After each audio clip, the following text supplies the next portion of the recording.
The annual sales volume of the Cintez Group company was already approaching a sum of more than $20 billion. Electronics, automobiles, communications, heavy industry, clothing, food products. These are far from all the industries that the company owned. For many years, Cintez Group has been considered one of the richest and most developed companies in the country. Jack Brown finally got approved to work for this company. He was from a rural area and had a college education. On this occasion, the father organized a small party and invited guests. Jack proudly told the guests that he had been assigned to the strategic planning department and it didn't matter that he was just a cleaner. But the specifics of the work were different from garbage removal, cleaning premises, and other nonsense. Jack did the tedious and, naturally, dirty work.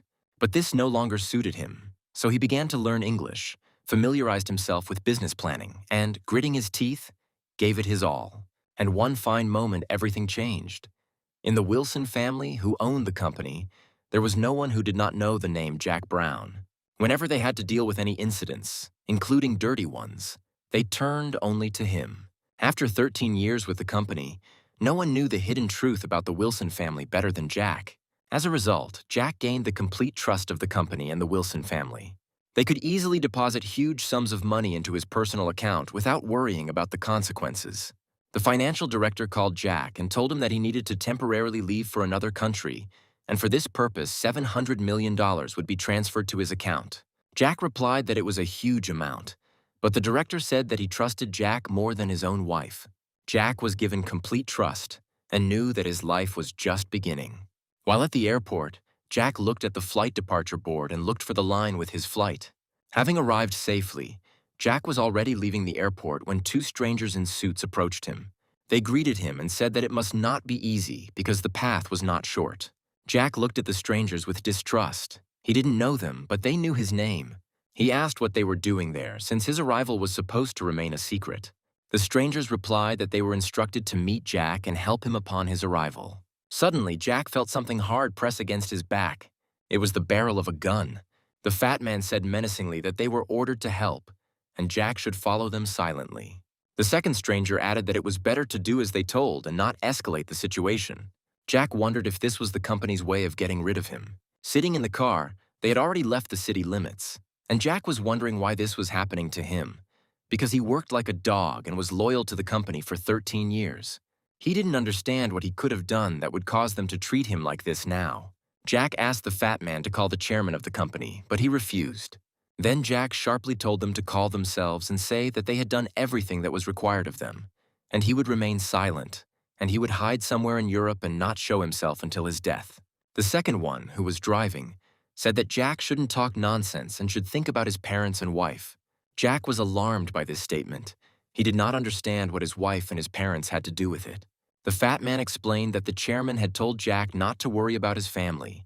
They would receive good financial assistance, and his wife would be sent to America, where she could live comfortably and without problems. Jack became even more worried. He was involved in the company's corrupt practices and did not believe that the family would receive any benefits. Besides, they would not even give them his severance pay. It is quite possible that the company will still file a claim for damages, have its property confiscated, and be left penniless. The car stopped in a forest clearing near a lake, and he was told to get out of the car. Jack walked to the shore of a lake whose name he didn't even know. But he felt only one thing, that this lake would become his grave. Jack heard the sound of a cocked gun from behind him and turned around. The fat man was already pointing the barrel of a pistol at him. The boy woke up from his own scream and opened his eyes in fear. 3 months had passed since Jack woke up in this body, but he was constantly haunted by a dream from his past life. A pleasant young woman sitting in the front seat of the car turned and asked if Lucas was okay. In this body, his name was Lucas, and he looked at the woman. It was his mother. She is an actress, although she only starred in one film. They say that after accepting the passionate courtship of Lucas's father, who was her fan, she disappeared from the screens.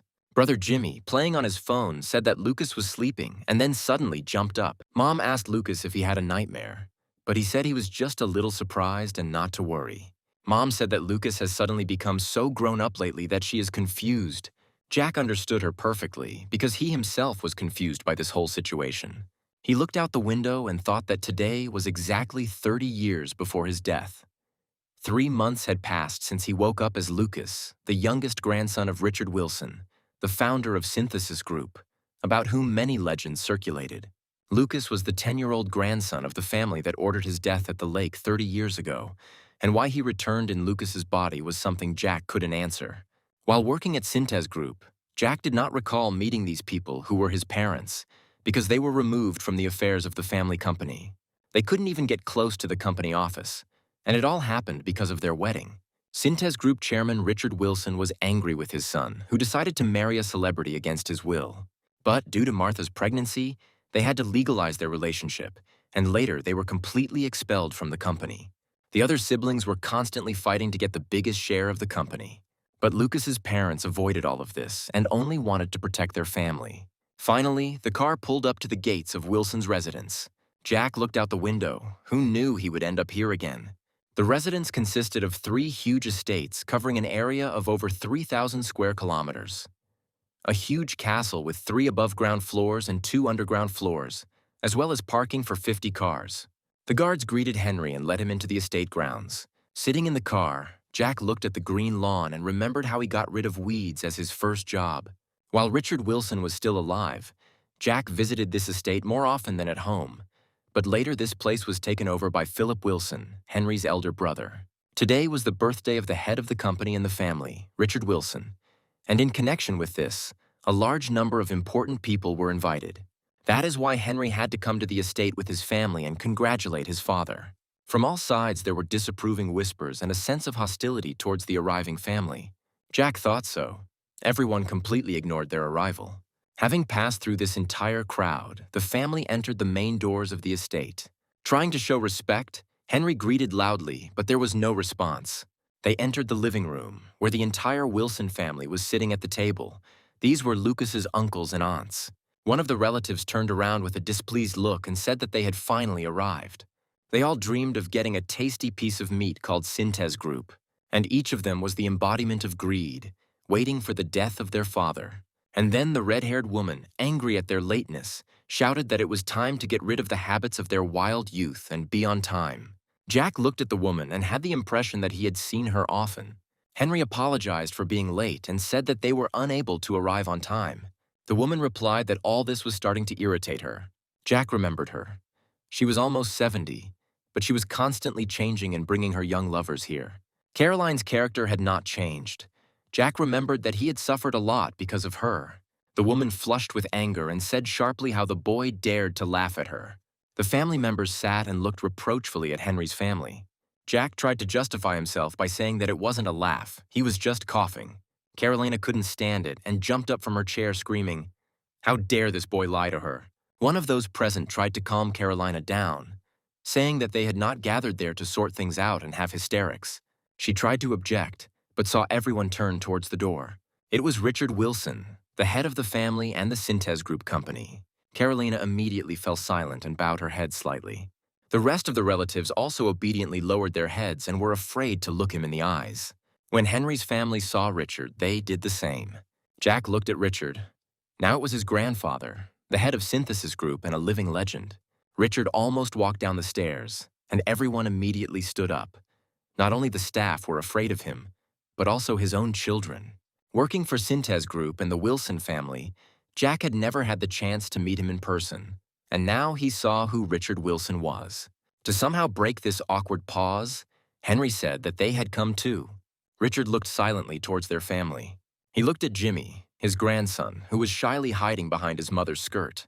It was Jimmy who was the reason that Henry and Martha had to marry and that Richard Wilson could not completely resist. The next moment, Richard looked at Lucas, his youngest grandson. For a second, Jack forgot how to breathe. His throat went dry and his palms became clammy. Richard came very close to his grandson and Jack's legs began to shake. And suddenly Richard changed. He smiled and said that he was glad to see his grandchildren. He was disappointed that they rarely saw each other. He put his hand on Lucas's head, stroked it, and said that he had something for the baby. Jack looked at Richard and couldn't understand why the head of the family was so kind to him. The family members looked at their father with bewilderment and at Lucas with envy, because Richard was always harsh with them. Caroline struggled to contain her indignation. The boy's parents were also amazed, watching how the grandfather admired his grandson. A birthday cake was brought into the room. Richard Wilson turned 66 today. The birthday boy slowly leaned over and blew out the candles. All around, There were enthusiastic shouts and loud applause in honor of the head of the family. The chairman smiled and listened to congratulations and wishes addressed to him. Henry and Martha also joined in the congratulations and wished their father health and long life. The children present at the celebration also delighted their grandfather with their congratulations. Lucas's brother Jimmy remained silent and constrained, feeling awkward in the company of his rich aunt and uncle. Jack stood among the guests and closely watched the behavior of his relatives. Suddenly he heard someone ask his mother to bring water, but he didn't pay much attention to it. Jack looked around and saw Martha carrying a tray of glasses and alcoholic drinks to the next table. She was very kind and, compared to Caroline, never made a fuss. At that moment, Caroline called out to her and told her to bring a glass of ice water. And from the opposite side, Martha was already being shouted at by a relative, a plump woman, who told her to immediately put away the dirty dishes. The third relative rudely scolded her for moving slowly. Jack felt a lingering sense of anger inside him. His family was openly forcing his mother to work when there were already a dozen service personnel present. But Martha did not argue. She collected the dirty dishes and took them into the house. His heart sank at what he saw, but he couldn't do anything. Because for everyone present, Jack was just a child, and his 10-year-old grandson Lucas. Mom noticed Lucas standing nearby, walked up to him and knelt down. She carefully buttoned his jacket and looked at her son. Then, gently stroking his cheek, she said that her son was the most handsome.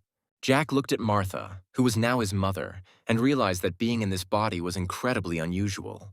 But the warmth she gave Lucas helped Jack adapt quickly. Suddenly, she quickly jumped up, hearing comments about unwashed dishes, and began to collect plates from the tables. Jack clenched his fists and gritted his teeth. He promised that one day he would make sure his mother received proper treatment. He noticed how coldly his grandfather behaved towards his parents, and all his relatives and friends tried to be like him, hence the general hostility towards their family. Richard Wilson was thanking the guests for their visit when he noticed Lucas standing nearby. He leaned toward his grandson again and said that he wanted to show Lucas the gift he had promised. Jack broke out in a cold sweat, hoping his grandfather wouldn't ask if Lucas remembered what they were talking about, because Jack didn't know the answer to that question. Entering the children's room, Jack saw what Lucas wanted to see. It was a toy horse, it was brand new, and probably very expensive. Richard smiled at his grandson and asked if he liked the gift. Jack tried to understand where this excessive care and kindness came from. Maybe he was tormented by conscience for driving his father out of the company, or for once not recognizing his mother as his son's wife. But since he found himself in this body, he would definitely test how far Richard Wilson's kindness would last. Jack smiled at his grandfather and said that he liked the real horse better than the plastic one. Richard thought it was a joke and decided to play along, saying that a real car was also cooler than a toy one. Jack decided to go even further and said that he would like a real boat that sails on the sea and not a small boat for the bathroom. The smile instantly disappeared from Richard's face, and at that moment Jack thought that it seemed he had gone too far. The grandfather looked at his grandson and asked what he meant by the word real. Jack had to answer as a child would, without hesitation, and he said, "The real thing is what Grandpa made." After all, Grandpa creates real ships and cars. No, that's what Lucas likes. Having given such an answer, Jack was worried about how the chairman took these words and whether he passed the test. "But," Richard replied, "to have real machines and ships, you need to work very hard, experience many things, and go through many difficulties." Jack thought to himself, he was used. He did the dirtiest and hardest work, and then he died, so Jack would not be afraid of these difficulties. But suddenly the chairman said that if he finished this school year with excellent marks in all subjects, then for his birthday, his grandfather would buy Lucas a real horse. Jack had a university degree under his belt, so naturally, getting excellent grades in elementary school would be a piece of cake. Richard looked at Lucas and said he didn't seem confident he could handle it. Jack replied that he would try very hard to get such a gift. Jack decided that he would change everything, but not all at once and little by little. In the clearing where the festive reception was taking place, the grandfather's assistant approached the boys and said that they had been ordered to be taken to the children's playroom. Jack looked at his assistant and his heart began to beat wildly. He recognized him. He would recognize him from 1,000 other faces. This was the same man who organized Jack's murder. It was he who called him into his office, offered him money, and ordered him to secretly leave the country. On the way to the nursery, Jack couldn't calm down, but he knew he needed to pull himself together. After all, now he is not Jack Brown, but Lucas Wilson. Entering the playroom, Bobby was the first to notice the toy horse and, pushing aside everyone in the passage, ran towards it. Having climbed onto it, the boy said that he was the first to see it, the first to sit on it, and therefore he would be the only one riding. Jack's sense of injustice awoke again, even as a child. But Jimmy's older brother noticed Lucas's changed behavior and stopped him. It seems Jimmy is used to being ignored, and the whole family is used to it. Jack smiled at Jimmy. He wasn't about to get used to it. He walked up to Bobby, who was rocking on his horse. First, we need to teach him not to be rude in the future and make a strong impression on his grandfather. Jack told the boy sharply that it was his horse. Then he ordered the boy to get off his horse. But the boy said that he would do whatever he wanted and nothing would happen to him for it. The children burst into laughter. This horse cannot be Lucas's property. Jack kicked the horse hard, causing it to rock violently. Bobby held back and shouted that he wouldn't get off anyway and would ride as long as he wanted. Jack calmly kicked again and the horse flew off the stand. The heavy toy fell to the floor and crushed the boy's leg, causing him to scream in pain. One of the children shouted that he would call the adults now. Jack stood over the boy writhing in pain and told him not to touch what belonged to him. Bobby's mother ran in at the scream and was stunned by what she saw. Lucas's relatives appeared in the doorway next. Jack looked at his mother, who had also come running to the screams. Judging by her expression, the mother was very surprised. Her son Lucas probably never behaved like this. And the next second, Jack clearly felt a slap on his face. The enraged mother slapped Jack across the cheeks and could not calm down. Lucas's mother immediately ran to her son and shielded him from another blow from the injured boy. Holding her son tightly, she only repeated, "Forgive me, forgive me." Mom whispered to him not to be afraid of anything. She was there and would protect him. At that moment, the door to the playroom opened and Richard Wilson walked in. He looked sternly at those present and said that there were guests outside, and they were making noise here. He told Bobby's mother to take her son and go to the hospital. Richard ordered everyone out, everyone except Lucas. Jack told his mother that everything would be fine and that they would see each other a little later. Left alone, the grandfather asked his grandson if he had done it. Jack replied that it was he who broke the horse. Richard asked another question. Why did he break it and do this to the boy? Jack replied that the horse was his gift, and Bobby wanted to take it away, so he broke it. It would be better if no one got it than him. He didn't want to give it to anyone. Richard smiled. Jack knew that the chairman would appreciate this cruelty. The cruelty of the leader of an empire who did not want to lose an inch of land. Richard said that although Lucas had not intended to hurt Bobby, he was still hurt, so his grandson would be punished. The grandfather turned to the door and told his grandson to follow him. Jack followed Richard into the great hall and the door closed behind him. Although the office of the chairman of Cintez Group was located on the 27th floor of the company's official office, all important decisions were made here, in the mansion. Only the richest and most influential members of the corporation could enter here. Jack had been a member of this corporation for over 10 years, but he had never managed to get in.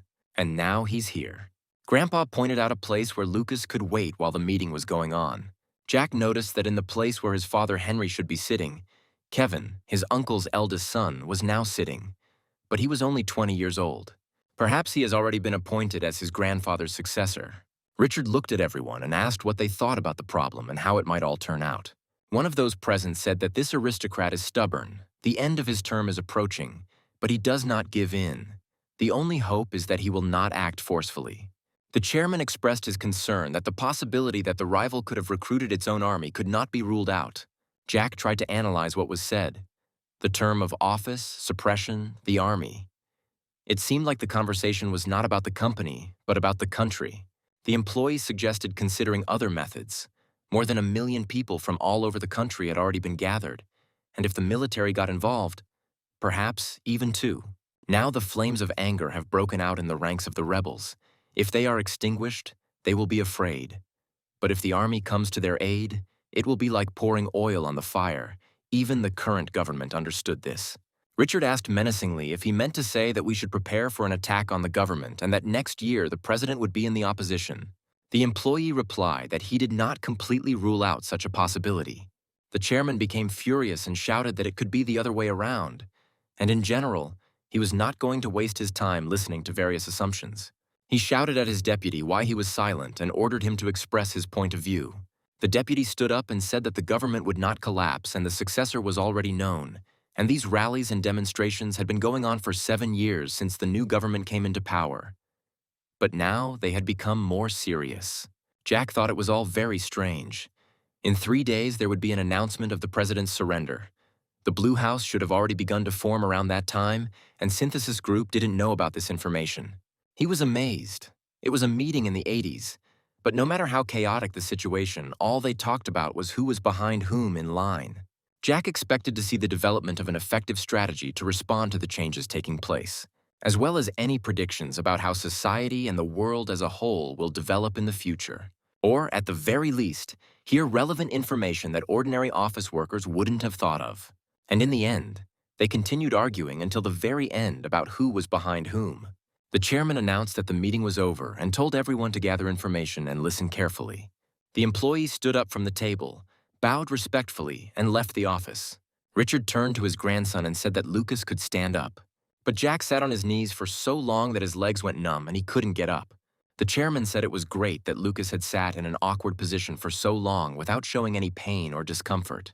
Richard added that not every adult could show such patience and perseverance, but Lucas overcame these difficulties. Jack realized that the chairman liked his behavior, and he replied that he was so engrossed in listening that he didn't notice how time flew by, so his legs didn't feel tired. Richard said he had noticed significant changes in Lucas's behavior recently and asked what it was about. Jack decided that he would no longer remain silent and endure. He would now say everything he wanted to say. He plucked up his courage and said that he had to endure it only because his father and mother did nothing. Jack added that he was very angry now and was not going to hold back any longer. He decided to add a little acting and decided that a few tears would be just right. And the next second, the grandfather knelt down in front of his grandson and hugged him tightly. Jack managed to evoke the chairman's sympathy, a reaction he could never have imagined. He decided that now was the time to shock Richard again. Jack quietly asked the chairman to let Grandpa befriend all three of them. Richard said he didn't quite understand what was going on and who the three people his grandson was asking him to befriend were. Jack replied that he meant exactly what his grandfather had said earlier at the meeting. He added that if it is known who will be the next president, then why not become friends with all three candidates? Jack continued to say that they were all so influential that any one of them could easily take this post.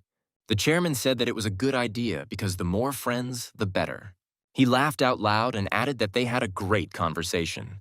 Jack was delighted with himself and smiled back at the chairman. Richard suggested that Lucas play somewhere while his grandfather worked. Then he turned to his grandson and said that if he saw Kevin, he should tell him to come into the office.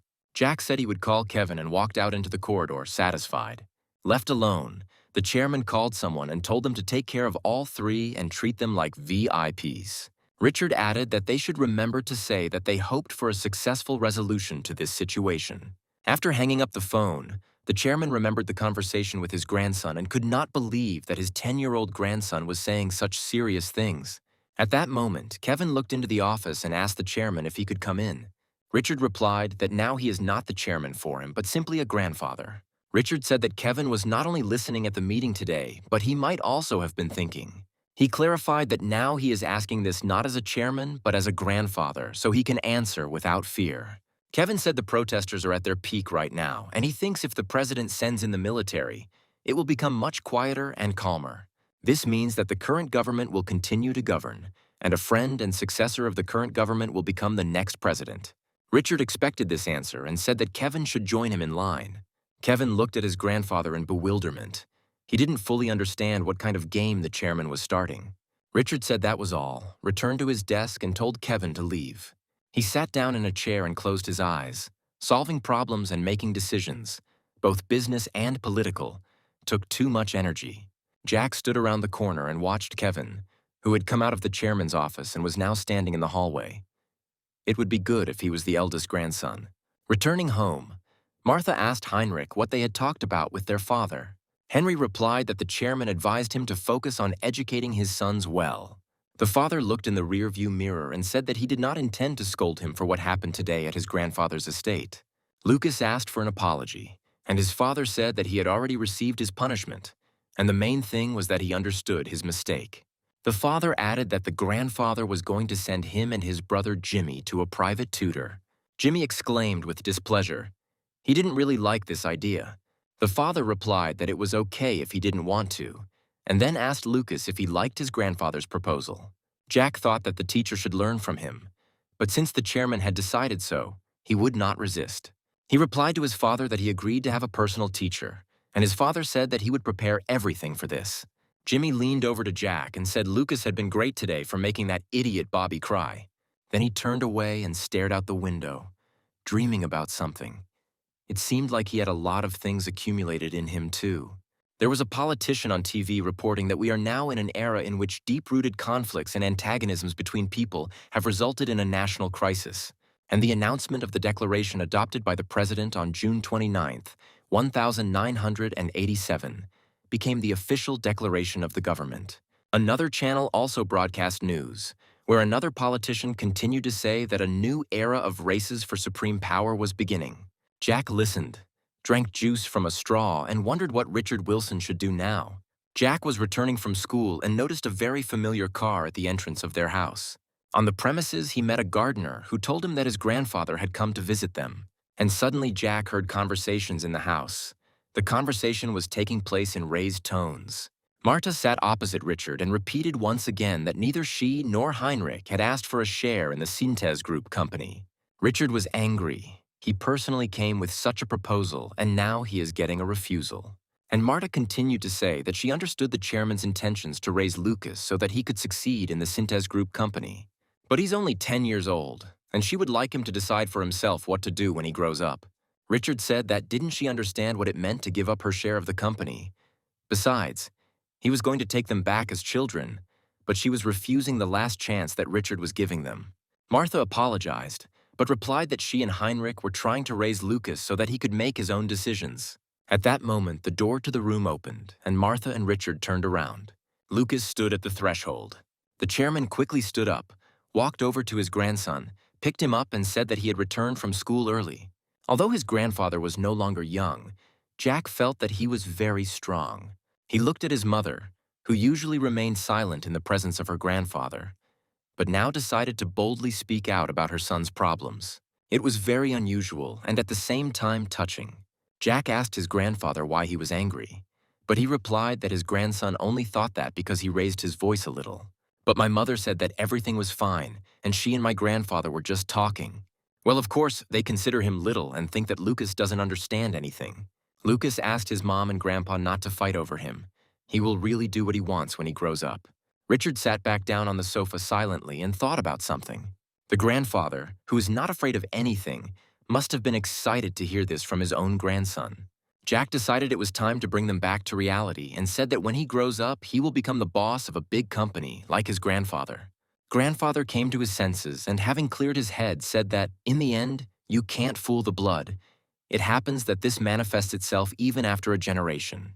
Richard turned to Martha and asked what she could now say about his grandson's statement. Tears welled up in Marta's eyes. Could it be that her son also wanted to become a leader and connect his life with lies and corruption? She said she wanted to make tea, and her grandfather asked her to bring it to her grandson's room. Richard added that he had a story he wanted to tell Lucas. Jack noticed that his mother was crying. He wanted to hope that it was because his grandfather treated her like a real legal daughter-in-law and not like other relatives treated her. Sitting in the children's room, the grandfather asked if Lucas remembered the conversation that took place in his office. Jack said that on that day, he proposed to befriend those 3 influential people. Richard replied that he had followed his advice, sent them gifts, and been very friendly to them. Jack thought how quickly his grandfather acted. He had already managed to give a bribe. The chairman continued by saying that, starting today, events had taken a strange turn. Grandpa wanted everyone to get along, but they started arguing. The second and third place winners decided to team up to win first place. And now he too needs to choose a side. And each of the 3 who dream of taking the president's place wants to become something like a headman. Jack decided to clarify. That is, if the second and third places unite and win, then they will become the headman and deputy. But grandfather replied that in the governance of the country there is no deputy, only the headman. Jack asked if there was no deputy, then what was the point of them uniting, since only one would be the headman? The chairman had an idea that this was false information and they did not unite. The grandson replied that his grandfather was right, because the third would hardly help the second without receiving anything in return. The grandfather stroked his grandson's head and asked in surprise how he could be so smart.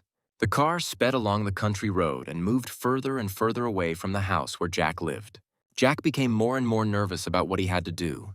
He told his parents that he really wanted to see the coast of the Western Sea, because, as his geography teacher had said, this was the only place where it connected with the Northern Sea. In fact, the reason was different. He urgently needed to check something. Jack wanted to see with his own eyes what he looked like now in Jack Brown's body. And so, a short time later, he was already standing in front of a familiar sign. This was Jack's house, and he was wondering what he would say when he saw his parents. Jack mechanically covered his mouth with his hand. The main thing was not to call them Mom and Dad. Jack looked out the window and saw his parents. He stood on the street and looked at them, tears rolling down his eyes. Jack couldn't calm down. They really existed. Suddenly, his mother appeared in front of him and asked the baby what had happened to him. Jack's father then came out with the same question, and his mother said that the boy was standing in front of their house and crying. His parents worriedly asked if he was lost, but Jack lied, saying he was looking for his friend's house. They didn't recognize him, and he said he was looking for a boy named Jack. The parents looked at the baby in surprise and said that there didn't seem to be a boy with that name nearby. But my mother said that I could ask Liliana. Maybe she has classmates or friends with that name. Jack asked in surprise who Liliana was. He didn't know any girls with that name. The parents said that Liliana was their daughter. Jack was even more surprised. In his past life in their house, he did not have a sister named Liliana, and his parents do not know him. He was horrified because he realized that there was no man named Jack Brown. Richard Wilson sat in his office, looking at an article that published the results of the recent elections. A few months ago, when the current government announced its capitulation, all the financial group conglomerates began to help Yang and Kim. There was confidence that one of them would become the next president. But the chairman listened to his grandson, sending an expensive gift to the candidate from the ruling party, and gave small presents to Yang and Kim. Richard was now convinced of how useful his grandson's advice had been to him. Jack read the same newspaper and thought that so far nothing was different from what had happened in his past life. Having met his real parents, Jack was restless and could not calm down. Because Jack doesn't exist in the past, and his daughter took his place. This meant that the details of the future recorded in his memory so far might be different. Jack also did not rule out the possibility that the future began to change due to changes in the soul of Chairman Richard Wilson, who was beginning to like Jack. And if it changes, then Jack's most powerful weapon, knowledge of the future, may become useless. By the time Jack turns 20, he must lay the groundwork to take over Cintez Group. In just 10 years, Richard Wilson will be lying in a hospital bed waiting to die. This means that before this, he must acquire as many shares as possible for himself and his father. If this happens, Jack will be able to start a fight with his uncle, Philip Wilson. In addition, he must try to prevent his death in a car accident that occurred on his 20th birthday. He lived like Jack Brown, cleaning up after everyone in that company, so there is no one more worthy of him. Besides, all members of the Wilson family would die in a car accident. He hadn't thought about this before, which was a pity. After reviewing his entire plan, Jack decided that he first needed to avoid his own death. And then a thought occurred to Jack. Would the future change much if he helped Richard Wilson live longer? Suddenly, Mom looked into the room and told Lucas that it was time for him to get ready. His grandfather was waiting for him. The only thing left to do now was to check the results of my actions and act very carefully. Lucas arrived at the Wilson estate and ran happily to meet his grandfather. Jack still couldn't get used to it, but he couldn't not do it either. Grandfather said that there would be no one here except them and told them to sit down at the table. Jack wasn't at all surprised that his grandfather wanted to be alone with his grandson. He looked at Richard and realized that he was incredibly happy that his bet on the presidential election had paid off. But Jack didn't show that he understood this. He only asked why his grandfather was in such a good mood. Richard replied that he was very glad to see Lucas and would buy him anything he wanted. Jack asked the chairman if his generosity was likely due to his grandfather finding out about his grades. But Richard replied that he had already forgotten about their agreement. Jack behaved in the way little boys usually boast and said that he got excellent marks in all subjects. The chairman was surprised by this, and the grandson added that he was the only one in the class who received 100 points. Grandpa laughed and said that it was too late now and he wouldn't be able to buy him a real horse right now. Jack chuckled to himself. He didn't need the horse. It was just a cover to get more.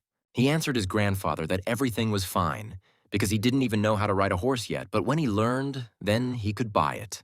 Then Jack asked Richard a question. If not because of the promise, then why did he invite him to visit? The chairman replied that thanks to Lucas, Grandpa's company had become even bigger, which meant he would earn even more money. Then Jack asked if that meant his grandfather could give him even more than he promised. The chairman replied that not only more, but also better, but that there could be more and better horses. And Jack replied that if they bought a horse, it would be kept at Grandpa's ranch on the island, and Lucas would not be able to ride there every day. At that moment, there was a knock, and the servants entered the room. They delivered a delicious dinner for the grandfather and grandson. While they were setting the table, Grandpa said that the horse option was really not rational, and they would think about it while they ate. At dinner, Grandpa said that we could build another ranch. Then we could ride horses every day. That was exactly the answer Jack wanted to hear. Jack pretended to be a happy child and rushed to hug his grandfather for such a generous gift. The most important thing now is where this ranch will be located. Overwhelmed with joy, Lucas asked where the ranch was, to which his grandfather replied that he would build it on the north side of Seoul. But this was not at all the place that Jack needed. He made a sad expression and said that they lived in a completely different area and it was far away. Grandpa smiled and replied that there was no ranch nearby that could be purchased. And the resourceful grandson suggested that it could simply be built, since his grandfather could do it. Jack made his grandfather laugh again, but he didn't understand what he said that was so funny. Finally, the chairman calmed down and said that out of 48 branches, he had created only 19, and the rest had been captured. Most of the companies he had a hand in were created in the early days of Cintez Group. At first, everything had to be done by oneself, and that's when perseverance and the desire to develop emerge. Jack waited impatiently for his grandfather to finish telling the company's history and finally make his decision. The chairman replied that this was precisely why he liked the idea of building a ranch so much. Richard called out to one of his assistants and ordered him to bring him the map. A minute later, the map was already in the office. All that remained was to make sure that Jack's decision and the chairman's coincided. The chairman laid the map out on the table and said that he would now see how good Lucas's eye was. The grandfather handed his grandson a red marker and told him to mark on the map the place where he wanted to build the ranch. The ranches were also just a cover.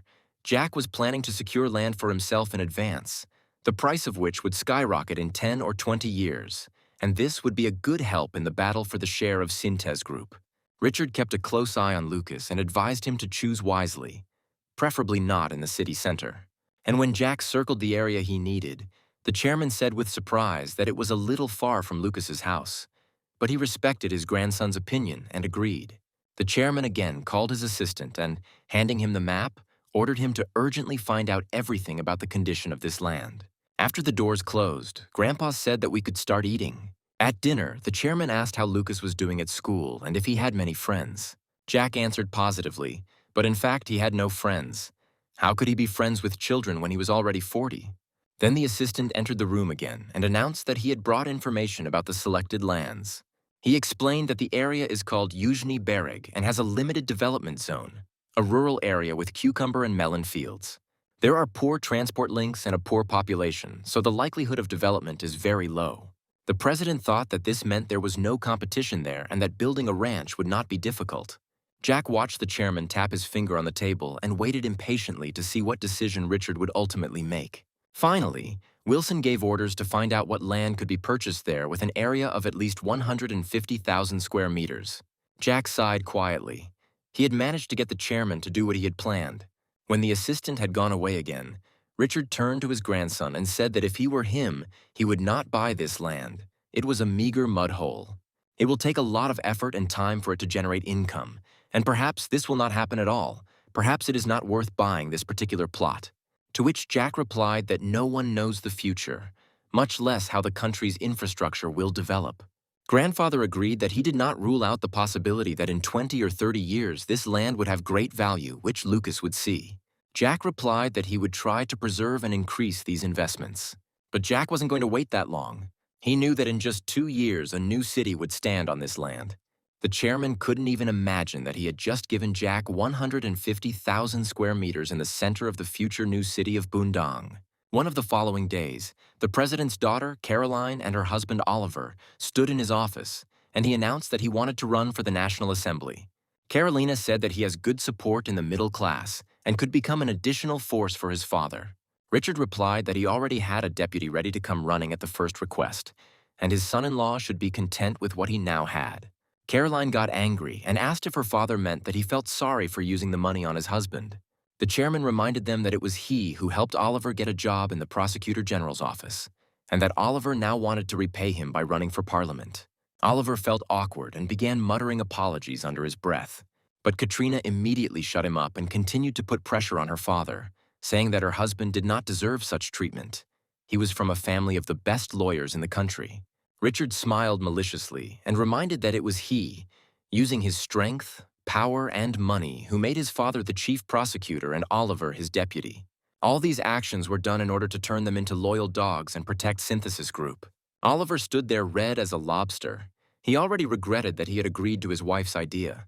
The chairman told Oliver to get rid of this nonsense in his head and just continue living as he was living now, without knowing worries and hardships. Richard then reminded them that vain greed and avarice often lead to ruin. Carolina looked at her father with bewilderment. If he agreed, she had big plans for her husband's career and planned to earn a large income from it. And then the chairman turned to her and said that she owned a department store and still dared to remain dissatisfied. Carolina realized that her father had figured out her plan to push her husband into politics and gain power, and then get rid of her brothers and take over Cintez Group. She meekly lowered her head and asked her father for forgiveness. And the chairman told them to be content with what they had, and if the department store's management efficiency declined, he would take it over too. All this time, Jack was in the office. He sat quietly on the sofa in the corner of the office and saw everything that was happening. He knew very well the imperious character of Carolina, who was ready to step over heads to achieve her goal. It must have been very upsetting for her to watch her older brothers take over the estate one after another, while she herself was crossed off the list of heirs. Jack knew that if they didn't have the chairman's support, then getting rid of them wouldn't be difficult. When Caroline and her husband left the office, Richard approached his grandson and asked if he was bored, to which Jack replied that he was reading a book. And then the chairman put some envelope in front of Jack. He explained that these were the land documents they had spoken about earlier. Jack saw the figures and said that the purchased area was much larger than what they had agreed on. Richard praised his grandson for having an excellent memory and being good at counting. Jack knew the chairman would like this, as remembering exact numbers is probably the most important thing in business. And Richard explained that there were several owners with small plots, so he bought several. Jack instantly calculated in his head that in 2 or 3 years, the compensation for the land would amount to more than $12 million. The current market value of an apartment in the city center was so high that in the future, Jack could buy 200 such apartments with this money. The grandson ran up to his grandfather and, hugging him tightly, said that they would build the biggest ranch and buy many beautiful horses. Jack thought it was worth being a little nice since he was getting a $16 billion gift. The following year was truly incredible. A directly elected president took office. He issued a declaration that included proposals for cooperation and improved relations between several countries. All these political actions had a positive impact on the development of the country, where people began to flock, and therefore housing prices soared several times. The government, unable to cope with such rising property prices, announced a plan to build 2 million homes. But prices continued to rise, and therefore a decision was made to build an entire city. Richard had been closely following everything that was happening in the country and in the city, and when he heard this news, he was in complete shock. The chairman asked the aide if he remembered the day Richard gave Lucas the ranch land. He pointed to the map and showed his assistant that this was exactly the place where the new city would be built. Richard thought that childish naivety worked wonders, but in any case, the kid seemed to have thought everything through 100 steps ahead, and all this in just a year. Richard was against buying this land, but his grandson insisted on this particular plot on the map. The chairman told his assistant that Lucas would grow up to be a worthy leader and told him to take care of him. Because if Richard separated 3 or 4 companies and handed them over to him, then others would try to take them away, and the assistant had to prevent this. Jack looked at the documents about the profit from the sale of part of the property, and the amount stunned him. He got rid of a small part of the land, and the profit already amounted to $14 billion. He recalled the words of the chairman, who said that Lucas himself had earned this money, so he could spend it at his own discretion. Further calculations predicted that in 30 years, this amount would increase and reach $100 billion. The next minute, there was a knock on the door and Lucas's parents appeared on the threshold. They said that they wanted to talk to their son. They asked what Lucas was going to do with all that money. Jack replied that he told his grandfather that he would keep the money in the bank. They seemed to be worried that such a small boy could get such a huge amount of money, and Jack decided to reassure them. Mom asked if Lucas wanted to buy something, but Jack replied that he had everything he needed. Jack then added that what was more important was what they wanted to do with the money. And then an awkward moment came. Jack did not understand why they were looking at him with such surprise. Suddenly, the father stood up and silently headed towards the exit. Mom sat down next to Lucas and said that Dad was very surprised and added that they would talk about it later. Left alone in the room, Jack felt bewildered. Perhaps he had said something wrong. Marta found Heinrich in the courtyard of the house and decided to continue the conversation with him. She reassured her husband, saying that there was no need to worry about it, that these were just the words of an immature child, and that he clearly had good intentions.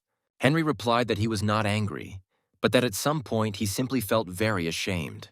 He added that when Lucas said this, Heinrich's heart began to beat faster, and he thought that this was a chance that should be taken. Now he considered himself a pathetic father, drooling over his child's money.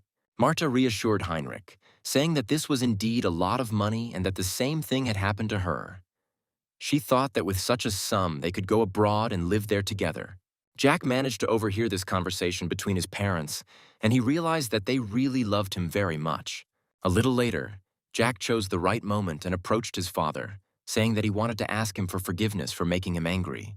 The father replied that he was not angry, but simply very surprised at that moment, then asked his son what he intended to do now. Jack looked seriously into Henry's eyes and replied that he would be the owner of a company that would be much stronger and more powerful than his grandfather's. The father listened attentively to his son and then suddenly burst out laughing. Of course, at the time it seemed funny. Cintez Group is the richest company in the country, and some kid is claiming that he will build a bigger company. The father said that he approves of his son's grandiose dreams and is making plans for the future. But Jack looked seriously at Henry and said that he needed his father's help. Henry replied that he was not at all interested in the company's affairs. He had once studied business in England, but he had always been interested in cinema. The son replied that his father had said exactly what was needed, and since he had studied in England, he might still have contacts of his classmates.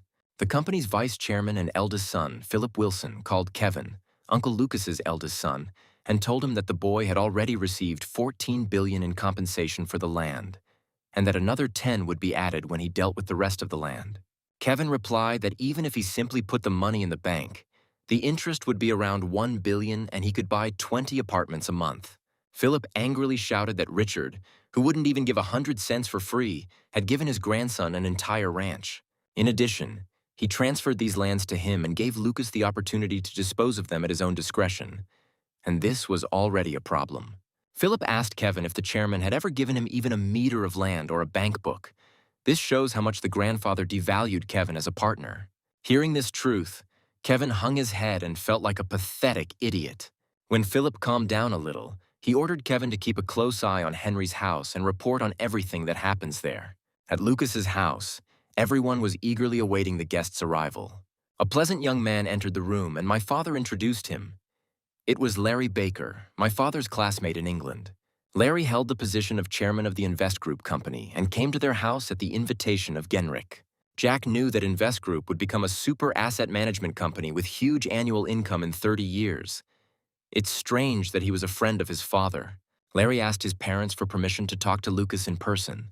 The father introduced his son to his classmate and told Lucas to listen carefully to his uncle's advice. Larry put his briefcase on the floor and, sitting down on the sofa, said that he heard from his father that Lucas supposedly wanted to become a businessman and create a company like his grandfather's. Lucas replied that Larry had misunderstood. He wanted to run the company more than his grandfather's. The man said that the Cintez Group company is now the largest in the country, and that having a company bigger than this one is incredible greed. Jack decided to correct Larry again and replied that it was not greed, but his dream. The man said that Lucas took after his grandfather in his insatiability and was similar to his father in his dreams. Lucas wanted to clarify who Larry was, and he replied that he was the head of a large company, Invest Group, which was different from his grandfather's company. Larry explained that their company is in the business of making rich people even richer. And then Jack asked if this meant that the Invest Group company would also be able to increase Lucas's money. Larry replied that only rich people could become clients of his company, and he would hardly be able to help Lucas in any way. Lucas replied that it was strange that his father hadn't said anything about his money, since he currently had $14 billion in his account, and after selling the remaining land, another 10 would be added. In his past life, Jack had met many rich miners, but that was thanks to stocks or rich parents. But this is a completely different situation. Larry is probably now wondering where a 12-year-old child could get such money, which will rise in value in 30 years and will be worth hundreds of billions. Larry had been staring at one spot for a couple of minutes now, and judging by his expression, it would be inappropriate to comment here. Jack decided to finish off Larry and handed him his own investment plan. Larry took the notebook and began to silently study the notes, graphs, and tables. At first, his face showed attentiveness, which gradually began to develop into surprise and shock. He paid special attention to the page with the plan for investing in company shares. Jack took the juice and watched carefully to see what the final reaction would be from the head of the Invest Group company. Finally, Larry closed the notebook, looked closely at Lucas, and asked with undisguised surprise how he knew all this at such a young age. Jack replied that he was simply wise beyond his years and smiled like a child. Larry said that he might be smart, but not that smart. No one would believe that this business plan was drawn up by a 12-year-old child.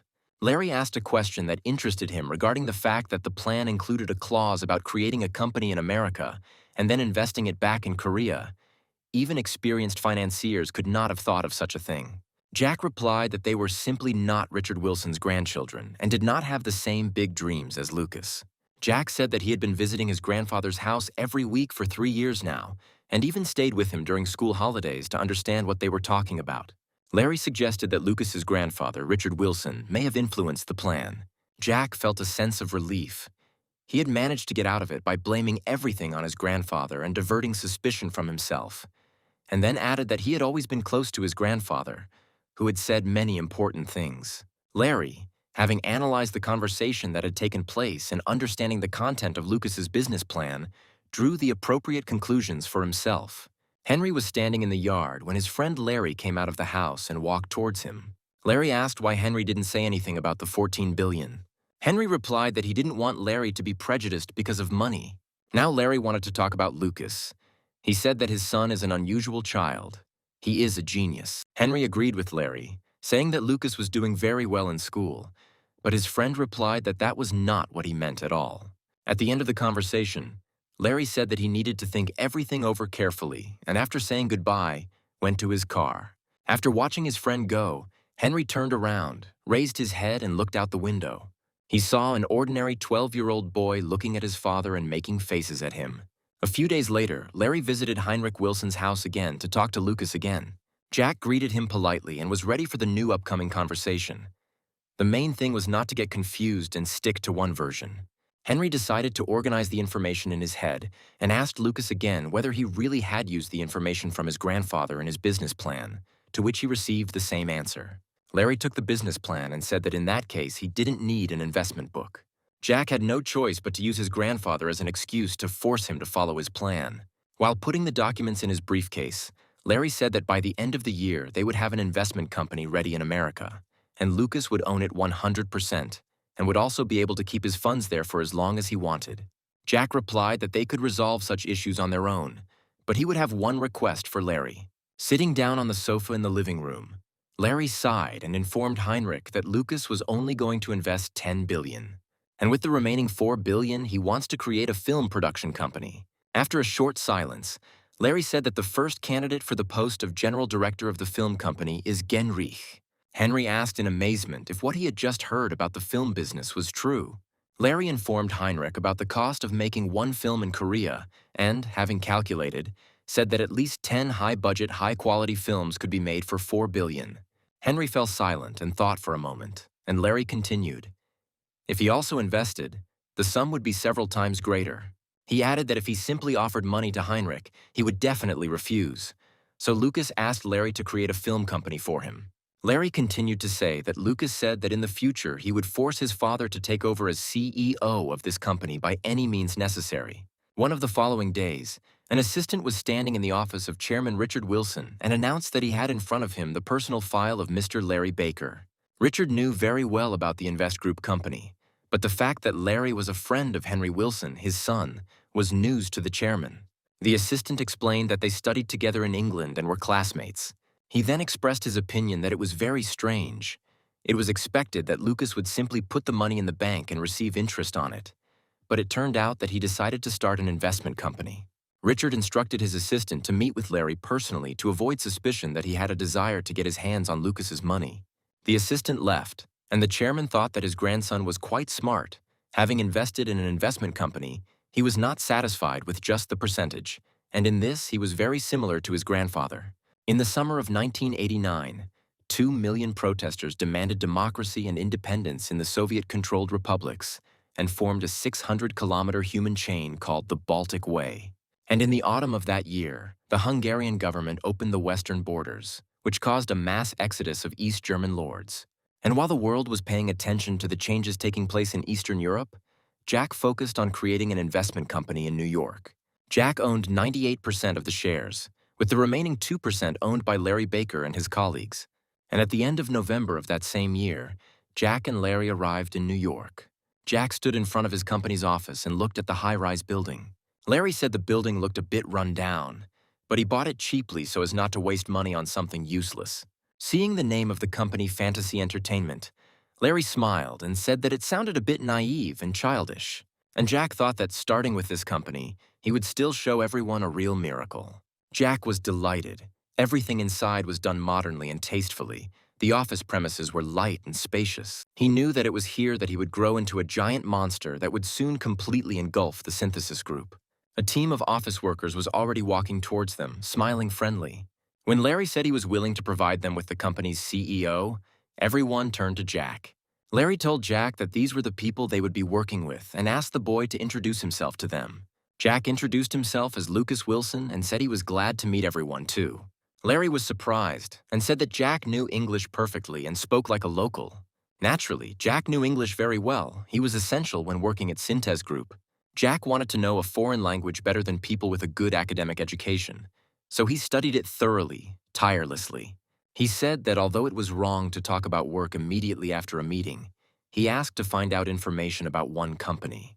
Larry said he appreciated Lucas's enthusiasm and asked what company he was talking about. Jack said that it was about the Bill Market Company. The office staff started asking again to see if they had misheard and if Lucas really needed information about the Bill Market Company. Jack said that this is where the first investment would be made. At the age of 12, Bill Martin started his business selling postage stamps directly, then opened several businesses, achieving success in marketing. Soon, using his acquired business skills, he founded a world-class computer company, Bill Market. Larry asked in surprise how Lucas knew about this company at such a young age. Jack added that, in addition to Bill's $2,000 from selling stamps, he made a lot of money from subscribing to newspapers in high school. Larry asked if Lucas was really going to spend a fortune just because of a story about Bill's childhood. But Jack replied that if he could earn that much as a child without having a rich grandfather, that was saying something. After all, it is quite obvious that a person like Bill Martin will earn a lot of money in the future. Larry ordered his employees to urgently find all the information about Bill Martin and his company, Bill Market. A few days later, Jack stood in front of the burger joint and couldn't understand why Larry had brought him there. Larry explained that the investment Bill's market potential was too low, and Bill agreed to meet him informally for a simple lunch. Larry added that Bill received $30 million, and last year he might have wanted to meet Lucas. Jack understood that the key to investing is to catch the right moment and understand when to enter a project and when to exit it.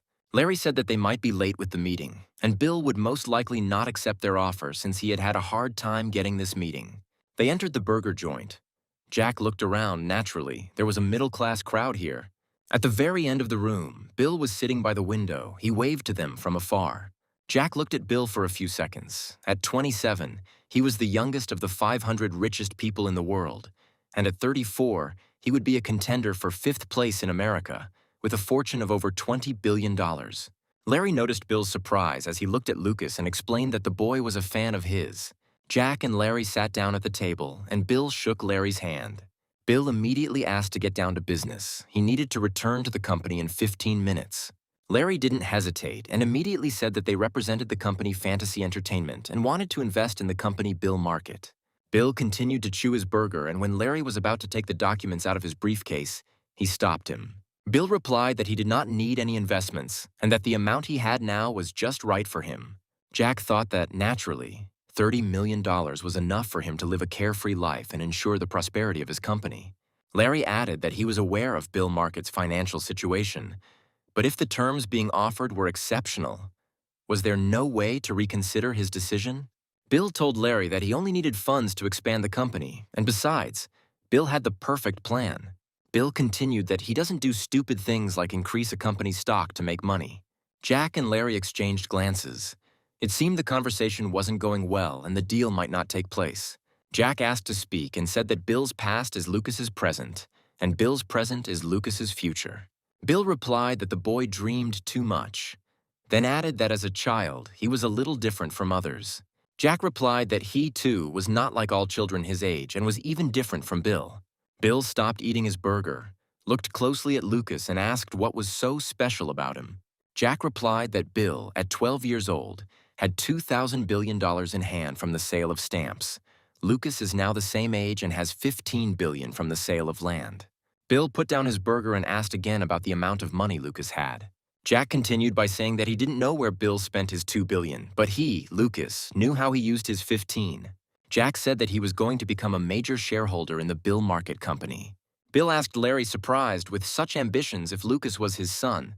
Larry's answer left Bill in complete shock. Larry replied that Lucas was his boss. Bill asked Lucas a direct question. How did he know that he sold stamps at the age of 12 and thus made money? At that moment, Jack thought that he had screwed up badly. Had Bill's childhood story really not been published yet? But he had to find a way out somehow.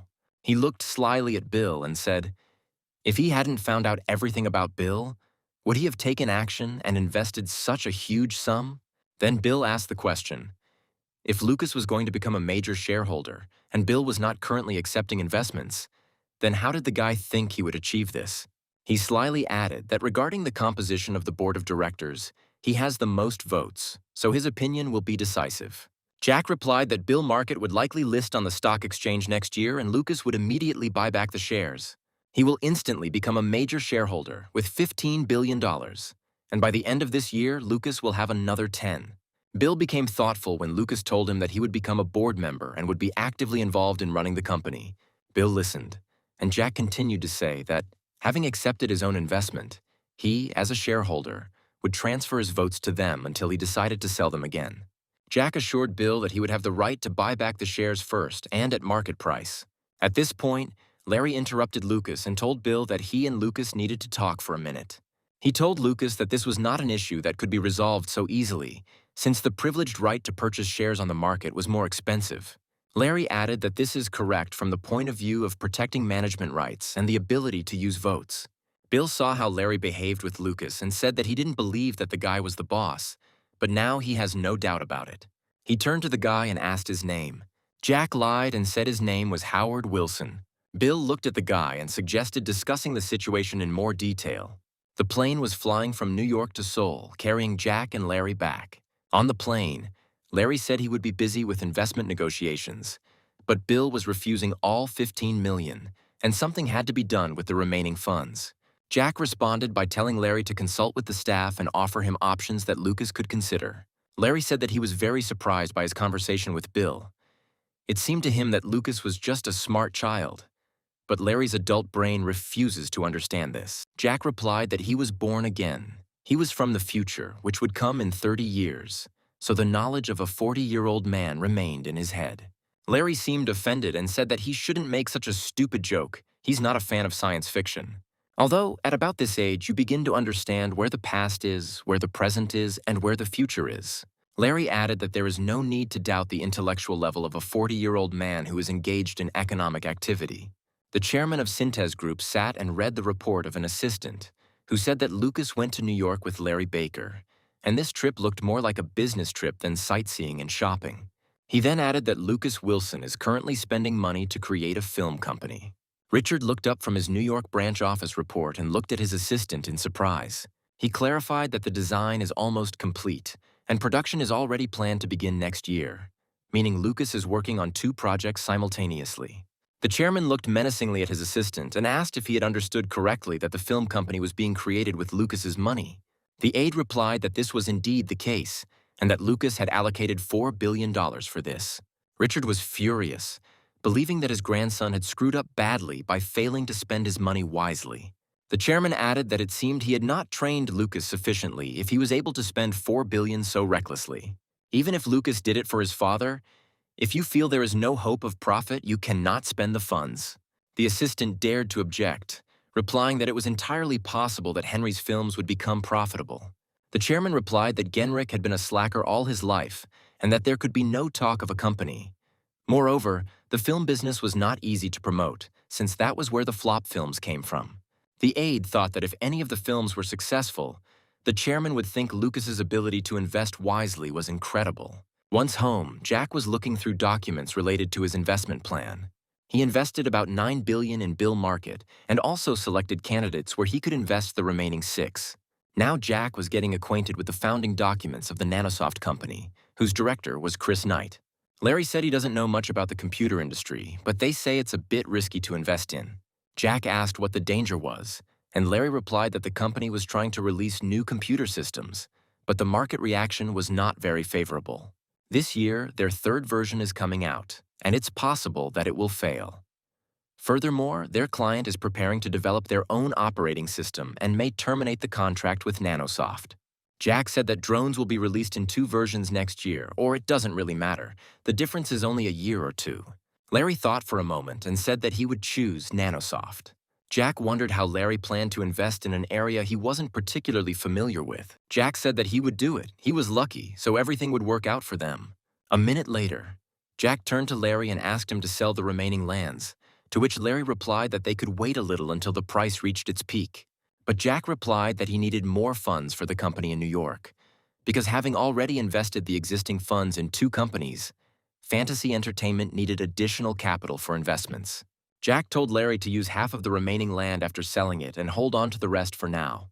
Larry replied that he would do everything as Lucas said and left the room. Jack understood that he was using only fragmentary information about the future. But in reality, he didn't really know anything. He had never been a stockbroker, but just an office worker. Jack couldn't remember exactly when or which company became a good place to invest, but there was one thing that would make his firm unbeatable for the next 30 years: movies. He was familiar with most of the Hollywood films that brought huge profits to film companies, and also film investors who have never suffered financial failure. This alone will make one call oneself the Hollywood Midas, who, according to legend, could turn everything into gold. A few days later, Larry was at Lucas's house again and said he had brought something interesting. He said he got it in New York and Lucas should take a look at it. The folder was titled Hollywood Production, Investments, and the Real State of Affairs. After looking over the documents, Jack said he wanted to show it to his father and convince him that he could really make money from it. And then Jack came across a project for a film that was almost ready for release. He thought that if his father's company were responsible for adapting and distributing the film domestically, they could put pressure on theater owners to push it through. Jack jumped up and asked Larry if this movie was really in the making. Larry looked and replied that that was true. The film was currently in production, but it was a small family film in which both the director and the actors were new. After reading a few more pages, Larry realized that the main role was played by a child, the same age as Lucas. Laying the documents on the table, Larry said that it was better to exclude this idea from the options. In response to Lucas's questioning look, Larry replied that Warrior was originally supposed to cost $11 million, but the budget had grown, and the film had been handed over to the Wolf Company, where it was under review. Larry added that he doesn't really know much about it, but since the film's production is stalled at the initial stage, he doesn't think anything good will come out of it. Jack shouted that he wanted to invest in this film without fail, as quickly as possible and as much as possible. Larry sternly replied that investing and filmmaking were 2 different things. If stocks fell in price, you simply suffered small losses. But if the film didn't do well at the box office, it was just money wasted. In filmmaking, there was no deadline to meet. Larry said sharply that this time he was categorically against this idea. It was not an investment, but a gamble. Jack continued to insist on his own.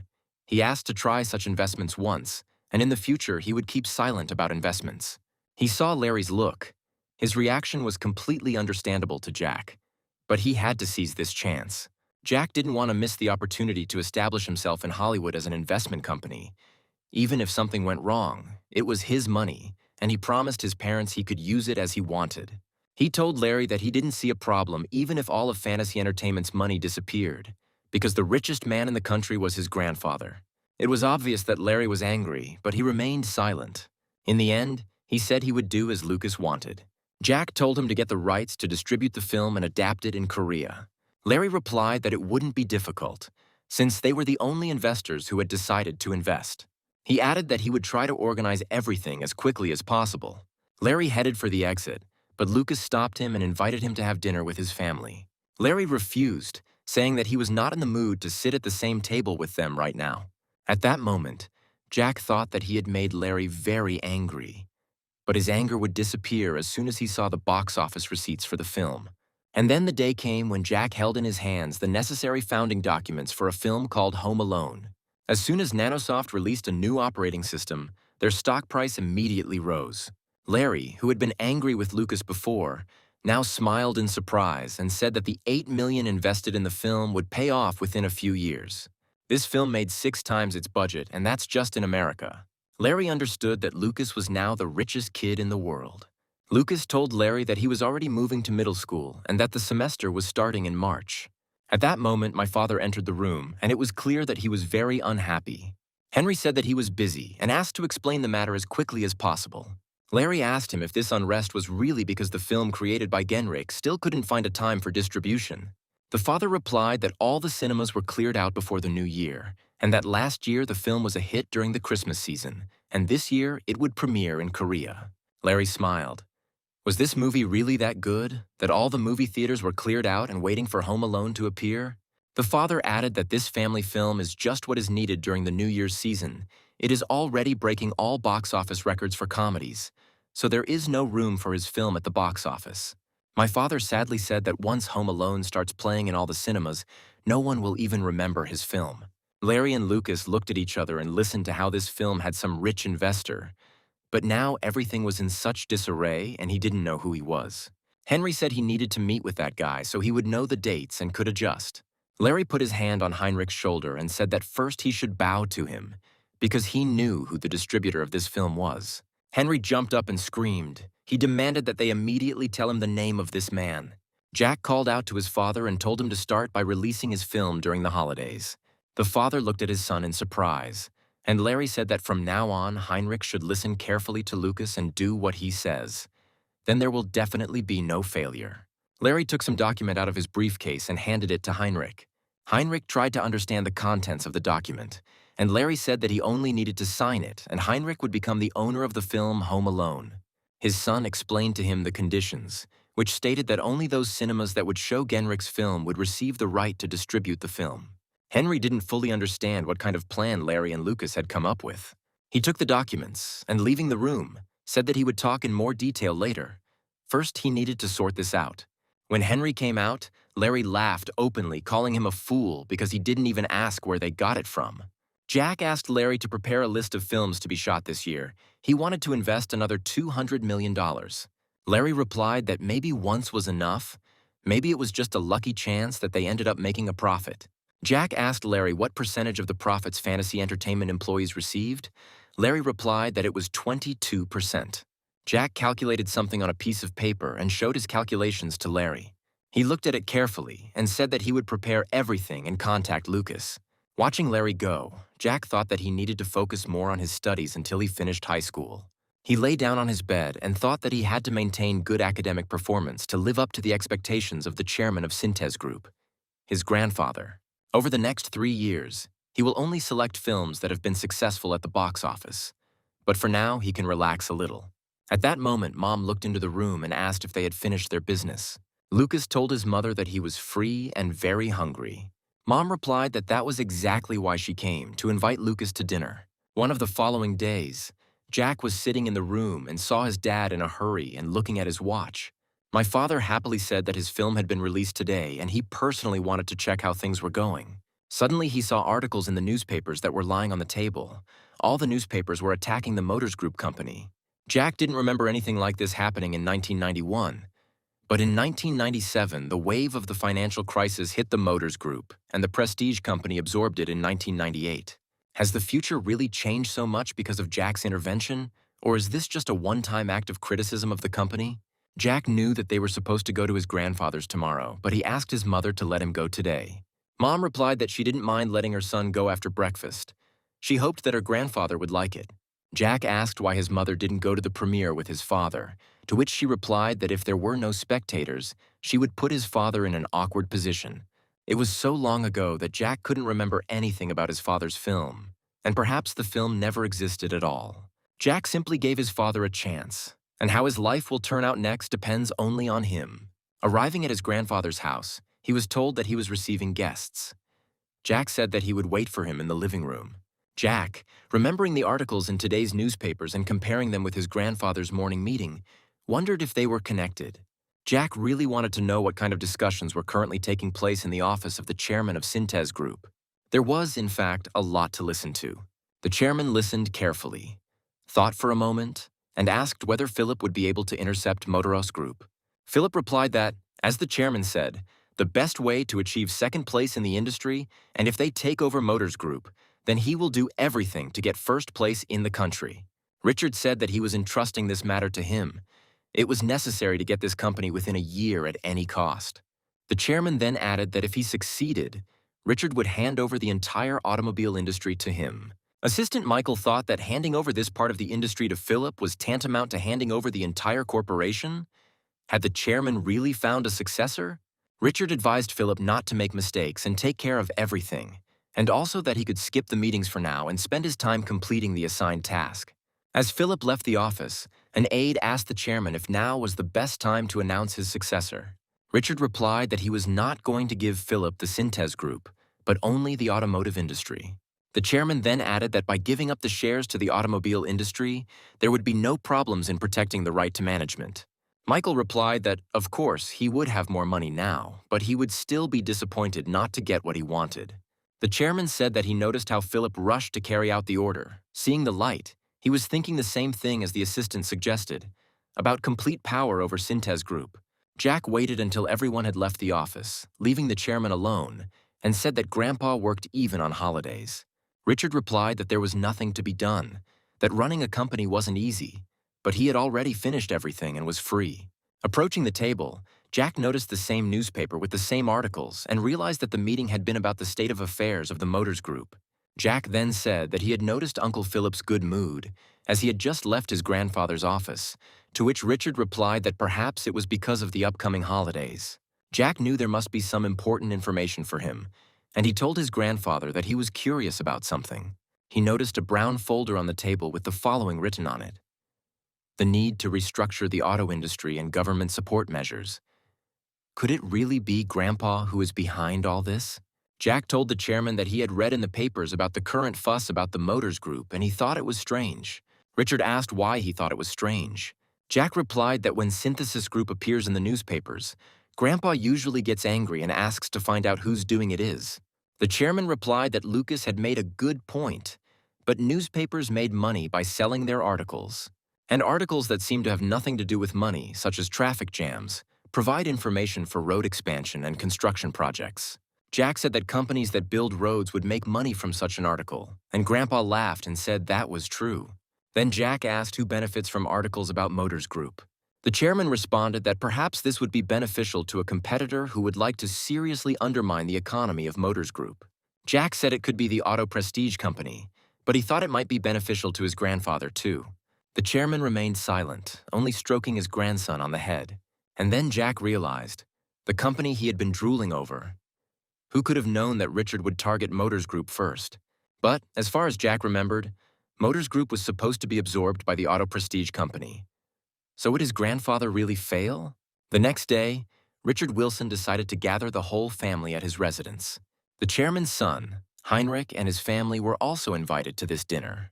Jack watched the family members. Probably everyone was eating silently and wondering why the head of Cintez Group had invited them and gathered them at the same table. After some time, Kevin approached Heinrich and said that he heard that the film he had created had been released. Henry replied that this was indeed the case and that the premiere was completely sold out in the cinemas. He added that this is only the first day and it is unknown what will happen by the end of the film's release.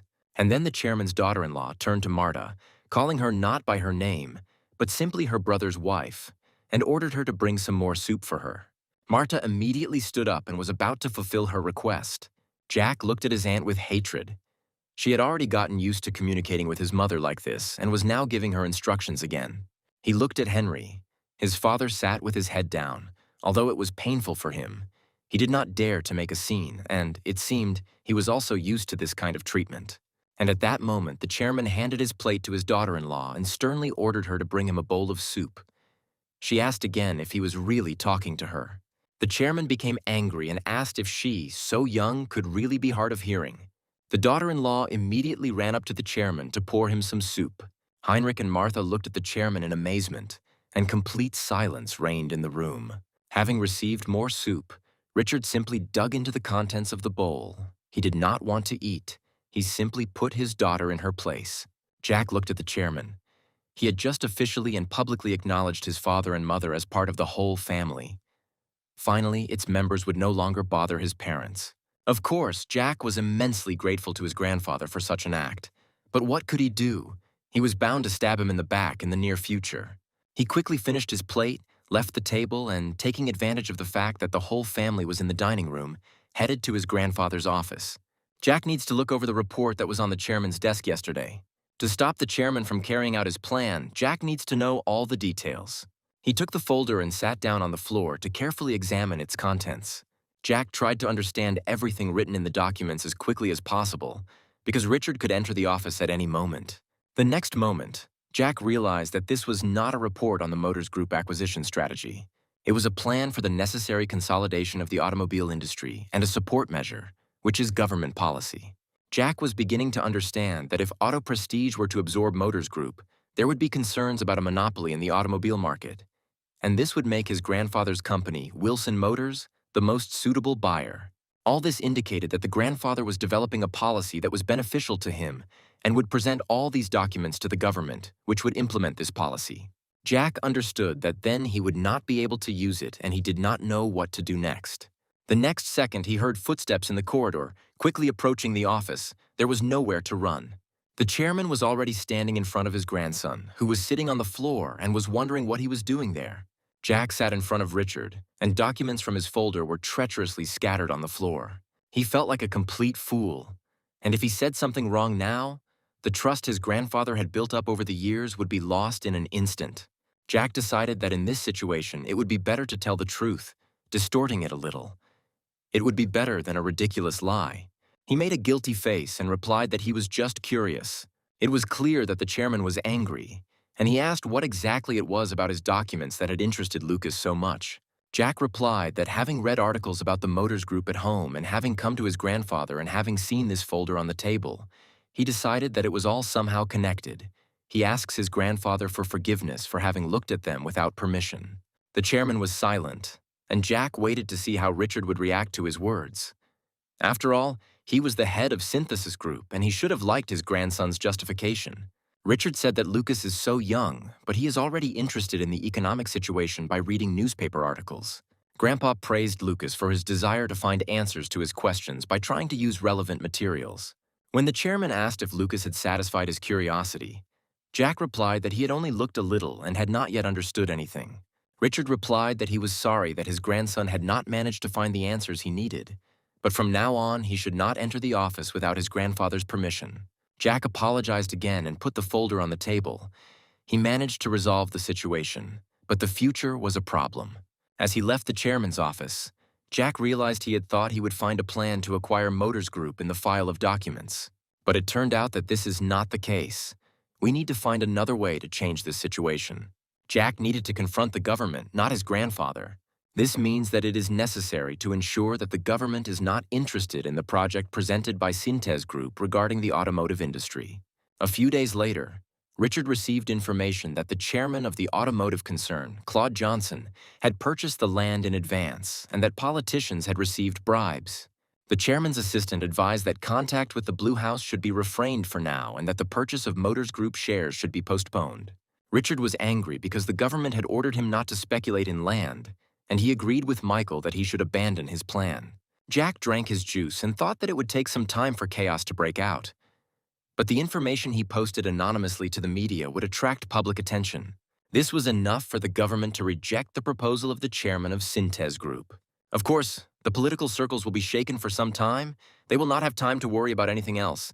But the most important thing is that Jack managed to save the Motors Group. Larry Baker was sitting in his office working on some paperwork when Jack walked in.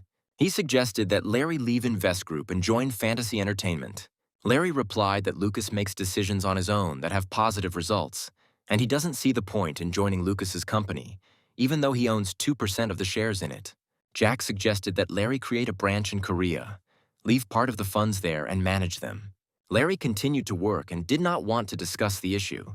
Jack revealed that he knew about a secret fund that Richard had entrusted to Lucas, considering him very capable. Larry looked at Lucas in surprise. Was the chairman really sharing such things with this child, and was Lucas receiving important information from his grandfather? And Jack continued, saying that he would only take the money that he invested in Bill Market, and Larry could manage his grandfather's fund and the rest of the money. Larry immediately looked up from his papers and asked if Lucas was really going to pull money out of Bill Market. Jack responded positively and added that he planned to do it next year. At this point, Larry couldn't stand it any longer and jumped up, shouting that Lucas had gone crazy because Bill Market was a golden duck that brought in high profits every day. The decision to sell shares that have never fallen since they went public is the height of madness. Lucas replied that they would talk about the shares later, but now he asked for his response to his proposal. Larry got up from the table and went to the window. Now he considered Lucas a disgusting boy. After a minute, Larry turned to Lucas and replied that he needed to finish something and they would talk about it later. Jack thought that he would accept any conditions. What he needed now was an adult like Larry, who wouldn't treat him like a child. In addition, he is intelligent and experienced. Most importantly, he has a career that is unrivaled in the world. Until Jack became an adult, Larry was the only person who could replace him. Larry asked Lucas what he was going to spend the money from Bill Market on. Jack gave a simple and clear answer. He wants to invest them in Japan.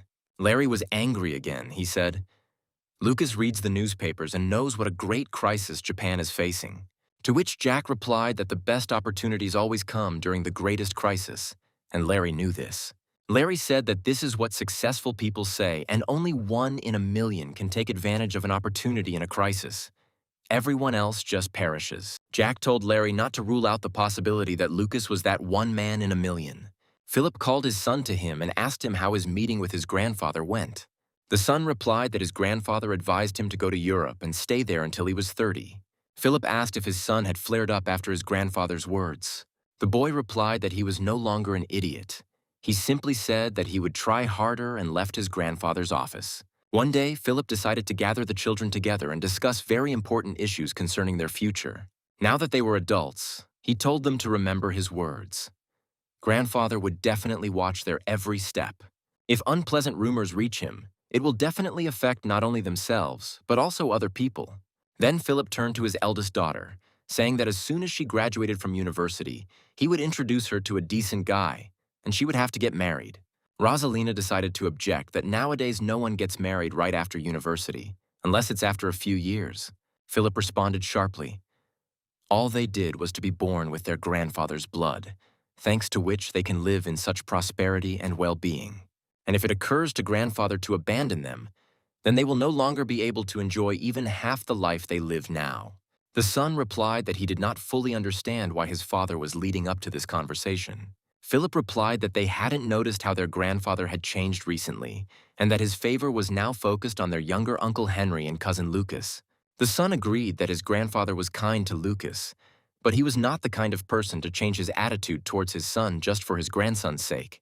Philip said he had received information that, despite his busy schedule, their grandfather found time to watch a film made by his son Henry. After a short silence, Philip invited the children to draw their own conclusions and compare how their grandfather treated them and how he treated Lucas. Then he reminded them of their grandfather's age, and no one knows how much longer he has left. Philip told the children to visit the chairman's house more often and not to create problems for him, and when Cintez Group fell into his hands, they would be able to behave as they pleased. He said that the conversation was over, and the children obediently left their father's office. Philip recalled that last year he was supposed to take over Motors Group. Since then, the remaining problems were settled by his father without his knowledge. And the unresolved issues of the new branches that Philip was dealing with were resolved personally by his father. Rumors began circulating within the company that the succession structure would change. Branch directors began to argue with Philip more often and report his actions to the chairman. Philip was clearly aware that Richard Wilson had changed a lot and he had only a vague idea of the reason. And the nephew, who was never perceived as a threat, is now turning the whole house upside down. Philip understood that in such a situation, even if the children worked hard, they would not be able to become owners of Cintez Group. Fantasy Entertainment established a company in Korea, and Larry Baker was appointed as the representative of both companies. Jack didn't feel much change in their relationship, but Larry stopped objecting immediately when Jack expressed his opinion. He began to listen more, and when Jack expressed an opinion that differed from Larry's, Larry would object reasonably based on the data. Larry sat opposite Jack and advised him not to buy part of the Bill Market shares, but all of them. Jack replied that they had made a profit 100 times greater than their investment, which was quite enough and there was no reason to be greedy. Larry took some documents out of his briefcase and, placing them on the table, said that this was information about a company that could be invested in, but he wasn't entirely sure. As Jack started looking through the documents, he said that they had made quite a bit of profit last year and that it was a large and well-established company.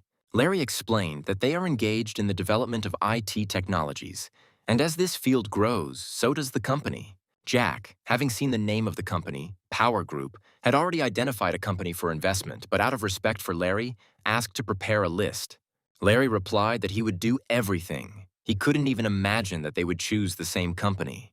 Jack asked Larry what he meant when he said he wasn't entirely sure about the company he had chosen. Larry replied that it was a stable company and hardly needed investment, and that its founder was a third-generation Japanese Korean.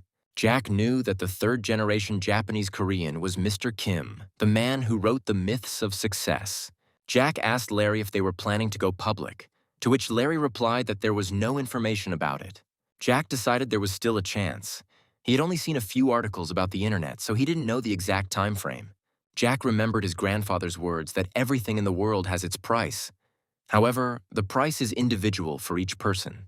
And if the conditions are right, they will sell anything. Larry asked Jack how much he was ultimately willing to give, and Jack replied that he would like to hear it from Larry. Larry offered to pay 5 times the nominal price for the shares, which would mean a 30% profit after the shares were listed on the stock exchange. Jack replied that he wasn't sure the company would be interested in such a proposal. Larry said that this is precisely why he has doubts, since there are many investors willing to offer the same conditions. Jack replied that in that case it would be necessary to offer not 5 but 10 times more, and in case of competition, raise it to 50. Larry wanted to object harshly, but the next second he covered his mouth with his hand to remain silent. Jack told Larry that Bill Market had already grown 100-fold, so why couldn't the same happen with Power Group? Larry replied that Power Group is not a manufacturer like Bill Market. It is just a distributor. They can lose money. It is like gambling. Jack replied that they couldn't leave their opponents in the game and quit themselves. There was no poker that you could play alone. You just had to wait until the end. Larry smiled and said that since Lucas had such deep knowledge and luck in gambling, it was worth trying to join this game. He added that Lucas must remember that more often than not, the end of such games is ruin, but he will raise the stakes. Jack replied that it would be the last time until he became an adult. A few days later, a package of documents was lying on Jack's desk. Larry had purchased 5 million shares of Power Group, paying 35 times its original value for each. Larry said that now all that was left was to wait and hope for Lucas's luck, to which the guy replied that everything would be fine. While Jack was opening his juice, Larry asked if he had changed his mind about selling all his Bill Market shares. Jack handed Larry a can of juice and replied that they had already increased their investment 100-fold and that there was no point in holding on to it. They needed to buy more shares with the money from the sale of Bill Market. As Jack opened his second bottle of juice, he announced that he would be entering high school next year and would have to focus on his studies. Larry praised him for his diligence and asked if Jack intended to study business administration and economics in the future. Jack replied that he wanted to go to law school. He explained that his grandfather is the best entrepreneur in Korea, and Larry studied economics in England. They are both close, so why does he need a university? Larry asked in surprise if Lucas was really planning to become a judge in the future. Jack replied that he simply wanted to show that Wilson was a third-generation academic success story, as previously, students from wealthy families at the prestigious university were not good enough to get into law school. Jack was sitting in his grandfather's living room drinking tea when the chairman asked if Lucas had chosen the school he would attend for high school. Jack replied that he would go to a regular school and did not need to study abroad. The grandfather criticized Henry for not caring about his son's future and added that he would find out about a prestigious school in Switzerland. But Jack objected, saying that he would study at the local university. Jack explained that the most points are required for the law and medical faculties, and since Lucas is more of a humanities person, he chooses the former. The chairman excitedly asked if his grandson was going to be a judge or a prosecutor, and Lucas laughed and replied that he would be a businessman and a corporation owner. Grandfather asked why I should go to law school then. Jack replied that few rich kids got into law school at the prestigious university in Seoul, and his grandfather would be proud of him. Richard recalled how proud the president of Prestige was at a meeting of major corporations. It was a day when one of the main topics was the admission of the eldest grandson to that very university. But Richard knew what tricks he was resorting to. According to rumors, not only the Secretariat, but also a dozen correspondents from the university and the Ministry of Economy were mobilized for the admission. The faculty that required the lowest number of points was chosen. It was either the Faculty of Philosophy or History. If this had been an honest admission, his grandson would not have been able to score points even for these faculties. But law school is a completely different matter. All that was left was to recognize a person's intellectual abilities. And now Lucas wants to prove that he is one of those capable people, just so that his grandfather can be proud of his grandson. There were many people who brought Richard wealth, but no one brought him happiness. And now, the youngest of the Wilsons makes him happy. The chairman said that if Lucas gets into this university's most prestigious department, he will buy his grandson everything he wants. Jack thought that Richard should remember his promise, because he didn't want some foreign car. He wanted the power of the chairman of Cintez Group. In 1994, Power Group's shares went public, and the price per share was the highest on the stock exchange. Mr. Kim, the company's president, announced that he was going to carry out a takeover of one of the companies, but was currently busy choosing a suitable one. By this time, Jack's investment of $230 million had turned into $850, bringing in a profit of $620 million. The game paid off because Jack managed to get out of the game in time before the Power Group financial bubble burst, and he devoted all 3 years to his studies. He occasionally invested in Hollywood films as a hobby. Lucas's brother Jimmy graduated from high school without any major incidents, and since he did not have enough grades to enter a decent university, he was sent to America to study. Jimmy didn't receive the attention he deserved from his family, and there were no expectations placed on him. And now all attention was focused on Lucas, the Wilsons' only senior. Some people watched his grades with curiosity. Only his parents and grandfather looked at him with hope. The chairman was bragging to someone on the phone that his youngest grandson ranked 39th in the country in the natural sciences and 10th in the humanities. The official results had not yet been announced at the university, but the grandfather had already received a note with his grandson's scores. Richard scrolled through his phone's address book, wondering who else he could brag to about his grandson's successes. The chairman invited the head of the PR group into his office, showed him the note, and ordered him to quietly leak this information to the media. The manager inquired about the purpose of this assignment, to which Richard replied that everyone thinks that managers use money and power to ensure that their children study in prestigious institutions. And now photographers and reporters will know that Wilson Jr. achieved everything on his own, without the financial support of the chairman of Cintez Group. And this idea worked out. There was always a large number of reporters in Henry's house, who constantly followed the life and successes of Lucas. Throughout the year, Jack prepared individually with teachers for each subject. The money spent on teachers would be enough to pay these journalists' salaries for 10 years to come. Reporters discussed how Lucas was only 6 points short of first place, which now belonged to a student from Jeju Island.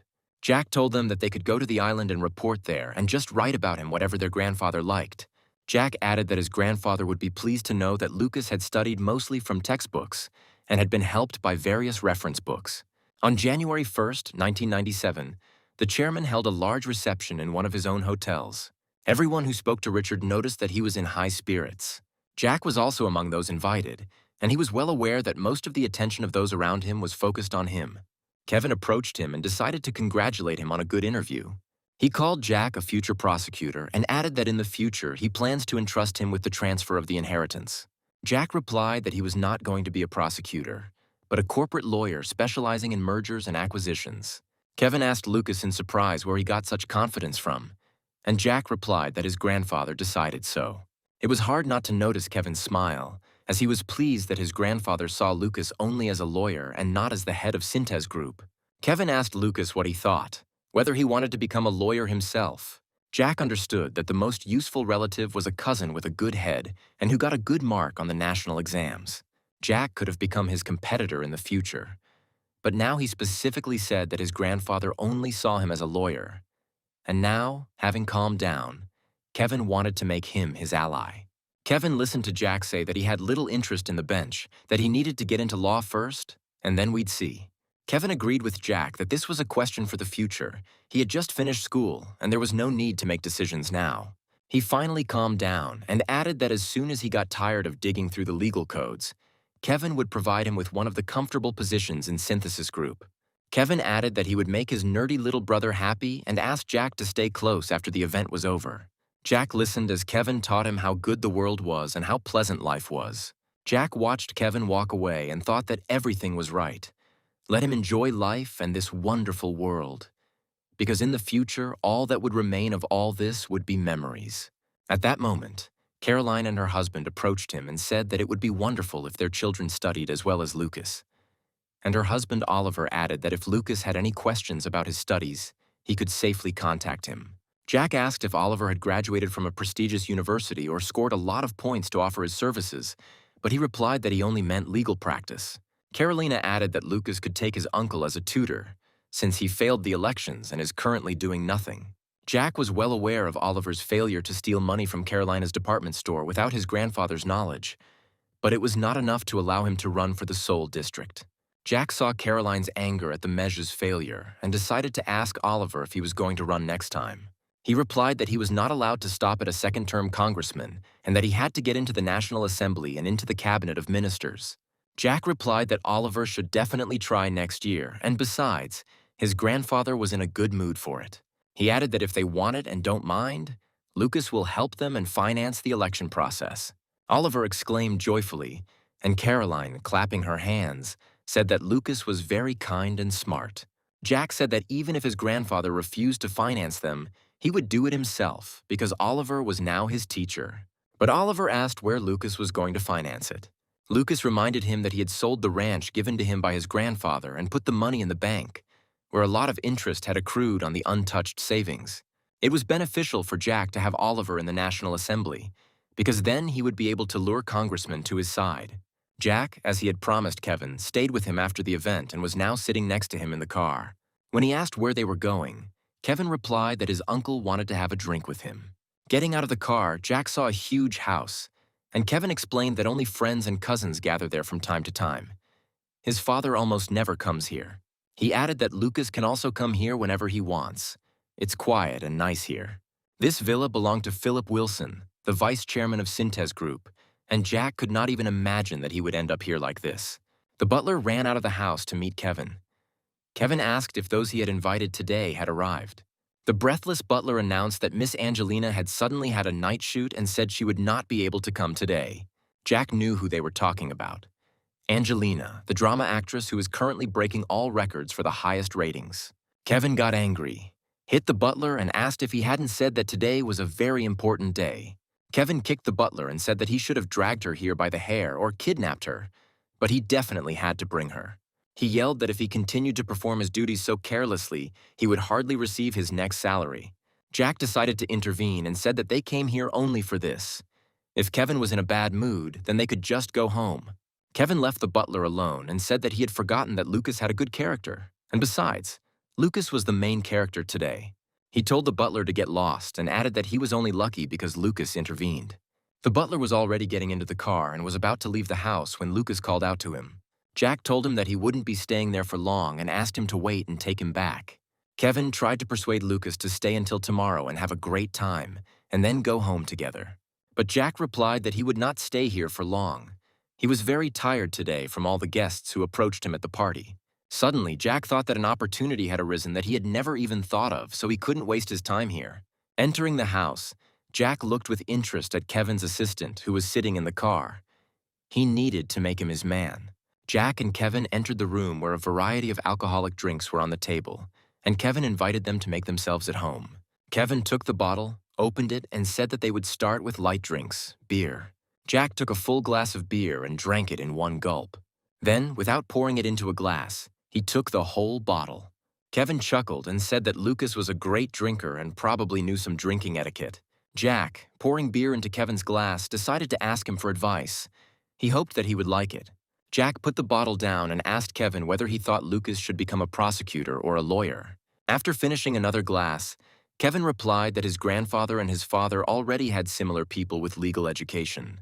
But they are all strangers, and Kevin and Lucas are brothers, albeit cousins. He said that after living in Europe, he realized that no matter how loyal his subordinates seemed, the truth was that they were not, and everyone had their own thoughts. Jack thought that Kevin did the same thing, and he also blamed others because of his distrustful personality. Kevin continued, "He understood perfectly well that there was a deep gap between those who give and those who receive money, which was difficult to bridge, but connections were a different matter. My relationship with my brother is not a take or give relationship, but rather a shared use of finances." Jack drank beer and thought that the real Lucas might have believed this nonsense, but not Jack.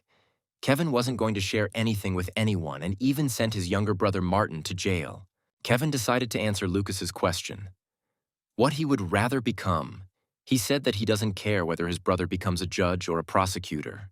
He added that Lucas simply needs to be around all the time, and then he will make him the second person in the Cintez Group company. Kevin said that Lucas is the only one among the brothers who acts like a human being. The rest are useless. They won't be able to run the company even when they grow up. He saw great potential in Lucas, and that's why he invited him to join him. Jack wondered if Kevin really trusted him so much that he dreamed of making him his right hand, or if this was just a test. At that moment, two pleasantly beautiful girls appeared in the doorway laughing. One of them cheerfully told Kevin that they hadn't seen each other for a long time. Jack often saw the faces of these famous girls in dramas and various music programs.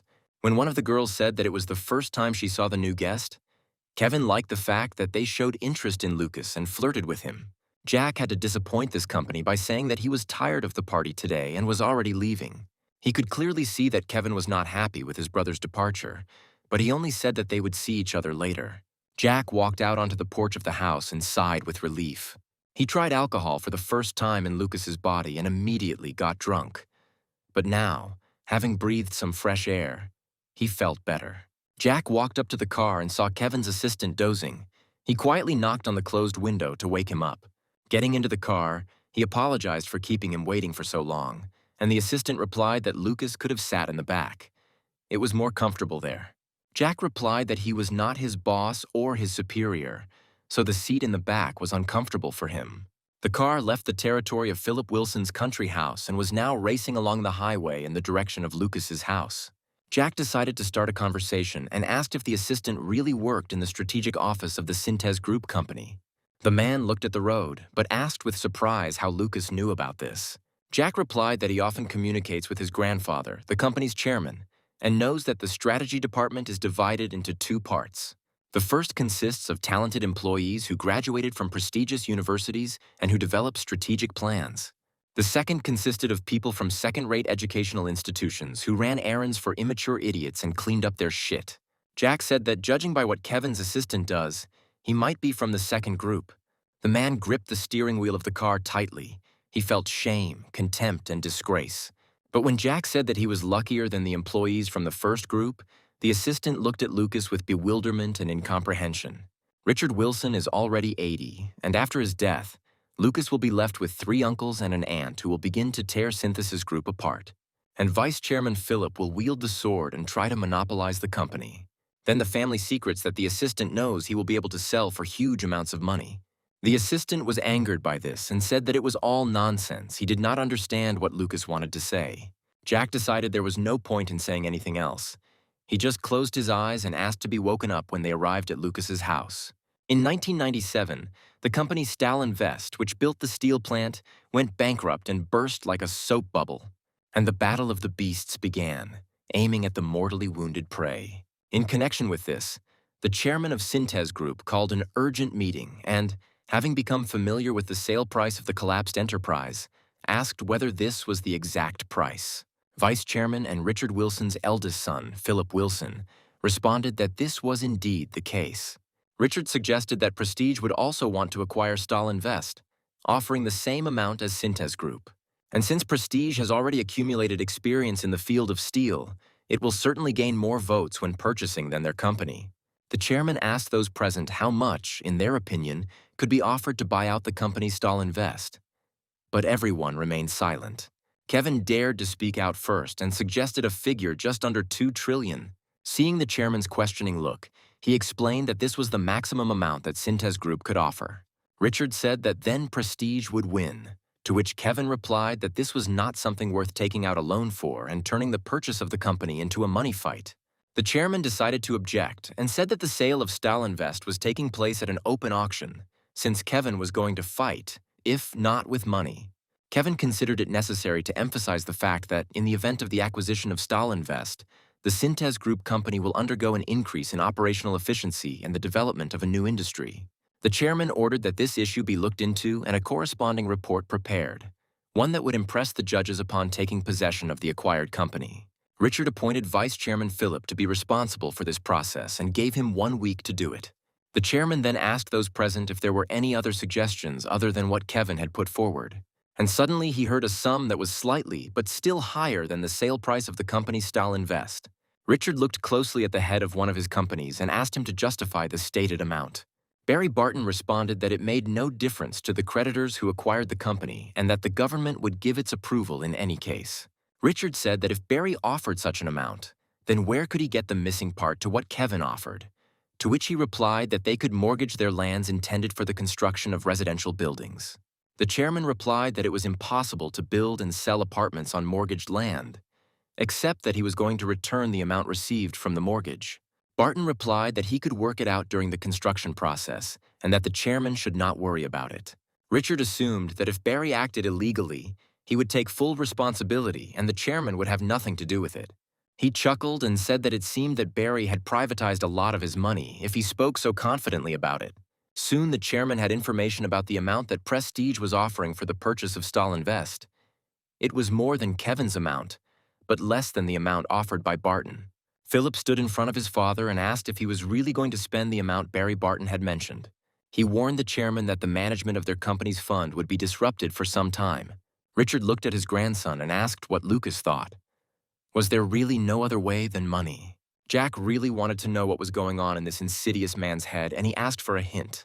The chairman said that when a person sells a tree, he wants it to go to someone who has taken good care of it and grown it, not to someone who will cut it up and sell it as firewood.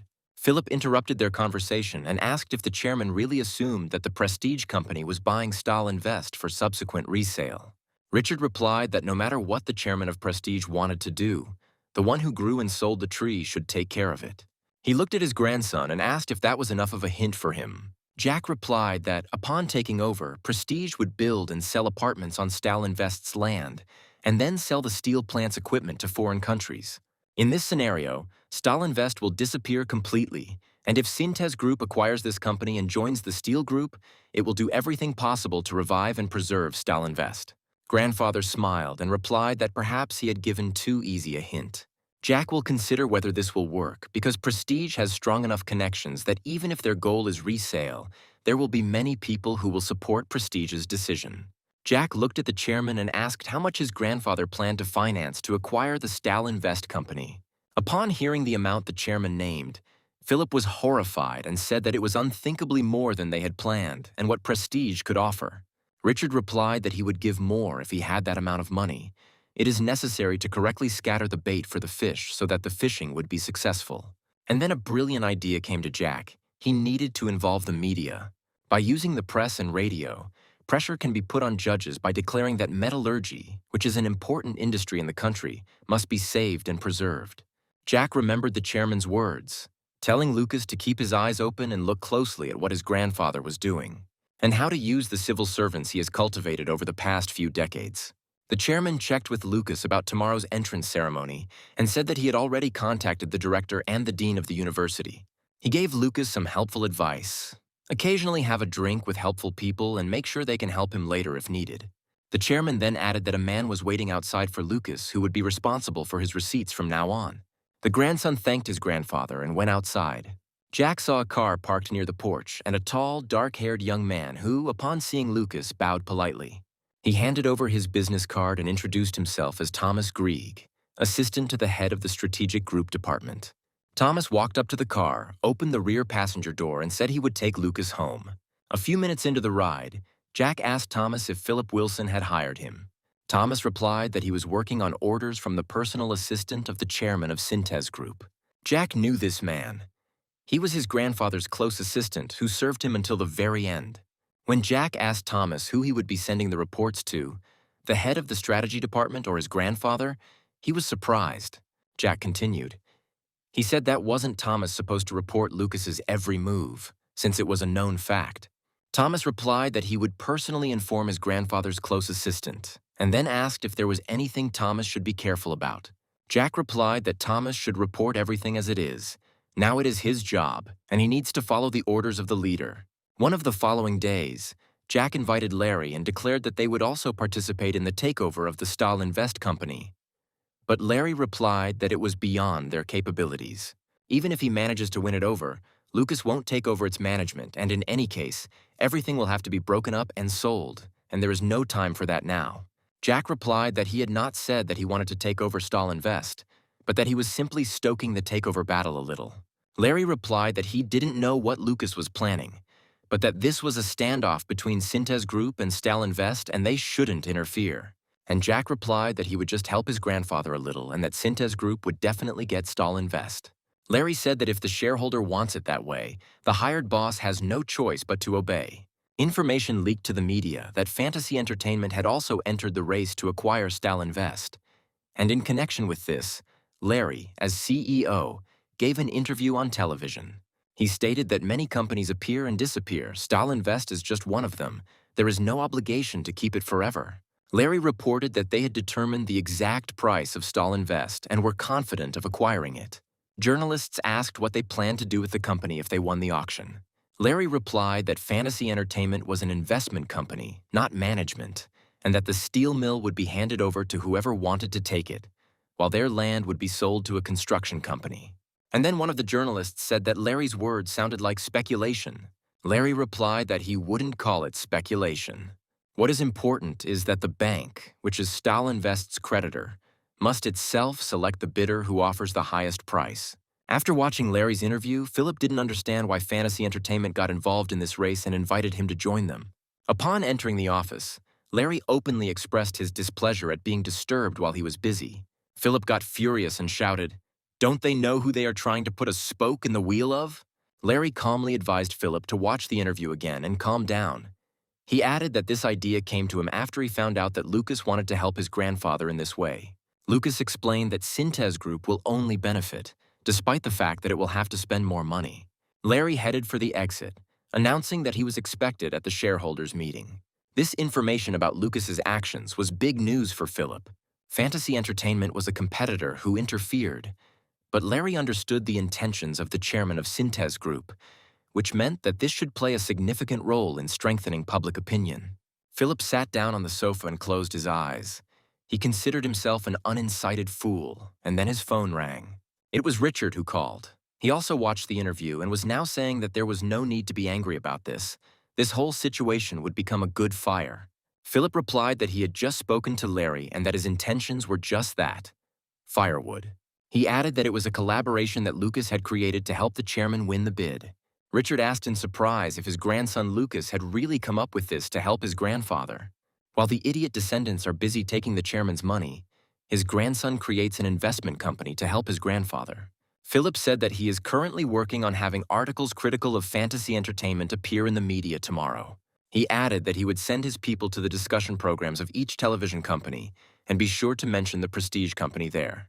This company has already seized enough steel mills, and the seizure of Stahl Invest will be seen as a desire for its land. Their hidden goal will be to build apartments there for sale. The rating will decrease. Their offer will be rejected. Richard replied that Prestige had been difficult to compete with from the start, but Lucas and Larry had opened the doors and given Cintez Group a chance. One of the following days, Jack was already approaching the doors of the university, where the welcoming ceremony for first-year students was taking place. Jack entered a large, spacious hall and saw a large number of students and tables set with a variety of food and drinks. But as soon as he appeared on the threshold, all eyes immediately turned in his direction. Jack walked into the hall and sat down on the edge of the table. He wondered how Lucas would feel now, being here, whether he was comfortable with all the attention from those around him. A few minutes later, professors and teachers came onto the stage, greeted the new students, and invited them to get acquainted. One of the boys stood up and said that he came from the village. The second one replied that he was going to defend the law for the sake of the country's future. One of the teachers said that it was very good that most of the students were from the provinces, and that this was not a world where children from rich families monopolized prestigious universities. At some point, it was Jack's turn, and the guy sitting next to him handed him the microphone. Most of the students turned towards him. They were very interested in listening to this student's speech. Jack stood up and asked permission to take a little longer than the other students. The rector responded positively, saying that everyone can speak at their own discretion. Jack said that most of the people here know who he is. His name is Lucas, and he was born into a wealthy family, and he is proud to be here now. Some smiled, some looked with prejudice, but everyone understood one thing. There was no way to get in here, even with a large sum of money. Jack continued. He said that he understood that making friends with the teachers and students would not be so easy, but if he gave each of those present small gifts, would it not be considered a bribe? The rector replied that a bribe must have some price, and that the students could currently give him their warm relationships in return. Jack asked if giving expensive gifts to teachers would be considered a bribe. One of the teachers laughed and replied, "It's a pity, but this is already a bribe." At that moment, Jack's assistants wheeled carts with many boxes into the hall. Jack learned this talent of buying favor with gifts from his grandfather. One by one, the students received gifts and opened the boxes. They were the latest model laptops. Jack put the microphone down. Everyone was busy with the gifts and didn't listen to the specs of the laptops. A few days earlier, Jack had been sitting in the chairman's office, surprised by his grandson's decision to give expensive gifts to the university students.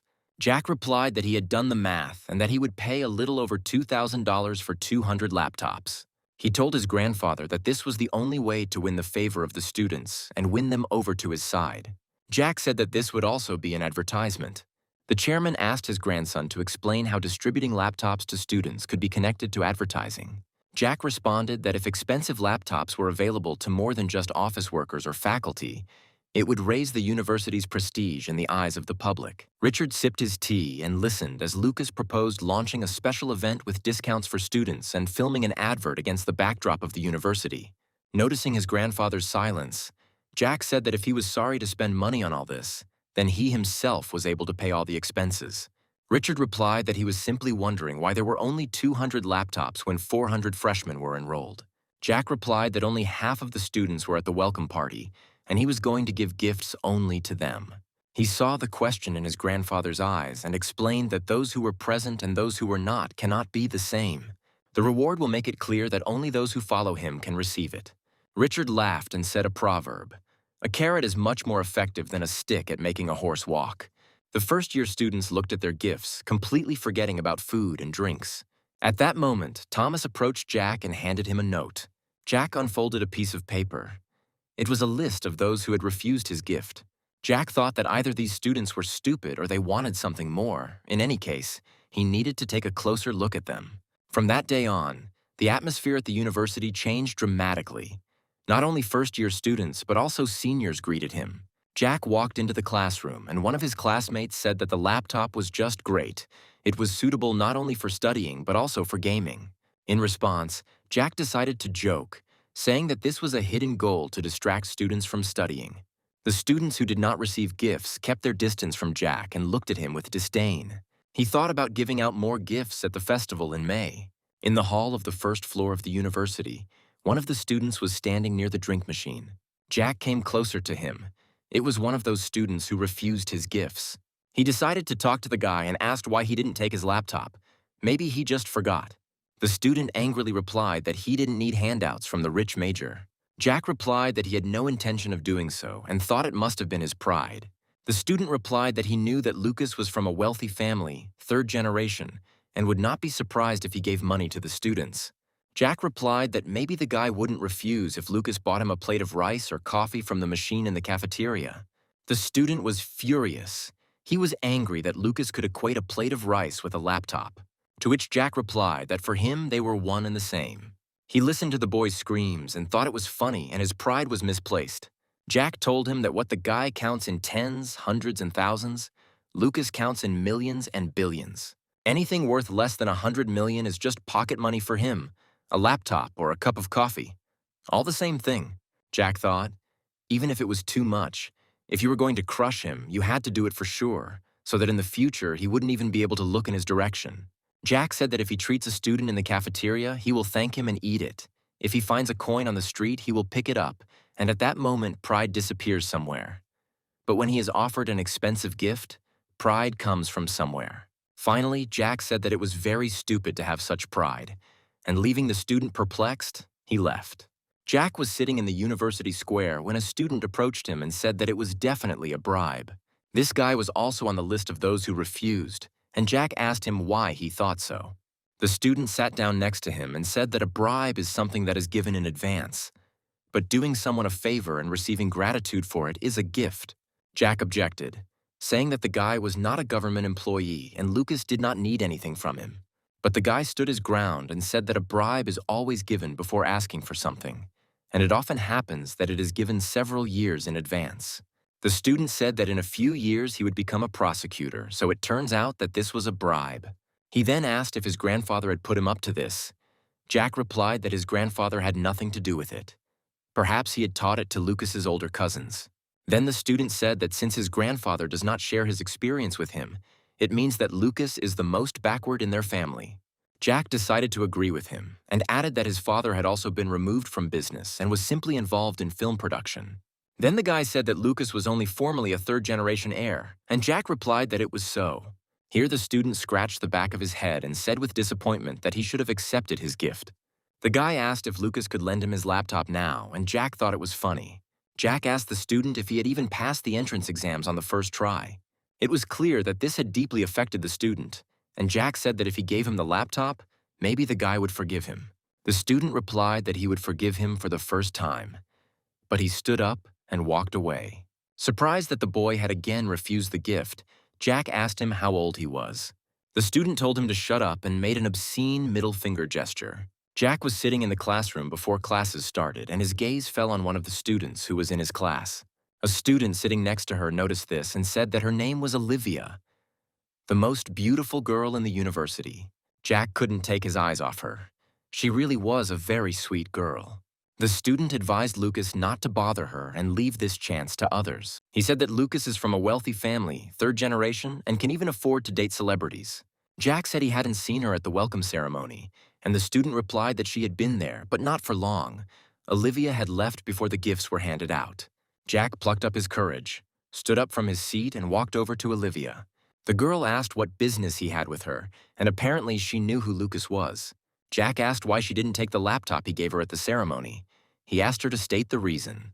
Olivia was a little embarrassed, but decided to answer honestly that she didn't know how to use it. She was apparently ashamed of this, but she answered, "Is there any point in taking something you can't use?"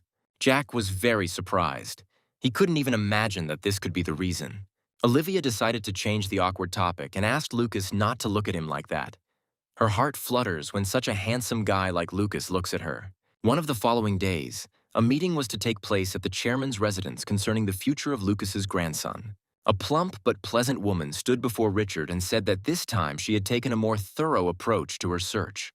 The woman took out the forms and, placing them in front of the chairperson, said that this was the first candidate. She was 27 years old and currently worked in the Hong Kong branch of Boston Bank. The second candidate is the granddaughter of the chairman of the famous Daily News newspaper. She is 26 years old. The chairman said that these were excellent candidates and ordered that a date be set for a meeting with them. Richard added that everything needed to be organized so that rumors wouldn't spread that they were choosing a bride like they were in a store. At that moment, the woman reached into her bag and said that this was exactly what the chairman had asked for, but that this information was extremely difficult to find. The woman said the third candidate is the only daughter of the man appointed to the post on the Constitutional Court. She added that this is the granddaughter of the very same chief judge who died last year. The chairman said, "So, this is the girl from the family who declared that she would not practice law after the expiration of her term of office." The woman added that this is a highly respected family of lawyers who gather at the Supreme Court more often than at home. She continued by saying that the most interesting thing is that this year she entered the same university law school as his grandson. Richard was delighted with this news, and said that it would be easy to bring them together without arousing suspicion. The woman confirmed that the current heirs do not like being brought together in coffee shops and hotels against their will. She will make it look like true love, and they will not notice the interference.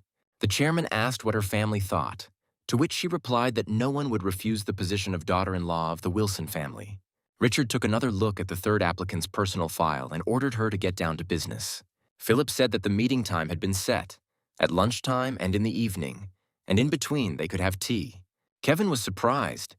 He didn't like the idea of having to meet 3 people in one day. Philip replied that he must see and get to know the bride before marriage. In any case, whoever he chose, all 3 would be useful. He added that this was his grandfather's order and these were his candidates, and that Philip personally preferred the bank president's daughter. Kevin replied that this was too much. How could you decide like that in one day, as if we were talking about crossing dogs? The father replied that his son shouldn't talk nonsense. Kevin would choose, live together, and then they would get used to each other. Kevin understood that he would hardly be able to influence their decision, and he would have to live not with the one he loved, but with the one who would give him the opportunity to manage Cintez Group. Philip said that when his grandfather passes away, the heirs will not sit quietly. They will prepare to attack and target subsidiaries, by which time they need to secure the largest number of shares.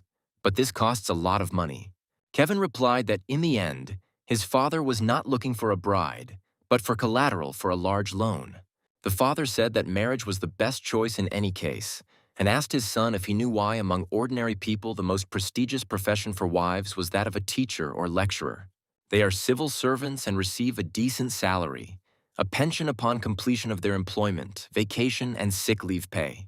But this is among ordinary people, and in their case there is no difference.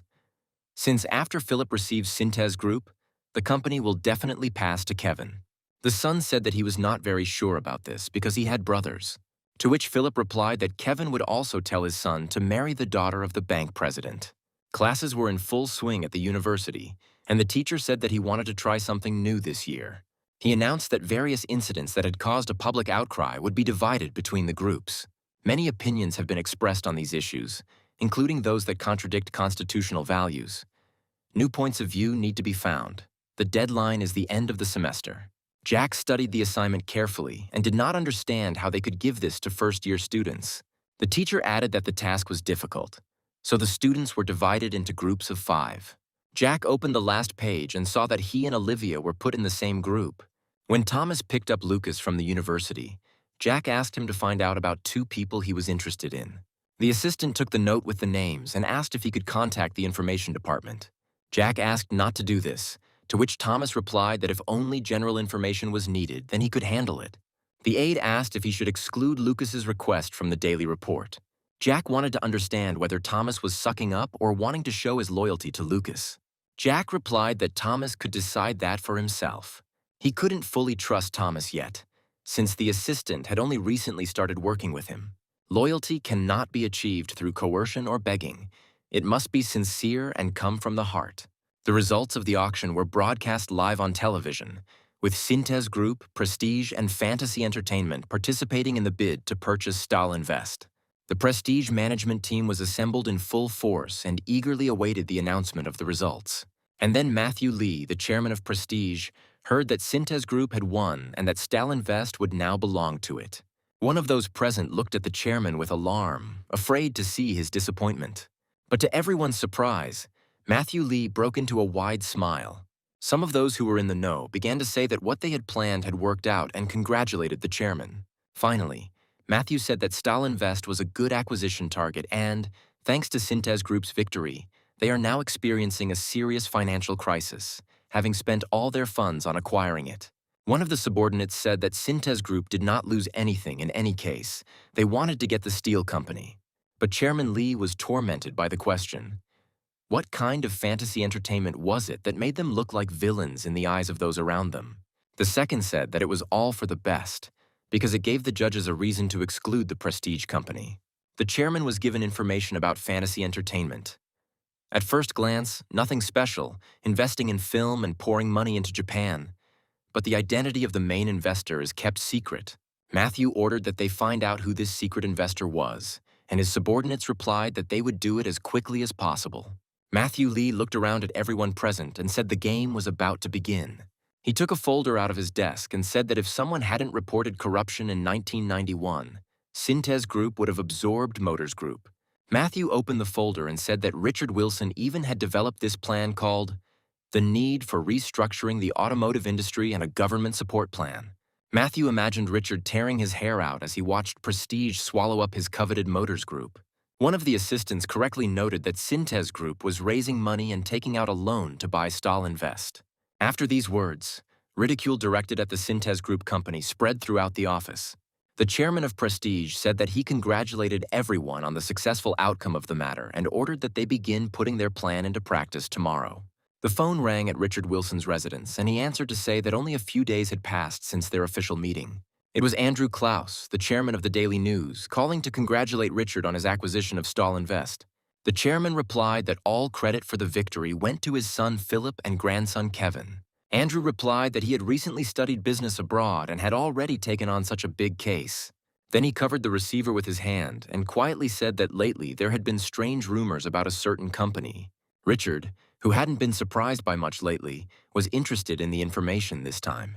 Andrew told him that suddenly news began to appear regarding the Motors Group company, just like 6 years ago. The chairman asked if this meant that someone was targeting the car company again. Andrew replied that it was not yet certain, but the situation then and now were suspiciously similar. Richard asked if Andrew's editorial team was planning to publish articles on the matter, but Andrew replied that he had blocked the release for now and that Richard should check everything himself. The chairman called out, hoping that there was someone in the corridor who would bring him a bottle of water. His secretary quickly entered the office at his shout, holding a glass of water on a tray. The chairman shouted even louder. He ordered to bring a bottle of water, not a glass. He emptied the plastic bottle of water in one gulp and slammed it down on the table. He then returned to the conversation and asked the chairman of the Daily News to delay the publication of the articles. Andrew agreed, and Richard said that the wedding had not yet happened, and he was already asking the matchmaker to do him a favor. Andrew replied that it was okay, he would have done it anyway. He added that he would try to find out who was the source of this information. After hanging up the phone, Andrew thought that if he did everything as the chairman of Cintez Group asked, he would take care of his granddaughter, who would become his daughter-in-law. Early in the morning, Larry was already entering the office of his company, Invest Group. Suddenly, he saw Lucas, who had arrived before him and was already asking if he had heard the news about Motors Group. When asked why he wasn't at university, Jack replied that when there was unrest in the country, where would he find time for university and reading books? Larry asked what interested Lucas more, the financial crisis or whether he wanted to use this opportunity to exchange the local currency for dollars. When Jack replied that he was not interested in an exchange, Larry suggested that the issue was still about the currency crisis. It seemed Larry wasn't in the know, so Jack decided to give him a hint and see how he would take it. But then Jack decided not to waste time and asked directly if he had heard about the rumors that the Prestige company was targeting Motors Group. Larry replied that Motors Group was currently at rock bottom financially, and if several powerful people put pressure on it, it would suffocate. History hasn't changed. 6 years ago, his grandfather failed to take over the Motors Group, but now Jack must change that. Jack looked seriously at Larry and said, "Maybe they will absorb Motors Group." Richard Wilson called an emergency meeting and announced that Prestige was using the same strategy they had developed 6 years ago. They desperately wanted to get Stalinvest and got it. But now there is no money, and Motors Group is an unaffordable luxury for them. The chairman crumpled the document and said that all this was part of the Prestige company's plan. Having calmed down a bit, he said that since this had happened, nothing could be done. He asked for suggestions on what would happen to Cintez Group if Prestige absorbed Motors Group. Wilson Motors' CEO said their market share would plummet. The chairman said that they should already have taken some measures by tomorrow. When everyone had left, only Chairman Richard and Vice Chairman Philip remained in the office.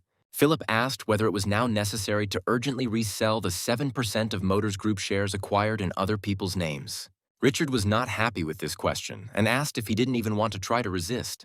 Philip replied that if Prestige takes over the management of Motors Group, the latter's bankruptcy is only a matter of time. Seeing the silent question on his father's face, Philip explained that all this was because Prestige was doing everything according to their developed plan. Richard replied that if the corruption incident had not happened 6 years ago, they would have absorbed Motors Group. And then the chairman suggested that his son would like to use these shares to cause a bit of a stir, since one can't just sit back and do nothing. Richard looked at Philip intently and said that there was one person who could take matters into his own hands. Larry Baker. The chairman ordered that all the shares be given to him and that Larry be made their representative. The next day, Jack and Larry met again in the office, and Larry said that his grandfather seemed really angry. Jack assumed it was all because of prestige. Larry said that the chairman has 7% of the shares of the company Motoraz Group, and he wants to sell them in order to slightly improve the financial situation of Cintez Group. He added that their company, Fantasy Entertainment, had some of the fund's money, and the chairman had told Larry to buy shares with it and start defending the rights of the main shareholder. Jack hoped that Larry had said no, because there was no reason to buy stocks that would fail. Larry asked if Lucas really wanted to take over Motors Group, and Jack said yes. Larry explained that the acquisition of Motors Group as a parent company means the acquisition of prestige. And if he manages to get Motors Group, what does Lucas plan to do next? Jack asked him the same question. Larry replied that if we think rationally, then we should close all 28 branches, throw out the unusable ones, evaluate and sell the scrap metal, and sell the good ones at cost. And if you act irrationally, then try to save the Motors Group, cut off the damaged part, and apply the medicine.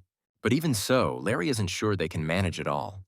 Jack said that we could try to get at least to this point, and then calmly think everything over.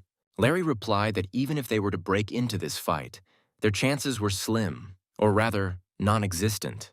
Jack asked why Larry was interested in it then, since he was the type who wasn't interested in playing with low odds. Larry replied that if they had shares of the Motors Group company in their hands, they would be able to look inside. He added that the purchase price of Motors Group shares could be covered by Lucas's own money. But this was not a game that could be played with only bets. It takes power to direct judges, creditors, and politicians, and it is unlikely that anyone other than Cintez Group can stand up to prestige. Jack looked at Larry and realized that he agreed to Lucas's proposal. 28 subsidiaries, 50,000 employees. This is a huge stake, where the winner takes all. This is a war where money will be spilled instead of blood, and tens of thousands of people will lose their livelihood. Grandpa asked why Lucas wasn't in class, to which Jack replied that his goal was to get in, not graduate. He added that up until this point he had only been learning, but now it was time to play a little. Grandpa said that Lucas didn't have full attendance, and he had to give the university some money so that they would turn a blind eye to it for a while. Jack was already thinking about taking an academic leave after the first semester. Grandpa asked what Lucas was constantly doing at Larry's Invest Group office, and Jack thought Thomas was doing a great job of giving Grandpa his daily reports. He replied that he was learning a lot from Larry and was currently studying the situation at Motors Group. Jack said that no matter how you look at it, they would soon go bankrupt, and Grandpa asked why Lucas thought that. Jack replied that the financial sector had changed and that Motors Group's sales had declined due to good sales at another company. Naturally, the liquidity of the assets dried up, which is why prestige began to strangle them. And if Motors Group goes bankrupt, someone will quickly snatch it up. Grandpa said that Lucas's answer was worth 80 points, and if he guessed who exactly wanted to grab her, he would get 100.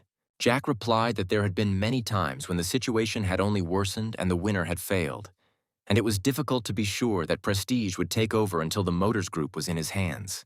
The chairman replied that Lucas himself knows that the current situation is alarming. There is a currency crisis, and it may be that there will simply be no one to buy Motors Group. He added that they also need to take care of themselves. Several concerns have already collapsed.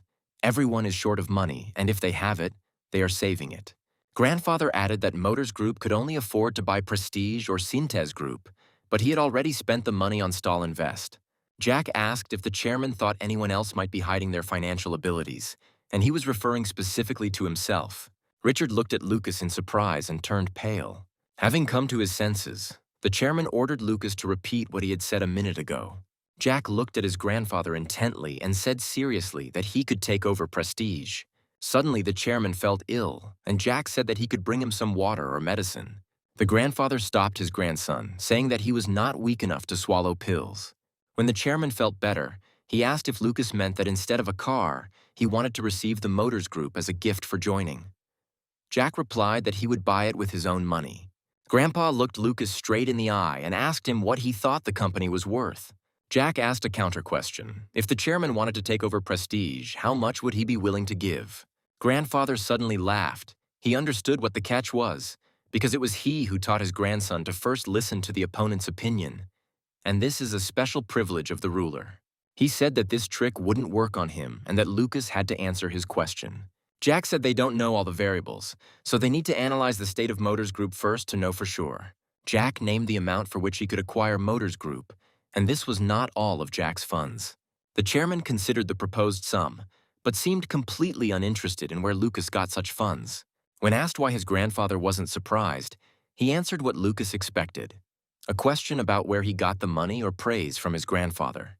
Jack replied that the praise could wait, and that he really did have more funds than Cintez Group. The chairman replied that he knew Lucas wanted to boast that he had surpassed his company, but if his grandson wanted to get Motors Group, he would have to have much more than the stated amount. Jack asked his grandfather what amount he was thinking about.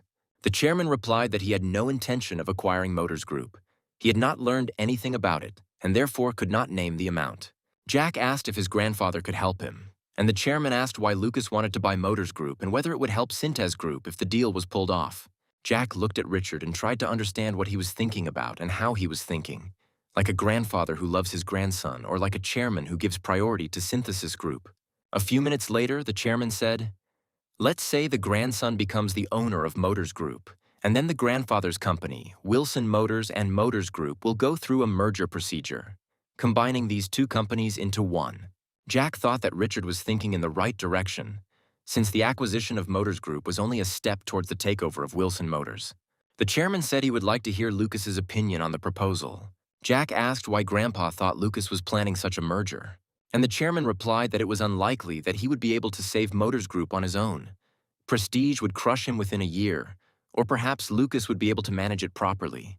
Jack replied that his grandfather shouldn't worry about managing things. He had someone to trust with it. The chairman said that in that case, either cancel the merger or find a solution that would suit everyone. If the conditions are not suitable, there is always the possibility of adjusting them. So he asked Lucas what he thought the merger percentage was and how much the chairman should put on the scale. Jack answered briefly, 20%.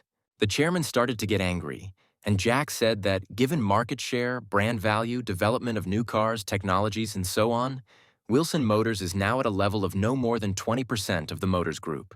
He added that this is just the opinion of automotive experts, not Lucas. Richard replied that he was well aware of this, but reminded Lucas that there was also hidden value.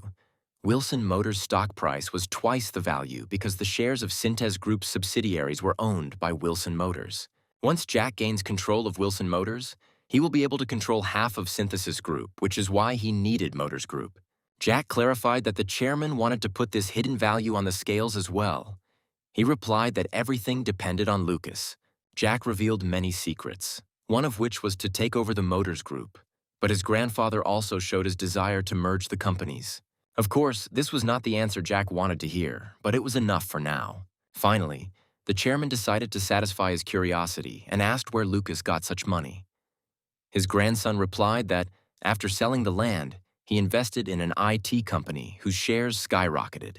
The grandfather replied that, judging by the fact that they had increased 100-fold, Larry had an excellent sense of smell, and the grandson replied that he was simply very lucky. The chairman asked what place Lucas occupies in fantasy entertainment. Jack replied that he was the largest shareholder and owned 98% of the company's shares. And without giving the chairman a chance to ask another question, he immediately replied that Larry had 2% and was the company's CEO. Richard looked at his grandson in surprise. He had no more questions. The chairman reminded his grandson that a certain amount of Cintez Group was in Lucas's company.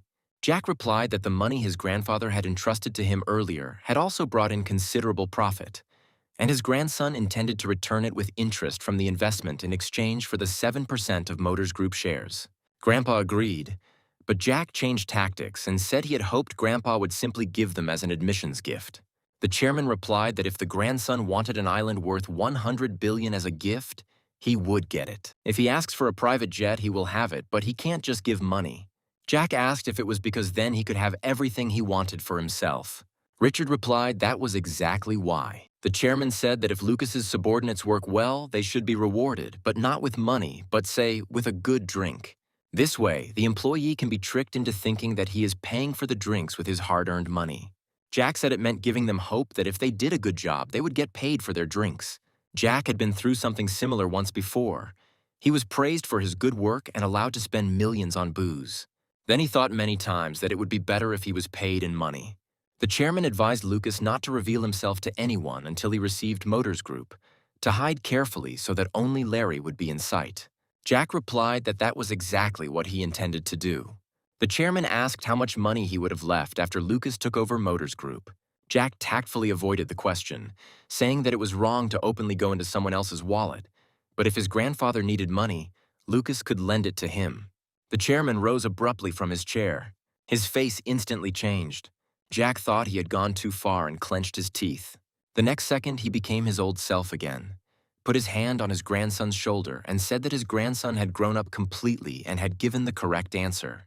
Before the next meeting at the Wilson residence, the chairman told Philip to gather some smart guys to carefully study the accounting books of the Motors Group. Philip reported that Prestige would definitely send its own representative to the extraordinary shareholders meeting, and Cintez Group would also take measures to counter this. At the meeting, the chairman gave orders to collect data on Motors Group, as was done 6 years ago. Those present reminded that they do not have the funds if the chairman decided to acquire this company. Richard replied that they would simply prevent Prestige from doing so. One of those present asked if they prevent Prestige from doing this, then who will get Motors Group? The chairman became angry and shouted that they were not here to guess, but to focus on his assignment, and the deadline was a week. When everyone had left, the chairman told Philip to arrange a meeting with the chairman of the Motors Group. Richard had something to tell him. Philip replied that he would contact Mark Twinton immediately and asked where to arrange a meeting. The chairman replied that he would come to him himself. Philip was suspicious that the chairman, who had never acted for the sake of others, was going to personally visit Chairman Twinton, and he was interested in what they would talk about. While in his office, Larry asked Lucas if the conversation with the chairman had gone well. Jack opened a can of juice and said that Grandpa would give him his full support, and Larry could take over the shares and meet with the officials. Lucas replied that it sounded like Lucas wouldn't be involved. Jack said that this was true, because in the eyes of others he was still a child and could not be trusted. He added that many eyes are always on their family. There are also many enemies within the family. Larry agreed with Lucas. If he showed up, anyone with a brain would think it was his grandfather's money. Jack said that they had little time and they had to finish everything before the final bankruptcy of Motors Group. He noticed that Larry was more excited than usual. Jack was also uneasy. The trillions of dollars he had earned were enough to live like an emperor. But the nightmare that he had every night paralyzed him. Jack did all this not only because of nightmares. He used to dream about life, in pursuit of which he dreamed of money that would never run out. And in this body he craves more for life, in which he furiously wins every hour. By destroying his enemies and building his own empire, Jack wanted to see the end of it all. Even if this end will be just futility. Jack came to his senses when Larry asked why he was so quiet. He replied that he simply remembered his grandfather's words. He asked them to give him his money from Fantasy Entertainment after they received the shares of Motors Group. Larry replied that it was possible to give not everything, but only half.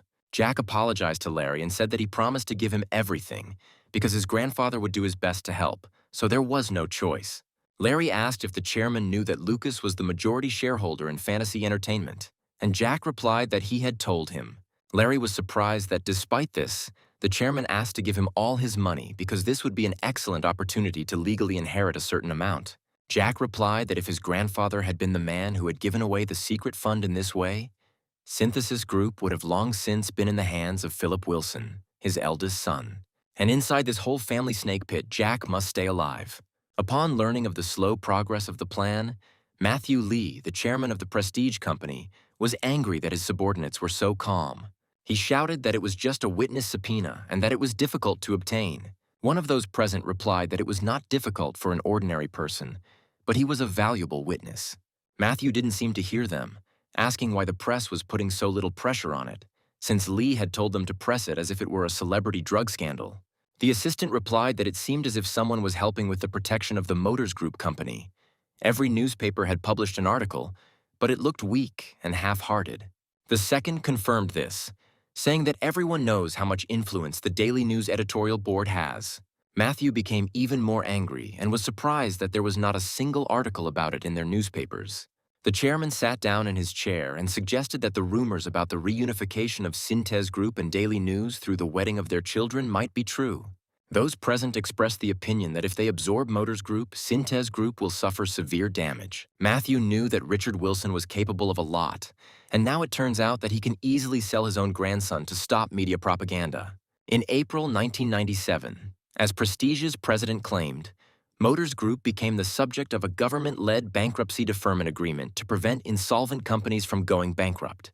To this end, Motors Group provided a memorandum of resignation from management, an agreement on wages and staff reductions, and an agreement to close the fund's management.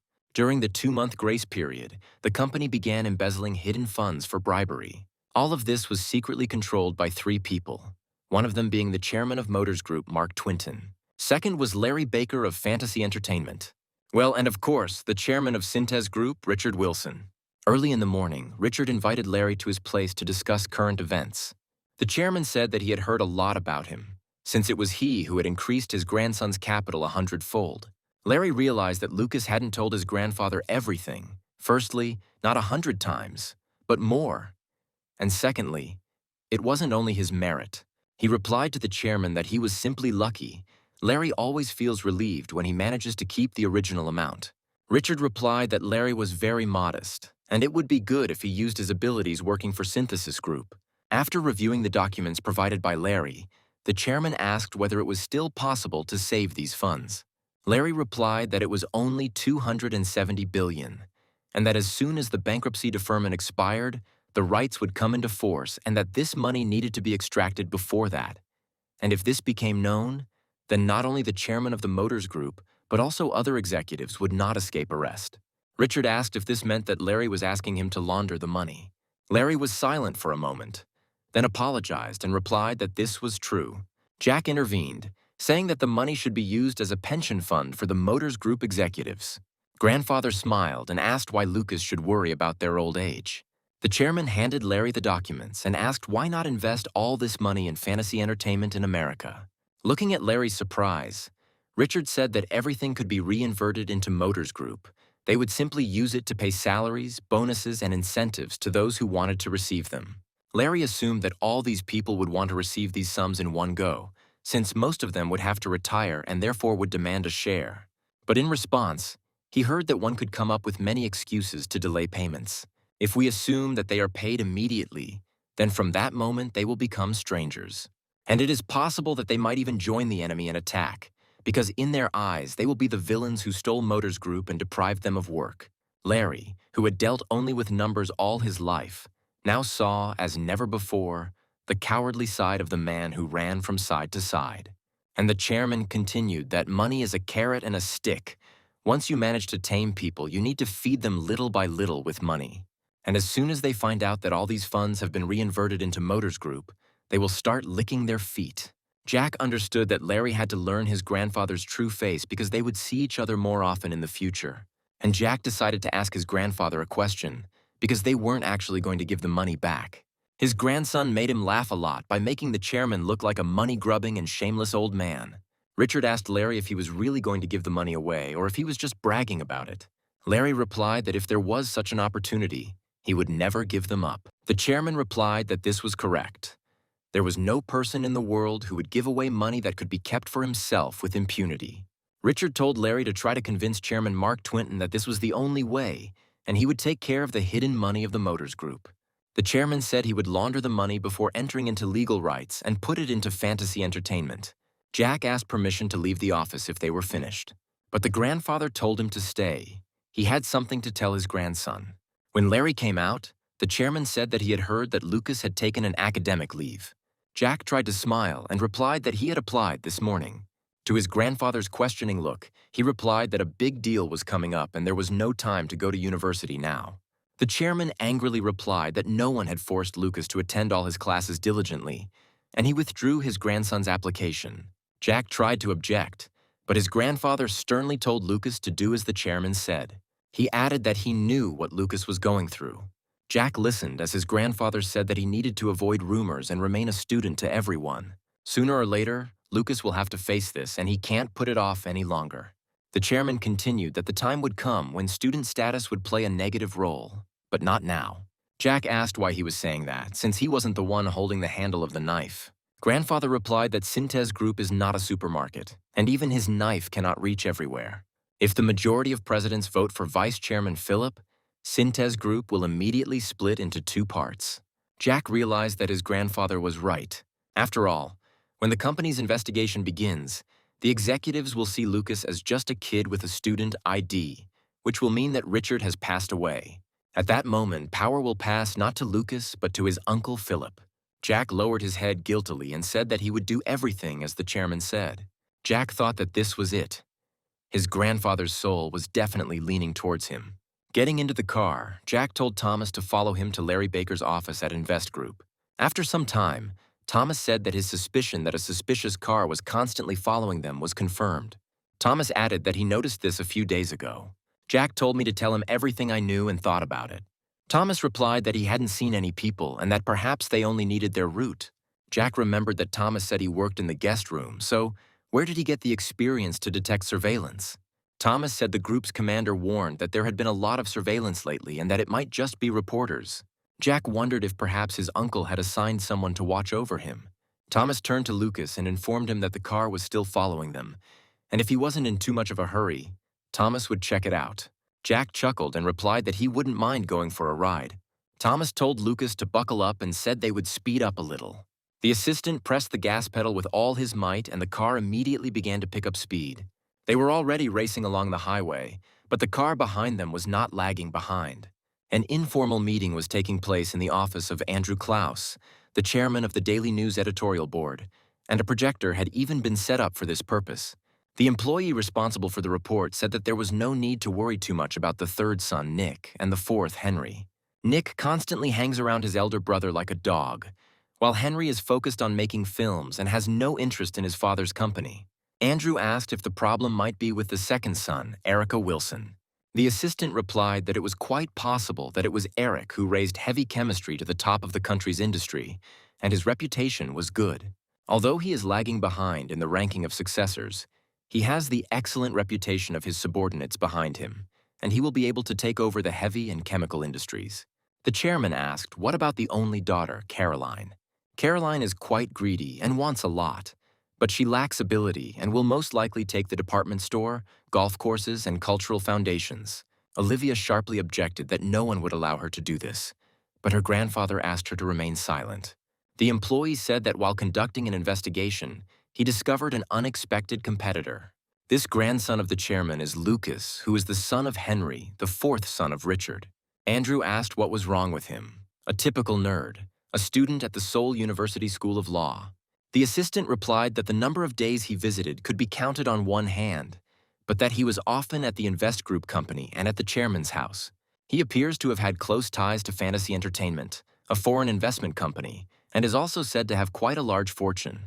The chairman heard a large sum from the assistant and became interested in it. He was surprised that Richard Wilson had entrusted such a large amount of money to a young man. Olivia also listened attentively to the fact that the chairman gave his grandson Lucas land for a ranch, which later ended up in the program for the future new city. Andrew replied that it was a strange, incredible stroke of luck to buy land for pennies and sell it for billions. Lucas then entrusted this money to Fantasy Entertainment and appointed Larry Baker, a classmate of his father's with whom Heinrich studied abroad, as CEO. The chairman concluded that Lucas was simply an incredibly lucky child. The assistant replied that Lucas was the only one who could visit the chairman's office, and that during the holidays he lived in his residence, which meant there was a special attachment. Olivia said that according to Kevin, Philip's son, even he can't easily get in there. It's not just an office, but the control tower of Cintez Group. The chairman receives the rest of his grandchildren in the living room, and only allows Lucas to be in his office so they can be alone there. The assistant confirmed Olivia's words and said that even Vice Chairman Philip was in his father's office along with the chairman's personal assistant. Until now, only Assistant Michael was allowed to be alone with the chairman. Andrew turned to his granddaughter Olivia and told her to ask her fiancé Kevin to check on the position of her grandson Lucas in the Wilson family. Olivia said she would do as her grandfather said. Finally, Andrew said that there would be no other chance until Richard gave everything into Kevin's hands, and that there was no time to relax. Jack asked Thomas if he was sure it was indeed surveillance. The assistant replied that this was indeed the case. It was the same car that was at the chairman's house, but still no one got out of the car. Jack thought that if they hired someone to follow him, it must be someone powerful from his family, most likely Uncle Philip. He looked closely at the cautious Thomas and wondered if the takeover of Cintez Group was really expected in the near future. Jack took an envelope from his inside jacket pocket and, handing it to Thomas, told him to use it as needed. The assistant opened the envelope and saw a thick wad of bills. Jack saw the surprised face and added that if there was no need, Thomas could spend them as he wished. He told his assistant that there are many people who do what they are told, many of them smart and educated. Thomas looked into his glass of coffee, and Jack asked when he came to Cintez Group if he had done anything on his own since then. When he didn't hear an answer, Jack said he wanted Thomas to choose what he wanted to do, choose his occupation and the people he needed. Jack threw the empty cup into the trash can and said it was time for them to go. The secretary entered the office and said that Mr. Larry had a visitor. Larry didn't immediately understand why she was so excited. The girl became embarrassed and replied that Matthew Lee, the chairman of the Prestige Company, wanted to see him. Jack and Larry exchanged quick glances. Neither of them expected that. Larry told her to ask Lee to wait a little. Jack said he would be next door in the conference room and asked Larry to turn on the microphone there so he could hear what they were talking about. Larry advised Jack to pull his hood tighter over his face so he could pass Matthew unnoticed. Stepping out into the corridor, Jack came face to face with the chairman of Prestige, but quickly lowered his head. Matthew couldn't help but turn around to watch the hooded man walk away. The chairman entered the office and Larry greeted him politely with a bow.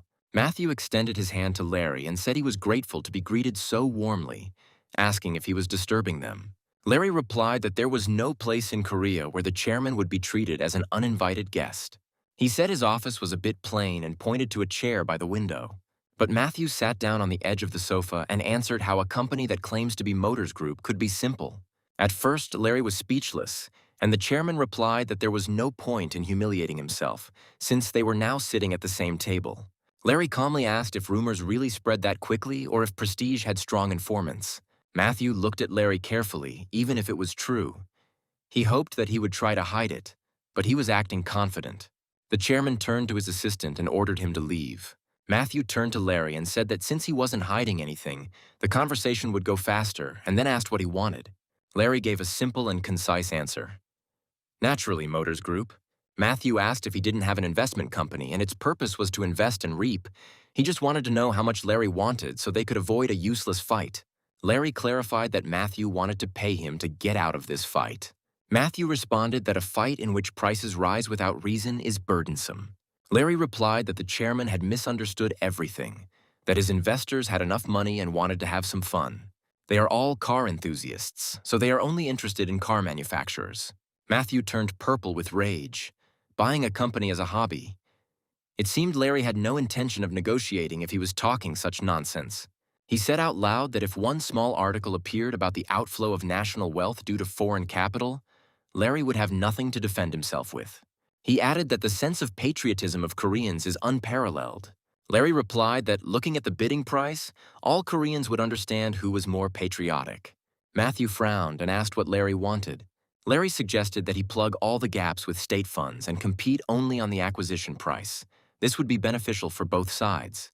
Whoever wins, the damage will be minimal. The chairman asked again, meaning that they could unite, agree on the terms of debt write-off, and compete only on the price of purchasing the company. Larry replied that this is exactly what he was proposing. To do it in a simplified manner. Matthew replied that he had never made his name the easy way. It was built through hard fights in the mud, stood up and walked out of the office. Jack waited until the chairman was out of sight and then opened the door to Larry's office. Seeing Lucas, Larry asked him if he thought the chairman would accept his proposal. Jack replied that Matthew was the kind of person who would hardly refuse an offer to team up to save money. After telling his assistants about the results of the negotiations, the chairman heard a clear opinion that Larry's proposal should be accepted, since Motors Group's debt was too large. Matthew began to calculate the costs they would incur if they did not agree to Larry's terms. One of those present reminded that if they merged, they would not suffer such great losses. A few minutes later, he asked if any of them knew how much money Fantasy Entertainment had. The assistant replied that they did not have such information, just as Fantasy Entertainment did not know how much money Prestige had. He added that they have plenty of capital. Fantasy Entertainment is quite influential and well-known in Hollywood. There's not a single popular film in which Fantasy Entertainment has not invested. Matthew became even more furious when he learned that none of their films had ever flopped. Matthew heard that a guy like Larry wouldn't get into a fight where he would lose money. The chairman was drinking tea and was extremely surprised that Matthew Lee himself had come. Jack replied that he had offered compensation if Lucas dropped out of the takeover race. Richard decided that this old man was hasty if he decided to take such a step and had so many worries, and now someone was putting a spoke in his wheel. Jack replied that he had offered him worthy competition only at the price of acquisition and was not going to take away the bread from others. Jack added that Matthew was going to think about it and intended to approach this confrontation seriously. The chairman laughed, joking that the old man's medicines had become more expensive and he was unable to take them. Jack asked what he thought Matthew Lee was going to do next. Richard asked if Lucas wanted to know what he would do if he received such an offer. Jack replied that his grandfather would probably accept such conditions, since the amount of the debt write-off was already a fixed amount. The chairman replied that Lucas was right. The biggest fear for a businessman is variables. Then Richard said that Lucas had used all his cards and Matthew had none, so maybe they should launch a more extensive attack. It is necessary to convince not only the media, but also creditors and the acquisition review team. Jack realized that this was where the chairman's help ended, no matter how much his grandfather himself did not want it. Richard explained that he had already prevented the arrest of Motors Group chairman Mark Twinton, which could have led everyone to think that the chairman had his eye on Motors Group. The arrest of Chairman Twinton was beneficial to them for taking office, so they kept silent. Richard added that civil servants working for the country cannot be forced into a position of coercion. They work like limbs. If he pulls his right hand, or Matthew Lee his left, they will simply tear them apart. The chairman didn't look like he regretted anything at all. He must have had something on his mind, but Jack couldn't guess it. Jack replied that he and Larry would think of something. The chairman looked at Lucas in bewilderment. Jack replied, "Did his grandfather really think that he would continue to beg him for help?" Richard asked if Larry could be trusted completely, to which Jack replied that he could. Henry's father trusted him too.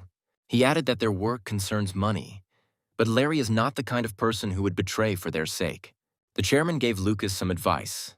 There were two types of people he should keep around.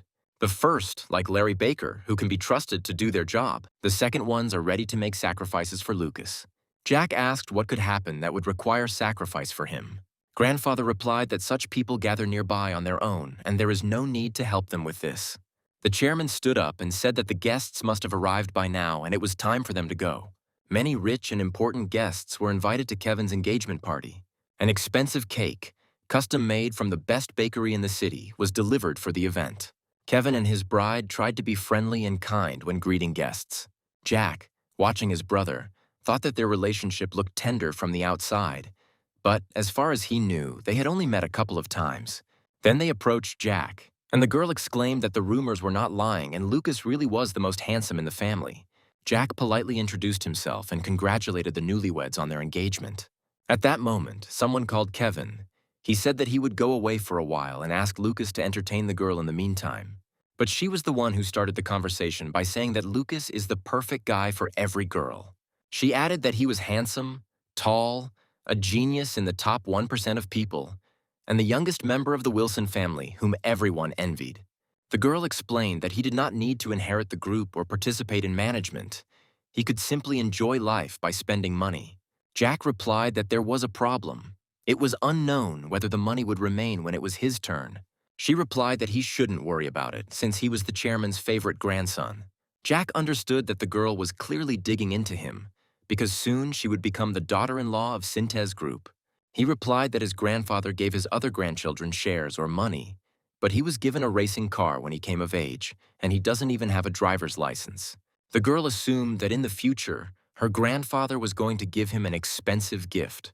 Besides, he is a diligent student, and people like him don't really use money.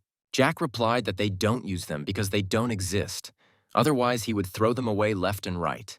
Jack smiled and thought that if she knew how much he spent, she wouldn't be able to stand. The girl replied that she would definitely provide him with pocket money in the future. Jack pretended to be very happy and said that they would see each other more often in the future. A minute later, he bowed politely and said that he needed to step away. As soon as Jack turned his back to her, the smile instantly slid off his face. The girl watched him go and thought that she would not believe that a man who visited the stock exchange district every day had no money. Kevin approached the bride and asked what she thought about Lucas. She replied that the guy did not look like a member of their family at all. Kevin replied that Lucas had always been outside the family and lived a quiet life. Kevin watched his brother leave and told his bride that he was going to make him his right-hand man. She smiled at her fiancé and said that she had promised Lucas to provide him with pocket money. Kevin smiled back at her and replied that an older brother should take care of the younger one and provide for him. Jack went into the toilet. He felt a little uncomfortable after the conversation that had taken place. Suddenly, someone called his name from behind, and Jack looked back. It was his assistant, Thomas. Jack was surprised by his appearance and reminded Thomas that he had given him the day off, and besides, it was a family event and he didn't have to be there. Thomas asked if Lucas could spare him a few minutes. There was something important he wanted to tell him. Jack said he would be down in a few minutes and asked Thomas to wait for him in the parking lot. Jack washed his hands and thought about what could have happened. The assistant's face was very worried. Walking out to the parking lot and getting into the car, Jack eagerly asked Thomas what had happened. Thomas asked for a little patience. Now the head of the strategic group, Mr. Sean, will explain everything to him. A couple of minutes later, a tall, dark-haired man was standing next to the car. Jack looked at Sean carefully, and it seemed to him that he had seen this face somewhere before. As the manager got into the car, Jack suggested that they had already met. Sean recalled that they met at Philip Wilson's villa and he drove Lucas home. Jack remembered how Kevin beat him up for failing to arrange for the stars to arrive. Sean said that time was short, so he would get straight to the point. Jack heard that recently someone had started to keep an eye on everyone from the third generation, all the grandchildren. Sean added that they are not doing anything yet, but are simply monitoring the movements. Jack thought it might be Philip, but if he was spying on his own son, that was going too far. Sean continued that they didn't have enough manpower to determine who was doing the surveillance, and the strategy department wasn't very strong in counter-surveillance. Jack asked why Sean was telling him all this. Sean replied that, according to the regulations, they should submit an application to the head of the strategic department, who, in turn, would forward it to Michael, the chairman's personal assistant, after which the Cintez Group task force would begin to operate. Jack said that if they knew everything themselves, then why did Lucas need this information? Sean clenched his fists and said that he wanted to grab hold of the thread. Their clothes had no future. No one had worked for more than a year. Even Sean, after years of endurance, still doesn't see the light. Jack said that he didn't understand why they were asking him for help, since he was just a junior who had no say in the company and how he could become their thread. Sean reminded Lucas of their old conversation and said that back then, Lucas was the first to extend his hand to him. Sean thinks that Lucas is the only one who can help. He added that among the chairman's grandchildren, there is no one more meticulous in management, sincere and intelligent than Lucas. Jack asked for a few minutes. He needed to think. He could have checked his uncle's actions himself, but he saw no reason to refuse Sean's offer. Sean and Thomas waited silently to see what decision Lucas would make. Finally, Lucas replied that he would help them, but it should look like it wasn't him who offered his hand. But the strategic team begged him to be their cover, and he agreed. Sean replied that he understood everything. Jack explained that it wasn't them who grabbed the outstretched hand, and that made a big difference. Sean replied that he understood that this roof could disappear at any moment. Thomas added that if at some point this thread breaks, they will not hold a grudge against Lucas. Jack replied that he was not asking for their loyalty. The strategic team would do what Lucas needed, and he would pay them for it. Jack had never received loyalty from anyone before, but there is nothing more dangerous than the loyalty of a stupid and incompetent person. Jack told Thomas that from tomorrow on he would be driving a taxi, and he had to follow his tail carefully and slowly. And Sean told him to send all the strategic group reports to him first. Lucas would highlight what needed to be excluded from the report before submitting it to the top. Jack added that he would cover all expenses and that if they needed funds for personal needs, they could contact Lucas. He will make sure that the strategic group that now works for him does not need money at all. He got a lot today. I recognized a woman to be wary of, and also got extra eyes and ears. All the news channels reported that information had emerged about the well-known company Fantasy Entertainment, which intended to acquire Motors Group, and that the source of its funds was Japan. Larry heard that Fantasy Entertainment might be pursuing the goal of promoting Japanese cars in Korea. He suggested to Lucas that they organize a press conference, because if they offended anti-Japanese sentiments, they would definitely have no chance of winning. Jack replied that there had to be very good reasons for making such a serious statement. Larry reminded Lucas of the Power Group, a company that was rapidly growing and attracting attention in Japan, and it was easy to find out that Fantasy Entertainment had invested heavily in it. Jack responded that if such statements continued to appear, they would need to speak out together with Mark Twinton, chairman of the Motors Group. Larry objected, because that was their secret weapon. Jack replied that there was no point in holding it back, and it was time to use it.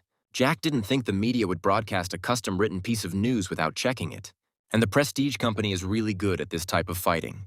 Larry denied the rumors about the influx of Japanese money. Fantasy Entertainment did invest in Japan, but it was a short-term investment that they abandoned as soon as they made a profit.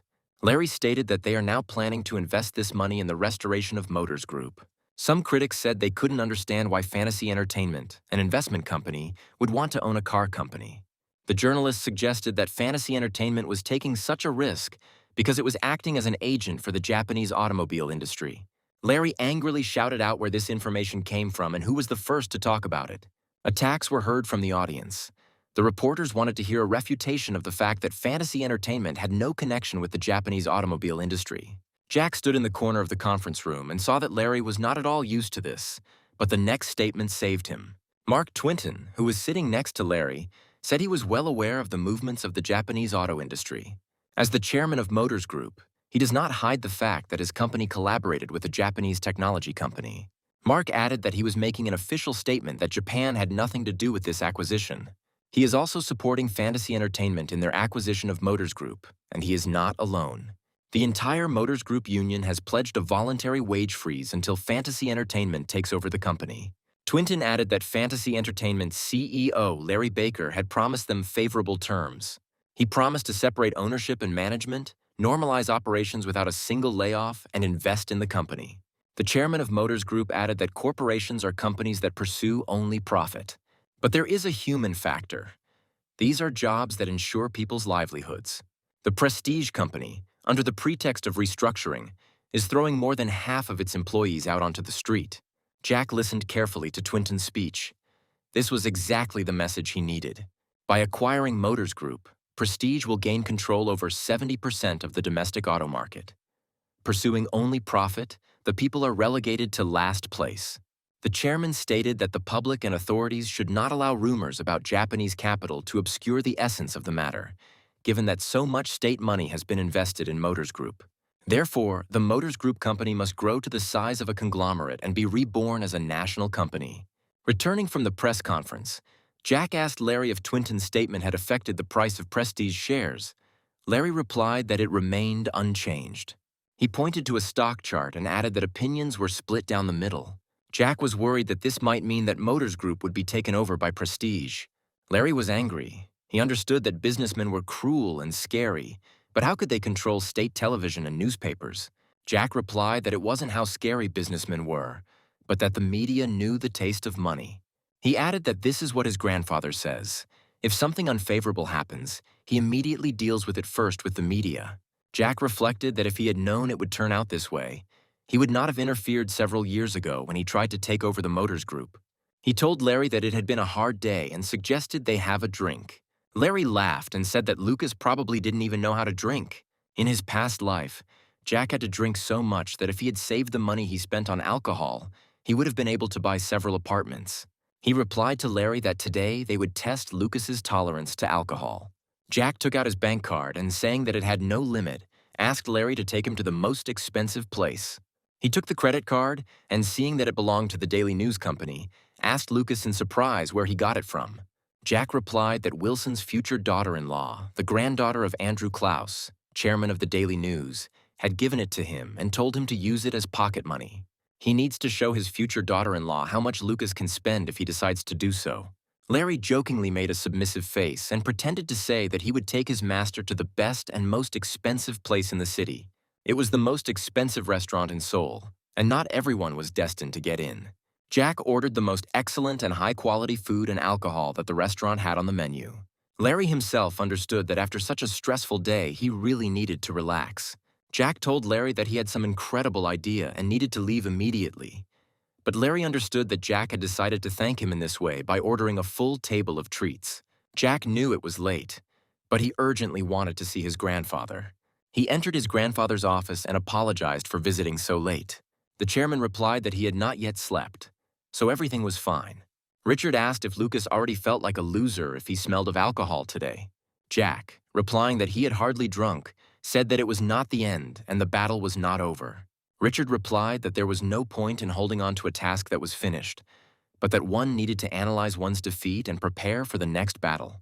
Jack said that if Motors Group goes to prestige, doesn't that mean that Cintez Group will also suffer greatly? The chairman replied that it was his problem, and if nothing worked, then Lucas could simply give up. Jack couldn't believe his ears. His grandfather couldn't stand it if he wasn't first. And besides, this area of business evoked a lot of emotions in him. The chairman asked if Lucas had thought about what he had done wrong. Large corporations have a lot of influence, and Lucas didn't realize the full scale of it, only had a vague idea. Grandfather will answer that this is true. Before you hit, you need to know how strong your opponent's fist is. Jack continued and said that he had rushed and missed the right moment. He disregarded Prestige's meticulousness and attention to detail, not thinking that they would learn about the investment in Japan and use it to their advantage. I didn't know how ruthless the inability to do something was. The chairman asked if Lucas could correct any of the above. He replied that he had to do it one way or another. He must be more meticulous and ruthless, able to lie brazenly and skillfully in order to build a large conglomerate. The grandfather said that his grandson should never forget these feelings and determination. And now the chairman asked if Lucas had anything left in the fight. Jack replied that the last playing card was with the chairman, that is, with his grandfather. Richard was genuinely surprised and asked what Lucas meant. Jack replied that it was Wilson Motors, a company that could go under at any moment. Jack said that honey and water alone don't cure a hangover, but when you mix them, you get a completely different effect. The merger of Wilson Motors and Motors Group will definitely be able to immediately turn the tide of the battle. The chairman replied that he was so proud when his grandson bought a bowl of noodles with his own money, and his grandfather only added boiling water, and now he asks for a whole bowl of rice. Jack reminded his grandfather of the saying that every grain of rice that goes into his grandson's mouth is not a waste. He only asks for one bowl. Richard told Lucas to moderate his greed, otherwise he would burst from overeating. Jack replied that no matter how greedy it was, people would still point fingers at it, so what was the point of being half greedy? He decided that there was no point in guessing what his grandfather's intentions were. Now he had to show his will, strength, and the extent of his greed. The chairman said the merger is a combination of what both sides have. Grandfather continued, he has Wilson Motors, but what can Lucas offer since he doesn't have Motors Group yet? Jack replied that the announcement of the merger would be an opportunity to break the whole standoff. The process would be a little different, but it was the same in the end. Motors Group would fall into his hands. Richard responded that the merger he had once talked about was simply a test to identify potential opportunities, and that it was not something he wanted to make a reality. Jack said there was no deal to be had, and the scales could be adjusted. He would put more on the scale in exchange for announcing the merger. The chairman asked why Lucas was so confident that this merger would immediately turn the tide of the battle. Lucas replied that the announcement alone would create two powerful tools. One of them is the company Cintez Group, which has more weight than prestige. Then the media, the government, creditors, and judges will put Cintez Group on the scales and will look at them, and not at fantasy entertainment. The second is the confidence that lies in balance, restraint, and justice. Then the image of possible speculation that has stuck to the investment company will disappear as if it never existed. Richard responded that Wilson Motors owns significant stakes in subsidiaries. Motors Group also owns most of the other 8 Auto Group subsidiaries, so the scales are not balanced. Jack suggested putting only the company itself on the scales. Then Lucas's side would tip the scales. The chairman asked in surprise if Lucas was proposing to break up Wilson Motors. Jack replied, 8 subsidiaries of Auto Group, Wilson Motors, and Motors Group. Thus, a new auto giant will be born. He looked at his grandfather carefully. Jack must understand what he wants for the negotiations to end successfully. Jack said that we need to announce the separation of Wilson Motors and its merger with Motors Group. Wilson Motors shares will fall sharply. When their price reaches the bottom, he will buy them himself under a false name. Following the takeover of Motors Group and the partial merger with Auto Group, for various reasons, the separation with subsidiaries will be canceled. The chairman responded with concern that then a multitude of investors would come running, like ants who had suffered losses. Jack said that when a large cart moves, ants naturally get under the wheels, and there is no point in going around each one. Richard replied that if Lucas bought Wilson Motors shares, He would become one of the main shareholders of Cintez Group. Wasn't that too expensive a gift for him? Jack replied that when the stock price rose again, the chairman would make money too and would not have to pay taxes. Richard chuckled and said that Lucas, although still a boy, had already become insolent and imbued with evil. Jack realized that he had passed the test. It was well past midnight when the chairman invited Michael's personal assistant and Auto Group chairman James Twain into his office. The chairman called James and summoned him in the middle of the night, which meant something important had happened. Michael reminded that Prestige still has the advantage. They don't have time to prepare, and they don't have enough money either. The chairman replied that jumping into a moving train was dangerous, but they would only get their feet caught. Then he looked at James and said that this leg would be him. Michael and James looked at each other, not fully understanding what the chairman had in mind. Richard added that if Fantasy Entertainment acquires Auto Group, Wilson Motors will merge with Motors Group. That will be James's job. The chairman said that they would separate only Wilson Motors from Auto Group and merge it with Motors Group. The two automobile companies would start a new life, and James Twine would become the director of this conglomerate. The assistant tried to object. No matter what the percentage of the merger would be, Fantasy Entertainment would still be the main shareholder. Richard replied that Larry Baker himself extended his hand to them. Larry also said that he wants to create a new, well-packaged automobile company and hand it over to Cintez Group. The chairman, seeing James's concern, said that he would find another worthy position for President Mark Twinton, and that it was time for James to get ready. Larry said that he doesn't see anything complicated in separating Wilson Motors and merging it with Motors Group and partially with Auto Group. Jack replied that the merger coefficient remains, and if the grandfather does not give in, the owner will change. Jack added that this is his grandfather, even after mixing things. He will not let go so easily. He's ready to share a little so that later he can take everything. Larry couldn't have known the chairman's true face. His greed took precedence over his pedigree. Otherwise, he wouldn't have been able to create Cintez Group. Jack said the merger ratio will be known after they get Auto Group. But Larry doesn't have to worry. Lucas will deal with this problem himself. By the time a buyer is identified and the process begins, a cold winter will have arrived. As a result, Cintez Group, Prestige, and even the government will run out of firewood, and the grandfather will have no choice but to accept his grandson's offer. And then Jack will serve the chairman a glass of alcohol, which he will have to accept with gratitude. Wilson Motors will become a separate, independent company through the spin-off of its subsidiaries. By merging with Motors Group, it will play a key role in the creation of a specialized automobile corporation. By this, Larry wanted to say that Fantasy Entertainment is not a speculative company, and that, by uniting, they will be able to take the Korean automobile industry to a new level. The journalists asked what the relationship was between Cintez Group and Fantasy Entertainment. The remote control flew to the floor and, upon impact, shattered into pieces. Matthew Lee was furious when he showed the press conference to his subordinates. He jumped up and screamed, "Didn't anyone know? Wasn't Larry Baker being watched?" The assistant replied that there had been no strange activity until last night, to which Matthew shouted that only a blind person could have failed to notice. It took a lot of phone calls and meetings for the three of them to come to an agreement, as if all this had gone unnoticed. The chairman said that it was time to stop these surprise attacks on their part and ordered them to express their opinions on how Prestige could fix this. But the assistants remained silent.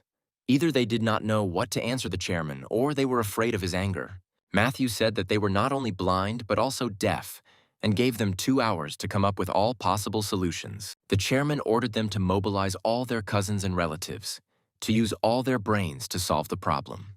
In the morning, Philip burst into the chairman's office and shouted that this could not be done. Richard invited his son to sit down and offered him some tea. Philip resolutely asked how his father could give up the automotive industry and what he was missing. The chairman calmly replied that he had nothing to regret. He had summed up all the shortcomings that the company had, thrown them in there together, and shaken them off. Philip was angry. How could his father not tell him about this important aspect in the organization of the Cintez Group subsidiaries? So why should he learn about it from TV? He continued to shout, "Is he really worthy of this?" He is even ashamed to show his business card, which says that he is the vice chairman of Cintez Group. The president of Avto Group personally brought him the documents. It was he who announced the merger of Motors Group and Avto Group.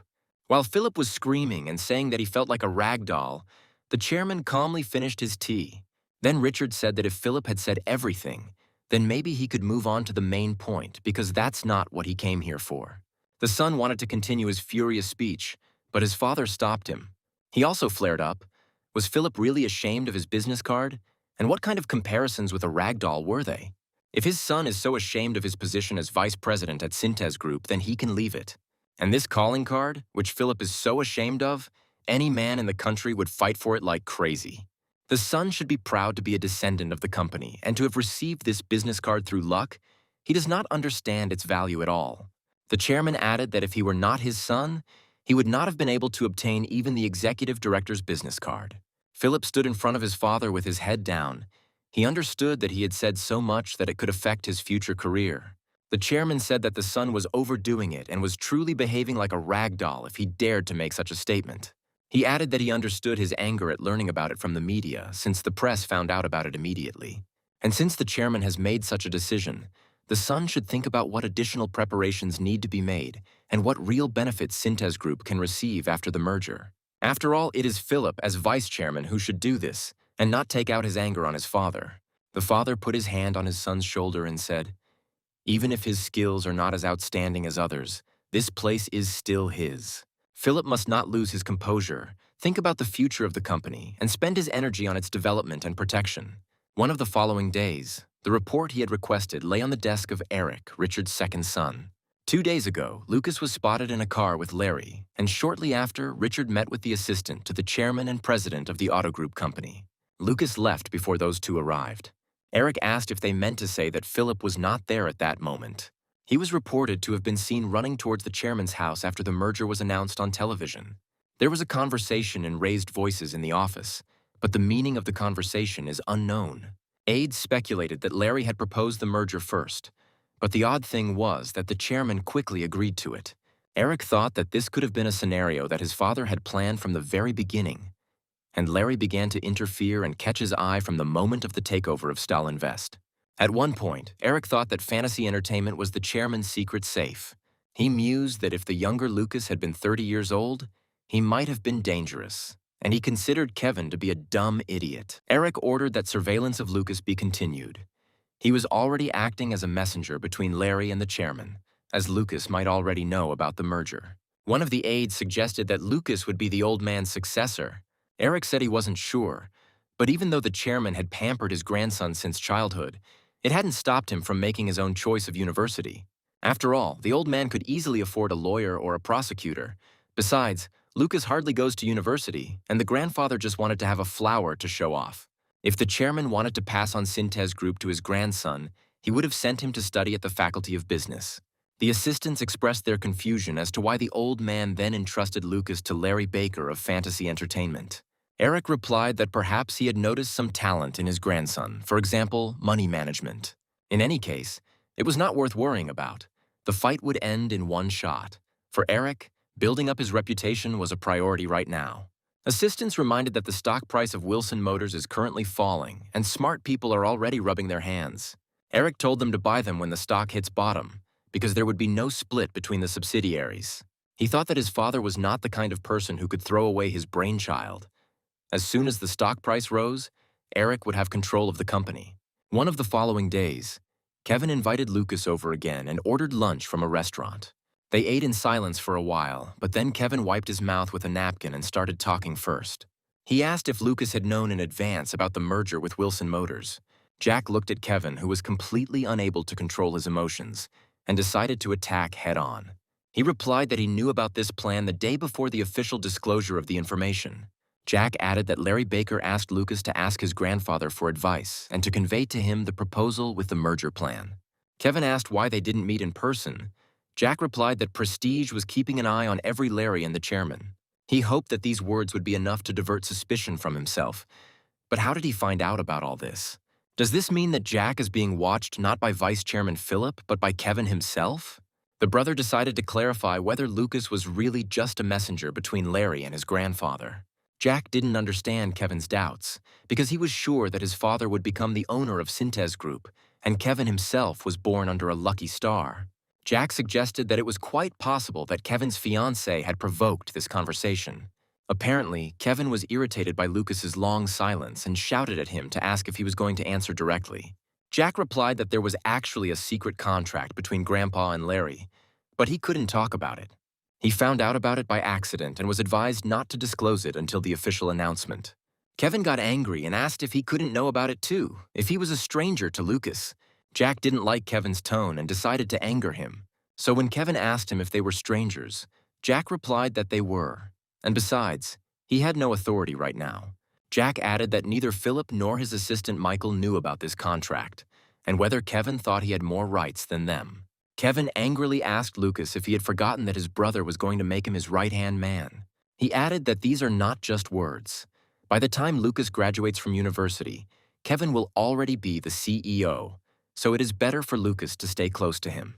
Jack replied that although he was the younger, he was not so stupid as to believe, like an idiot, in the promises of an unlikely future. It was no accident that Kevin's father was not informed about the upcoming merger, even though he is the vice chairman of the company. Jack added that Philip's inheritance procedure had not yet been completed, meaning his grandfather could change his mind at any moment. Kevin exploded. Was Lucas really giving up his right-hand man's position to cuddle up to his grandfather and wait for his chance, and was going to compete with Philip? Jack replied that there was no need to be so nervous. He was just observing the situation. In any case, Cintez Group had nothing to do with Lucas. And Lucas has nothing to regret either. He can focus on his studies and pass the bar exams. Because he is good at studying, being a judge or prosecutor, he will simply enjoy life, have fun, and not worry about money. Plus, his father Henry is successful in the film industry, and he only has to reach out to get pretty actresses into it. Kevin asked if that meant Lucas was giving up his position at Cintez Group, and Jack replied that he hadn't said that. And if the offer to become the right hand came from number one, then Lucas might have agreed, but Kevin is not number one. Kevin replied that when he becomes number one, he will no longer need Lucas. He added that his father could ensure that Lucas would not be able to obtain even one share of Cintez Group. Jack realized his pride had been hurt, so Kevin decided to try a threat, but it was unlikely to work. Jack repeated that he doesn't regret anything. Even with what his family has now, he can live for the rest of his life and enjoy it. He looked at Kevin and understood that he could end the conversation. He had given enough arguments for his independence. Jack decided that at the end, he needed to sow the seeds of mistrust and anxiety. He looked at his brother and said, "Grandfather's second and third sons, their wives and children. They are all greedy and not so simple. These people are not the kind of people who will sit back and watch as the entire Cintez Group company passes to Philip." Kevin exploded again and replied that he knew perfectly well about it, and his father would take care of it, because he was not so simple either. Jack replied that if he were Kevin, he wouldn't be so sure of that, especially not of his father's words and actions. Kevin reminded them of the secret agreement and asked if it had anything to do with the issue of inheritance. He explained his interest by saying that he is the eldest grandson and cannot stand aside and wait. Jack said that if the royal power is inherited by the eldest son and then by the father, then there will be order in the country. Only in this case, the family will not suffer. Jack decided to satisfy Kevin's curiosity a little and said that he saw the name of the secret contract. The next second, Kevin heard from Lucas that the contract was called the Cintez Group Management Reorganization Plan. Jack said it was the biggest favor he could do for his brother, and from now on it was up to Kevin and his father. Because of Wilson Motors, the clause that each of them has been hiding will gradually begin to be exposed. Time will tell whose claws will be sharper. Larry opened the morning newspaper and saw an article about Fantasy Entertainment becoming the owner of Auto Group, but he was worried that Cintez Group would find an opportunity to take it away. Jack asked Larry when the payment for the takeover was due. Larry put down the newspaper and replied that they would have to pay $1 billion no earlier than next year. He added that it would be possible to ask the chairman. Perhaps he would want to speed up the merger process to do it before the end of the year. Jack did the math in his head and asked how much money they had on hand right now. Larry replied that the $600 million, as Jack had requested, remained in cash without any investments, plus another $600 million would be returned next year. That was enough. The money he invested using his memory came back 100-fold. And if it had not been him who did this, but some manager with a large financial fund had been able to transform himself in this way, he would have taken the place of the richest man in the world. Larry said he would transfer $1 billion so they could pay it at any time. Jack replied that it wasn't worth doing that yet, since the upcoming payment wouldn't be until the end of the year anyway. Larry asked Lucas in surprise if he had also noticed that the exchange rate had been rising a little strange lately. Jack replied that everyone had noticed this for a long time, They were just trying to close their eyes. It felt like the dollar was slipping away like water. He added that exchange rate fluctuations and the dollar's decline are two different things. Then Jack said that a box of bread on a desert island would cost a lot more than at the bakery around the corner. Larry understood Jack's metaphor. By bread, which was in short supply on the island, he meant the dollar.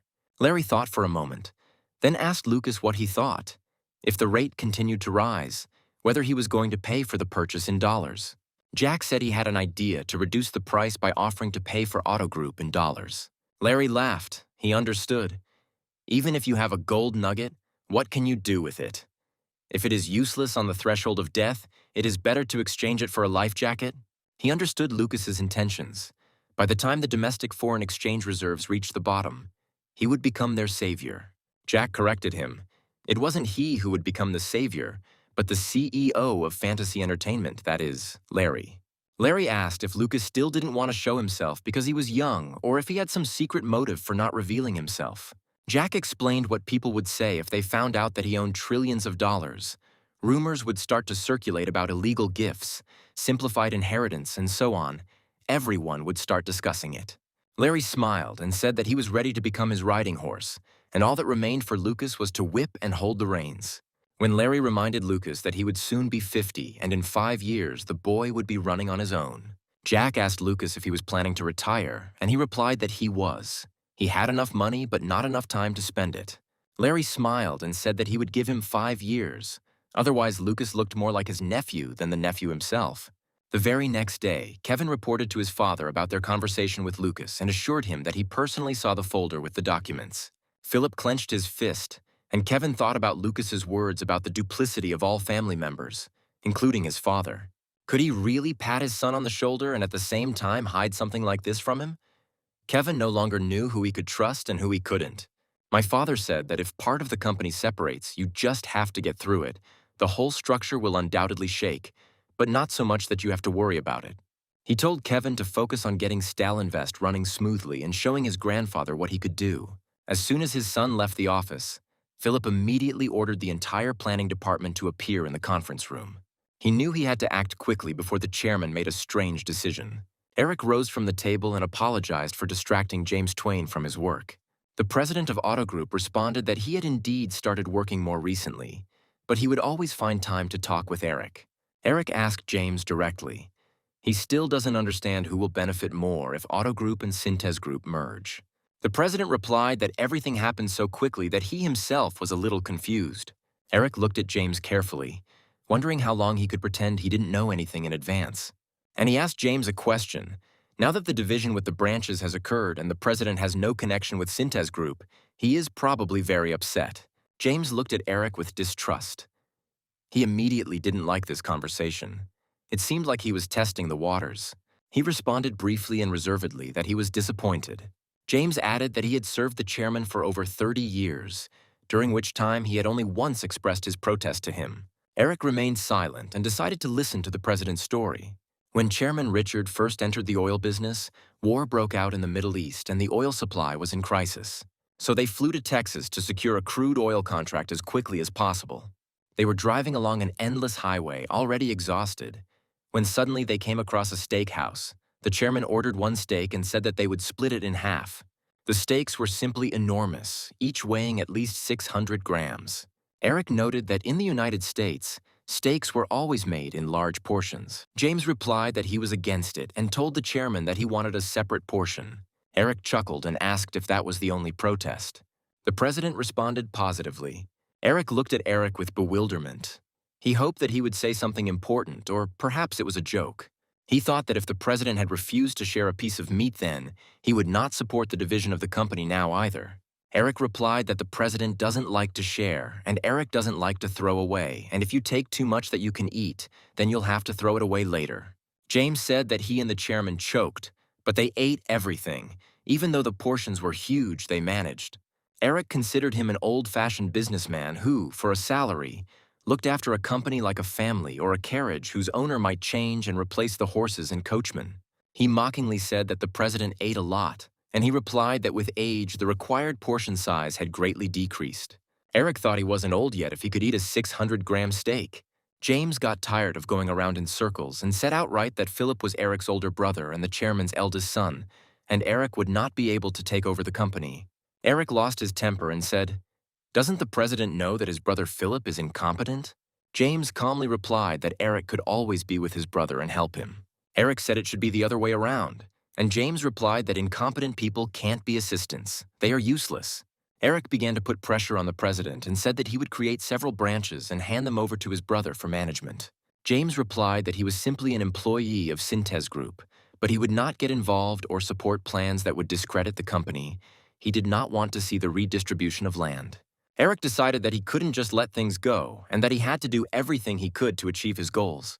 He continued to press, saying that he would make these lands more fertile, clear all the unevenness, and make a wide and spacious plain. James replied that the chairman was not the type of person to groom and identify a successor in advance, so Eric could not even dream of it. He added that the chairman would keep an eye on and compare candidates until the time came to die and would announce a successor in his last will.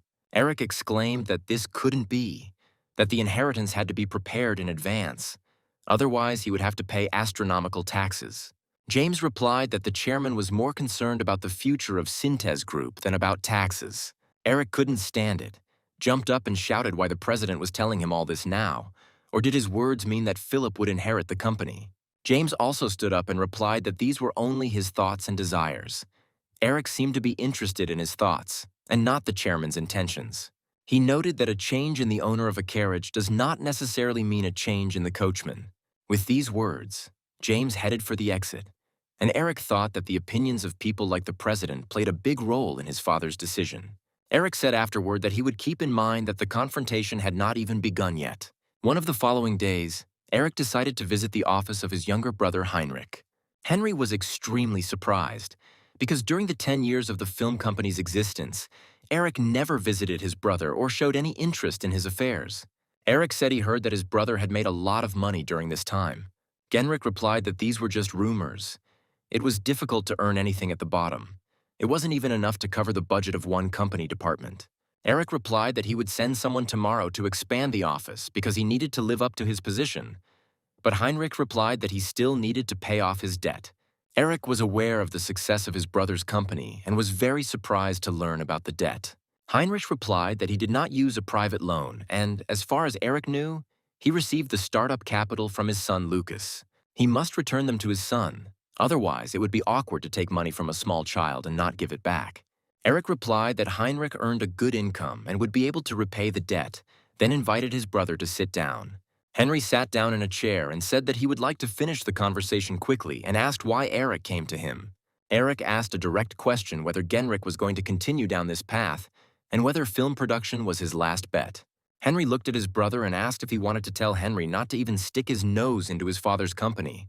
Eric replied that his brother was understanding and reminded him of the existence of his son Lucas. He added that he would really hate to lose his younger brother and nephew. Henry asked why there was such interest in him since his younger brother Nick also existed. Eric waved his hands and replied that Nick had not been his brother for a long time. He was only his brother in name in the company. He noticed Henry's thoughtful look and asked if he had been hiding his greed until now. Henry adjusted his glasses and replied that it wasn't greed.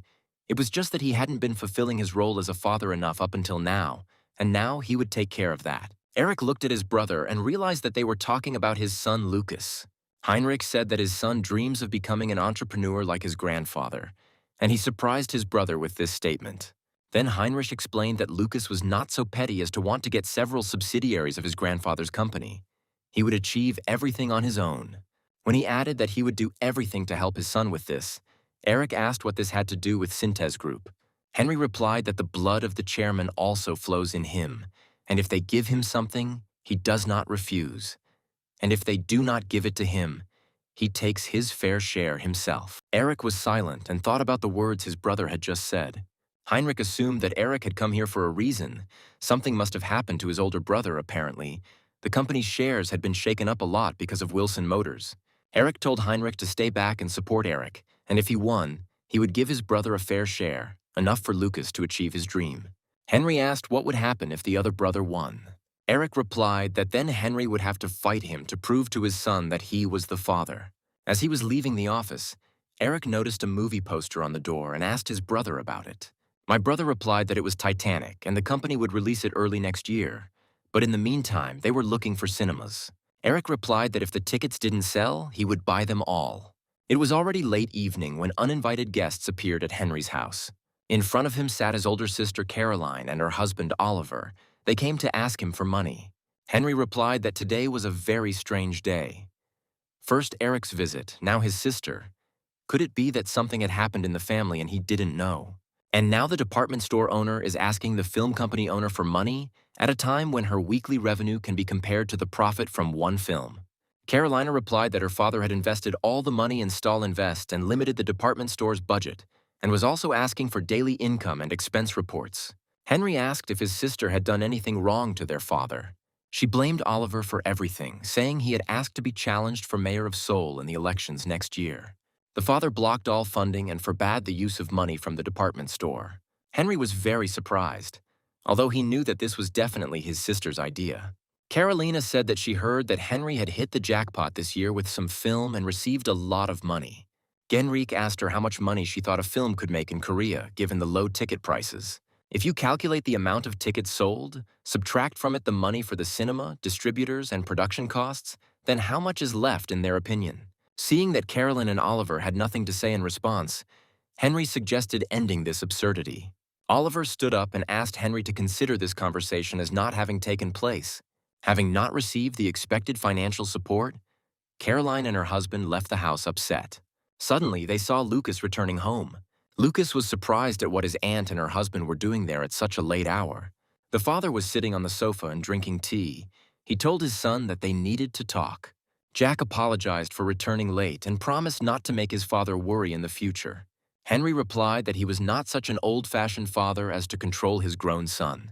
They sat down to drink tea, and the father said that his brother Eric had come to see him during the day, and that his sister Caroline and her husband had just come. Jack tried to catch his father's mood and understand what the upcoming conversation might be about. Henry said that Lucas was definitely his son, but he was nothing like him. He prided himself on his artistic and aesthetic sense, but Lucas doesn't even listen to regular pop songs. He thinks counting money is boring, but Lucas is born with a wonderful sense of investing. How can the differences be so obvious? Jack was worried why his father started this conversation. Did he really realize that he was not his son? Dad said that he actually already knew everything from Larry Baker. This statement made Jack even more nervous. The father said he knew his son's fortune was enormous and that Lucas owned Auto Group and therefore effectively owned an investment company that controlled Hollywood. Jack knew that his father and Larry were best friends who had become close in their youth, and their friendship was based on trust. And it's strange that Larry didn't tell Henry his son's secrets for 10 years. Father laughed and said that Lucas had the same face he had when Larry told him everything about him. Jack apologized for not telling his father about it himself, but Henry replied that he was even grateful to Lucas for it. After all, Henry would never have believed that his son, a high school student with a billionaire's fortune, was negotiating in fluent English. He said he was surprised at first, but now he is proud of his son. Father's pride was not in the fact that Lucas made a lot of money, but in his great talent for doing it. And then my father asked a direct question: does Lucas want to take over Cintez Group? Jack replied that it was simply a means or instrument to achieve his goal, but not the goal itself. Henry asked then what Lucas's real dream was. Jack replied that his dream was to create a huge conglomerate that would surpass Cintez Group. To create one, you first need to build a company from scratch, then buy up a decent number of Cintez Group branches. Jack added that branches of other companies are also needed. It is not enough to limit oneself to just Cintez Group. Heinrich replied that Lucas was talking about Cintez Group as if it were some kind of stall or local store. Jack said he didn't say he wanted his grandfather's company. He wanted people to see him as more than just someone lucky enough to be born into the Wilson family. Then he looked thoughtfully at the ceiling and said that for now, it was all just a dream. The father replied that since it was just a dream, he no longer had to worry about his son. He thought about whether he could somehow help his son achieve his dream, and if necessary, he was even ready to defend his rights as one of the chairman's sons. Henry stood up and, placing his hand on his son's shoulder, said that he might have had intentions of starting a confrontation with his brothers, even at the risk of splitting their family. A sudden thought struck Jack. This was a completely new card that he hadn't even thought of. As he headed out, His father said he hated arguments and contentious negotiations and was glad Lucas didn't need his help. Jack jumped up and shouted after his father that everything was completely wrong, asked him to continue the conversation, but his father went to bed. Approaching his grandfather's house, Jack looked towards the parking lot, which was completely filled with cars that had arrived. Jack realized that the chairman had called a big emergency meeting. The chairman gave instructions that all foreign currency coming into the company should not be spent. It was also necessary to sort out foreign payments, which must be made, since banks are reluctant to share their dollar reserves. Due to the increase in the exchange rate, export earnings from the exchange rate difference increased and conversion into local currency was suspended. At this point, the chairman's assistant, Michael, approached him and said that at his request he had called the prime minister, but he was ignoring the calls. Richard replied that the bastard knew the call was from the chairman and ignored all calls from businessmen. The chairman asked Michael what the maximum amount they could get by collecting all the unclaimed money within the company was. The assistant replied that it would be a little over 400 billion, since the sum for Stalinvest was paid in one lump sum and money continues to flow there. Richard addressed everyone and ordered that the money not be given anywhere, and that any money that was to be received should be demanded right now and immediately converted into dollars. Someone present responded that even if they offered more than the market price, nothing would come of it. Everyone was whining and there were no dollars available. Michael reminded us about Wilson Motors and the purchase price. The chairman remembered that this was Fantasy Entertainment's money. They definitely have money in dollars. Michael continued that they could exchange currency with them and cover the missing amount with a bank loan. Someone added that they could take all the dollars that Fantasy Entertainment owns by issuing Cintez Group bonds, as long as it suits Fantasy Entertainment. The chairman replied that he would deal with this himself, since he was very close to the owner of Fantasy Entertainment. Michael reminded that CEO Larry Baker is not so simple and knows the value of his company's dollar. The chairman slyly replied that Larry was the owner of Fantasy Entertainment. Richard repeated that he was close to the owner, and Larry was just a manager. He then expressed his dissatisfaction that his subordinates had not been working particularly well lately. The chairman told everyone to get lost and not to talk about his instructions and to follow them carefully. Jack sat in the living room and saw the chairman's subordinates leave the office. He heard the topic of the meeting and expected to see gloomy, puzzled faces, but they were cheerful. Entering the office, Jack noticed that his grandfather was in a good mood. The chairman opened his arms wide for a hug and said he was glad to welcome the owner. Jack wondered with a grin if he had decided to appoint him as his successor at the meeting, although it was unlikely that his grandfather would have done that. The chairman noticed his grandson's surprised face and explained that he was the owner of Fantasy Entertainment. Sitting down at the table, the chairman said that today he wanted to talk to his grandson, as an owner to an owner. Jack replied that it was all so sudden and it even scared him a little. The grandfather told his grandson not to pretend, because curiosity was written on his face. The one with the advantage has the most fun, but everyone has a hidden card up their sleeve. Jack looked at the chairman's face. The currency crisis was approaching, and he was so calm. The chairman asked if Lucas had prepared the money for Wilson Motors. Jack replied that there was nothing to prepare there. Just transfer money from a foreign account to a domestic bank account. Richard asked if Lucas really had them in dollars. Jack understood his grandfather's interest, securing dollars in case of a currency crisis. The chairman asked his grandson to exchange currencies. After all, Lucas doesn't care what currency he pays for the purchase of Wilson Motors. Richard continued and asked if the exchange could be made tomorrow, and suddenly Jack replied that he didn't want to do it. The chairman looked questioningly at Lucas and did not understand the reason for the refusal. Jack replied that there was no need for such complications. He could transfer it straight to the creditor bank. The grandson added that he also has eyes and ears, and he knows that the dollar is growing every day. In any case, the merger of Cintez Group and Motors Group must be completed before the creditors sign off on the acquisition. Payment is made later, and this is beneficial for Lucas. Jack looked at the chairman. Grandfather probably thinks his grandson has gone too far. The chairman first burst out laughing, but then said that he did not expect any other answer from his grandson. The chairman burst into loud laughter and said that the game was getting more and more interesting. In his mind, Jack called his grandfather a snake in the grass, trying to buy time for a quick brainstorming session with laughter. The chairman began to bargain and offered his price for $1. But Jack didn't give up and suggested that his grandfather try again. Richard upped the ante again. Jack again refused and said that he was not interested. The grandfather decided to remind his grandson that all the dollars Lucas had originally came from the land he donated. Jack also reminded that it was a deal. A gift for his grandson's good studies. He replied that for the money spent on these lands, the grandfather received a sea of joy and considered it a completely equal deal.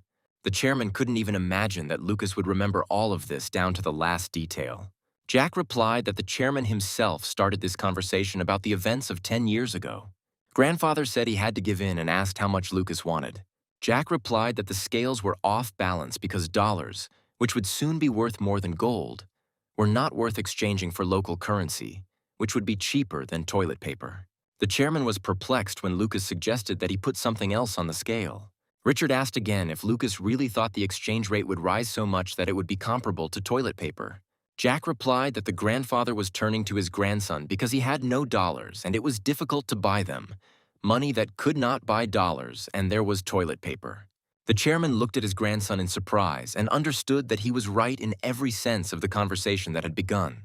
Jack was worried that he had been too rude to his grandfather. Jack was always worried when he saw his grandfather upset.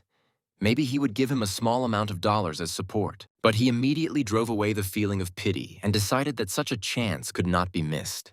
A minute later, the chairman asked how Lucas knew about the upcoming financial crisis, and his grandson replied that he knew from the press. He added that various articles had been published, and anyone who understood the situation would have tried to develop measures. The chairman said that the press often publishes provocative articles and often exaggerates. Jack thought that if his grandfather was saying that, sensing the full risk of the situation, then he wanted to know what was going on in his head. Jack replied that truth was like a book of poetry. New collections were constantly being published, but most people didn't read them. Moreover, many of the authors received Nobel Prizes in literature. The chairman did not quite understand what his grandson was talking about and asked what he should put on the scales to balance them. Jack decided not to do something stupid and not answer this question first. In any case, the Cintez Group fell into the water, and Jack is the life jacket. When the water rises to your chest, and then to the tip of your nose, and when true fear is felt, when will the throwing of gold nuggets out of the pocket begin? That's when Jack will extend his hand and a life jacket. The chairman was noticeably nervous. His impatience was evident. He was waiting for an answer from Lucas. Jack looked shrewdly at his grandfather and suggested putting the merger ratio negotiations on the table. The chairman, hearing this, exclaimed that it turned out that Lucas had been hiding his dark soul from him. Jack's goal was to ensure that when merging a portion of the shares of Cintez Group and Motors Group, the merger ratio would be favorable to him. He replied to the chairman that this was not a dark soul, but a reasonable request that he wanted to bring to the negotiating table. Richard said Lucas was a greedy little fellow. He moved very smoothly, as if he had been greased with sesame oil. Jack replied that business is an enterprise that fulfills the desires of others, satisfying one's own greed. Greed will be criticized anyway, so it doesn't matter how greedy a person is. And suddenly the chairman said that Lucas was a real respectful grandson. Jack replied that that was true. He had brought his grandfather a lot of joy, making him happy with his grades in childhood, had grown up and even saved up a lot of money. And the chairman said that from the moment he united the branches of Cintez Group into one company and took over management, no one opposed him. Everyone bowed their heads, and Richard only received what was due to him, and there was no one who would dare to take it all away. Jack wondered if this old man, over 70, was really feeling the fire of rivalry, especially with his grandson. The chairman shouted that he never took what he had to share. He said that it was probably time to rekindle this fire, then we would see who would win. In response to his grandfather, Jack exclaimed that he was his grandson by blood. The chairman grinned maliciously and replied that it was even more interesting this way. A confrontation between grandfather and grandson. Jack was afraid that from now on he wouldn't be able to get anything from his grandfather unless he was in a good mood. Richard said he would be the first to make one of his offers to this impudent owner with a bunch of dollars. He himself will determine the merger ratio of the companies, and his grandson will have no choice but to accept this offer. Who knows? Maybe he will give Lucas much more than he expected, because a grandfather never skimps on his grandson. Jack didn't know what his grandfather was planning, or whether it would affect the achievement of his goals and plans that he had in mind. The chairman asked again if Lucas was ready to accept his proposal. Jack responded mockingly that how could a respectable grandson deprive his beloved grandfather of yet another joy? The chairman said that his grandson was not one to give up without a fight and seemed to reject the offer. Jack reminded him and asked what the second sentence would be. Richard replied that it was not really an offer, but more like a threat, and when he gets to that threat, Lucas will regret not accepting the first offer. Jack wondered what kind of threat this could be, because no one had ever threatened him before, at least in this life. And suddenly the chairman said that there would be no merger between Cintez Group and Avto Group. Tomorrow morning, Chairman James Twain will hold a press conference in which he will say that Fantasy Entertainment, the company that acquired Auto Group, made unreasonable demands so the merger will not take place. Jack looked at his grandfather with hatred and said that his statement was somehow weakly drawn to the level of a threat. Richard shouted out whether Lucas meant to say that he wouldn't care if the chairman stood in the way of the acquisition. Jack found it a little funny. Did his grandfather really think he could stop him from getting Auto Group by trying to stop him? He replied that the situation would undoubtedly change, since the merger was the first condition of the acquisition. Jack agreed with the chairman that there was now an emergency situation. Richard said there are some things that remain and will remain the same, and not just in this situation. And this is influence. He can call creditors, banks, the Blue House, the National Assembly, and there will be no decision to take possession. Until the chairman of Prestige contacted him and offered to have a drink, the chairman suggested that Lucas reconsider the rates. Does the grandson still think that he can take over the company without a merger? Jack replied that the country's available foreign exchange reserves were only $2 billion, and Korea was asking friendly countries to borrow money. Richard asked if Lucas meant by this that his influence had diminished because of the currency crisis. Jack said his grandfather's influence had not diminished, but simply disappeared. The chairman looked at Lucas in bewilderment. Jack explained that they themselves were having a hard time right now, as there was a chance they would have to answer the chairman's calls. He suggested that his grandfather take the current situation more seriously. And the fact that the chairman's influence no longer works doesn't matter to Jack. On the contrary, it's even better, because then no one will put forward bets, and Fantasy Entertainment will be the only one. Jack suggested that creditors would lean toward Fantasy Entertainment even if he decided to defer payment for the acquisition. The chairman of Prestige must be clutching his heart right now. He was planning to buy the company for local currency and could have been left without any money at all if that had happened. If the grandfather hopes that the situation will change soon, but this will not happen. Jack said the chairman himself knew the country could not avoid a financial crisis, and there is no point in hoping that a country-sized economy will not collapse so easily. All this is causing concern among everyone. The chairman asked if Lucas meant that Cintez Group would need Fantasy Entertainment dollars. Jack replied that the country's foreign exchange reserves were $2 billion, and he had half of that. And the moment this money arrives in Korea, all the banks and corporations will start lining up in front of Fantasy Entertainment. The chairman asked if he wanted to meet with him. As the owner of Fantasy Entertainment, he would have to take a ticket with the order of the queue. And Jack replied that Grandpa's ticket would be number 1. The chairman fell silent and thought. Jack realized that now the grandfather was listening to his grandson's words. A minute later, Jack, seeing his grandfather's silence, said that he was bored and needed to quickly complete the deal to acquire Auto Group. He still had a lot to do. The chairman got angry and said that it could be more important than this. Jack replied that they still needed to shake the dollars in their hands, find a company to put in the basket and negotiate a price. For the first time during the conversation, the chairman looked at his grandson with bewilderment. Jack considered his grandfather a phenomenal and legendary figure, and he could not imagine that he could surpass him even for a short time. And then Richard couldn't resist asking how many hell dollars he had. Jack replied that he wouldn't show his grandfather his wallet, but he could easily buy Trans Motors. Now Richard was truly stunned. Jack explained that he was planning to merge Auto Group and Trans Motors, and if he added Wilson Motors, he would have a company on par with Prestige. And at the entrance to the company, Jack will place a Wilson Motors sign. This will be another gift of respect to his grandfather from a respectful grandson. Jack told his grandfather that he would wait for a second proposal from him. He could hold a meeting, but there was little time left because the waiting list could grow. The chairman looked sternly at Lucas and repeated his own words, that this was too weak for a threat. Nothing is finished yet, and this is not the end. Jack recalled the chairman's words, that his grandfather had once said that you need to know when to back off. Richard burst into a fit of laughter and replied that it was complete nonsense now. Jack left the office, leaving his grandfather deep in thought. Apparently, Richard also felt the crisis, but the size and severity were different. Temporary difficulties due to the depletion of foreign currency are not uncommon. The government has always borrowed dollars from America, Europe, and Japan. Richard remembered that Lucas had said that this time everything would be different. Even the economic giants did not lend money or exchange currency. And if there were only $2 billion in foreign currency left, It was the equivalent of having plenty of food but no water. He was so busy with his thoughts that he didn't hear when all those he had invited to the meeting entered the office. Everyone present tried to guess what would be on the agenda this time. The first thing the chairman ordered to do was to notify all local production and electronics departments. As soon as import revenue comes in, store it in dollars and borrow money to pay it off. He ordered the construction department to offer a 20% discount on overseas projects, in exchange for requiring a quick down payment or interim payment. He then approached the insurance department and ordered the return of all money invested in foreign financial companies. And it doesn't matter what the fine for violating the contract is, you need to get as many dollars out of it as possible by canceling everything. One of the invited economists warned that the losses would be too great and would impact administrative profits. The chairman sternly ordered them to shut up and follow orders. Personal assistant Michael asked the chairman to calm down.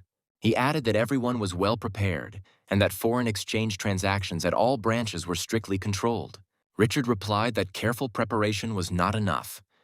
One had to be prepared to lose a limb. Michael asked if the chairman had managed to speak with the owner of Fantasy Entertainment. Richard replied that no agreement could be reached. He then added that he made money during the Korean War, and even that didn't scare him.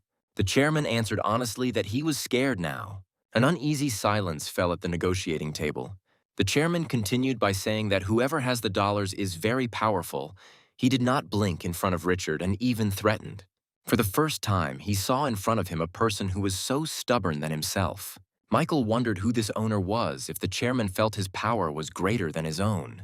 Richard simply slammed his fist on the table and shouted for everyone to get ready. In November 1997, Finance and Economy Minister Alex Wang announced that he would not turn to the International Monetary Fund. However, just 2 days later, he announced a request for financial assistance to improve the balance of payments, stabilize the value of the currency, and open the capital market. The following day, the president's official statement requesting such assistance was published. The stock index fell, as did the country's national credit rating. Some banks were ordered to suspend operations, and Cintez Group was among them and went bankrupt. Larry was indignant because according to the agreement, they had to pay for the takeover after the merger was completed. He was against payment being made in dollars and categorically stated that he would pay in local currency. Larry hung up, folded his arms across his chest, closed his eyes and said that there was chaos everywhere. A minute later, Larry asked Lucas what about the chairman and whether he had given his answer to his grandson's proposal. Jack replied that his grandfather was not going to give in to his grandson and was still just as stubborn. Larry said that then Wilson would not be such a famous rich man. Lucas, when he grows up, will do the same, because he already wants to get more than his grandfather. Reading the newspaper, Jack replied that if the exchange rate rose, he would have $5 trillion in local currency instead of 3. Larry chuckled and asked how a 20-year-old guy would feel with that amount of money. Jack advised Larry not to get too excited. He, too, would like to take the money and gamble with it somewhere in Europe. Larry replied that Lucas could easily afford it. Then Jack asked Larry who he thought would be better, the chairman of a Korean conglomerate or a rich European aristocrat. Larry replied that both were boring. Jack replied that the time would come when Lucas would become a Korean conglomerate and ensure that Larry would feel like a European aristocrat in retirement. Cintez Group was in full swing, with employees constantly reporting to the chairman what other sources they could get dollars from. One of these subordinates stood in Richard's office and listened to him explain how he needed these $2 million. Michael asked if the chairman could tell him the name of the owner of Fantasy Entertainment so he could try to talk to him and agree on cooperation. Richard replied that he would take care of it himself and ordered his assistant to visit the opposition camp. O ordered that several packages of vitamins be delivered to them and that if they gave them $2 billion, the Federation of Korean Industries would actively cooperate with the next administration. After the assistant left, Richard opened the folder lying on the desk and began looking through the documents. He saw the numbers. The maximum share that could be allocated in Wilson Motors was almost 18%. He needs to give up that percentage to get a favorable exchange rate, not to get $1 billion. Moreover, Lucas promised to give them away after the merger, but this is unlikely to happen. After all, Lucas puts everything that falls into his hands into his pocket. Richard didn't mind if he distributed the company's shares among his 5 children, so he could give each of them 20%. Richard sometimes felt that when he looked at his grandson, it was as if he were looking in a mirror. After all, Lucas is one of those people who never loses anything that falls into his hands, and who will gladly take things from others. If a guy was born with a temperament, more calculating than others, and set his sights on Cintez Group, the rest of his children and grandchildren will simply be driven away. He will definitely make Cintez Group a huge and majestic company, but he will never allow anyone to enter it. But judging by the way he cares for his father, he has a big heart. Lucas is smart enough to fulfill his father's dream at a young age. But now is not the time to think about this. Now, first and foremost, you need to worry about the company, not your grandson. Even if the company is taken away, it will not be done by a stranger. Richard had no choice but to console himself with the fact that his grandson was a predator. Larry explained to Lucas that these companies are the most reliable at the moment. If they overcome this crisis, there will be no problems. Jack looked at the list and asked, from a financial accounting perspective, which of the options were the best. Larry replied that those at the top of the list have good profitability and technology. But Lucas looks at more than just those parameters. Jack replied that only Cintez Group and Prestige could overcome this crisis on their own. Larry said that Consolidating Group also needs a little government support to survive. Jack stood up and replied that time would tell and put everything in its place. He walked out into the underground parking lot and headed towards his car. Sitting in the back seat of the car, Jack told Thomas to go to the chairman's house. He thought about Larry's opinion. Consolidating Group really was a reliable company. It was her reliability that made Jack want to buy her. Until now, this world was divided into predators and herbivores, in which everyone coexisted and no one hid. But an era has arrived where predators bare their fangs and mercilessly tear herbivores to pieces.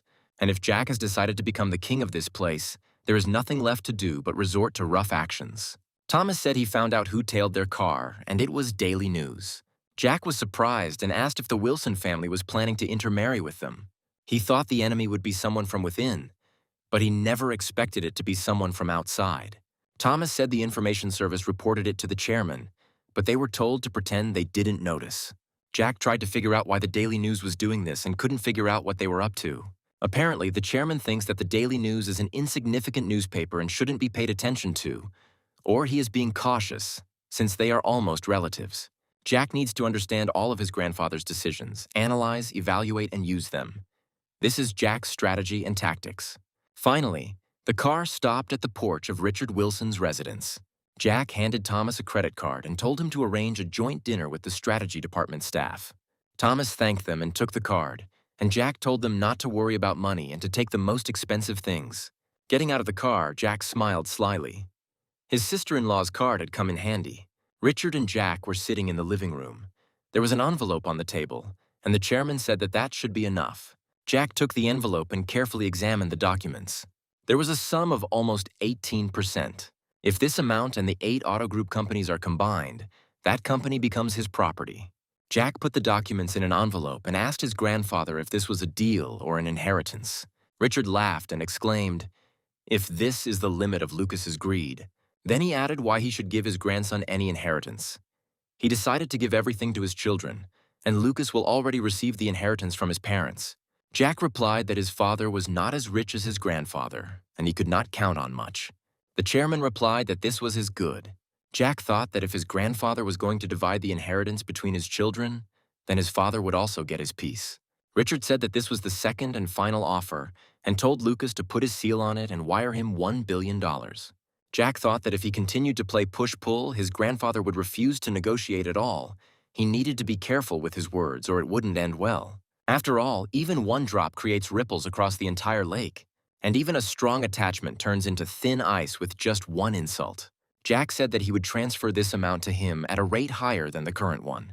Seeing his grandfather's surprised look, Jack explained that he was always on his side and he would not be greedy in this situation. The chairman asked what Lucas was up to, and whether he really looked so simple as to believe his grandson's flattery. Jack was convinced that the old man had an incredibly intelligent mind. Jack replied that his grandfather was taking this amount from him at a rate much higher than the current one. So what was the ulterior motive? The chairman replied that he could raise the rate higher than Lucas had proposed, but by then his grandson would have lost a lot. Richard added that the probability of an appreciation is almost 90%, according to the Economic Research Department. He asked his grandson if he regretted such an exchange after learning about such a possible increase in the rate. Jack replied that he had also expected such a raise, but he was not so greedy as to cause losses to his grandfather with his greed. The chairman said he knew his grandson was not petty, but he would not do anything to harm himself. So Richard told me to tell Lucas what other additional conditions he was going to put forward. Jack knew that if he continued to beat around the bush, he would arouse suspicion, so he said he had 2 requests. Richard replied that he knew it and said that we would see if these requests would cover his loss, and maybe even Lucas would get more. Jack laid out a map of Seoul on the table and asked his grandfather to look at the places circled in red. The chairman took the card and, still not understanding what they meant, asked Lucas for clarification. Jack explained that this was Seoul's state land and he wanted to buy it cheap. Richard asked if this was known to him, that his grandson had asked his grandfather to influence the mayor of the city. Jack replied that it wasn't quite so. There were 6 months left before the current mayor's term ended, and they should try to ask the next mayor about it. The chairman replied that if the grandson meant his uncle, he would categorically not allow this. Jack said that he would pay for his uncle's election campaign, and when he became mayor, he would sell off the state lands, and his grandfather only needed to put pressure on the members of parliament. The chairman became angry and shouted that he would repeat again that he would not allow this. Jack was indignant and said that it was a good idea in the midst of an economic crisis. If the city sold land not intended for business to raise funds, no one would object. The chairman angrily replied that he didn't want to listen to this nonsense anymore. Jack asked his grandfather to tell him why he was so categorically against Lucas's proposal. The chairman replied that he was against it because Oliver was not a blood member of their family. He continued, saying that all of Oliver's ambitions were his wife Caroline's idea, and that he was merely a puppet in her hands. Jack thought that his grandfather realized that his daughter Caroline was using political power to hide her disadvantageous position as the daughter of a conglomerate. Grandfather knew that with the help of this power, Carolina could demand her share of Cintez Group, and maybe even more. Even without looking through a microscope, one could see the illegal actions that were taking place in the company. And then the chairman was surprised when he heard from his grandson the proposal to make Oliver a puppet of Cintez Group. Jack said that by the time Oliver got to the mayor's chair, he would have a lot of dirt stuck to him, and if you used it correctly, you could make him your puppet. The chairman replied that all this dirt would come from Cintez Group, and then the company would also suffer. Jack replied that he would throw his dirt and dust on his uncle and then grab him tightly by the collar, so that his grandfather would have nothing to worry about. Jack continued, saying that he would also provide the money himself, and that his grandfather could also use it if necessary. The chairman replied that if Lucas himself was going to provide the funds for this event, then why did he ask his grandfather's permission and not act independently? And Jack said that if Grandpa made one call to the leader of the opposition party, Uncle wouldn't even be nominated for the elections. He asked the chairman to take just 2 steps to allow his uncle to remain in office for 8 years. During this time, they would have time to take everything they needed. The chairman asked with interest what his second step would be. Jack replied that the second step for his grandfather would be to block government subsidies to Contour Group. Richard looked at Lucas with bewilderment. He did not fully understand how the Contour Group company could be tied to the planned scheme. Jack replied that the government was not planning to give up state land to build a parking lot. Something else would obviously be needed, and that would require a small construction company. The chairman objected, saying that Contour Group is not such a small company. It is in 5th place in terms of the number of subcontractors. Jack replied that he was the owner of Avto Group and Motors Group, and that Contour Group, in comparison to him, was an ordinary rural kiosk. Richard said he could see that his grandson was serious about running his own company. After all, the grandson is not asking to give him Wilson Construction, but is thinking about taking over Contour Group himself. Jack replied that one would think that if he had asked, then his grandfather would have given him the company, to which Richard replied that who knows, maybe he would have given it to him. The chairman stood up and replied that this conversation was pointless since Lucas had decided to take over Contour Group. Jack was angry because he knew perfectly well that his grandfather was just teasing him now. He told his grandfather that no company could avoid the current crisis, and Contour Group also needed dollars, and if the government did not give them a subsidy, they would go bankrupt. Then Jack will take her for himself. And the grandfather, leaving, replied that just a few aid packages and Contour Group would be fine. The chairman turned around and said that it turns out that Oliver's son-in-law becoming mayor of Seoul and Contour Group are interconnected. Jack confirmed this, adding that he would give the company blood and Uncle Oliver would become fertilizer. He added that after this, the Contour Group company would flourish, and Jack would name it Wilson Contour. Richard replied that it was nice to hear that. It seemed that Lucas was the only one who intended to increase the number of Cintez Group subsidiaries. Jack felt some kind of discomfort, and his grandfather's smile did not look joyful. The chairman said that he had to think about it, and their conversation was over. He reminded his grandson of the $1 billion promised to the chairman and said that his employees would calm down when they saw this amount in the Cintez Group account. Jack replied that he would do so and left the office. He was not entirely happy with today's negotiations. Left alone, Richard began to analyze everything that his grandson Lucas had said. The mayor, who is helping the country overcome the crisis, is very successfully selling state land to raise funds. Creating a mayor with his own hands, seizing land, acquiring a construction company that will turn the land into a pile of money? The picture is not bad. On top of all that, $1 billion on the cheap, despite the exorbitant exchange rate. This suggests that Lucas has enough confidence to find hundreds of billions more dollars. As Lucas explained everything, the chairman could hardly restrain himself from immediately agreeing to his proposals. He held back because he couldn't show his grandson that he could so easily use his power. And at that moment, the chairman felt fear. His grandson hides the temperament of the most ferocious beast under the cute and beautiful face of a kitten. He promised to put the name Wilson Conter on Avto Group and Conter Group. This guy will probably take over Wilson Motors and Wilson Construction. Richard felt strange. He liked the actions of his grandson, who simply takes and takes, more than children who are simply trying with all their might to get their piece. After some time, Aunt Caroline and Uncle Oliver were already sitting in Lucas's house. Uncle said that the total amount needed was 40 billion won, the local currency. Jack thought he was surprised that they were asking for such a large sum, but without details and only briefly talking about its purpose. Jack made a surprised face and said that it was a very huge amount of money. Carolina became worried and asked if Lucas really didn't have that amount. Jack replied that he didn't have enough and that he had to save money to build a theater for his father. Caroline exclaimed that she could raise 15 billion won, and Lucas only had to add 25. Jack replied that in that case he could help. Carolina clarified that she would not be able to obtain the promised sum so quickly, but that she needed to pay a party fee, and asked to give her 3 billion immediately. Jack felt they were completely out of touch with reality, so calmly asking his 12-year-old nephew for billions. He replied that he would try to prepare the sum as quickly as possible and offered to sign the contract. Caroline and Oliver looked at each other stupidly. They didn't understand why an agreement was needed between relatives. Oliver told Lucas that he was still very young and didn't understand how it works. No one signs a contract when donating money to an election campaign. Then Carolina intervened and said that Lucas was only involved in investments, so he didn't understand, because this money just disappears. It's not like with investments. Jack found this situation amusing. They see him as just a kid with a lot of money. He replied that he had forgotten to tell them something, because he had someone who would do everything properly. Jack turned and shouted for someone to come into the room. It was Larry. He said he was very pleased to meet Lucas's uncle and aunt. Lucas sat in the office, rubbing his neck and saying that everything turned out to be much more complicated than he thought. He added that once they found out it was also a business, the atmosphere changed dramatically.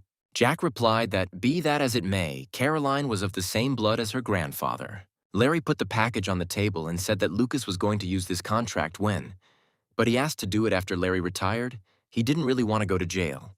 Jack looked at the contents of the package and said that this contract was confidential. Lucas replied that it looked like pure evil was sitting in front of him. Did Lucas realize what kind of bomb he had in his hands now? And Jack replied that he was going to give it to his grandfather. Larry screamed that Lucas had gone crazy and the chairman would immediately grab his grandson by the throat. Jack replied that his grandfather wasn't interested in professional management. He already kept everyone on a leash. The chairman simply wants to use the contract in such a way that the uncle and auntie will not make any rash or thoughtless decisions. Grandpa will let Oliver run for mayor after he's convinced he's not going to make any moves. Larry rubbed his eyes and said that Lucas's grandfather was very cruel since he didn't trust his own children. A minute later, Larry said that, as far as he understood, almost 18% is the controlling stake in Cintez Group. He added that Lucas must receive at least 80% to become the owner of the office of the chairman of Cintez Group. Even if Lucas had those 80%, it would still only be 10% of the company's total shares. Jack said that his grandfather was ready to give him everything with his head, but nothing with his soul. Lucas didn't understand anything and asked Lucas to explain what was said. Jack replied that his grandfather knew that he was the only worthy manager in Cintez Group, but he saw no one but himself. The chairman will not want to give up what belongs to him. If he could bury Cintez Group in his coffin, he would do so. Larry said he wasn't asking about greed, but about how Lucas himself felt about his chances. Jack replied that he couldn't answer. When the mind and the soul fight, the mind does not always win. In any case, he's not upset yet and regards this share as a bonus. After all, a greedy grandson with excellent abilities and a son named Henry who is not interested in his father's wealth are a surefire way to get a significant bonus from his grandfather. Jack held the envelope up to the light and thought that, in any case, this contract would play a big role. The first stage was completed, and it was time to move on to the second. Jack asked Larry if they had exchanged $1 billion for his grandfather. Then they still had a little more than 2 left, to which he asked what Lucas was going to do with them. Jack replied that they needed to change the money when the rate was at its peak, and after the elections were over, the government would change and Lucas would give them as a gift for winning the elections. Larry exploded and shouted that Lucas was trying to imitate famous rich people since such unhealthy thoughts came to his mind. Jack asked Larry's opinion on why Media City should be created if there were no migrants to the city. He continued that they would create companies that would be suitable for Media City status, such as broadcasting. Larry objected and said that there was no point in it. Jack continued, "Now everyone uses public television, but there is also cable. After all, the broadcasting project isn't bad at all from the government's perspective. Building new infrastructure will not only help create employment, but also revitalize the economy." Larry stood his ground, arguing that giving away those $2+ billion was crazy. Jack replied that he had no intention of giving all his money to the government. He was simply exchanging dollars for one. He offered Larry to imagine that an investor who had invested over $2 billion in the creation of a huge media infrastructure, when the entire country was in a severe crisis due to a lack of currency, and Lucas would be welcomed with open arms. Larry wondered if he could team up with the government and Seoul to secure government funding. Jack added that if that happens, there's nothing more to expect. Larry called Lucas a clone of his grandfather, since he could come up with that. Jack chuckled and said he was just a dutiful grandson. He will turn such a company into a huge media empire and give it to his father. Larry jumped up from his seat. Cinema, broadcast content production, cable television, and in the future, internet broadcasting. Jack replied that Henry was the chairman's son and his father, and he needed to be given enough to save face. After all, the American branch of fantasy entertainment already has deep relationships with major film companies. And if done correctly, a global media company could be born. The chairman sat comfortably in his chair and read the very same contract that had been signed by Caroline and Oliver. He was extremely surprised that Lucas eventually managed to get it. Jack replied that if his uncle became mayor, he would not dare to disobey his grandfather. As soon as this document became public, he would be brought to trial for violating the political fund law, and his career would be ruined in an instant. The chairman clarified that all Lucas wanted was just a few acres of land. Jack replied that that was true, and that Grandpa could take the rest for himself. Jack added that Aunt Caroline immediately understood the value of public land and even tried to refuse such an exchange regarding campaign financing. The chairman asked Lucas if he thought that Grandpa should now take it all and give it to him. Jack happily thought that everything worked out. These words of his grandfather meant that Lucas could take everything for himself. He replied that making money by building apartments was not his business. The chairman said he thought the whole thing was reckless, and that even if son-in-law Oliver took part in the election, there was no guarantee he would win. Jack replied that Oliver had a much better chance now because his grandfather was thinking positively. Richard smiled and said that he couldn't keep up with his grandson's intelligence. Jack chuckled and said that he didn't know who his uncle's opponent would be, but he already felt sorry for the man. The information team will dig up his entire past. He won't be able to stand it when all the dirt about his life is made public by all the known media. Richard was proud of his grandson, who spent a lot of money to hand the mayor straight into his grandfather's hands. He did not want to be left out. Jack thanked his grandfather when he said he would also provide his assistance during the elections. The chairman replied that he also wanted to thank Lucas, and he asked what his grandson wanted. Jack replied that he was thinking of starting a new business, but he would tell his grandfather about it after the elections. Richard decided to guess that if this was a business that needed government help, then it was something big. He told Lucas to be careful when politicians come into the picture. There are a lot of variables. Their interests are much more complex than those of a grandson or grandfather. They don't ask for payment for their help. They put a spoke in the wheel and want to get something in return for their silence. Jack replied that as soon as his plan was ready, his grandfather would be the first to know about it and would be able to evaluate it with his wise eye. And if Grandpa tells him to stop, Lucas will immediately obey him. The chairman replied that this was his grandson's business and money. and he did not need to receive advice, permissions, or orders. Jack still couldn't understand what was on the chairman's mind, and what is hidden in this look and words. In December of that year, the name of the new president was announced on all channels: Ronald Duke of the Second National Convention, who had teamed up with Joseph Schultz and Billy O'Hari of the Democratic Party. Across the street from the university where Lucas studied, there was a small cafe where students often gathered for a drink. One of the students reminded Lucas that he had promised to buy himself a big drink after the exams. The second asked what Lucas wanted to order, and the third added that the guy was unlikely to have visited such establishments, so they would order themselves. Jack had been to places like this countless times, just not in this life. There were times when he didn't have enough money and he ordered alcohol without snacks. Jack motioned to the waiter. He wanted to feed the boys something he had once been unable to afford. The first thing Jack ordered was bottled beer, which stunned everyone, as it was tens of times more expensive than draft beer. He added that he had been meaning to have a drink for a long time and it was time to relax. They hadn't come here to make small talk. Jack continued to shock the freshmen in attendance by ordering fried sausages, clam salad, and fish noodles. The guys sitting at the table, seeing that he was not joking, began shouting at each other for Lucas to order more fried chicken with spices. For a second, Jack wondered if his cousins, like Kevin, visited places like this. And did they order the local soup served in small restaurants, having a glass of it? Jack answered the guys. Did they really think that his family only went to restaurants at expensive hotels every day? If they think his home-cooked meal consists of 12 dishes, it is not so. Just soup and a side dish of rice. At that moment, 3 older boys approached the table from behind. One apologized for interrupting their conversation so unceremoniously. They gave up their seat, and the one who sat down next to him asked Lucas if he could ask him something. Jack agreed. 3 of them were hired by financial companies, but one of them went bankrupt and the other 2 sent out notices of revocation, saying they could not hire employees this year. My classmates stood nearby and just blinked their eyes. They didn't understand at all what was being discussed.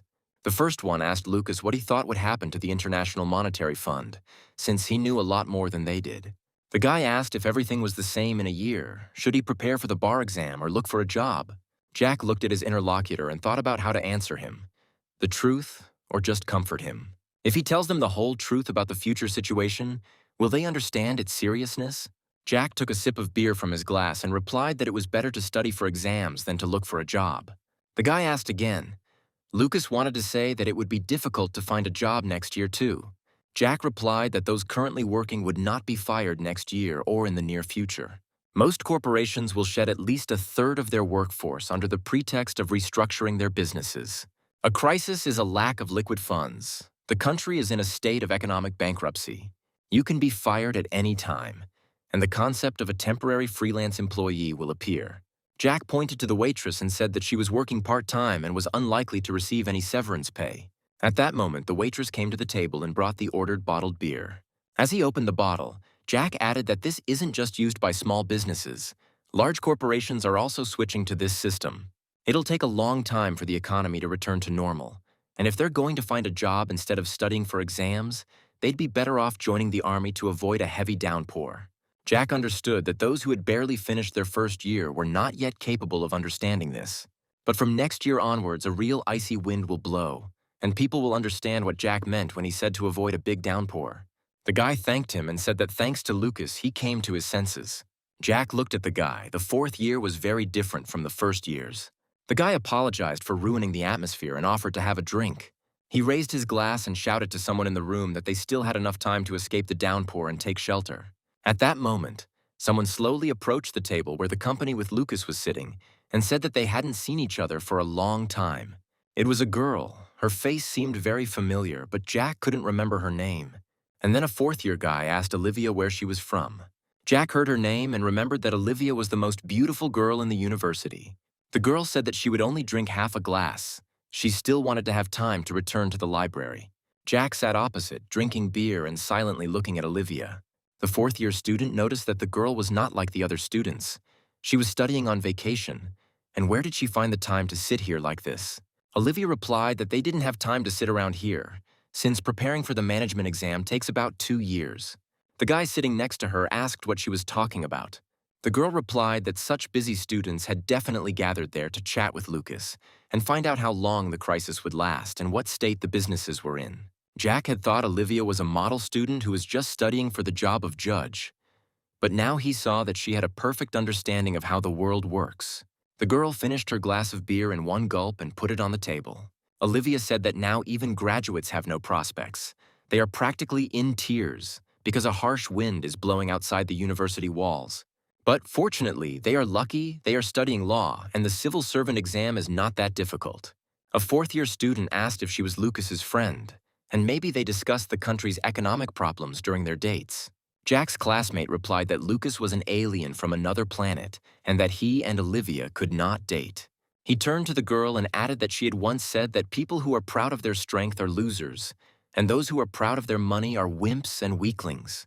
The guy then pointed his finger at Lucas and added that he had both power and money and would date some celebrity or a girl from a rich family. Olivia interrupted the guy and replied that they were overdoing it.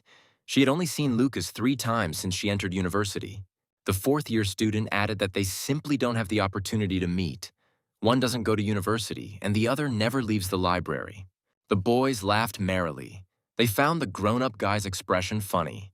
Jack envied them a little, because as a middle-aged man, he no longer had any desire for love affairs, and the hormones that were starting to rage immediately subsided due to the stress of work. Olivia adjusted her scarf, buttoned her jacket, saying that she had to go, and asked Lucas to come out with her. She wanted to tell him something. Going outside without a jacket, he wanted to quickly find out why the girl called him. She said she was ashamed to say it now, but asked Lucas to think carefully before giving an answer. Olivia added that her goal and duty is to pass the bar exam before graduation. Jack replied that it was clear about the goal. But why did she call exams a duty? The girl replied that everyone in her family was a lawyer and had passed their exams ahead of schedule, and that if she didn't do the same, her family would start putting pressure on her. She added that she would be busier than she was in her senior year of school, so she didn't have time. Olivia came closer and explained that she wouldn't have time to date Lucas. Jack was surprised and silent, not knowing how to react to the girl's words. Olivia said she just confessed her feelings to Lucas and he had this reaction. Jack replied that she herself had said that she despised people with power, strength, and money. The girl said that Lucas is handsome and she likes him. Olivia added that he doesn't go to university and she doesn't have time, so they might meet a couple of times a month for lunch. Jack still didn't fully understand the situation, but he replied that if she called, he would send a car for her and gave her his phone number. When she asked why he needed a car, Jack replied that they couldn't go on dates like ordinary people, reminding her that he was from a wealthy family. Jack headed towards the cafe and the girl asked him to keep it a secret. Let everyone think that they were just doing a group assignment. When the guys asked what they were talking about, Jack told them that they were talking about a group assignment that he was shirking. At that moment, Olivia ran into the cafe and shouted loudly that from today on she and Lucas were dating. Everyone was shocked, but Jack was the most surprised, not understanding Olivia's actions. A very serious and unpleasant conversation was taking place at the chairman's residence, in which Caroline and Oliver were present. Richard reproachfully listed that she owned a department store, a resort, and a golf course, unlike others. The chairman said that it is not for nothing that they say that a daughter who gets married becomes a stranger. Carolina replied that this is precisely why she is in politics, because she wants to make up for the lack of power. Oliver intervened here and added that the chairman had nothing to worry about. He would build his political career without regard for the company. Richard chuckled at the idea that a guy who was tangled up in his wife's skirt and couldn't even move was going to build a political career. Carolina replied that she was not so much afraid of the opposition party as she was of her father. At that moment, several company employees entered the chairman's office. The chairman told Caroline and Oliver that from now on these people would be helping them with the elections. He added that since they had decided to take such a step, they must certainly win. Oliver stood up, bowed respectfully and thanked the chairman, saying that he would definitely win and thank him. One of the employees approached Oliver and placed 2 folders in front of him. The chairman said one of them was a list of those who could be used for the position of deputy mayor, and the other was a list of heads of organizations related to Seoul. Special people were selected to take up positions in the Department of Urban Infrastructure, the Industrial Management Association, and the Housing and Construction Department. Carolina tried to object to her father, but he didn't even listen to her. The chairman added that he had prepared a couple of lines for Oliver that he could use as promises during the election campaign. Oliver wondered if the public promise was coming not from the mayoral candidate, but from the Cintez Group, and whether that meant the chairman's people would take over Seoul. He felt that they were going to make a puppet out of him. Oliver told the chairman that he already had people to take care of and his party would recommend someone. Richard replied that he would make it so that there would be no need to take care of anyone. Or Oliver had changed his mind and wanted to work in the company office. Oliver gritted his teeth and clenched his fists, but he realized it was best to obey now. He will be able to counterattack only when he has power. One of the following days, Jack and Larry headed to the Auto Group office for a scheduled meeting. They were met in the office by a friendly man. It was Neil Houston, the chairman of the company's admissions committee. Larry shook his hand, introduced himself, and thanked Neil for taking the time to see them despite his busy schedule. Neil replied that he had to somehow thank the man who had saved the shaky economy of Auto Group. Jack looked at the chairman. He was impressed by Neil's career. From the file his grandfather gave him, Jack learned that Neil was a graduate of the military academy and worked for the Central Intelligence Bureau. At that moment, Neil looked at Jack and asked Larry who this young guy was. Larry replied that Lucas was his employee and there were no secrets between them. Neil replied that everything was fine and he had nothing to hide from them and allowed Jack to stay. He said the chairman of Cintez Group had already told him that Larry was planning to transfer Fantasy Entertainment's $2 billion from its New York headquarters to Korea. Larry replied that that was what they were going to do, to which Neil asked if there would be any conditions. Jack watched Neil carefully. He was not at all surprised by the announced amount and was calm. Larry placed a folder in front of Neil that had a plan for the creation of a unified broadcasting system and media group written on it. Neil asked why Larry decided to do this, since construction and finance don't really go together. Larry replied that the business plan was not only about construction, but would be a separate enterprise. Neil said, let's say they invested and make a huge profit, but then they'll return that money to the US. Jack knew that this was an obvious order. Auto Group would not be able to avoid it. After stabilization, it would be divided and sold, and the profits would go to the USA. But Jack replied that it was the other way around. Their company is engaged in the transfer of money earned in the USA to Korea. Until now, Fantasy Entertainment has made profits by investing in Hollywood films, IT companies, the Japanese Bank Power Group, and with the money earned, they acquired Auto Group. Jack added that somehow this turns out to be an export. Neil was surprised that Lucas compared it to exporting and said that the guy was playing with words. Jack countered by saying that exporting was any activity that generated foreign currency profit. Even though they weren't selling their own goods, they were still earning foreign currency. Neil replied that perhaps that was the case now, but that it was a calculation for the future. Larry replied that if they were only thinking about making money, they would not have to bear the costs associated with the exchange rate difference due to double conversion. Larry added that it was very difficult to double the profit from the plan he was proposing and asked to look at the documents again. Neil, looking over the plan, replied that it would be quite good to create a mecca of the Korean media industry. He put the folder down and asked if Larry was really going to invest all $2 billion in it. He replied that he was going to invest not only in the media industry, they planned to invest in various fields and become managing managers in Korea. Neil inquired about the IT industry, since, judging by their huge profits from investments in this area, Larry is a clear-headed person. Larry was confused for a second, and there was a reason for that. After all, Jack was in charge of all the IT investments, and he himself decided to answer Neil. He said that the government, in order to revive the economy, has focused all its efforts on supporting companies related to the IT industry. And if you remove the American investment company label from Fantasy Entertainment, it would perfectly suit the government's current goals of creating a media network. Neil responded enthusiastically that he knew the youth would understand this better and that he completely agreed with Lucas. Jack knew that government officials and politicians needed to be told only what they wanted to hear, and Neil heard about a bright future for IT. And Neil asked if they were currently considering investing in the IT industry. Jack replied that their company wasn't thinking about it yet. Larry and Neil looked at Lucas questioningly and asked for clarification. Jack replied that the IT industry must develop thanks to fresh ideas and new technologies. If private capital intervenes, ideas and technologies will be leveled out. Neil then asked whether the business should be made a government entity. Jack replied that the government should plant this flower bed and watch how young entrepreneurs are born. If you maintain your IT infrastructure, it will bear good fruit. Ultimately, Chairman Neil said that they would carefully review their plan and contact Larry and Lucas. But now Neil would like to know more about their $2 billion investment plan so that it can be considered at the government level. Jack heard what he wanted, because the words of the chairman of the admissions committee about careful consideration meant approval of the rest of its members. Although Lucas told him about the plan, Neil shook Larry's hand in order to show his status.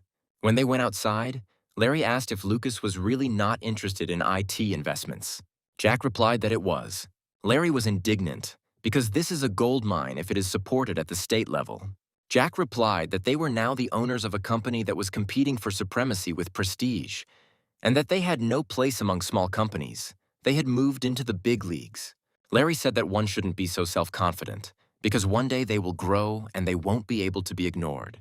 Jack replied that when the semiconductor industry was booming a few years ago, Wilson Electronics was making a lot of money and these small companies would never reach its level. Larry heard that Lucas was attracted by many companies, but he didn't have time to pay attention to IT firms that would only increase their sales in 20 years. Larry replied that Lucas must know the value of every penny in order to be able to save money.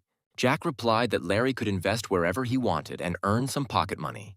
Larry responded sharply that Lucas was mistaken in thinking that, having encountered an influential figure and received several $100 billion, he had already become the chairman of a conglomerate. Jack looked at Larry, who was so angry for the first time in 10 years. Larry said that Lucas's grandfather only runs businesses that make money, and he dines with powerful politicians and gets to keep the profits. Jack looked at Larry in surprise and did not understand what he had done to make Larry so angry.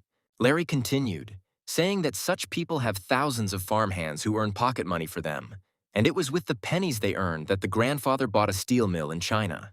Jack heard that without these farmhands there would be no chairman, just as without farmers there would be no landowner, just as without the people there would be no king. And Lucas has no farmhands, no farmers, no people, no one who could earn him money. But Lucas still acts like the chairman of all the rich people. Larry was right. Jack would never have thought that for the first time in 10 years he would behave not like a farmhand, but like a rich man, becoming so arrogant. Jack bowed to Larry, saying that he had been too narrow-minded and asked for forgiveness. At this point, Larry felt awkward and replied that everything was fine, as Lucas had realized everything so quickly. Larry added that they could discuss again where Lucas would like to invest. Jack replied that Larry could decide that himself, to which he replied that he could decide on a direction, but Lucas had a better developed intuition. Then Jack suggested investing in online games. He offered to invest $1 billion in 2 places that he would name, and Larry could distribute the rest himself. They decided to use only $10 billion. Lucas would name 2 places, and Larry would scatter the remaining $8 billion at his own discretion. Larry winked and said that Lucas had just heard that the government was going to support the IT sector.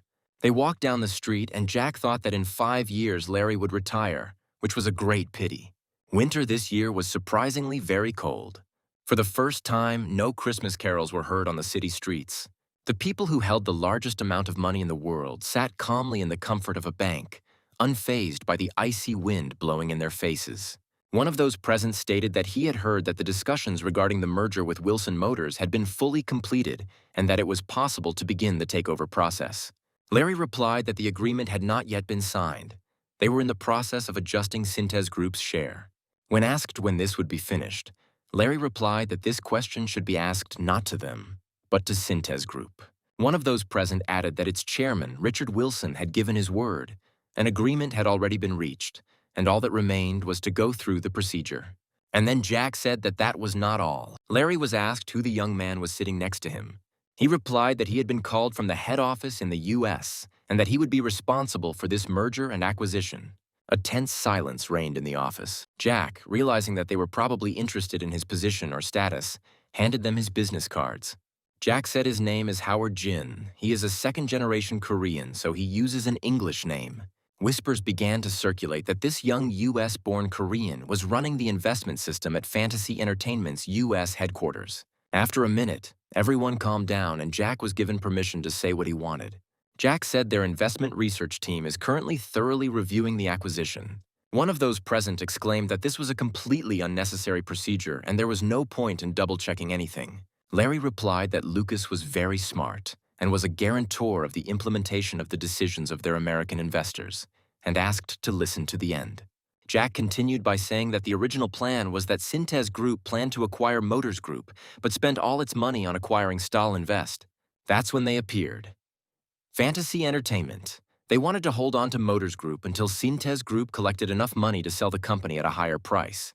Jack recalled that by that time, a currency crisis had broken out in Korea and the purchase amount had increased significantly.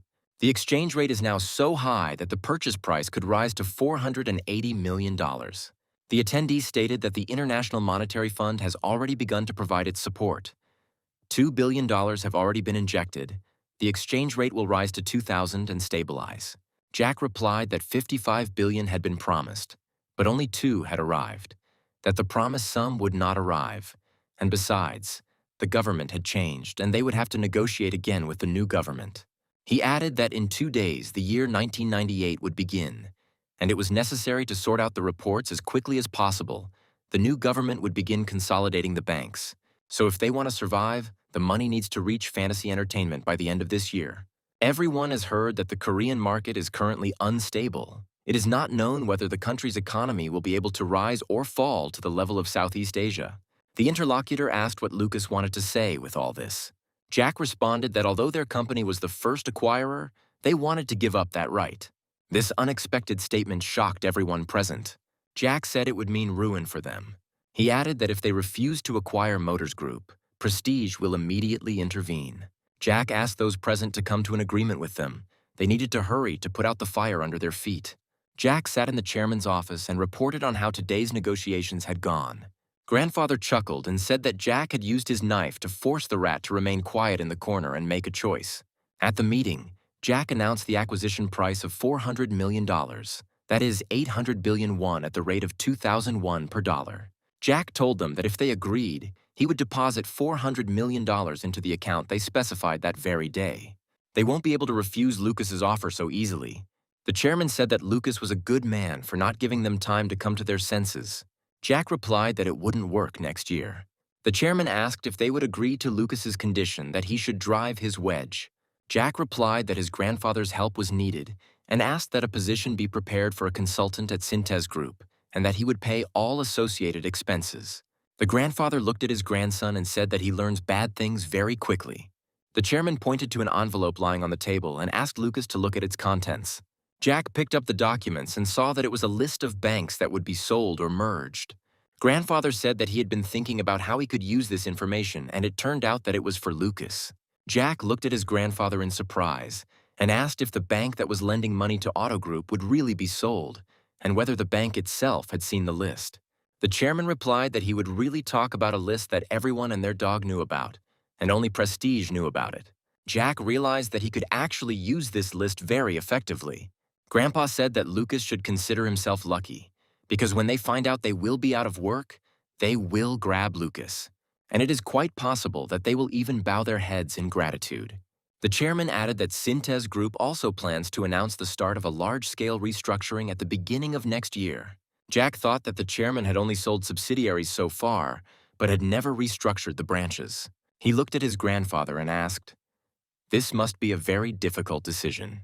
He replied that there was nothing he could do, and he made that decision. The chairman added that it was necessary to put in order the branches that had lost their competitiveness and were simply gobbling up money. But at least there won't be people who will scream about unfair dismissal. Jack recalled that the companies that survived the crisis had a chance, since that was when the monopolization of large enterprises began. The chairman said that he now intends to do what he had long put off. After all, a grandfather must give his grandson a gift for his 20th birthday. Jack looked at the chairman in surprise. The chairman said that Lucas would get a stake in the company. He would include it in the restructuring plan so that his grandson would get it cheap. The grandfather, looking at his grandson, laughed, wondering if the guy who got Wilson Motors was really happy about a couple of extra shares. That same day, Larry Baker contacted the American Office of Fantasy Entertainment in New York, and $400 million were deposited into the creditor's account. The next morning, dozens of lawyers reviewed the Auto Group sales contract, which included the amended terms, and by the afternoon, the contract was signed. On this day, Jack became the owner of the second-largest automobile company in Korea. The first day of '98 arrived, and Grandpa was throwing a Christmas party. His son Henry was invited along with his entire family. Grandpa called out to Jimmy, Lucas's older brother, and his grandson. He asked Jimmy if he was really studying music and wanted to become a singer, and he replied that he was studying production. Jimmy added that his future profession will be related to the release of music albums. He asked if Grandpa was okay with Jimmy changing his major of his own free will. The chairman replied that he should excel at what he liked, like his father. He then turned to his son Heinrich and said that he had heard that he was the president of the largest film company in Korea. Henry replied that he was still far from that, to which Richard replied that if his son had grown the company from a small one to one of the largest in 10 years, that said a lot. Heinrich replied that next year his company would become one of the largest. The chairman advised Jimmy not to fool around like his father, but to finish his studies quickly and become the best in his field in 10 years. Jimmy bowed to his grandfather and promised that he would definitely become the best. The first news to appear in the media this year was the sale of 2 banks, both of which were listed as targets for foreign sale. The people's anger knew no bounds, as banks were considered to be a place for storing the nation's wealth. The International Monetary Fund did not provide support for nothing. It was a loan with the condition that the bank be sold. Judging by his past life, this happened in the midst of his student years, and he was not interested in economic news. Jack was haunted by the thought of buying the bank, whether he had known about it earlier, and whether it was possible now. A new prey loomed before his eyes. He wondered how much it would cost to buy 2 banks. Jack was already determined to get this loot. A huge number of guests gathered at the residence of the chairman of Cintez Group. It was the day of his grandson Kevin's wedding. The bride's friends surrounded her, asking where the newlyweds would live. The girl replied that at first they would live with her husband's family. She added that if she were offered another place, she would insist on it. After all, the prince must live within the kingdom. Her friends listened to her and told her that she wouldn't have to wash, cook, or clean. The main thing that was required of her was to smile sweetly at lunches and dinners together. At the same moment, a conversation was going on outside between Kevin and his friends. One of the friends said that Kevin would continue to hang out with them, since his marriage was just a formality. Kevin replied that he was the last of them to get married, and their marital status did not prevent them from spending time together. He added that now his fun is over. His grandfather wants Kevin to take the company seriously. Kevin said they might ignore their wives, but not their old men, everything in moderation. The next moment, Kevin called one of the guys over and asked if the supporting actress had been at the party yesterday. The guy replied that she was. Then Kevin told the guy to put her on a plane in 2 days. The guy will have to book a hotel room for her, which Kevin will tell him to do. As he was leaving, Kevin said that the honeymoon was 10 days long and he wasn't going to spend it with a wife he barely knew and wanted to have a good time. The chairman entered the hall, and greetings and congratulations addressed to him were heard from all sides. Daily News editorial president Andrew Klaus approached him and greeted the matchmaker, saying that the hall was perfect for a wedding ceremony. Richard replied that Andrew need not worry about his granddaughter. She would be happy in his house. The chairman suggested moving to another place since they had something to talk about. When they were brought tea, the chairman said that since Andrew had become a member of his family, he should stop. Andrew smiled and said he didn't understand what they were talking about. Richard reiterated that for the sake of their children, they needed to leave everything behind and stop.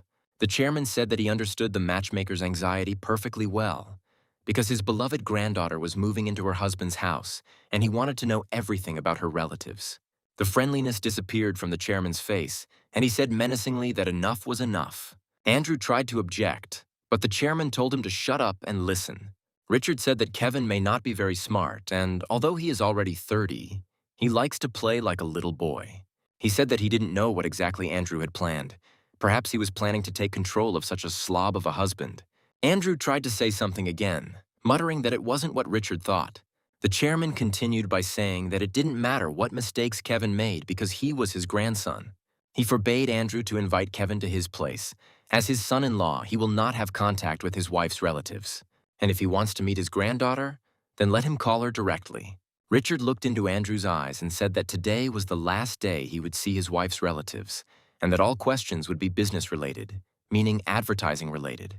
He added that if Andrew disobeyed him, Cintez Group's money would easily break Daily News. As he left the office, Richard advised Andrew not to take his words lightly. Left alone, Andrew wondered if the ban meant that the chairman thought of Kevin as his successor. In any case, both he and the chairman don't have much time left. A bright future awaits the young people, both Kevin and his granddaughter Jessica. Andrew knew it was normal to be concerned that Cintez Group would fall into the wrong hands, but time was not on the chairman's side. Late in the evening, the chairman invited his son Heinrich into his office. He asked his son if his business was really progressing without problems. Henry replied that this industry was the least affected by the currency crisis. Richard asked if it was probably not easy to attract foreign investors, and Henry replied that it was not easy for anyone these days. Then the father asked if his son needed his help. Henry replied that he was not so young as to follow his father's words, and he added that if the father wants to say something, then let him say it directly. The chairman replied that he wanted to transfer the Wilson Medical Foundation and Development Center to Heinrich. Henry realized that hospitals like the one run by the Wilson Medical Foundation could be counted on one hand. The Development Center, however, cannot be called a full-fledged enterprise, although it is an independent legal entity. However, it does provide internships for graduates, train new managers, and conduct development training. Richard asked why his son had such a face, or if it wasn't enough for him. Henry replied that he hadn't expected it, but since they were giving it to him, he could take it. But Lucas was worrying him. Here he could not stand it any longer, jumped up and shouted that all this was not enough. The chairman asked where such greed came from, since Heinrich didn't even look in the direction of the company. Henry replied that he was also a father and must do his duty. Richard said that his son should ask Lucas what the cost of this hospital and center is, what it provides. He is sure that his grandson will accept it all with open hands. He added that Heinrich should save what they were giving him now and then pass it on to his son. In addition, the chairman would take care of his grandson separately. It would not be for free, but it would be much cheaper. Henry was shocked that his grandfather wanted to get money from his grandson. The chairman replied that Lucas would understand everything. He was much smarter than his father. Richard added that many here have eyes and ears, but only Henry knows about it so far. Henry stood up, thanked his father, and bowed respectfully. Sitting on the plane, Jessica asked Kevin why they were flying together or if it was a private charter flight. Kevin replied that it was a regular flight. He had just bought all the seats, and only 6 employees accompanying them were flying in business class. Jessica thought that this was the life of the rich, because neither her grandfather nor her father could afford it. Then she took out some folder from her bag and handed it to Kevin. Kevin opened the folder and was in complete shock. It looked like these were dossiers on all members of his family. Kevin understood that creating such detailed reports required time without breaks for sleep and food. Jessica said the people he would be most interested in are his uncle Eric Wilson and his brother Lucas. It was clear from the report that Eric frequently meets with branch managers, as well as Lucas, who is the president of Fantasy Entertainment. Kevin got mad and called Jessica a fucking bitch. He tore up the papers sharply and said that he suspected her of spying on his younger brother, but she was spying on his entire family. He was furious and shouted at her, how dare she pretend to be the boss? She had really ruined his mood now. He jumped up from his seat and scraps of paper scattered across the floor. He looked angrily at his wife and asked how she dared to spy on the elders of his family. She should live in silence and be grateful that the woman from the cheap newspaper was taken into her family. All that is required of her is to give birth to a boy who will become Kevin's successor. If she does anything like that again, she will spend the rest of her life in a small room. Kevin shouted, and an assistant secretary instantly appeared in the passage. The guy shouted at him that he would be living separately upon arrival and ordered him to find another hotel for him, and also to keep an eye on his wife. Kevin let her just go shopping and not do anything stupid. He moved to another row, and the more he thought about it, the more she irritated him. But it was even for the better. But now he has an excuse why they will spend their honeymoon apart. Kevin put on his sleeping mask and dreamed that now he could confidently call the girl he met at the party a couple of days ago and spend time with her. After learning about the conversation between his father and grandfather, Jack said that his father also got the people he needed. After all, the hospital is known for its large number of VIP clients, including officials and politicians who fear that their health and condition will become known. Therefore, it is ideal for keeping such secrets. Now, everyone who wants to get a promotion will have to get his permission, and this will give him more connections. Heinrich asked, "Then what about the development center, because there are people there too?" Jack replied that all job candidates must complete courses at the development center, and that assessment plays a huge role in their progression and qualifications. This development center is an ideal place for internships, which conducts courses, seminars, exams, and trainings. Anyone who wants to get closer to the company's core must go through the development center. So Genrich faces a barrage of calls from clients asking him to take care of them. Father realized that he would have human resources in his hands, both within the company and outside of it. Henry was surprised at how Lucas could understand his grandfather's intentions. He heard that Lucas could find out the shareholder structure of the development center and its branches. Jack added that he felt it wasn't just about building his own network of connections. Otherwise, why would his grandfather keep the transfer of the companies a secret? Henry replied that there was something that his brothers and sister might not like. Jack replied that Grandpa was a man with many secrets, and it was not always clear what he was thinking. Henry closed his eyes and said that he still didn't understand why Lucas looked more like his grandfather than his father. He then added that although it would not be easy, he would fulfill his fatherly duties as expected. Employees went to work even without receiving wages, just to avoid losing their jobs. They don't know that the company is close to bankruptcy and continue to hope for the best. Delayed wages forced them to go to work. They hoped to get at least a little. With each morning, they realized that there was less and less hope, that this hope still flickered somewhere in the corners of their consciousness. Jack looked at the crowd going to work and asked Larry, what about all these people? Larry replied that Lucas should be their savior, give them a salary and a special bonus to lift their spirits. They were met in the office by Peter Abrams, executive director of Cintez Group. Jack thought it was a bit funny. The director wasn't in his office, but the butler was. Fantasy Entertainment had bought 5% of their shares, and the main shareholder had immediately contacted them to meet.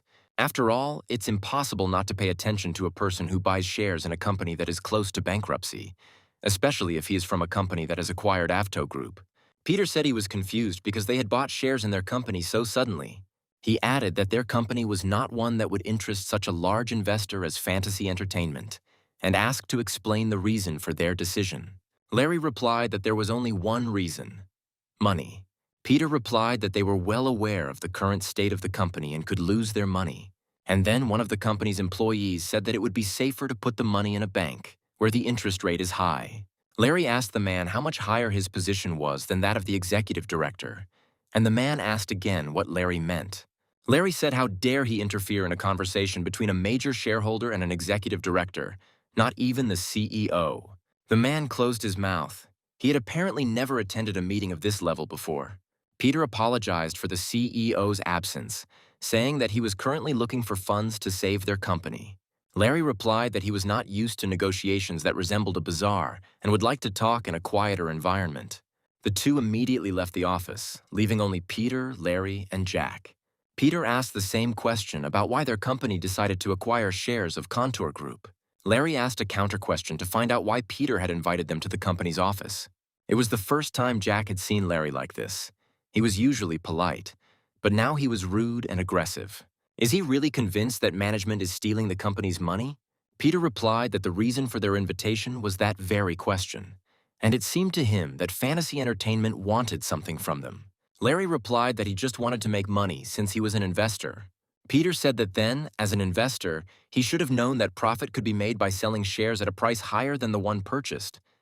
But is that even possible now? Larry replied that he was confident that someone would be found who would buy their shares for more than they were currently worth. Peter said that perhaps there are people who believe in the revival of Cintez Group and are ready to buy shares. Larry replied that it was for this kind of answer that they had come here today. Having said that the talking was over, Larry stood up and added that he would go. They would see each other tomorrow. But Peter replied that tomorrow it would be even more difficult. Larry responded that he was demanding that an extraordinary meeting of shareholders be held the day after tomorrow. Sitting in the car, Larry called them self-righteous psychos. Jack replied that they would attack them tomorrow as soon as they had access to their records, checked their assets and ledgers. Larry dialed some number and ordered that all the appraisers be gathered immediately, contact the audit company and send their accountants.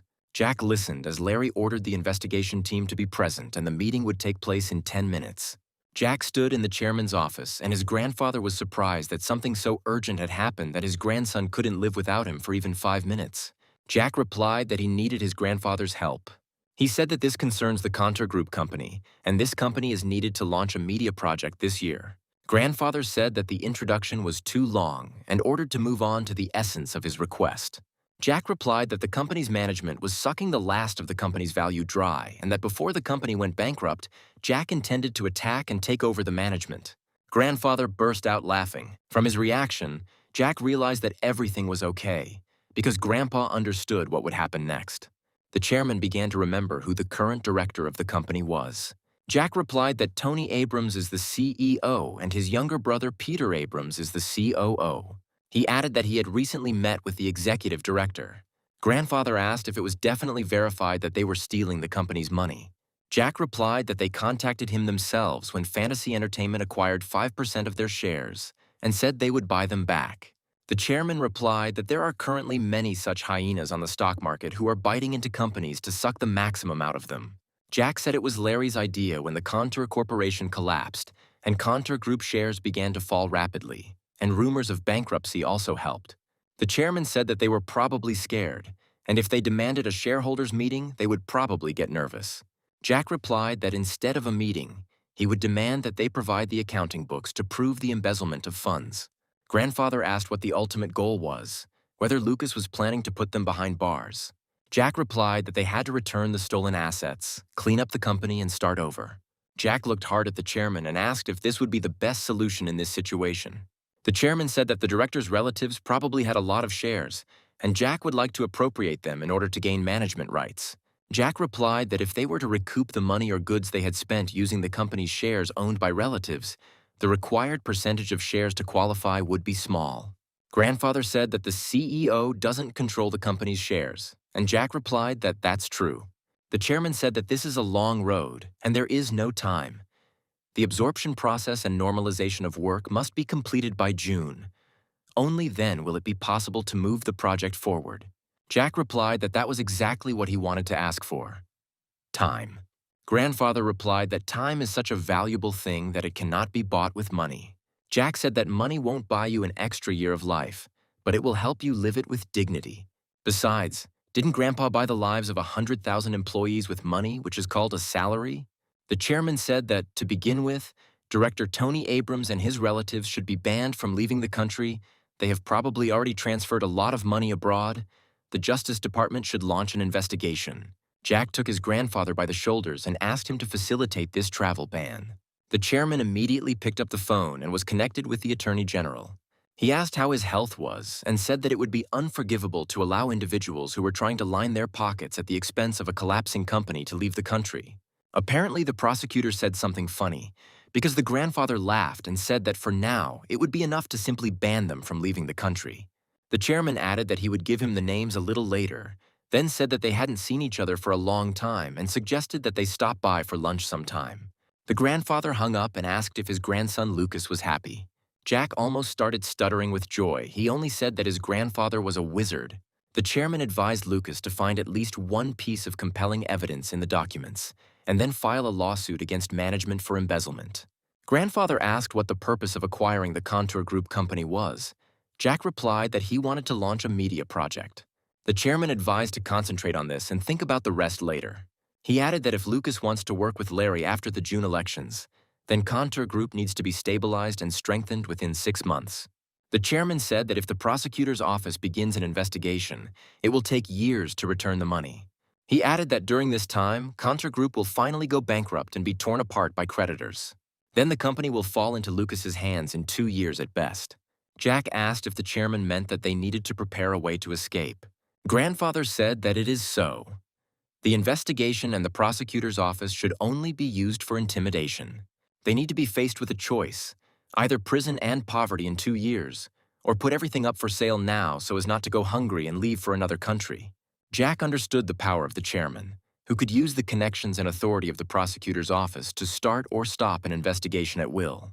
How frivolous he was when he thought that he could buy everything with money. Jack asked what would happen if he gave in, but the prosecutor's office and the tax office continued to put pressure on them. The chairman replied that everything would depend on Lucas from now on. Jack thanked his grandfather, to which he replied that you can't put thanks in your pocket. Jack asked what his grandfather wanted. The chairman replied that when Lucas received Contour Group, he would put people into management positions, the list of whom she would give him. Jack wondered if these positions were filled by his grandfather's people. Then whose company would Contour Group become?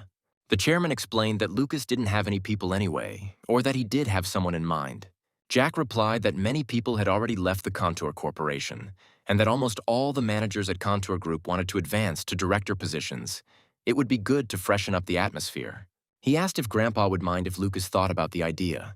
The chairman responded that, of course, he was against it, because when it came to heads of construction companies, there had to be those who had risen from the construction site to the top. These are the ones who can handle the laborers and survive a sandstorm. Those who are willing to evict people and demolish a house. drink with the workers but remain sober. Jack knew that people in construction companies were rude, but he thought they changed as they rose to management. The chairman said that if Lucas thinks that his grandfather is giving him a cup of poison, then it is not so, it is medicine. He asked if Lucas might be worried that in the future, Cintez Group would take over Contour Group, which would be full of his people.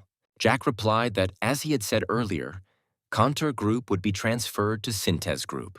The chairman said he would never believe that a greedy man like Lucas would give up the company so easily.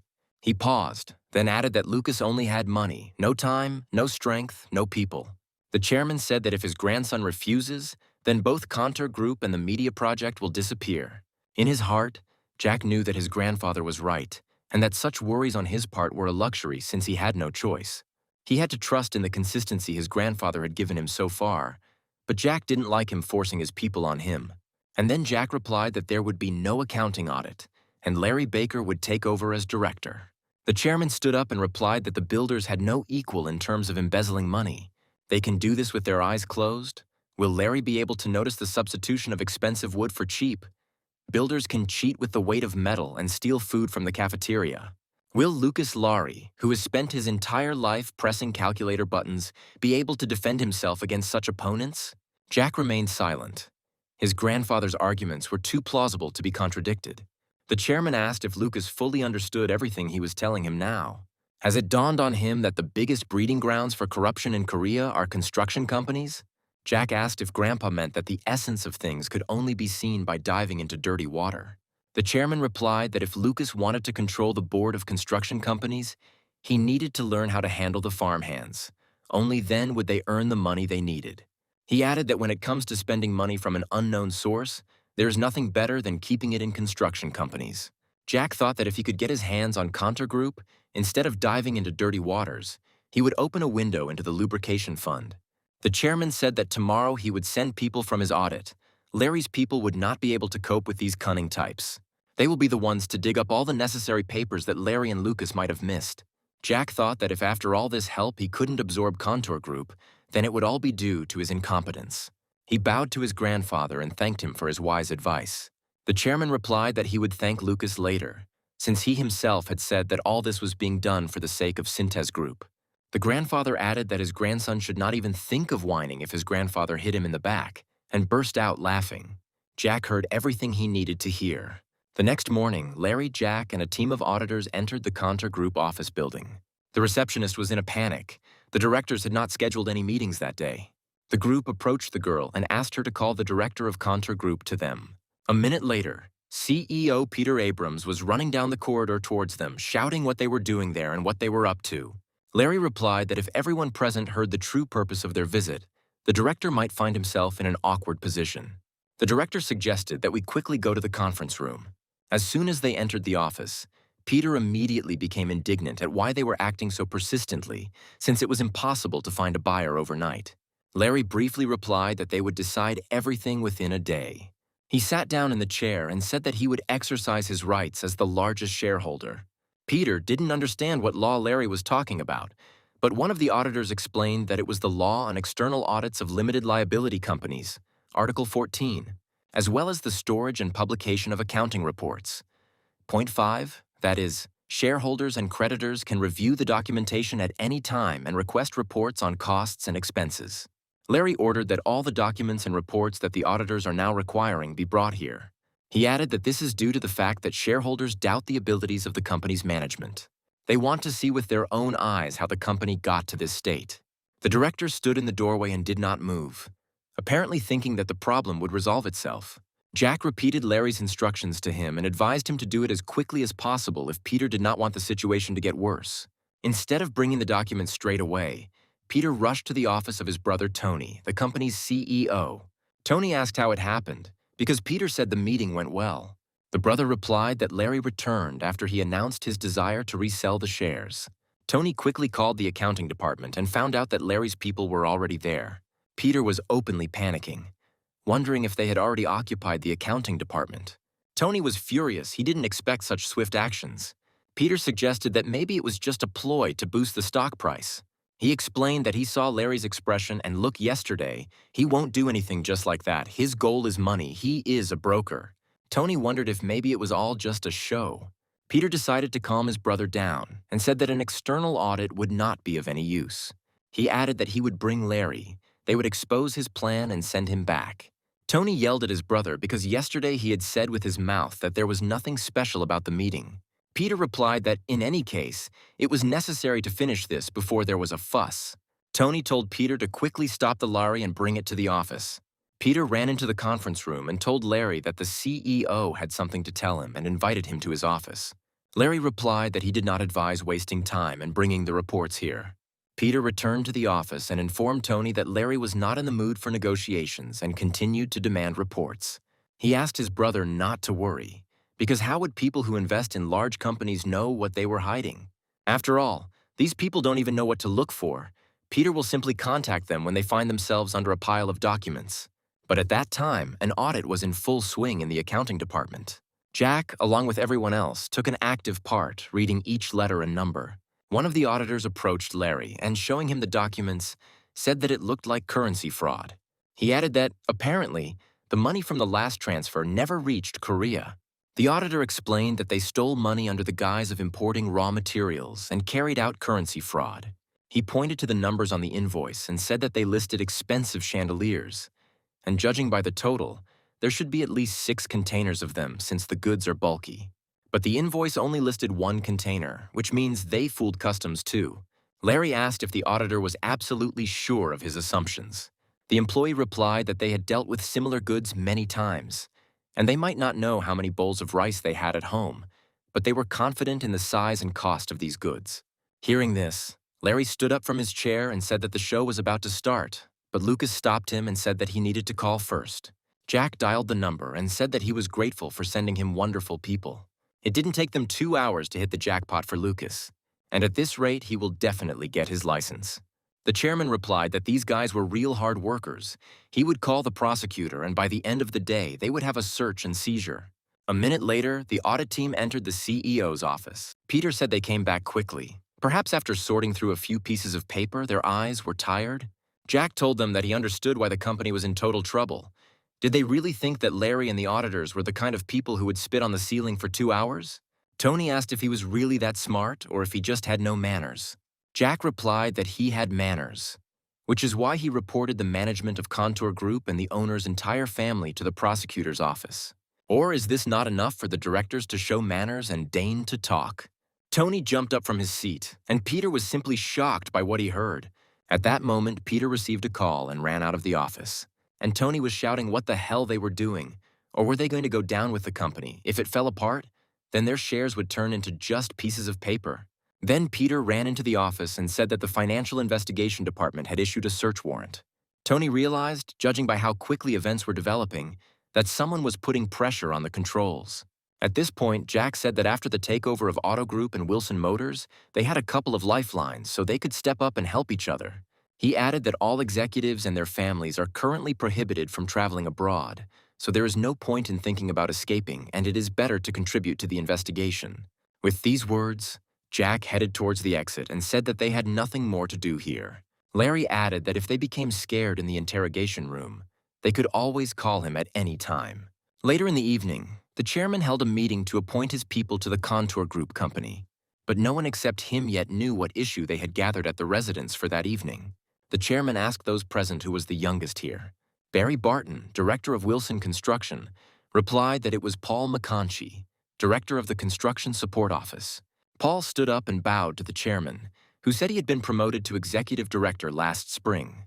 Richard replied that he would be promoted again in a year. The chairman's assistant replied that everyone present would soon transfer to another company, and their rank would rise a couple of notches higher than at Wilson Construction. Everyone looked in surprise, first at the assistant, then at the chairman. The fact that the position and salary would increase was not as important as moving to another company. Someone even said that moving to another branch or subsidiary is already a demotion.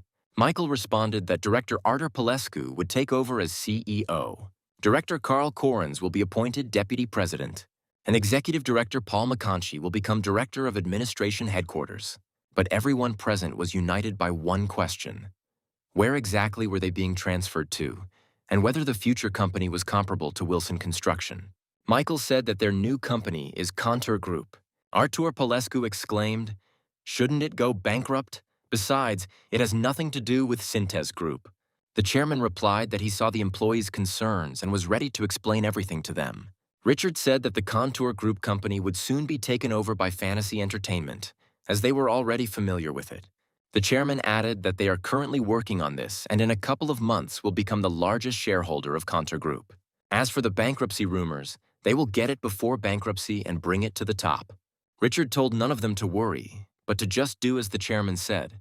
He added that they all already know what to do and must bring Cintez Group back to normal as quickly as possible. Richard said that after Cintez Group stabilizes, it will become a branch of Cintez Group. This will not be a merger, as it will reduce the number of jobs. Those present began to understand that Cintez Group would become another construction company within Cintez Group. Barry Barton asked what the relationship was between Cintez Group and Fantasy Entertainment, and whether the chairman was the founder of this company. The chairman smiled and replied that it would be great if Fantasy Entertainment were his company, but they said that its owner was a real money bag. Assistant Michael also wanted to know the answer to the question about the owner of Fantasy Entertainment. Maybe he would hear it today. The chairman simply told everyone that the main shareholder was a person he trusted as much as he trusted them. Michael began to go over in his memory all the chairman's meetings and the circle of his acquaintances who visited his office. He began to suspect that the owner might be Lucas. The puzzle began to come together in Michael's head. The chairman was not the type to send his people to help a simple relative. This must be a person he trusts as much as the key figures of Cintez Group. This is precisely why Fantasy Entertainment was supported during the hunt for a domestic company. Perhaps the inheritance is intended not for the son, but for the grandson. While the investigative committee was on break, Jack and Larry decided to talk to Tony Abrams. Jack approached Tony and said that they would be given money, they would not have to flee the country, and they could return here at any time. Larry added that they could stay in Korea, but if they did not accept the terms, the money paid to their children as salaries would be returned to the company as an illegal gift. Tony was silent. Either he was thinking about what was said, or he wasn't listening at all. Jack couldn't stand it and shouted, "Didn't he approve of it and put the seal on it?" Jack advised Tony to remember everything. Jack shouted that the country was on the brink of destruction, and all he could think about was how to grab money to line his pockets and get out of here. Tony angrily asked how the prosecutor's office could do this to him. He shouted whether there could be anyone in Korea who was taller than him. Larry replied that now in the country, the king is the one who gives dollars. He added that Fantasy Entertainment currently has dollars in hand, so they are calmly negotiating with the government, promising to pay in dollars if they acquire Cintez Group. Moreover, there is evidence that the company's management stole money and there are employee testimonies. Tony screamed, "So he is being charged." Larry replied that if they want to avoid this, they know who to grease the palms of. Tony knew who they were talking about and asked Lucas what he wanted. Jack offered to give him back all the stolen money. Then they would buy out the shares of the company owned by his family, and they would no longer have to worry about anything. Tony asked about the investigation. Jack replied that the investigation would be closed. Tony bowed his head and replied that he would cooperate and asked them to keep their word. Already sitting in the car, Larry said that, roughly speaking, it comes to 80 billion. Jack replied that even if it was half, there must be at least 150 billion. Larry said that 80 is just for last year, so that's how much has been stolen throughout his life. Jack replied that he needed to find everything and tell this old man to exchange the rest of his life for money. Larry said that even if everything went as planned, it made his blood boil that such a piece of trash would enjoy life on the money from selling shares. Jack replied that there was nothing to be done. He had to pay for all the shares to enter the company. That evening, Jack visited the chairman's house. Grandpa took a cup of hot tea and asked Lucas if Tony Abrams had given back everything he had stolen. Jack replied that he had only disclosed information on 80 billion. The inspectorate, with the support of the prosecutor's office, was reviewing all the documents for 10 years, and even more would be revealed. The chairman asked if Lucas was going to pay him once he got all the shares, since the sum would not be small. Jack replied that the theft had been discovered, so he would return the money for the shares on the condition that he avoid real prison time. Grandpa laughed and said it looked like Lucas was going to fleece Tony. Jack replied that he simply could not forgive the director. The chairman asked what had made Lucas so angry. Jack said that if he had taken care of the employees' overdue wages, he would have given him enough money. But the people had been without wages for more than 3 months. At this time, banks are reluctant to issue loans, but many were forced to take them out simply to cover living expenses. Jack wants Tony Abrams to feel the same way they do. The chairman asked how Lucas could know what the workers were feeling. Jack remembered that he, too, had once been a hired hand. He knew that if his already small salary was delayed for a month, the whole family would plunge into a hopeless debt hole. But he replied to the chairman that he simply could not forget the darkened faces of the employees when he first came to Cintez Group. The grandfather advised his grandson to never forget this. He must feed the employees. There is nothing worse than hunger. Jack looked at the chairman. Was it really true that his grandfather was hiding this side of himself? Wasn't he the kind of man who thought that workers who died on a construction site were just expendable material? The chairman added that when people are hungry, they begin to betray. The offended employees of Cintez Group betrayed the director when they did everything to find the money he spent. He said that there are two types of people who are capable of betrayal: those who are hungry and cannot bear it any longer, and those who cannot be satisfied no matter how much they eat. Jack replied that in the first case, the management was to blame for not feeding the workers. Grandfather added that in the second case, the one who did not look after the person sufficiently was to blame. The chairman said that Lucas must remember all this, and it is not sympathy, but vigilance. In February 1998, the inauguration of a new president took place in the Republic of Korea. Jack and Larry discussed issues regarding Cintez Group and other important matters with investors. Larry stated that if creditors show a little understanding, then innocent Cintez Group employees will not be thrown out onto the street. Investors asked what understanding was being discussed. Larry pushed the folder towards them, and they began to study it with interest. Larry continued, "As can be seen from the organizational structure, Fantasy Entertainment has a fairly close connection with Cintez Group." Larry added that this should be enough to dispel investors' doubts about how the construction company will be managed. The investors looked at each other, and one of them said that they recognized that this was an effective management scheme and asked to answer what Fantasy Entertainment wanted from them. Larry replied that he was asking them to extend the loan repayment terms for at least 1 year. He asked to write off debts and reduce interest on overdue payments, as well as to grant them the voting rights that banks in Cintez Group hold. One of them said that shares are the only means of controlling the debtor's management process. Does Fantasy Entertainment really want to take it away? Larry replied that he was not sure that control would help a sick company like Cintez Group. When they restore the company, they will return their voting rights. The investors responded that this issue requires time to discuss and whether there is anything else for them. Jack, without giving Larry a chance to answer, said that he knew that they were going to put 2 banks up for sale.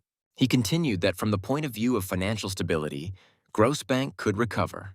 Larry looked at Lucas in surprise, because they hadn't discussed such a question. Investors responded that there were far more dangerous businesses than Grossbank, but that the bank had little scope, so it was put up for sale. Jack said the government is pushing overseas sales, and this is a great opportunity. Investors were surprised to ask if they were planning to acquire Grossbank. Jack replied that he was offering to use them, because if they got this bank, then the investors wouldn't be left out in the cold. They could even create a business with Fantasy Entertainment. The investors looked at each other but did not give any answer. Jack stood up and suggested that they finish for today. He hoped to hear their response to the chairman's proposal as soon as possible. Without giving the investors time to come to their senses, Jack quickly left the office, followed by Larry. He caught up with Lucas in the hallway and asked what the proposal about the bank was. Jack replied that when you have a whale in front of you, the rest of the fish seem like small fry. Jack added that since he had offered to buy Grossbank, the other demands would seem minor to them and easier to fulfill. Larry replied that when it comes to numbers, Lucas is a copy of his grandfather, and his tactics are truly excellent. Jack wondered how Larry would react if he knew that this so-called tactic was a sincere offer. Philip watched the report from his subordinate and was indignant that the heads of the construction branch were resigning en masse, without even telling him the reason.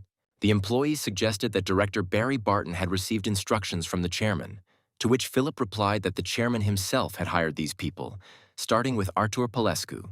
Philip heard that they were all moving to Fantasy Entertainment, to Larry Baker. The aide added that there was no doubt that Larry and the chairman had a trusting relationship. Philip thought that Fantasy Entertainment couldn't possibly be his father's personal wallet. If the company were his property, he would never have opened it up for public viewing. Philip asked what else he had found out, and the assistant said that all these directors were keeping their mouths shut and nothing more could be found out. The aide added that it would be better if they came and spoke to the vice chairman in person. Philip replied that they were all his father's men and not the kind to talk nonsense. The aide asked, "What about Paul McConchie? He is the youngest of the chairman's men." Paul has recently become a manager, and it is quite possible that he will drop everything and happily run to meet Philip. Philip ordered that he be invited to dinner, but that it be done as quietly as possible. In the evening, a sumptuous dinner was served at the vice chairman's house. Philip offered Paul a drink and said that, although belated, he congratulated the director on his promotion. Paul held out his drink cup with a smile and a little embarrassment. He apologized and replied that everything happened in a great hurry, so the vice chairman was not aware of it. Philip said that everything was fine, because he knew that Paul was the chairman's man, who was constantly thinking about work. He looked closely at the director and asked if he found Larry Baker difficult to work with.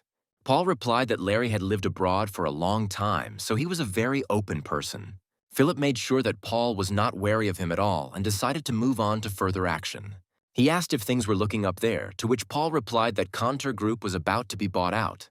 He added that the concept for the media city has already been defined and has a fairly detailed plan. The calculation of the time frame and total cost of construction should be completed in the first half of the year. Philip still didn't understand what media city they were talking about and what the buyout of Cintez Group had to do with it. Paul said that the head of the department, Lucas Wilson, is also an incredible person. Even Paul has a lot to learn from him. For Philip, everything became even more incomprehensible. It was unclear what his nephew Lucas had to do with it.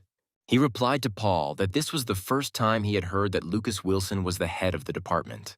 Paul said that was what was on Lucas's business card when Larry Baker brought him in. Philip assumed that Larry took him everywhere with him on purpose to teach him. He said again with bewilderment that this was the first time he had heard that his youngest nephew was studying with Larry. Philip noticed that Paul was fidgeting at that moment, and so as not to frighten him, Philip said that he could speak calmly. He added that he had simply been so busy that he had not asked his nephew how he was doing, as he usually did. Paul replied that even if the chairman hadn't said so, Philip would have guessed anyway that his target was investment specialists and mergers and acquisition specialists. Philip suggested that if Lucas was in charge of investments and mergers and acquisitions, but was not part of Cintez Group, then he was not a contender for the throne. Out loud, he said that he would like his nephew to become a prosecutor, but apparently you can't lie to blood. Philip added that he would like to hear Paul's thoughts on whether everything is going smoothly with the Cintez Group project. He heard that it is on a large scale, but he did not pay attention to it since it is an external project. Paul replied that there was no need to worry and that everything was going smoothly, since this was a project worth several trillion won, so mistakes were not acceptable. Philip was shocked that in this country, companies fail all the time, but they managed to successfully promote their business to such a huge amount. Moreover, such a large project is not being carried out by Wilson Construction, but by some other company. Philip would very much like to know what his father was planning. After pouring more alcohol, Philip said that even if the project ended without problems, it wouldn't be difficult to reunite with Cintez Group and Fantasy Entertainment would have the advantage. Philip saw Paul's confusion again and quickly decided to change the subject.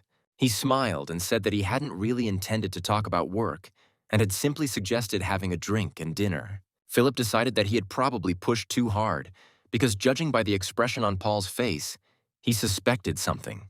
He took a piece of fish and realized that it would be difficult to dig further. Eric Wilson sat in his office and waited for his brother.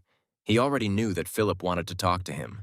Philip sat down on the sofa and said that he wanted to discuss something with Eric, if it was convenient for him now. Eric replied that his brother had simply never visited him before, despite the fact that their offices were located next to each other. Philip asked if Eric was aware that Wilson Construction executives were leaving en masse. Eric replied that he knew about their departure. But Philip interrupted him with a question about whether his brother knew the reason for their departure. Eric replied that he had only heard a few rumors. Philip asked if Eric meant that he was talking about Larry Baker and Fantasy Entertainment. The brother replied that this was indeed the case. All the directors had transferred to work there. Philip asked if Eric might know what connects their father with Larry from Fantasy Entertainment. The brother asked why Philip was so worried about it. Philip asked him the same question. Eric replied that perhaps it was all because of Heinrich, since the chairman loved Lucas very much and therefore wanted Heinrich to look good, since it would be logical to leave him something as an inheritance as well. Philip clarified whether he was talking about Fantasy Entertainment. Eric heard that Larry and Heinrich were good friends, so his father invested some money in that company, teaching Heinrich to buy their shares. He added that it was quite obvious that if Genrich received something from Cintez Group, he and Philip would take it back. Philip answered whether Wilson Motors and Contour Group were too much for Genrich. Eric said that the scale of Contour Group is half that of Cintez Group, and it doesn't look like his father was handing over part of Wilson Construction. Philip couldn't stand it any longer and told his brother that Fantasy Entertainment was taking over Contour Group and a contract worth several trillion won. Hearing this huge sum, Eric jumped up from his seat. Philip added that if their business succeeded, they would be on par with Wilson Construction. So it was worth checking why they were giving such a gold mine to an outsider. Eric asked if Philip had misunderstood something, like how a country that was running out of money could have a project worth several trillion won, and Contour Group was on the verge of bankruptcy. Philip also understood that this was not a very profitable undertaking. But what if their father was in charge of all this? He said that Heinrich had already received Wilson Motors, but that would not give them the opportunity to take on such an expensive project. And Eric assumed it was just a gift. He asked his brother what he was going to do and what he wanted from Eric. Philip suggested asking his father about everything to find out who was behind all this. Eric exclaimed that Philip always had some kind of problems, and at the slightest thing he ran to his daddy like a capricious son. The brother replied that if he went alone, it would indeed look like whining. But this way, they would come together to find out about the current state of the business and offer to help. Philip added that if they say they will do everything possible to acquire Contour Group and ensure the project's success, then this won't be whining, but a matter-of-fact conversation. Eric said that before, Heinrich was only satisfied with one thing, but perhaps he changed his mind and wants to leave something for Lucas. He added that Genrich is also a father, and if he's drooling over Cintez Group, he won't say so, but it would be nice to get a piece. Although Lucas seems a more likely person than Henry, and he never failed his grandfather's expectations. Philip replied that it wasn't Lucas because his father was raising him as a financial expert, and here we were talking about investments, mergers, and acquisitions. He added that Larry Baker teaches Lucas everything. Eric thought that no one else was suitable then. Their brother Nick had dropped out earlier, and Caroline had no reason to interfere. That evening, Philip and Eric stood before the chairman and asked if their father was connected with Fantasy Entertainment. He turned to his sons and replied that they didn't think they had the right to make such a fuss, calling themselves heirs. Here, the father reminded Philip how, several months earlier, he had offered to exchange Wilson Motors' profits for one, charging a commission for the exchange rate. He added angrily that he had never seen such a robber in his life. Philip had only one thing left to do: listen and remain silent. Eric asked if the chairman had nothing to do with Fantasy Entertainment. Then why was it so unfair? Father looked sternly at Eric and told him that just a few days ago he was in despair and thought that he would not be able to avoid his first bankruptcy, and he had to accept additional conditions. These words also shut Eric's mouth. His father reminded him that he had survived the crisis thanks to the shares he had given him, so it was not for him to speak about injustice. Philip said that perhaps his father needed some help, to which the chairman replied that before sticking his nose into his affairs, shouldn't he first think about why he did it? The father added that it was all like a Trojan horse in which soldiers hid to get into enemy territory.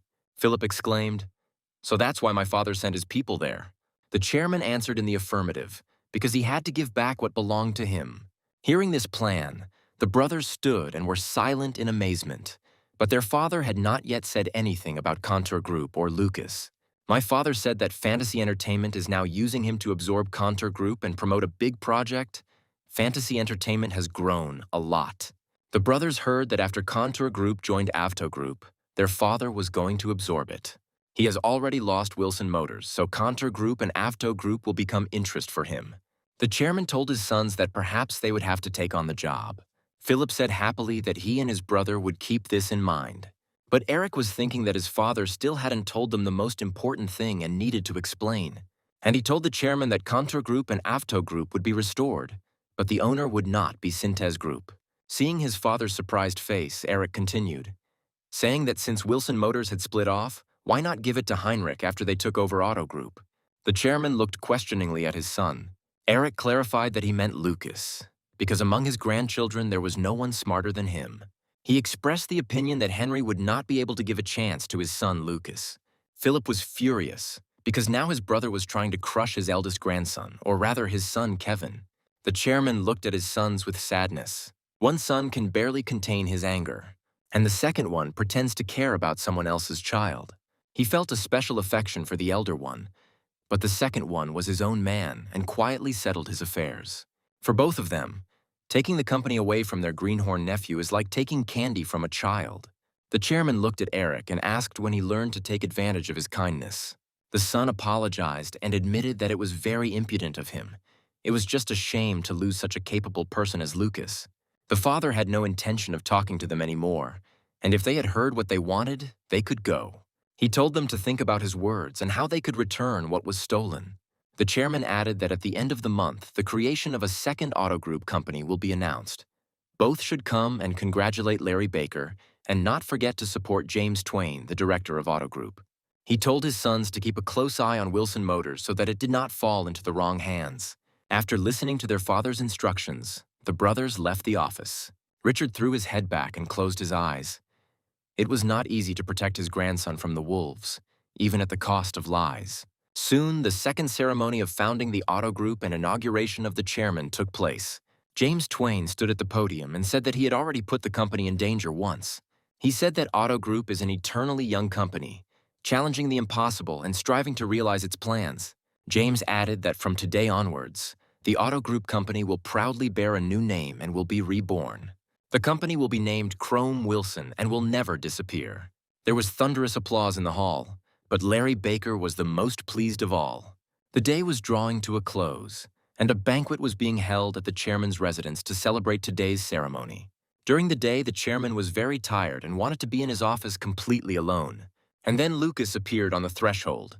The grandfather was surprised and asked why his grandson was not present at the banquet. Jack showed the package and replied that, thanks to the chairman, he became the owner of Auto Group and did not want to celebrate without him. He put one of the bottles of alcohol he had brought on the table. The chairman saw the branded label on the bottle and asked why he had brought the branded alcohol of a bankrupt company. Jack replied that this was an alcohol with a 70-year history. It was unlikely that the company's founder thought that his alcohol would last so many years. Grandfather took the bottle in his hand and said that this alcohol will not disappear, even if the owner changes. The chairman smiled at his grandson and agreed to have one glass. He took the glass and, congratulating Lucas, said that he had done an excellent job. At 20 years old, his grandson had achieved what the chairman had only achieved at 40. Jack replied that none of this would have happened if his grandfather hadn't given him a ranch when he was 10 years old. The chairman said that there were quite a few children who received ranches at that age and were now 30 years old. But Lucas is the only one who multiplied the received amount by tens of thousands of times. Everything Lucas has is only thanks to his strength, and he can be proud of himself. The chairman finished his glass and said that the taste of this alcohol was no longer the same. Jack, taking a sip, asked his grandfather how things were going with the Contour Group company. The chairman replied that the bank had made some small concessions and that the staff had already received a certain amount. Jack added that the prosecutor's office also did an excellent job and also received a reward. He put down the glass and added that Tony Abrams was not going to hand over the proceeds from the stock sales, even though they had threatened to arrest his children and grandchildren. Looking at how Tony didn't want to back down even under threats, you understand how scary money is. But the chairman said the proceeds from the share sale were his last weapon, and he decided it was not yet time to take it up. But one day he will use it. Jack replied that Director Abrams had no chance. His entire family had been arrested and convicted, and the money from the shares must go towards paying fines, so he has no options.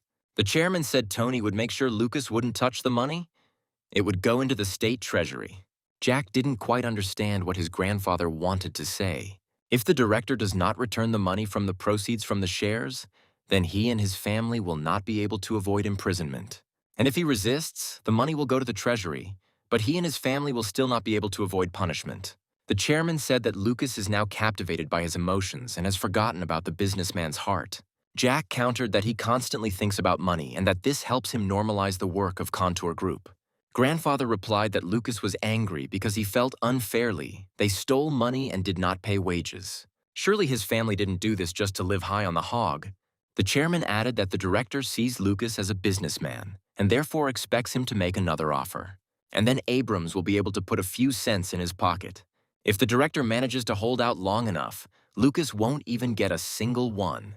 The chairman added that it is funny when a businessman criticizes others. What difference does it make how others live and what they think? After all, the main thing for a businessman is to put other people's money into his own pocket. The anger Jack felt towards Director Abrams was not without reason. It was connected with the fact that Jack saw himself in every employee of Contour Group. The grandfather suggested that his grandson consider offering to split the money from his pocket with Tony. The chairman was confident that Director Abrams would accept the proposal. So, the grandfather offered to leave the director some money so that his family could avoid prison. Grandfather replied that if the director gave up half the value of the company's shares, then it could be said that he repented. Then Abrams will only be able to count on a suspended sentence, and his family will avoid punishment.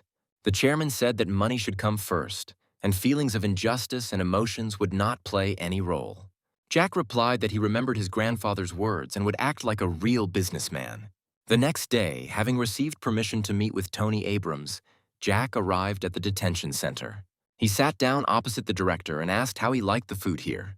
Tony replied that it was okay to eat, but that was the price you had to pay for looking down on fantasy entertainment.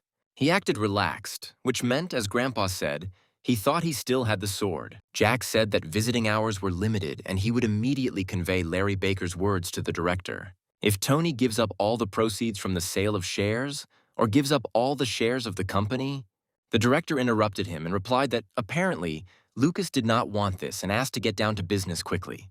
Jack continued, saying that the investigation would then be completed and Tony would receive a suspended sentence, but he would retain his position as an advisor to Contour Group. The advisor's salary will be very generous. It would be good if the director agreed to cooperate. Jack said that everything that happened with the company was a misunderstanding, and when everything settled down, they would hire him for the position he had promised. Tony listened without saying a word. Jack said that the media would wrap everything up beautifully and present it to the public because reputation must be valued. Tony replied that Director Larry was very meticulous. The money he received would go towards the company's expenses. Isn't that too expensive for a simple advisor? Jack said that in return, the director would receive a larger salary. Tony stood up, extended his hand to Jack and asked him to take care of him. Jack shook his hand and said he would prepare a contract for the position of advisor. Larry was very surprised when he heard this. Jack said that this way they could get all the shares, and Abrams would only get an advisor's salary. He added that the director agreed only so that his family would not go to prison and the money would not go into the state treasury. Larry asked how much Lucas was thinking of giving Abrams. Jack replied that Tony wanted 30% of the value of all shares within 10 years. Larry thought about it and replied that Tony would then receive a pretty good salary. Jack said that in the beginning, yes. Larry asked what in the beginning meant. Jack replied that he planned to cut his salary 2 months after he took office, so that he too would experience the horror of not getting what he was promised. He added that the country is going through turbulent times, and until Contour Group reaches a stable level, belts need to be tightened. That's exactly what Director Abrams told employees when he delayed payments. As soon as the plane gained altitude, Jack took out the book and continued reading. He told Thomas that he could order drinks and food if he wanted. They had plenty of time so they could relax. Thomas said he would like to talk about Kevin's appointment as director of Contour Group. He added that Kevin wanted to go to Wilson Electronics, but the chairman ignored his wishes and sent him there. Jack replied that Contour Group currently has many new vacancies. He asked where, in Thomas's opinion, he had more influence, being the manager of Wilson Electronics or the director of Contour Group. Jack added that any of the 1,000 employees can drive a car, run small errands, and report on changes in the company. He was referring to the business relationship between Thomas and Lucas and between Thomas and his boss. In order for a relationship to become trusting, you need to judge the situation correctly. It is necessary to understand why this or that event happened and what may change in the future. A business partner can always be replaced, but when the relationship is based on trust, there is no substitute for them. Thomas replied that he would remember it. Jack saw Thomas's slump and said he wasn't going to judge or reprimand him. Thomas replied that he still couldn't shake off the errand boy mentality and thanked Lucas for the warning. Jack looked towards Thomas and thought that he would really remember everything that was said. There are many people who make decisions, but only a few of them put them into practice. Upon arriving in Israel, Jack immediately headed to Huxley University. Entering Stuart Munn's office, he had difficulty finding a place among the piles of books and scientific collections. Without looking up from his computer, Stuart asked why the Hollywood wizard wanted to meet with a simple scientist. Jack replied that Hollywood is just part of their investment projects. They always pay attention to new technologies with great potential. Stuart looked at Lucas and asked if he was referring to NeuroIntel. Jack asked for more explanation. Stewart replied that NeuroIntel is an optical 3D solution for determining the accuracy of parts or assemblies. This method is the name of the company itself. Jack didn't quite understand what Stewart was saying, but he replied that he would add their company to his list. He added that he is interested in technologies that will provide users with information collected by cameras with minimal error. Jack said he had read an article about artificial intelligence and computer image recognition systems, although he only understood the gist of it in general terms. Stewart was surprised that Larry was willing to cross the ocean for this concept. Jack replied that it all depended on where the technology would be applied, and perhaps the professor had already thought of some area. Stewart said he had options, but he wanted to hear Lucas's thoughts. Jack replied that this technology could be used in cars. The camera will collect surrounding information and transmit information to the driver about the situation. For example, the distance to contact with objects outside.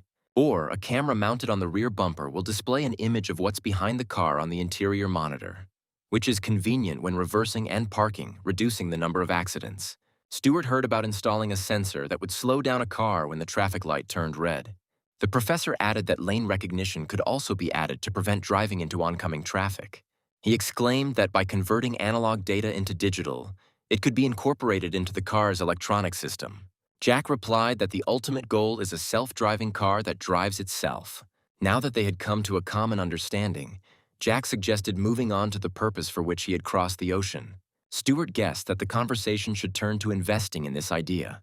He said the likelihood of such a car being built was slim. It sounded like science fiction. Of course, in theory this is possible, but it is unknown when it will be possible to implement it in reality. Jack replied that there is nothing more wonderful than making a dream come true. He pointed out to Stewart that their company was called Fantasy Entertainment for a reason.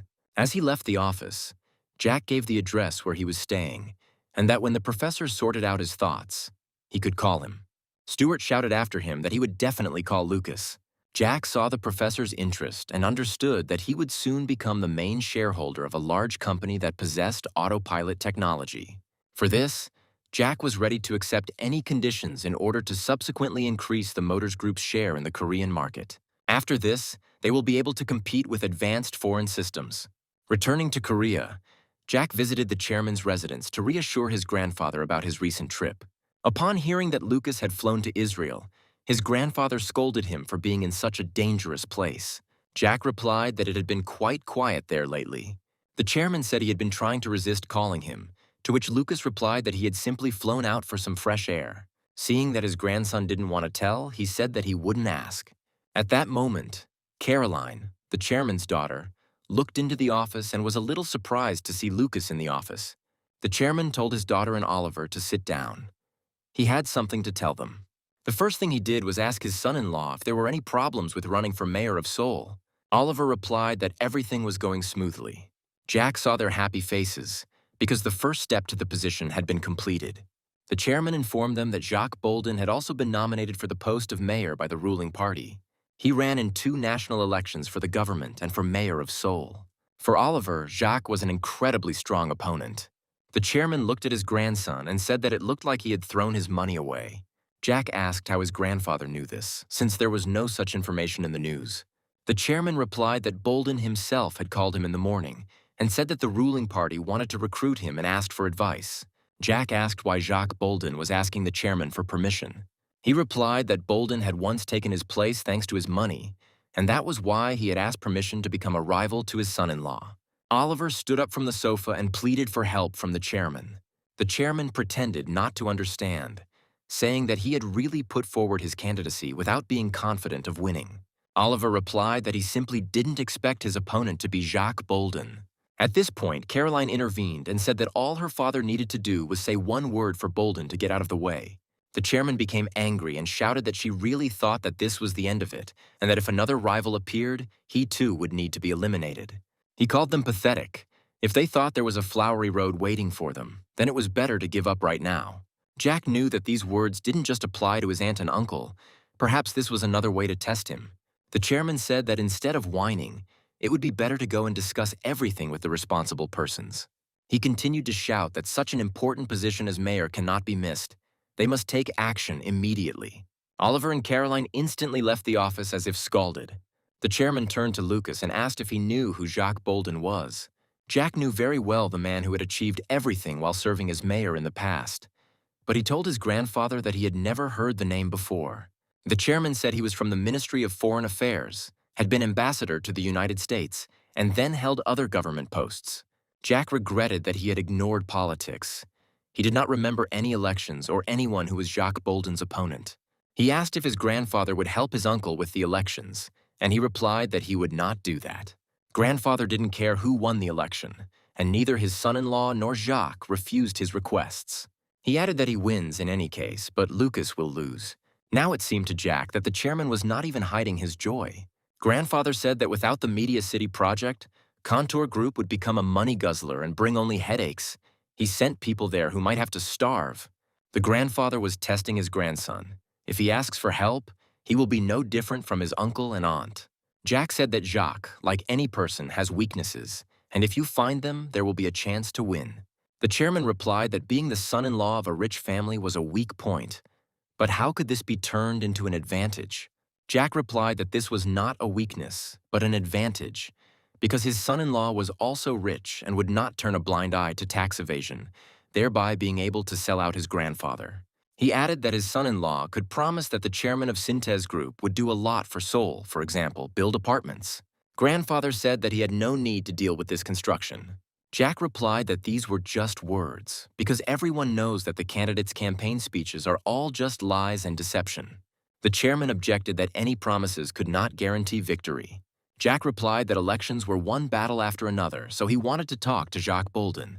When his grandfather asked him what he was going to talk about, Jack replied that who knows, maybe a mutual understanding would arise, and then they could change horses.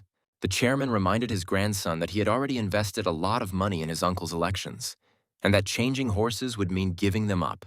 It was about a business that could bring in tens of times more than 40 billion, so he doesn't throw away 40, but earns 400. Grandfather responded by reminding them that his uncle had raised a fuss in the city's media about whether it was right for Jacques Bolden to fulfill the campaign promise of a loser. Jack replied that this was precisely why he was asking to arrange a meeting for him. A few days later, Jack had documents in front of him regarding Jacques Bolden's weak spot, which he asked Larry to get.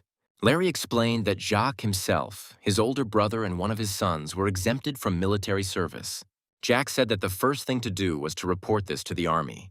In fact, the election campaign began even before it was officially announced. Jacques' only weakness was his exemption from the army, and his uncle's was that he came from a famously wealthy family. It was at this point that Grandpa introduced Lucas to a man, Jacques Bolden's assistant, who would take over as deputy mayor for political affairs if his boss won.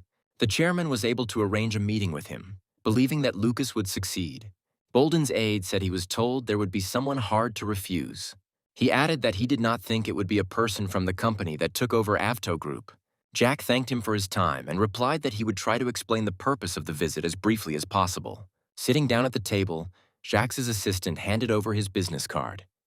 It was Rudy Collins. He added that he would immediately refuse anything that Jack did not want to discuss, especially a request to meet with the candidate. Jack, looking at Rudy, thought that either it was just his temperament or he was ignoring Jack because of his age. Only Jack knows how to serve his elders. Jack replied that he wanted to meet not the candidate, but him. He knew he would make this man listen. Jack said there would be no reason to meet with the candidate in the future. Rudy chuckled and asked if the foreign investor knew how to stir up a Korean politician.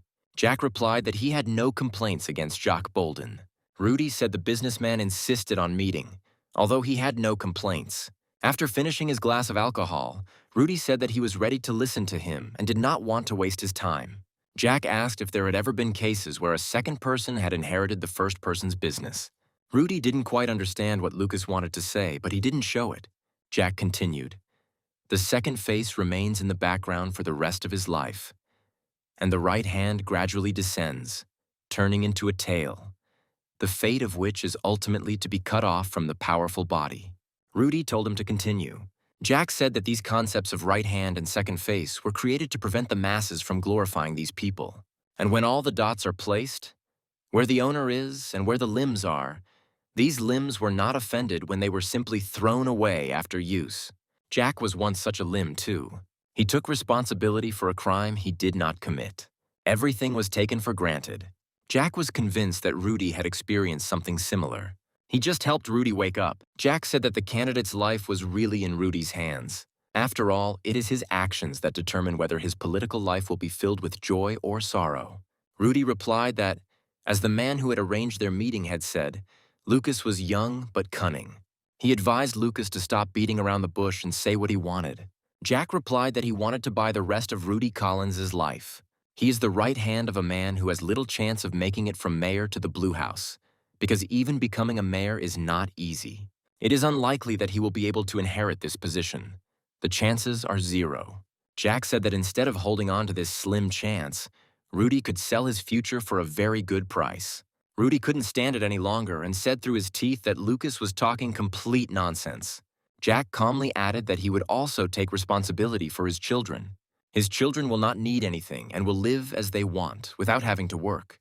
Jack doesn't demand anything supernatural from Rudy, just one word. Rudy asked angrily, was he really going to have to part with Jacques Bolden for that word? Jack replied that it was true, and if Rudy was truly his right-hand man, he wouldn't abandon him because of one mistake. Jack continued, saying that this was a great chance to test whether he was a farmhand or a right-hand man. He added that Rudy would only have to say the word that would cause the candidate to lose the election. And then Jack said that he would give Rudy $20 billion. He will transfer them wherever Rudy wants. In addition, he will appoint him as the director of the fantasy entertainment branch. Rudy will be able to enjoy all the benefits of his position. He was silent and did not at all resemble the self-confident man Jack had seen at the beginning of the meeting. Jack stood up and said that he was not throwing words to the wind and hoped that everything said here would remain. Putting on his jacket, Jack said that he expected an answer tomorrow at the same time. Otherwise, he would find someone else. One way or another, there will be someone who will reveal Jacques Bolden's weakness. Finally, Jack said that in our time, many would sell their souls for $20 billion. Grandpa said he didn't know the name Rudy Collins. He just asked to be put in touch with one of Jacques Bolden's close associates. He asked if Lucas had told him he was going to change horses and if he had taken the sponsorship bait. Jack replied that he had offered to betray the candidate. The chairman said that his grandson could simply boss Jacques around, rather than act through his subordinates. Jack replied that his grandfather and Jacques were of the same generation and would not thank him for promoting the media city. He would be doing him a favor. The message is different, but the result is the same. But people like Oliver and Rudy Collins will work and think about how to repay the service rendered to them. Jack added that these people come at the first call and bow at your feet. Grandfather laughed and said that Lucas was trying to discriminate against the older generation. Then he said that Lucas was his grandson after all. The chairman realized that Lucas had initially been counting on the candidate's assistant. The grandfather could not even imagine that his grandson would surpass him. Jack finally heard what he had long wanted to hear. Rudy waited for the candidate to arrive and couldn't get Lucas's recent conversation and proposal out of his head. He thought about the position offered to him and the $20 billion. Just one word and all this can become his. At that moment, Jacques Bolden entered the office. As always, he was preoccupied with something. Jacques was indignant that the party leader called him to his office and pulled him when he felt sad. Jacques said he had been informed that MPS needed money for branches in the constituency. Rudy heard that some of the campaign funds would be donated to them. The assistant informed the candidate that he would have to leave for about a week due to family circumstances. Jacques objected that there was no question of that, since Rudy knew what an important time it was. He added that he himself had been living in the hotel for 2 weeks and did not really remember what his children looked like. Jacques ordered Rudy to organize a dinner with the sole constituency members. As he left the office, he asked what the approval ratings were for the past week. Rudy replied that Jacques was ahead. The gap would only widen, and the results could be even better. The candidate said it was a good job and left the office. Rudy assumed that Jacques would inquire about the reason for his desire to leave and ask what had happened to him. Until now, Rudy had only cared about the personal affairs of his superiors and not about his own family. He served Jacques for 10 years, and during this time, he never upset his boss. Rudy didn't want to jump to conclusions. Perhaps tomorrow, when everything had calmed down, he would ask about his problem. But a week passed, and Rudy still hadn't heard what he wanted to hear from the candidate. He crumpled the cigarette pack and dialed Lucas's number. That evening at the meeting, Rudy asked if it was true that fantasy entertainment was closely connected with Cintez Group. Jack replied that they had already absorbed Wilson Motors. Rudy clarified his connection with the owner, who wants to make his son-in-law mayor of Seoul.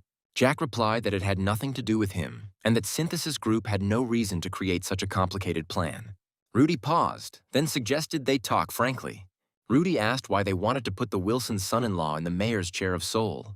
Jack replied that it was a trade secret and he could not reveal it to an outsider. Rudy exploded, saying that he was thinking of becoming a traitor and they called him an outsider, so whose side should he take? Jack repeated his offer. If candidate Jacques failed, then Rudy would get his money and become their man. Until then, Rudy must stick to the border strip and be in neutral territory. Rudy suggested that he would become human when the bridge he could use to return collapsed completely, and that was probably how it should be. Jack said that when relationships between friends break down, it can also be called betrayal. But a violation of a trusting relationship with an employer is not betrayal, but the end of a business relationship. Jack asked if Rudy and the candidate really had a trusting relationship, if he really served Jacques with all his heart. There can be no talk of loyalty when a boss treats a subordinate like a dog. Rudy paused again, then said frankly that he was simply very hungry for money. Jack replied that most people are the same, but more often than not, they are losers who cannot earn enough. Rudy said the only difference was that he would get a bigger sum. Jack replied that with the money, Rudy would be able to pursue his dream of becoming a member of the National Assembly, not someone else's hand.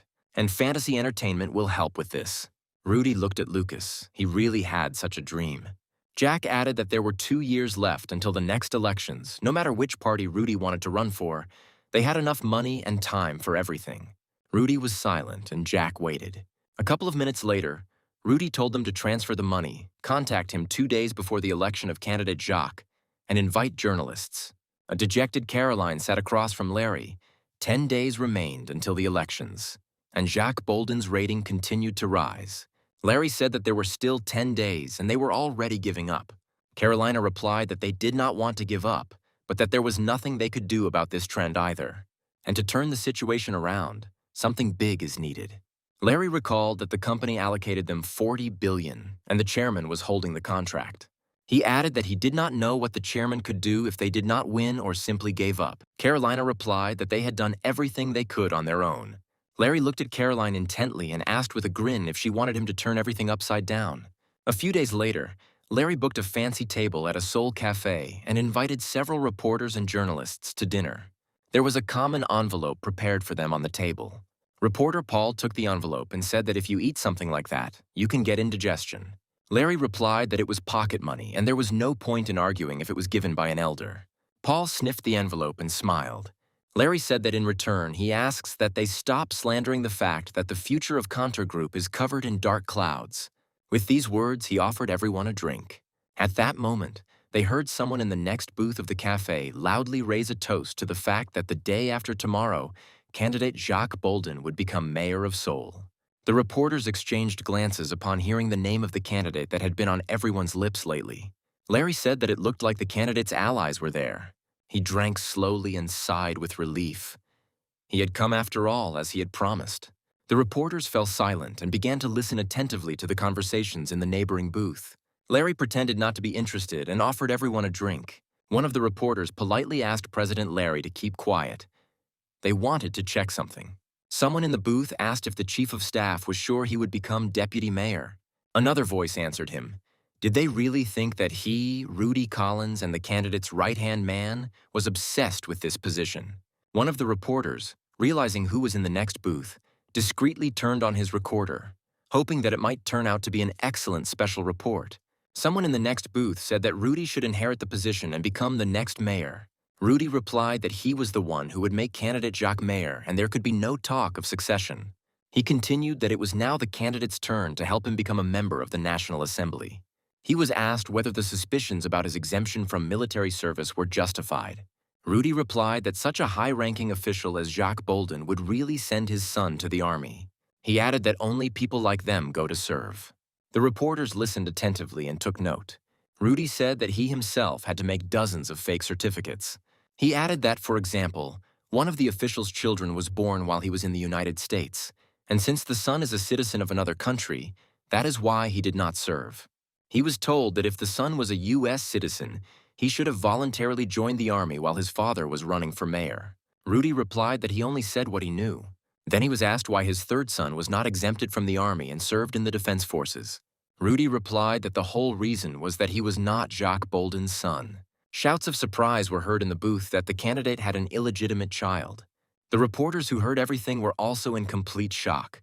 Rudy suggested that this could have happened when Jacques was working alone in Japan, since it is difficult for a man to go several years without a woman. He added that, as far as he knew, the candidate had an affair with an employee of the Ministry of Foreign Affairs. Rudy said Jacques was grateful to his wife for agreeing to include their illegitimate son in their family register, and after that, he was simply sent to the army. Rudy was asked why he ended up in defense, to which he replied that his son's eyesight was so poor that he wouldn't have been accepted anywhere else. The reporters listened, and Larry thought that Rudy had done an even better job than he should have. Apparently, Lucas had done a good job with him. Larry addressed the reporters and asked everyone to calm down. The reporter, who was smoking one cigarette after another, asked Larry how he himself could be calm after hearing this. Larry asked reporters not to spread this news, because if this news explodes in the media tomorrow, then on election day, everything will be turned upside down.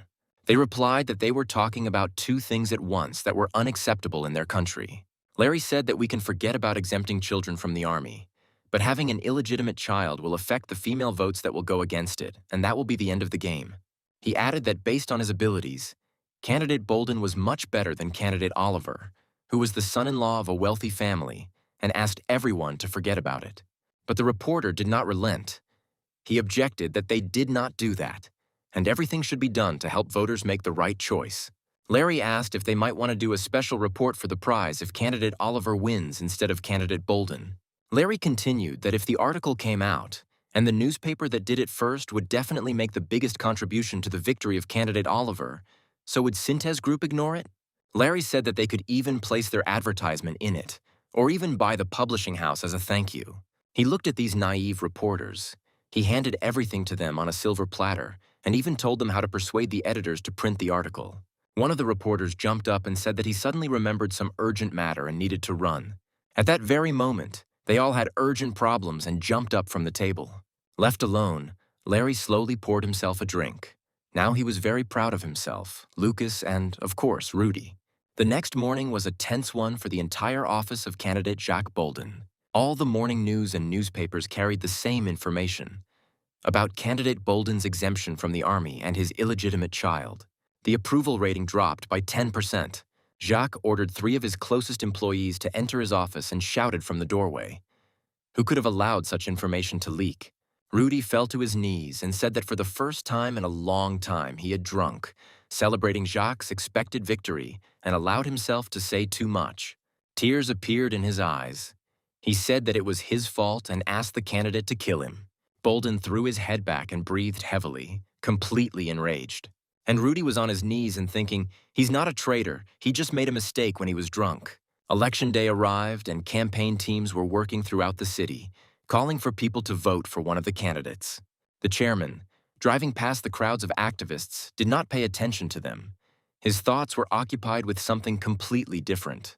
He wondered how Lucas had managed to win over Rudy Collins, what methods he had used.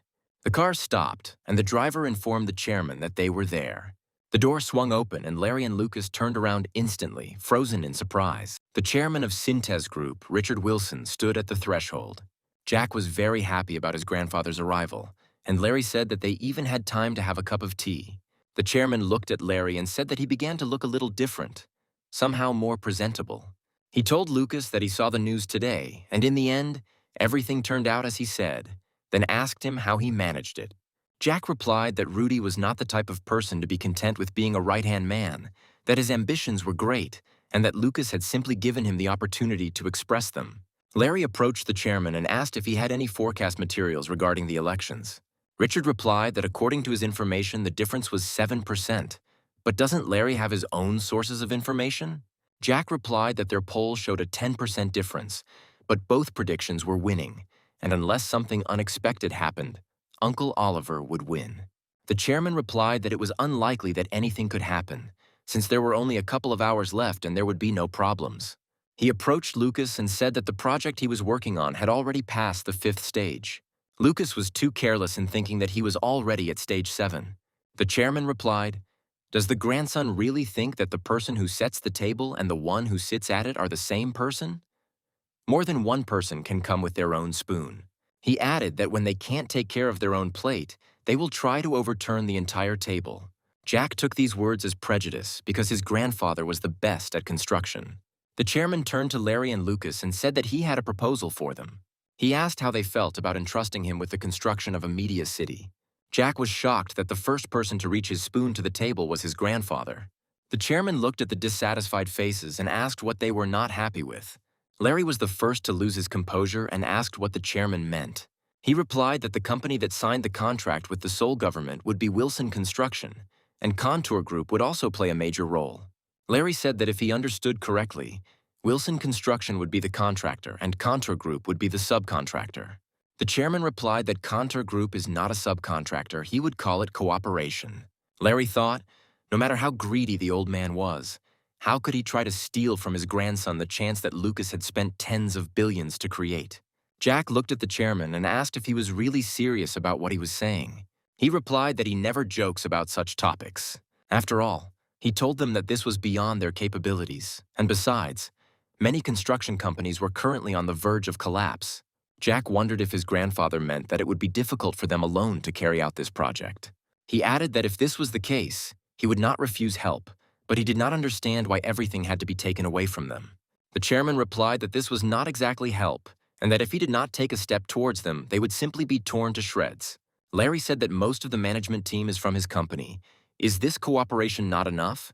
Is it really necessary to take all the initiative on yourself?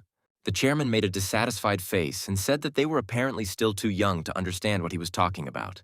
Finally, he couldn't take it anymore and shouted that he wasn't trying to help, and if they were finding it difficult to run the business without his advice and help, then he was the real owner. Jack couldn't understand how a person could be so greedy and not think about family ties when it came to a profitable business. He told his grandfather that the number of companies dependent on Cintez Group was constantly growing, and everyone was coming to him for advice, so he didn't even need to leave his office. But now he took a difficult step for himself and came to them himself. The chairman replied that he also sometimes goes outside when the weather is good. Jack said that once his uncle took office, he would continue to implement the project. He confidently added that they would not let other organizations extend their spoon to it.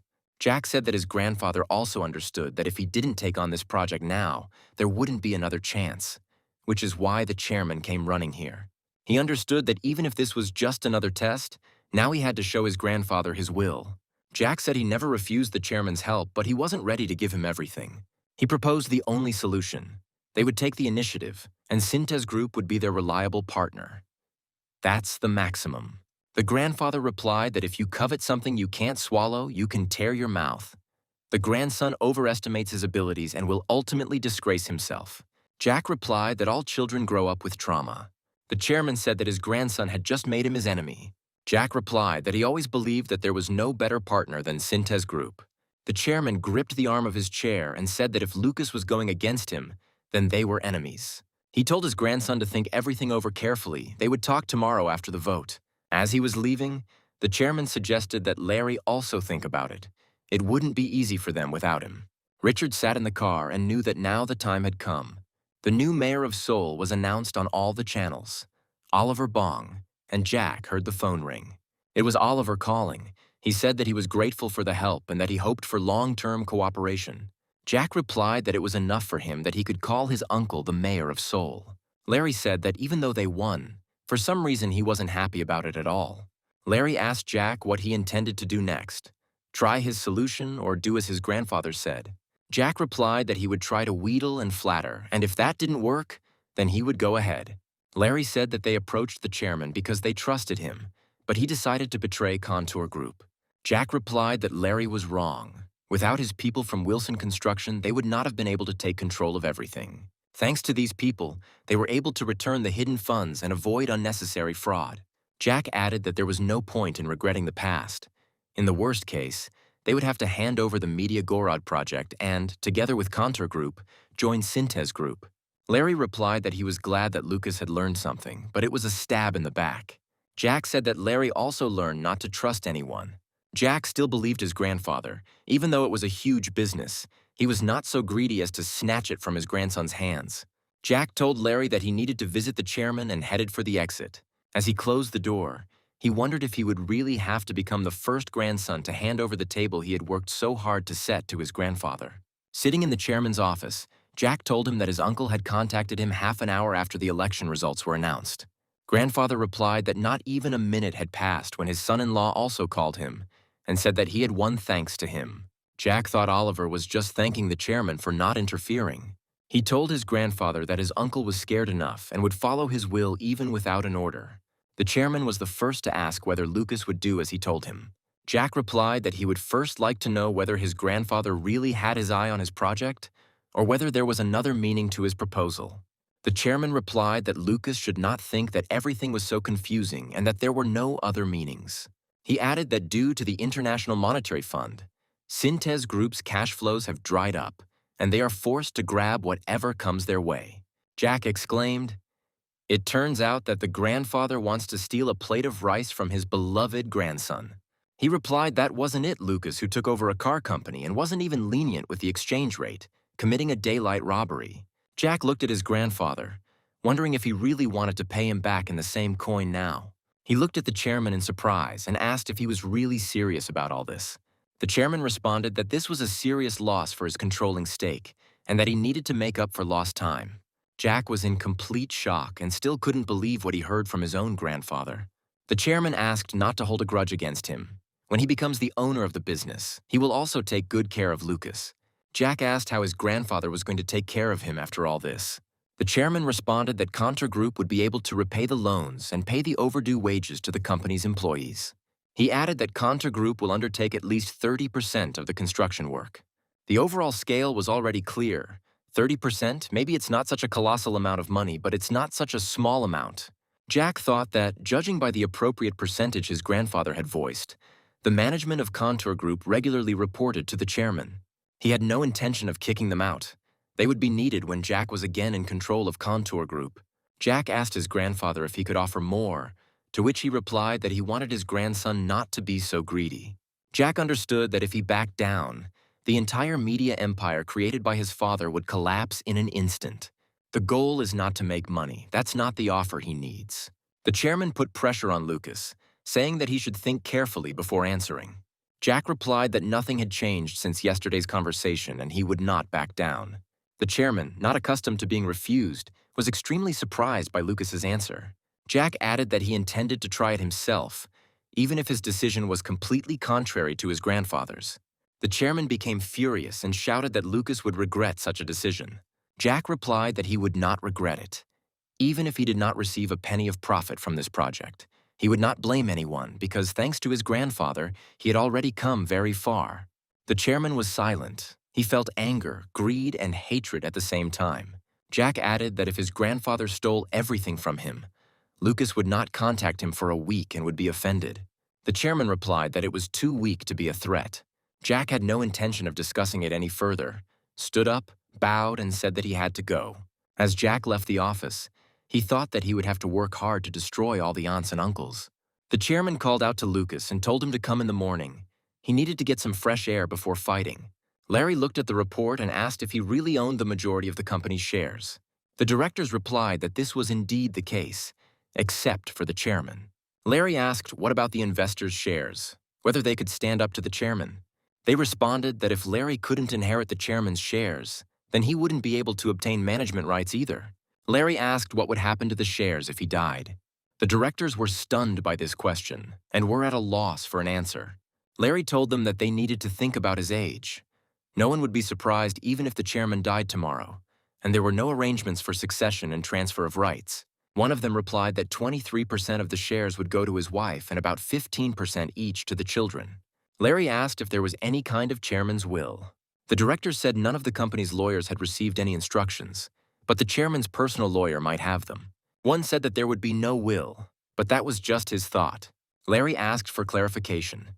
The directors said that the inheritance tax on shares would be huge, but until now the chairman had tried to avoid it. And if a will does exist, it only specifies personal property, land redistribution, and not company shares. Larry thought that with a normal inheritance of shares, he would have to pay a huge tax. That's why most magnates try to transfer management rights as a gift during their lifetime. The chairman is clearly not the kind of person who would want such a tax to be written off from his property in good faith. The director said that if there is no will and the inheritance is equal, the situation will become more complicated. Depending on how everything turns out, the owner of the chairman's office may change. Larry wondered what would happen if his wife took his side. The director asked if the chairman's son, Nick Wilson, wasn't his man, and if Larry had a wife and son on his side, there wouldn't be any problems with the chairman's position. Larry replied that this was something, but it would be better to sort out the succession rights before the chairman died. The director said there was another problem. When Wilson Motors was transferred, almost 18% of the shares were given away. He added that he heard that Larry was friends with director Genrich. Larry replied that Genrich loved movies and wasn't interested in family squabbles, so everything would be fine. He said that the directors could go. Everything needed to be thought through carefully. Left alone, Larry thought that he had to worry about his younger brother, whom he hadn't paid attention to before.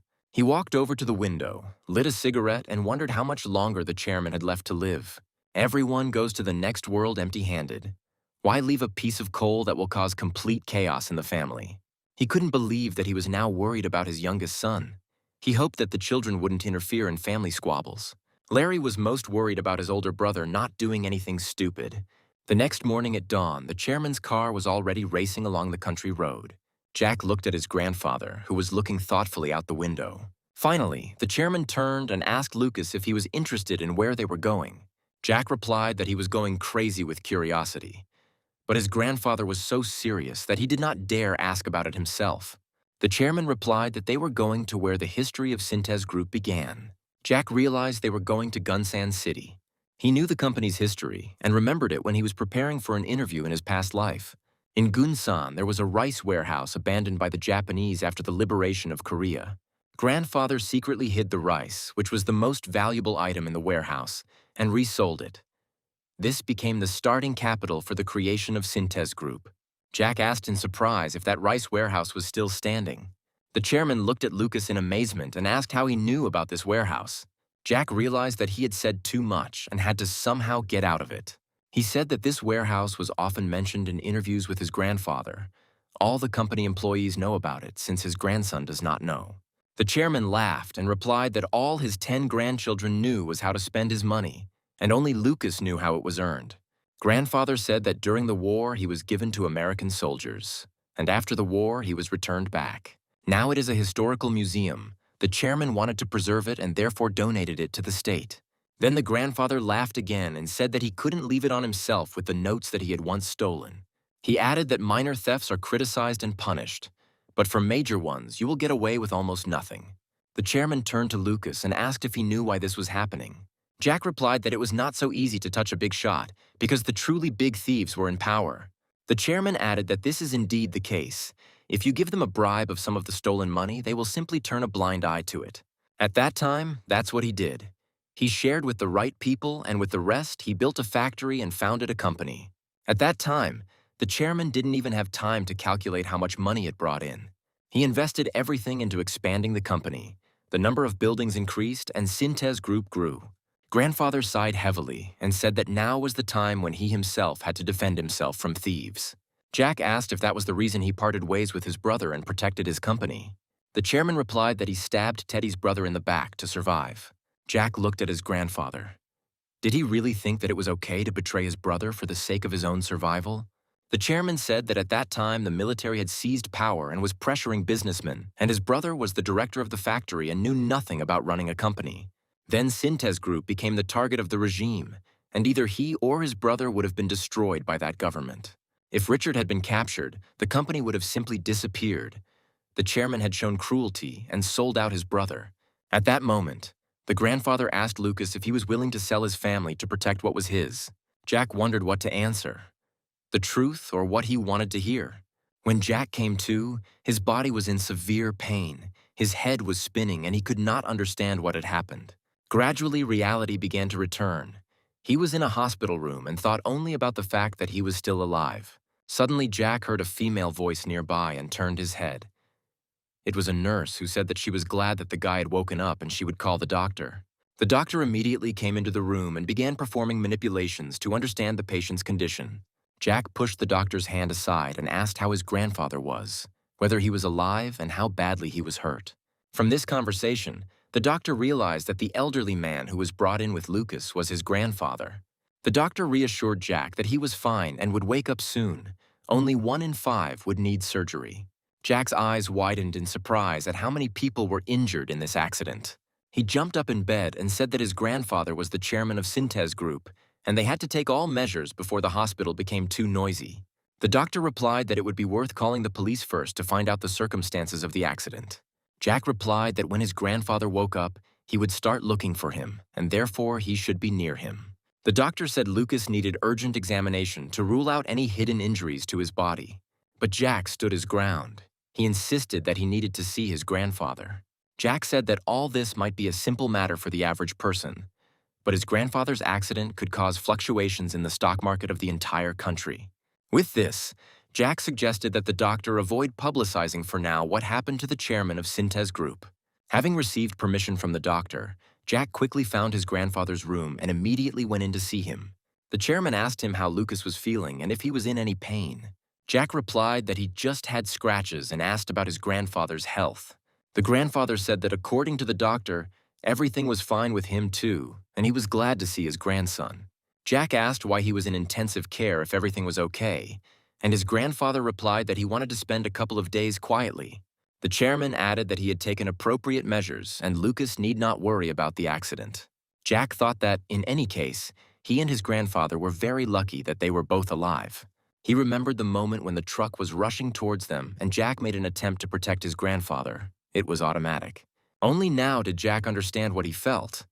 The time when he only pretended to be a good grandson in order to take over Cintez Group was over. Richard Wilson is his grandfather, and he is his grandson. At that moment, there was a knock on the door of the ward, and the doctor entered. He asked if he had disturbed their rest. The chairman replied that everything was fine and the doctor could come in. The doctor said that they found the wallet of the man who is currently undergoing surgery. Perhaps they know him. Jack began to sort through the man's bank cards and business cards, and then he saw a document confirming the man's name. It was Thomas Grieg. But why is a person who should now be resting comfortably lying on the operating table? The chairman looked at Lucas and asked if he knew this man. Jack replied that it was Thomas Grieg, his driver, who had brought him to his grandfather's residence in the morning. But Jack let him go, saying that he was free for today.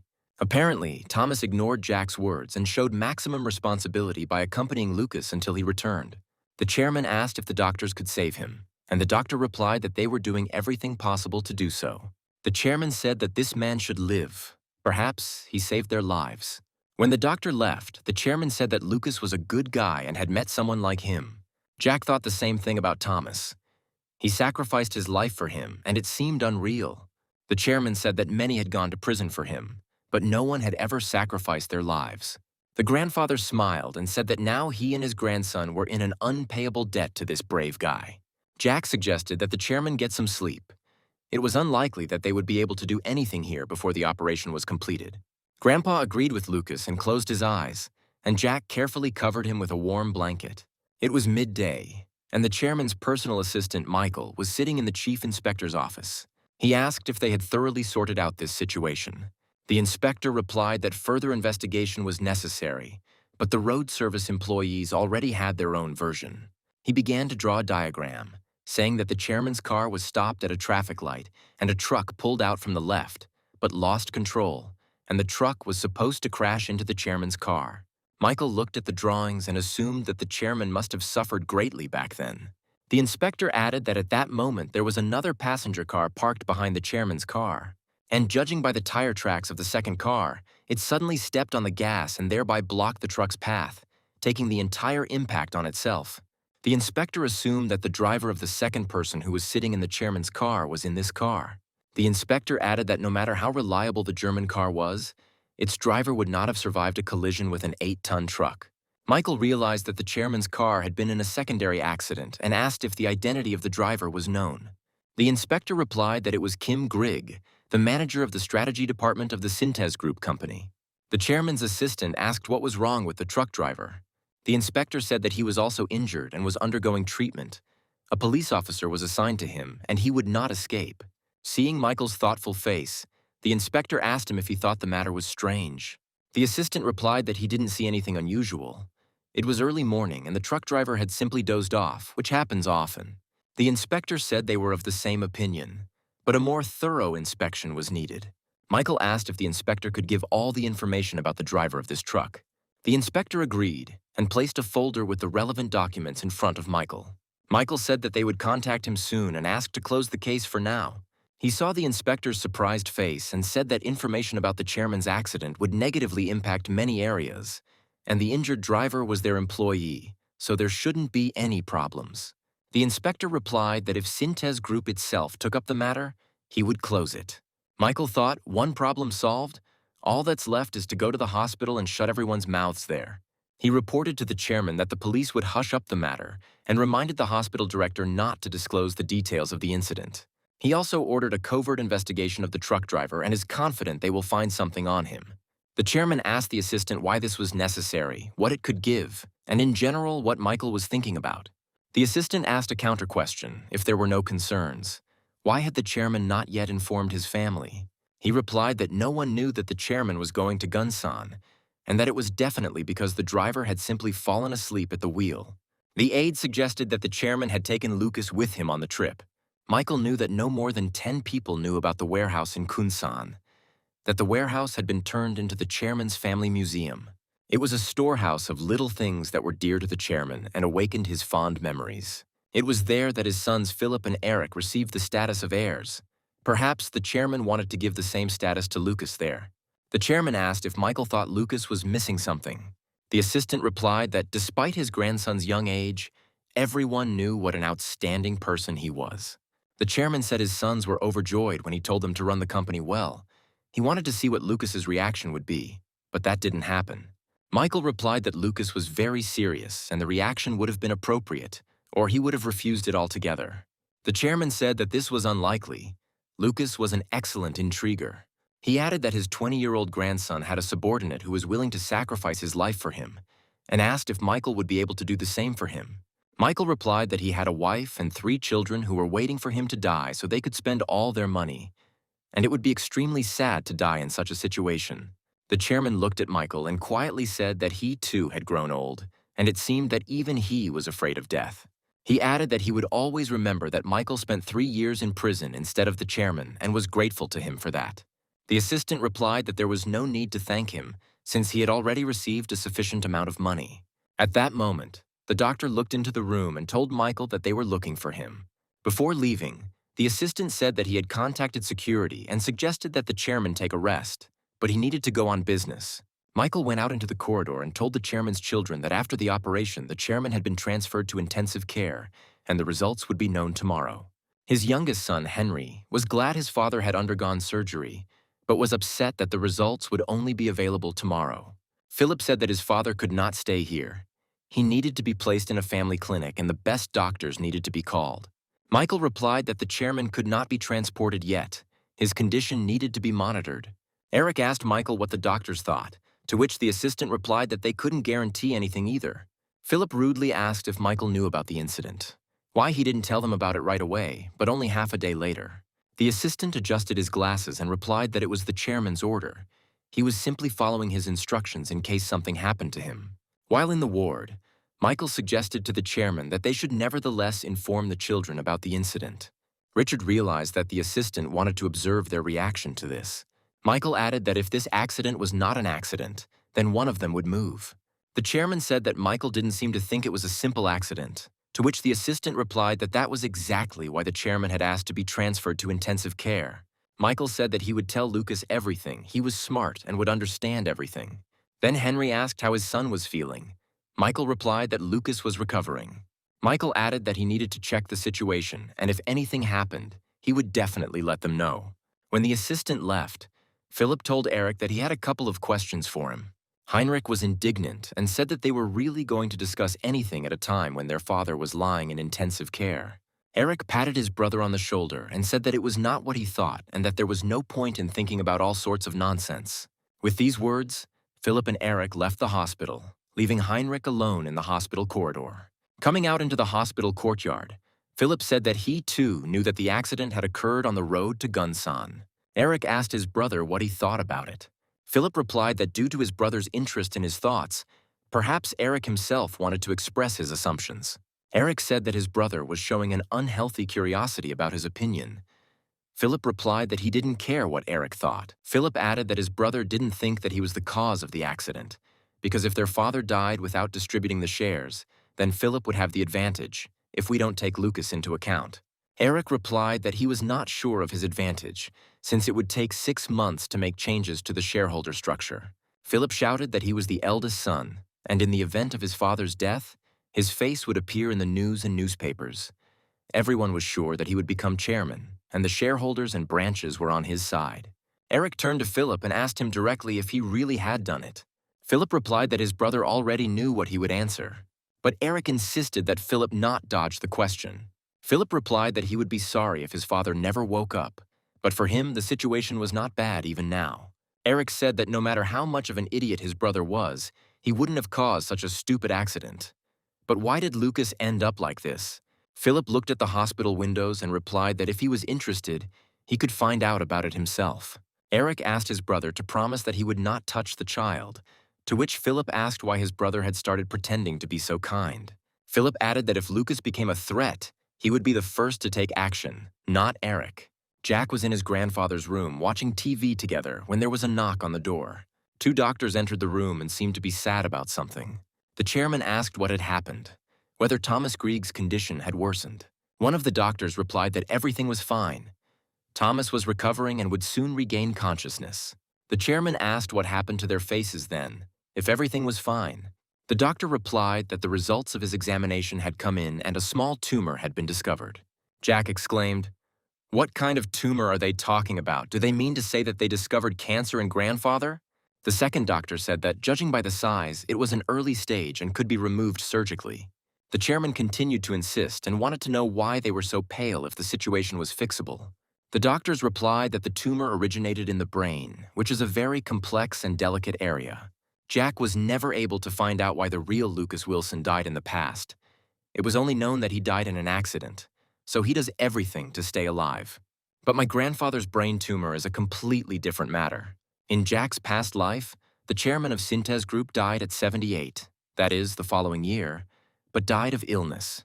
Jack wondered if this brain tumor was the disease.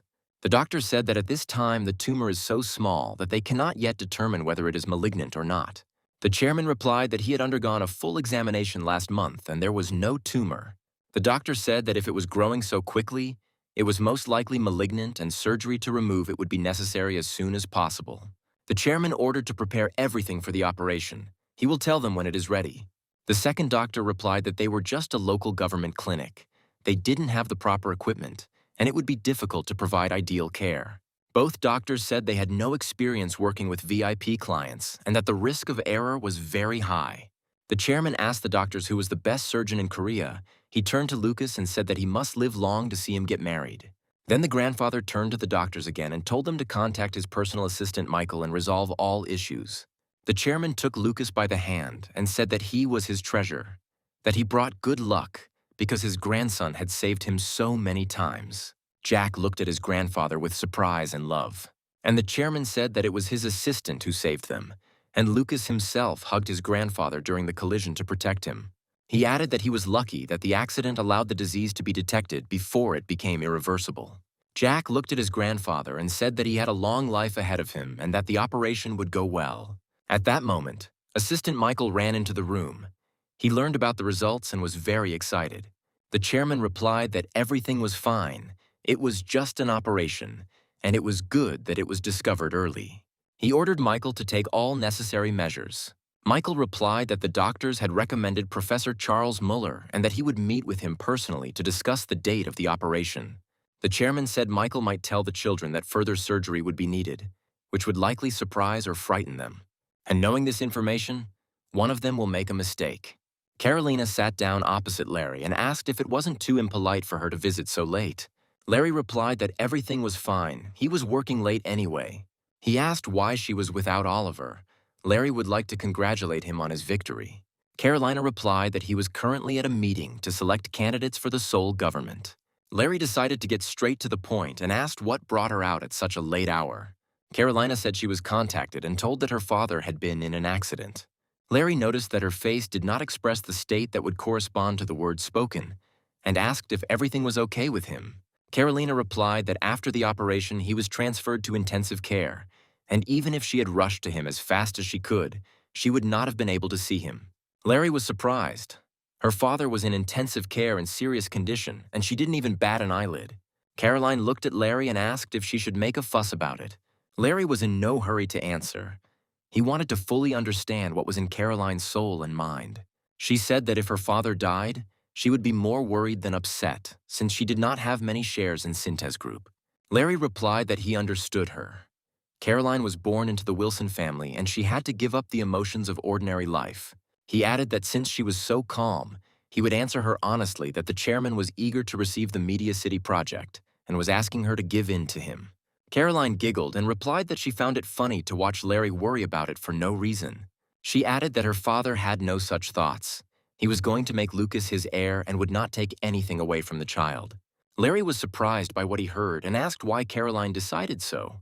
She replied that her father had been in an accident with Lucas, and it was no accident that they were traveling somewhere together in the same car. Larry screamed. He had only just learned from her that Lucas had been in the same accident with the chairman and asked if he was seriously injured. Carolina responded sharply that Larry would be able to show his humanity and concern later.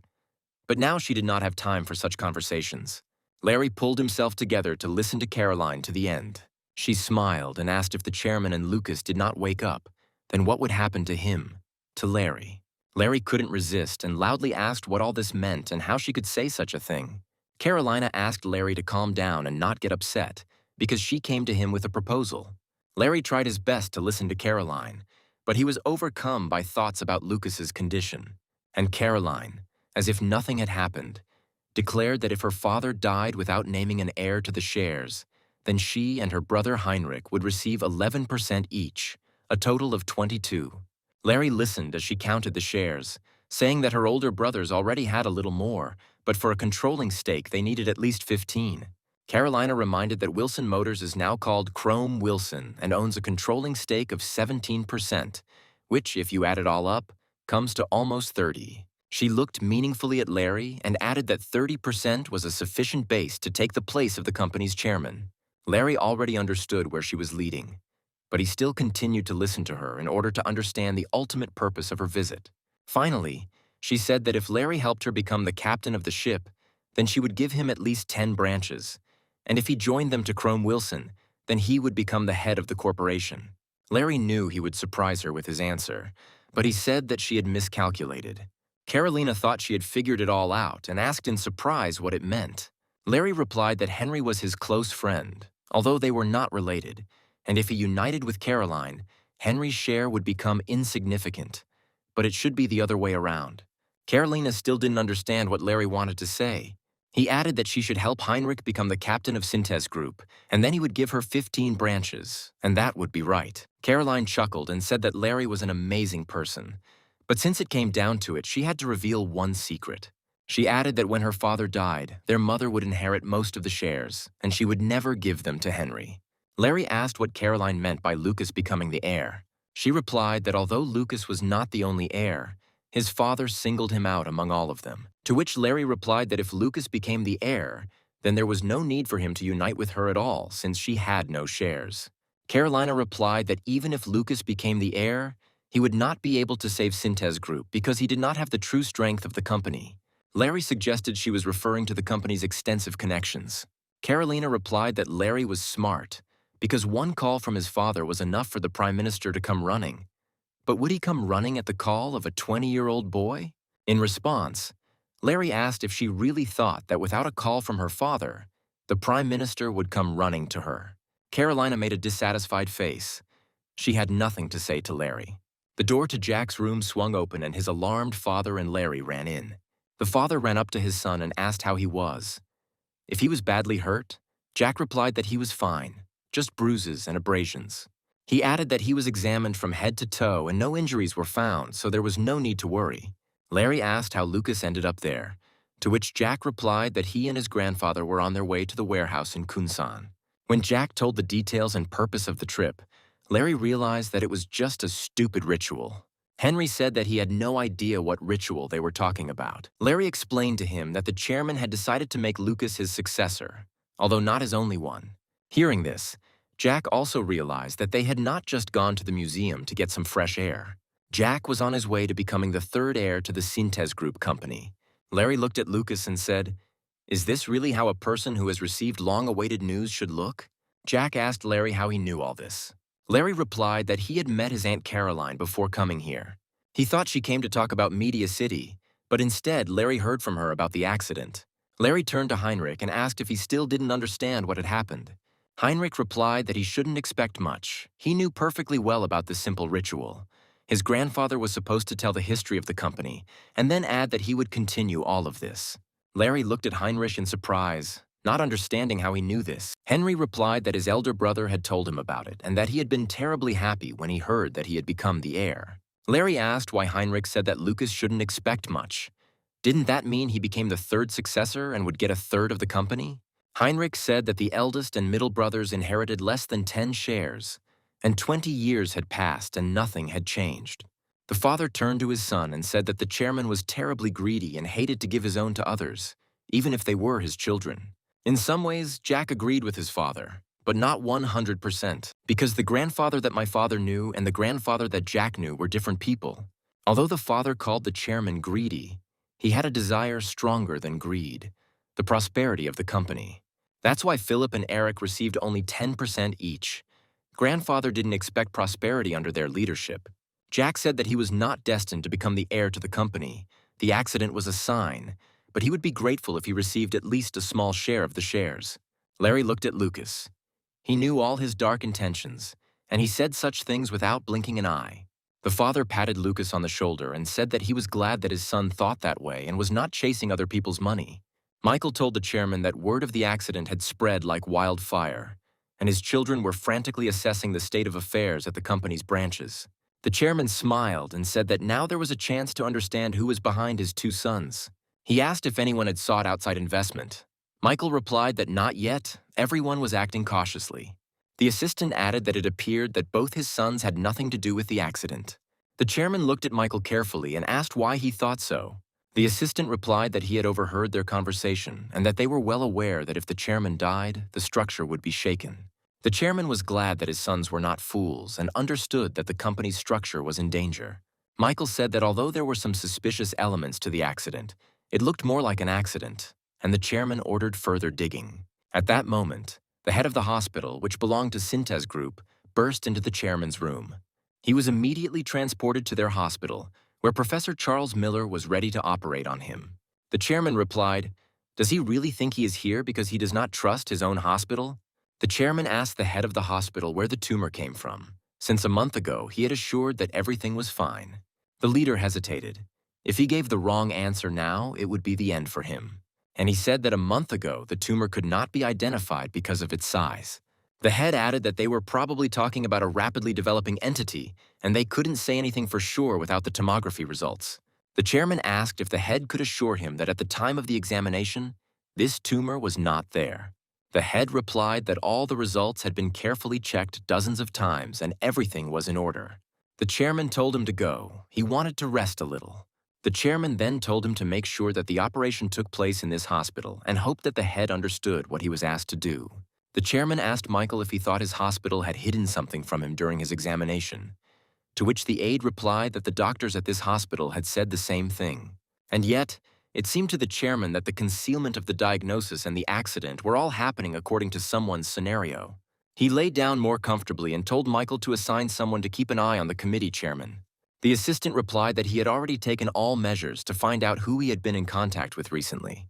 The chairman added that a board meeting would be held in a couple of months, at which he would be fired.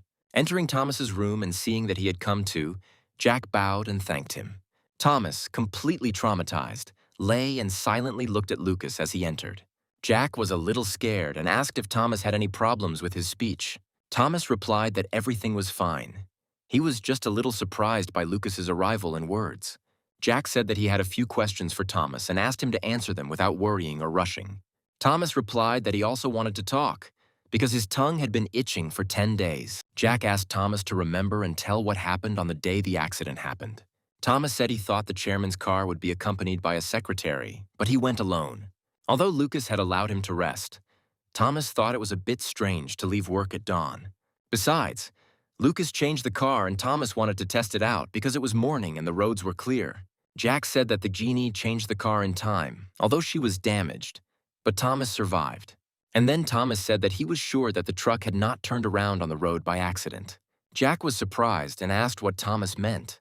Thomas replied that he had noticed the truck in advance while assessing the situation on the road. The truck was standing and waiting for them.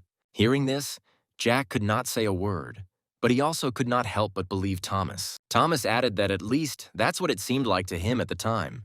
But Jack didn't listen to him at that moment. If this accident was planned by someone, then who was the target? Did Grandpa really understand this and hide it from Lucas, saying that everything was fine? Jack told Thomas that he was not going to interrogate him or question his words. Jack just wanted to know why such a sacrifice was necessary, because Thomas could have died. Thomas replied that he made the lightning decision at that moment, thinking that it was a great chance to make a profitable deal. Jack asked what deal Thomas was talking about. Thomas reminded Lucas that when he and Sean first met Lucas, he offered to be his men. Jack replied that loyalty was not required from them. It was a simple deal. He gives them money, and in return, they do something for him. Thomas said that when he woke up from his coma, he thought about how much this deal was worth. What needed to be written in the contract field for it to be successful if the life of his boss was at stake? He added that now it was Lucas's turn to fill out his contract column. There had to be something worthy of exchange for his life. Jack asked Thomas what he wanted, a lump sum payment or a lifetime benefit. Thomas replied that he would receive a lump sum payment from the chairman. Jack said that he could also pay him a huge lump sum. Thomas replied that he had already decided and was ready to pay in installments. He added that he still doesn't know where to spend a large sum of money. He only knows that the pleasure from it quickly passes. And if he can continue working with Lucas, he can get more enjoyment out of the money. Jack asked if Thomas remembered the words that Lucas had once said to him. He himself answered that if Thomas did not have the skills, then he would not be able to stay with him. Thomas opened his eyes in surprise and was afraid to hear what he didn't want to hear. Jack said that he knew that nothing could compare to saving his life. He had money, and that was the only thing he could use to express his feelings. But moving forward together has a different meaning. Thomas pleaded, saying that he would continue to develop his skill to work alongside Lucas, and if that wasn't enough, he would simply resign as soon as Lucas said the word. Jack held up 3 fingers and said that no matter what mistake Thomas made, Lucas would give him 3 chances. But the 4th mistake will end their relationship once and for all. Thomas replied that he would try to make sure that he never needed these 3 chances. Jack told Thomas to take care of his health and return to Seoul. As soon as Jack left, the chairman's assistant, Michael, entered the room. Suddenly, the chairman himself followed Michael into the chamber. Thomas wanted to get out of bed, but the chairman stopped him with a gesture, saying that in the hospital, the one with the most injuries is the senior. Approaching Thomas's bed, the chairman gently squeezed his hand and said, "Thank you." He added that not everyone is ready to throw a young life into hell to save the life of an old person. Thomas asked the chairman not to worry. There were young people better than him. Then the chairman asked, "So Thomas did it for Lucas?" Thomas replied that he had sacrificed his life for Lucas, but everything worked out. Without letting go of Thomas's hand, the chairman said he was much more grateful for his grandson's rescue than for his own. The chairman sat down on a nearby chair and said that he wanted to reward Thomas generously for his actions, and he could ask for anything he wanted. The chairman warned that it was not worth mentioning things like housing or the cost of educating children. His family had already moved into expensive apartments, and the chairman had taken on all the costs of educating the children.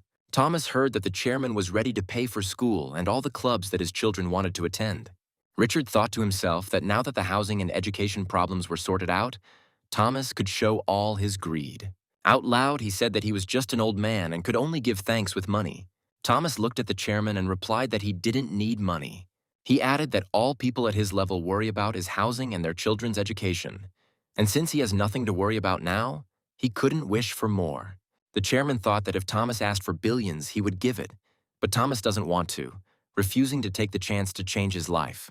He said that there are many greedy people in the world, but he doesn't want anything from an old man who only has money. Thomas admitted that he doesn't really know what he wants. The chairman replied that he could not know what Thomas wanted.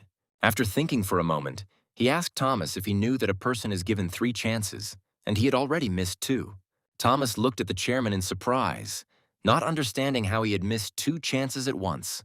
The chairman explained that the first chance is to be born into a successful family. If you are rich, then half of your dream has already come true. He asked if Thomas's parents were rich, and he replied that they were not, which meant the first chance had already been missed. The chairman said the second chance was the university, where connections were already beginning to be established. And if you use these connections correctly in the future, you can change or adjust your future. Thomas didn't have such connections, so it turns out he only had 1 chance left. The chairman said that this last chance was now right in front of him. He added that he would give him such a sum that no rich man born to good parents had ever held in his hands.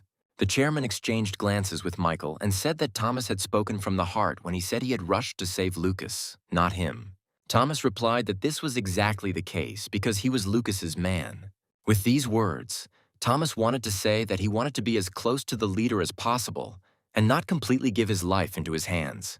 The chairman wanted to know why Thomas wanted to stay with his grandson, since he only had 1 life. Thomas replied that he also wanted to stand in front, since he had to remain invisible, like a shadow. He was embarrassed by his role, and when Lucas asked him what he wanted, Thomas replied that he wanted to not be embarrassed by his role, but to be proud of it. This answer angered the chairman, and he shouted, "How dare he? Did he really think of using his worthless body to then stick to his grandson like a leech and suck his blood forever?" Thomas nervously replied that he hadn't even thought about it. If the chairman felt that Lucas didn't need Thomas, then he would resign himself. The chairman told him to shut up because now Thomas was throwing away the 3rd chance with his own hands. He added that people like him were always like this, unable to distinguish between a pile of manure and soybean paste. Heading towards the exit, the chairman said that he would not take away from Thomas what he had already given, but as soon as he got stronger, he would be thrown out into the street. Turning around, he added that if he found out that Thomas was hanging around his grandson again, he would take his worthless life away from him. Jack had already fully recovered and even brought some spiced chicken from a nearby restaurant to please the chairman. The chairman said he had called him to ask if Lucas knew that a man had appeared who wanted to become his lapdog. Jack replied that perhaps Grandpa meant Thomas Grieg. The chairman said that he offered him a lot of money, but he refused, just to stay close to Lucas. Maybe his grandson himself allowed him to do this. Jack replied that he gave him a chance, but on the condition that he would forgive him 3 times if he messed things up for him. He added that since the assistant had saved his life, he in return would give him 3 chances, since that was enough to pay off the debt. The chairman agreed with his grandson and asked if he knew what the dignity of a dog was. Jack suggested that it was loyalty, because even among people there is an expression, faithful as a dog. Grandfather said that this is not true. Loyalty comes from honesty, because it is not the loyalty of a dog that makes a person move in the right direction, but appropriate criticism of his dog. When a person goes in the wrong direction, a true faithful dog must stand in his way and make him change direction. Jack objected. Isn't it loyalty that makes a dog follow its owner, even if he is wrong? The chairman replied that the dog's virtue is selflessness. By giving their body and mind, they do not hesitate to sacrifice themselves, unlike devotion. The chairman looked at Lucas and asked if he was confident in Thomas's dedication.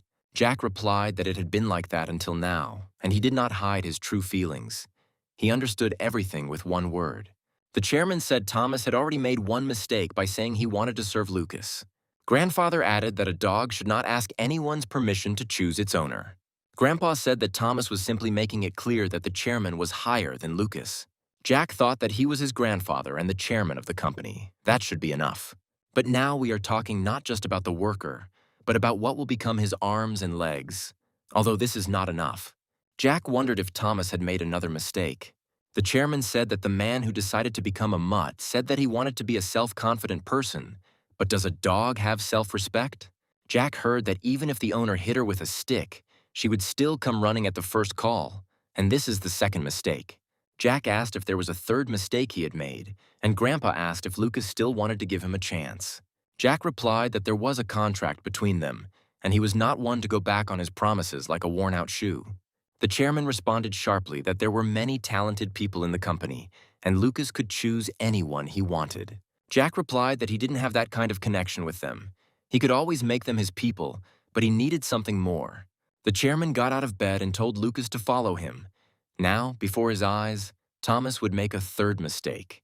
He will add that now Lucas will see who Thomas is afraid of and who he is keeping an eye on. Jack understood what his grandfather wanted to check.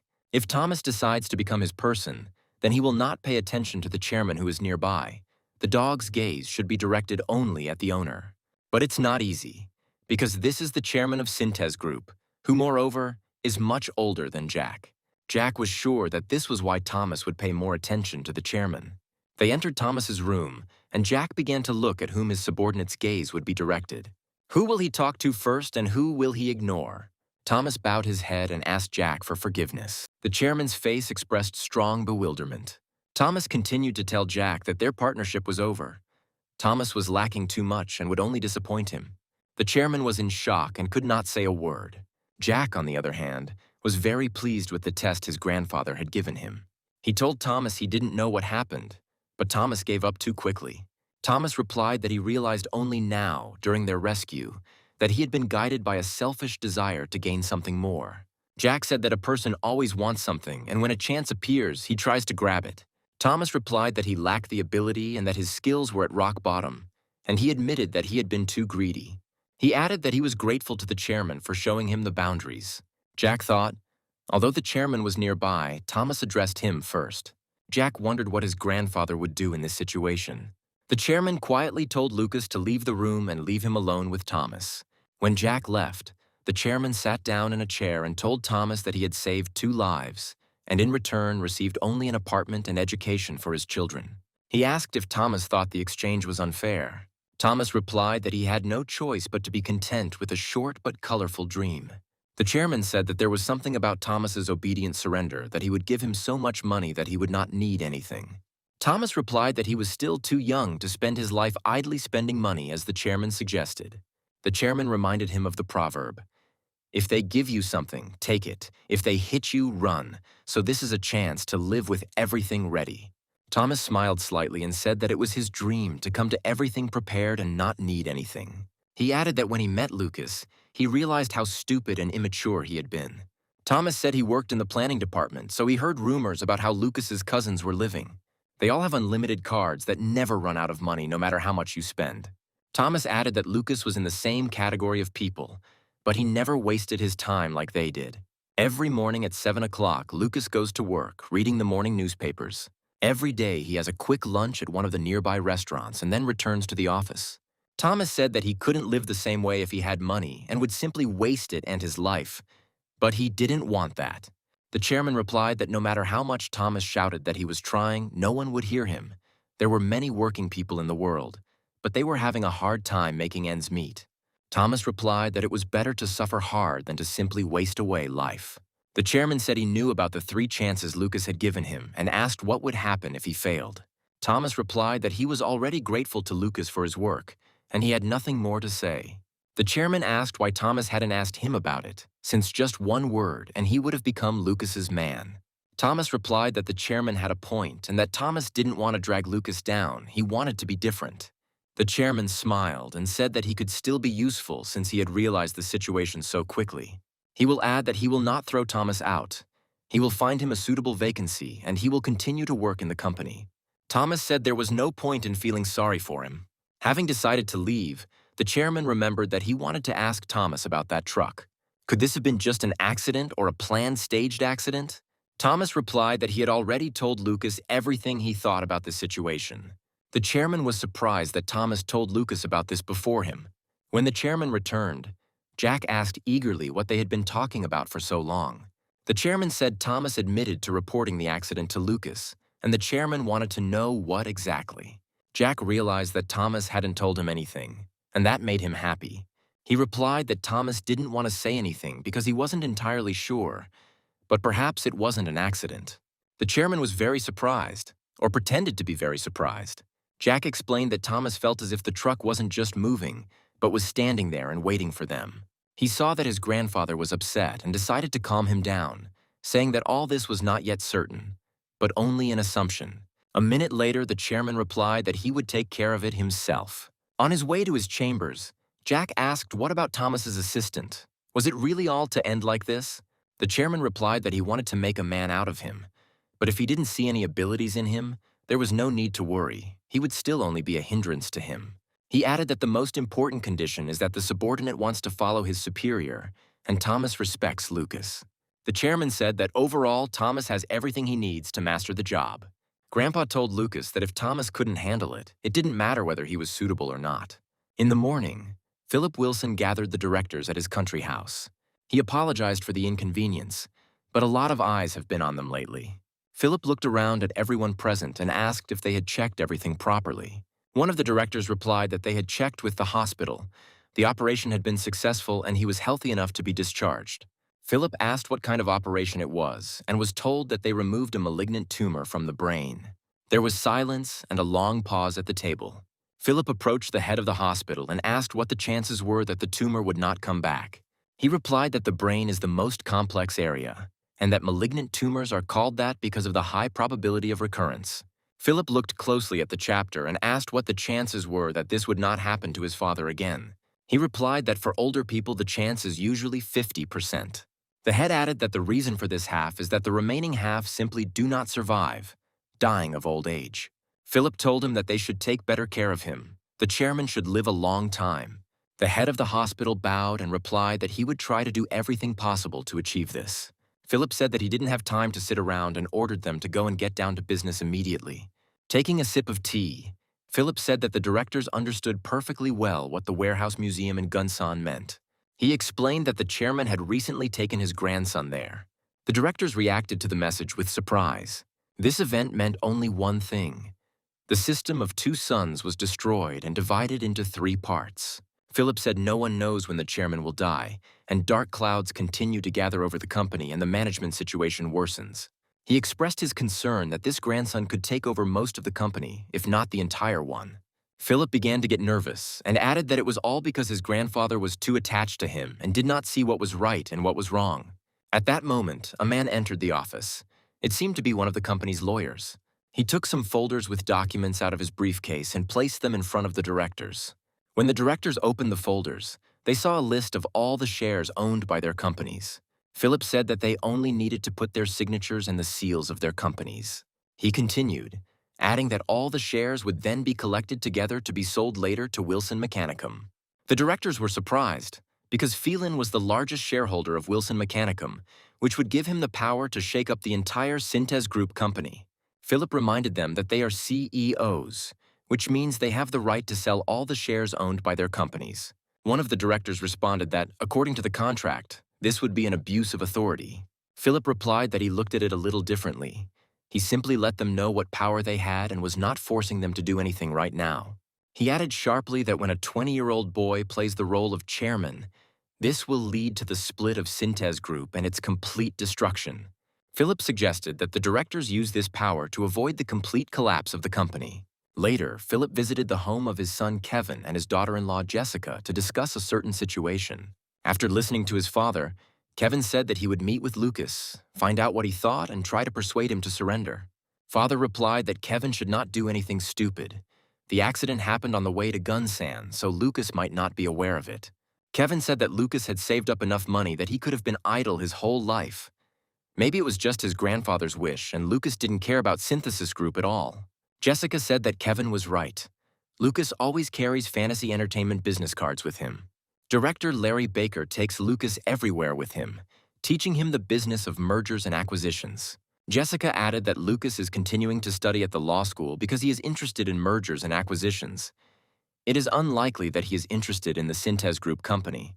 Philip looked at his son and asked him if he thought his attempt to persuade Lucas to surrender would be successful. Kevin replied that they had already had a conversation, so maybe it would be better for him to become the second person in the company than to inherit a worthless branch. He added that Lucas was smart and would be a great fit as an advisor to the company. Kevin said that younger children would always prefer to relax in the shadow of older children rather than overcome all the difficulties themselves.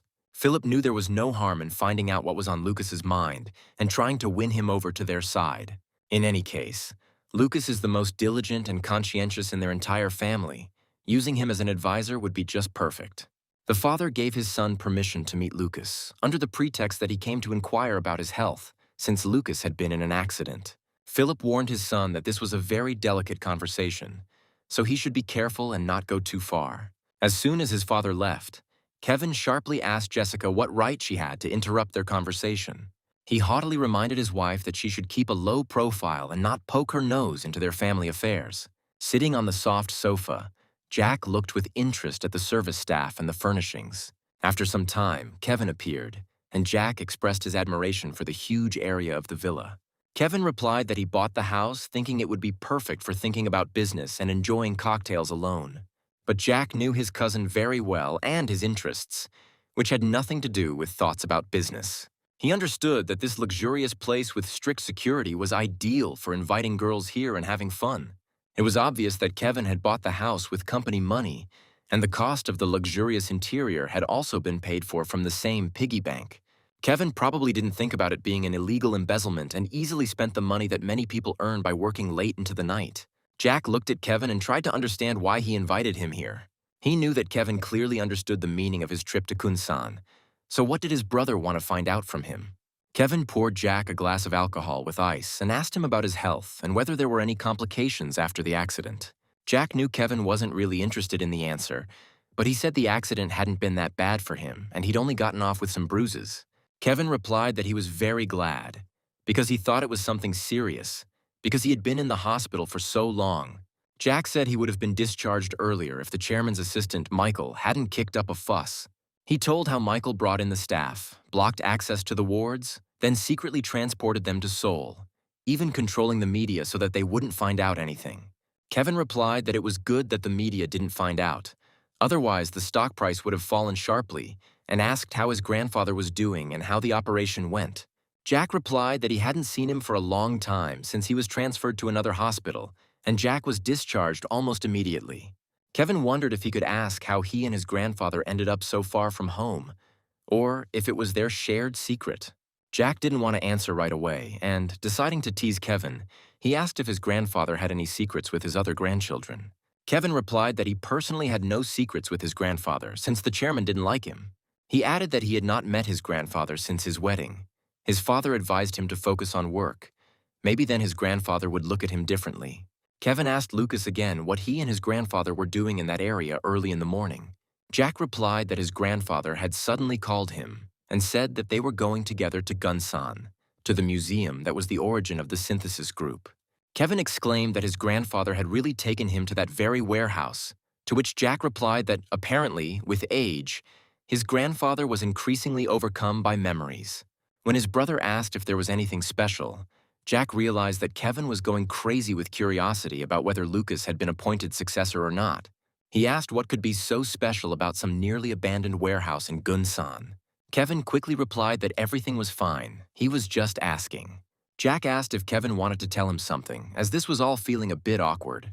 Kevin replied that Lucas was very insightful and asked if Lucas would like to work with him. It all became clear to Jack that his brother was trying to win him over to his side before Lucas became the chairman's successor.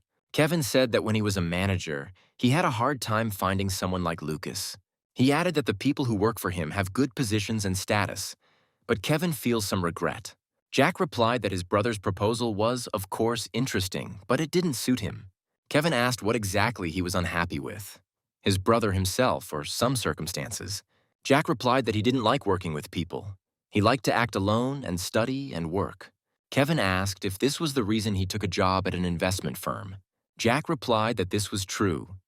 He collected information, compiled databases, and made decisions independently and did not need to adapt to anyone. Having said this, Jack made it clear to Kevin that he was not interested in the Cintez Group company, and it seems he succeeded. Kevin replied that hearing all this made him want to get Lucas even more. He explained that he was weak in matters such as planning and analysis. He was good at managing people but not numbers. Jack was surprised because if Kevin admitted that he couldn't plan and analyze, it meant that he couldn't do his job. He told his brother out loud that in that case he could hire smart people who would do this task for him. When his brother replied that they were only shiny on the outside, Jack realized that he had almost swallowed the first bait, and if he took the bait, he would throw the second one. Jack said that if he really decided to do something other than investing, he would have to work at Cintez Group. After receiving an affirmative answer, Jack continued by asking what Kevin meant by suggesting they work together. Kevin replied that Jack would become just like Assistant Chairman Michael, but would have more authority than him. The brother added that Michael was an outsider, But Lucas was a member of the family and would be able to manage the company's affairs. Kevin said that the third generation would take over the company, and Lucas would be the second in command, because he was the chairman's favorite grandson and no one would complain. The brother continued to persuade Lucas, promising that he would receive power, while Kevin would be able to stand on his feet. Jack replied that then he would automatically become an ordinary employee and would not have a single share of the company. He slammed his glass down on the table and said sharply that he was just another member of the family, and Kevin was asking him to become an ordinary farmhand, without any rights or shares. When Kevin jumped up and shouted, "Does Lucas really think his brother is such a jerk?" Kevin probably already knew what Lucas would answer. Kevin reminded his brother that neither of them owned any shares right now, and what they were talking about now was all for the future. He added that his grandfather would first hand over the company to his father, and only after 10 years would Kevin take over. Jack understood that his brother did not trust him completely, but he also should not act in such a way that he was not interested in the company's shares. He jumped up and shouted at Kevin whether he should really wait 10 years for the shares to become his brother's property and work for him, simply believing in the future. With a heavy sigh, Kevin collapsed into a chair and said that he promised to share the company's shares with his brother in the future. Jack looked at this whole circus put on by his brother and thought that he would have made a good actor. Kevin said that if it comes down to it, he wants Lucas to answer directly how much he wants. Jack needed to give the right answer so that his brother would not doubt Lucas's greed, but would also understand that he had no need for company. Jack replied that he wanted to own a quarter of the shares that Kevin would receive in the future. He saw that his brother had nothing to say in response. He was so pitiful now, even though we were talking about the distant future. Jack understood that his brother wasn't going to share even such a sum. He had to stand his ground and not give him time to think. He told his brother that these 25% would be a guarantee of their friendship and the protection of the rights of government. And then Jack suddenly added that when Kevin hands over control to his son, Lucas will not hesitate to give all these shares to his nephew. Kevin laughed, saying that it could be given even to an unconceived child, but Lucas would be better off leaving these shares to his future son. Jack thought that if his grandfather could hear them now, he would faint, watching his two grandsons discussing and dividing the company's shares. He told Kevin that they had gone too far with these promotions, since Lucas hadn't even agreed to work together yet. Kevin replied that Lucas could simply think of all this as a plan for the future, which he could remember at any moment. Jack decided to adjust the situation a little and thanked his brother for taking care of Lucas, and at the same time throw out a second bait. He told Kevin that they should support each other and that if he were to work with his brother, it would only be as an ally. Jack drank his glass and decided that now was the time to cast the bait. He put down the glass and asked his brother if he had any money. Kevin, not hiding his surprise, asked if Lucas really needed money. Jack replied that it wasn't exactly like that. He just wanted to show his brother that he was completely on his side. He added whether Kevin knew that Larry Baker had invested a lot of money to make their uncle Oliver mayor. Judging by his brother's reaction, Jack realized that Kevin was completely unaware of what Lucas knew. Jack explained that at first their Aunt Caroline came to Lucas for help, but since all his money was in fantasy entertainment, Lucas introduced her to Larry and they made a deal. Kevin asked if Lucas knew what Larry got in return. Jack was silent for a moment, then pointed his brother's gaze at the two guards who had been standing in the doorway the whole time. Kevin turned sharply to them and told them to go out the door. He would call them when he needed them. Left alone, Kevin asked what his uncle had promised him and whether it concerned Media City. Jack said that this is why Larry took over Cintez Group and the directors moved to that company. He added that Larry has a good relationship with his grandfather and they are both hiding some information. Kevin listened with his mouth open, absorbing every word Lucas said like a sponge. Jack said that they are both hiding the location of the future Media City, which is why it has not been announced yet. Kevin knew that once the location of such a large property became known, prices there would skyrocket. Jack added that advertising, permitting, and selecting subcontractors for construction are ideal options for hiding extra money. Finally, Kevin couldn't take it anymore and shouted out if Lucas knew where this place was. Jack paused, then replied that it was in the south of Korea, and the area was called Sanam. He said that most of the land is not national but municipal property. Kevin was so surprised that he could hardly say that it was just a wasteland. Jack replied that this was not entirely true, although the area was separated from civilization by only a narrow street, and real estate could be bought there for next to nothing. Kevin understood that when land and property prices rose there, it would impact the surrounding areas. Jack replied that their uncle was the mayor and he would not miss the chance to gain the support of this area and part of the surrounding area. Kevin instantly decided that he needed to urgently buy some land there using his pocket money. Jack replied that this was true, but advised his brother to use only part of the funds, since it was unknown exactly what part of the civilized region would be included in this project. Kevin had already started making plans that he would earn a lot in some places, nothing in others, but in the end he would still make a profit, so he needed to buy as much as possible. Jack replied that the risks were high, to which his brother said that it was hard to miss when there were a lot of bullets, meaning money. At that moment, the doors opened and two young, beautiful girls entered the room. Jack immediately got up from the table and said that he needed to go urgently. He wanted to see a girl he hadn't seen for a long time. Eric sat opposite his brother Heinrich in his house and asked if Heinrich now understood what their father was thinking. Henry replied that his father was already old and that he had probably gone to Gunsan to give a gift to his beloved grandson. Eric replied that the cause was more important to the company than the result, and that Lucas was still young, so people would be drawn to Heinrich instead. Henry replied that Eric should already state the purpose of his visit, since he was not interested in his brother's opinion anyway. Without waiting for an answer, Heinrich said that if Lucas dreams of becoming the chairman of Cintez Group, would Eric really fight with his nephew? He added that if Eric went along with this, Henry would no longer be his younger brother. He would simply be his father's son. Eric replied that all this was just a vain dream, so Henry would have to intervene and stop his son.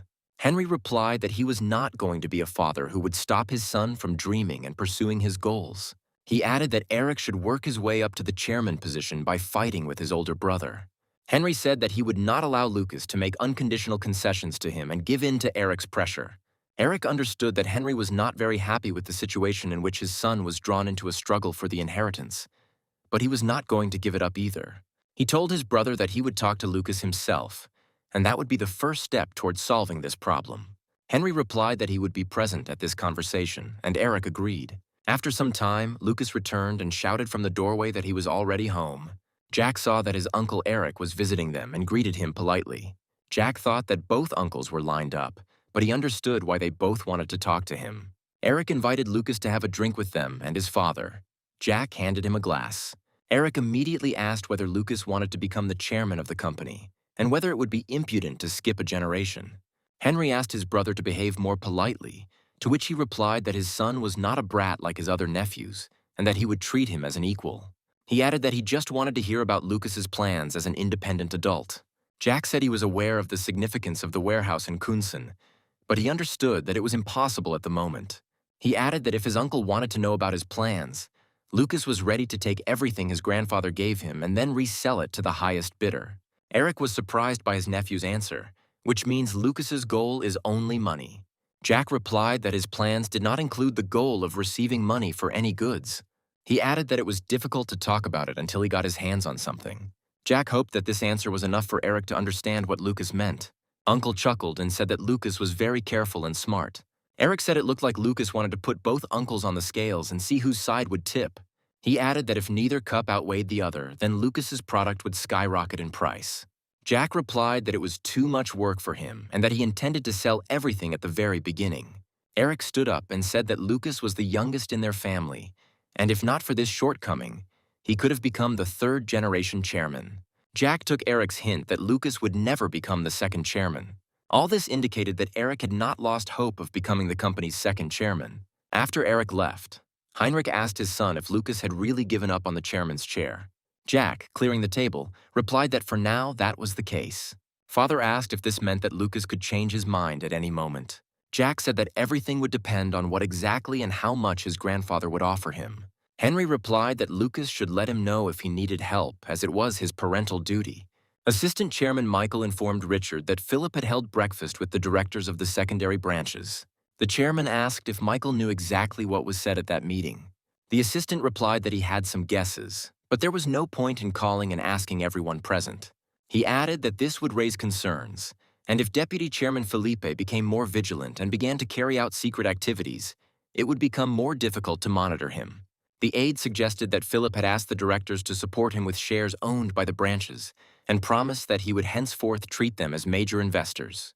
He said he knew that Philip had asked his son Kevin to meet Lucas, and that Eric had personally visited his grandson Lucas later. The chairman understood that if this was the work of the eldest son, then the middle one was also involved in this. Everyone wanted to pull Lucas over to their side. The aides suggested that they were all hoping that Lucas would have the final say. The chairman called them idiots, that they were not even sure that if everything went according to their plan, there would be no problems. The chairman asked Michael what he thought, to which he replied that the chairman wanted to avoid the risk of splitting the entire group of companies and whether it would be possible to give the final vote to Lucas. The chairman said that one person should get that right, but as Michael said, Lucas could not be included in the list of candidates. The assistant replied that he only wanted to say that Lucas's age cannot be ignored or disregarded. The chairman said that the boy with the deciding vote would stir things up, and the other two would not be able to help but notice.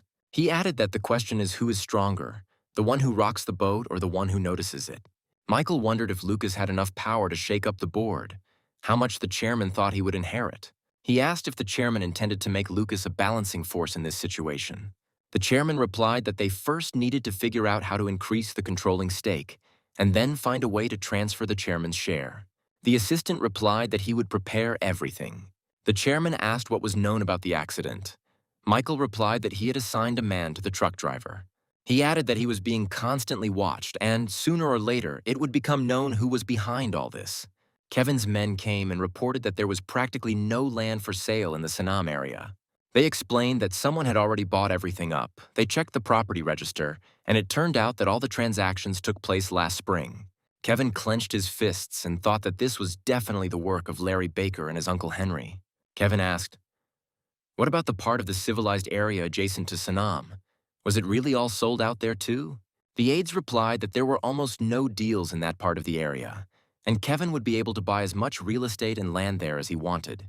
Kevin replied that as soon as he gave the appropriate instructions, they should immediately proceed with the deal. As soon as the assistants left, Kevin called another person and found out from him that he could get a loan from the bank without collateral of only up to 2 billion won. Kevin shouted into the phone asking why it was so low, and they told him it was due to special bank restrictions. He was told that if he took out a loan on behalf of 2 Cintez Group companies supplying materials, he could get much more, but there were conditions. The company's property as collateral. Kevin responded that they should do so and asked Wilson Construction for an advance of about 10 billion for materials for his company. He was told that such an operation would require the approval of CEO Barry Barton. Kevin shouted at them to ask Barry to make concessions. He should understand and help. He told me to tell Barry that he was going to buy the land and then use it as collateral to get a loan if there were any problems. Kevin would simply return the advance. Kevin hung up. He still needed to collect some money from other branches, because at least 100 billion was needed. He thought that if he had married the daughter of the head of the bank, he wouldn't have had such problems getting a loan now. Oliver sat opposite Larry and said that the National Assembly and the government had completed the settlement, and that the matter was completely in line with the country's current cultural policy. Larry replied that this was great news and asked when the mayor was going to make an announcement about it. Oliver replied that he simply wanted to issue an unofficial announcement in order to quietly conclude a lucrative contract with Contour Group. He added that he was worried that he still couldn't meet his father-in-law. If Wilson Construction intervened, he wouldn't be able to do anything. Larry agreed that if the chairman intervened, the project could fall through, and only Lucas could help. Jack, who was sitting next to Oliver, replied that his grandfather was in the hospital now and was unlikely to be greedy, but he would talk to him anyway. Oliver thanked Lucas and asked to leave him and Larry alone. He wanted to discuss something with him. Larry replied that he had nothing to hide from Lucas. He would have told him everything anyway. Oliver said his term ends in June of 2022. He reminded that presidential elections will be held at the same time. Jack knew that Oliver wouldn't be satisfied and that he wanted to run for president. Jack couldn't have known exactly how greedy his Uncle Oliver was, but it seemed like it wasn't just his idea. But what he could know for sure was that his Aunt Caroline's influence had something to do with it. Oliver said he has been a prosecutor, a member of parliament and the mayor of Seoul, so if he becomes president, hardly anyone will say he lacks experience. Larry smiled faintly and told Oliver that he was indeed quite qualified. He added that if his position as mayor plays into his hands, the people are unlikely to accept the president, knowing his status as a man from a tycoon's family.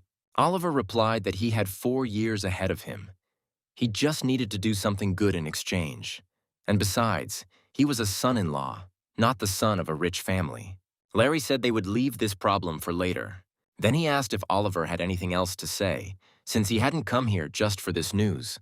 Jack looked with a smile at Larry, who was pushing his uncle to squeeze out this unpleasant truth. Oliver said that since he was going to clear his image as a man from a tycoon's family, he wouldn't be able to ask Cintez Group for money during the presidential elections, and a captain was needed for the elections. Larry asked if Oliver thought Fantasy Entertainment should provide it for him.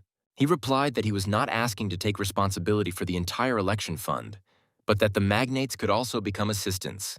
Oliver presented the advantage of Cintez Group if he gets into the government, so he plans to accept money from other tycoons, letting them know that he is not their enemy. Jack thought that these were his uncle's own thoughts, and he would only be able to aim his sword at Cintez Group if he could identify his grandfather's weaknesses and, using his power, remove his sons and hand the company over to Caroline. Realizing that this was a great opportunity for him, Jack suggested that Oliver get rid of the image of the tycoon's family. He explained to Oliver that the solution was obvious, but it was not so easy to implement, because you will have to stain your hands with blood. Oliver replied that he had already been the sword of the prosecutor's office and was not one to be afraid of something like that. Larry told Lucas that this was too strange a proposal and asked him to stop, but Jack continued, saying that this was the man with whom Grandpa was most displeased and whose exposure would not harm Cintez Group and whose elimination would seem deserved. When Lucas suggested that his uncle choose such a person, he seriously thought about it. Jack said that, given the losses Cintez Group could suffer, it would be better not to touch the second generation. The only choice left was the third. Oliver thought for a few minutes, going over the candidates in his head, and replied that, in his opinion, only Kevin was suitable. He explained that Kevin is now married and more careful, but he was the one who brought the most shame on the family. Scandals with celebrities, drunk driving, violence. Jack calmly replied that the one whose blood would be shed had been determined. He added that in order to build an honest soul, Oliver would have to give up his nephew and the Wilsons' eldest grandson. But Jack understood that his uncle was not the person who would make this decision. Only Aunt Caroline could do it.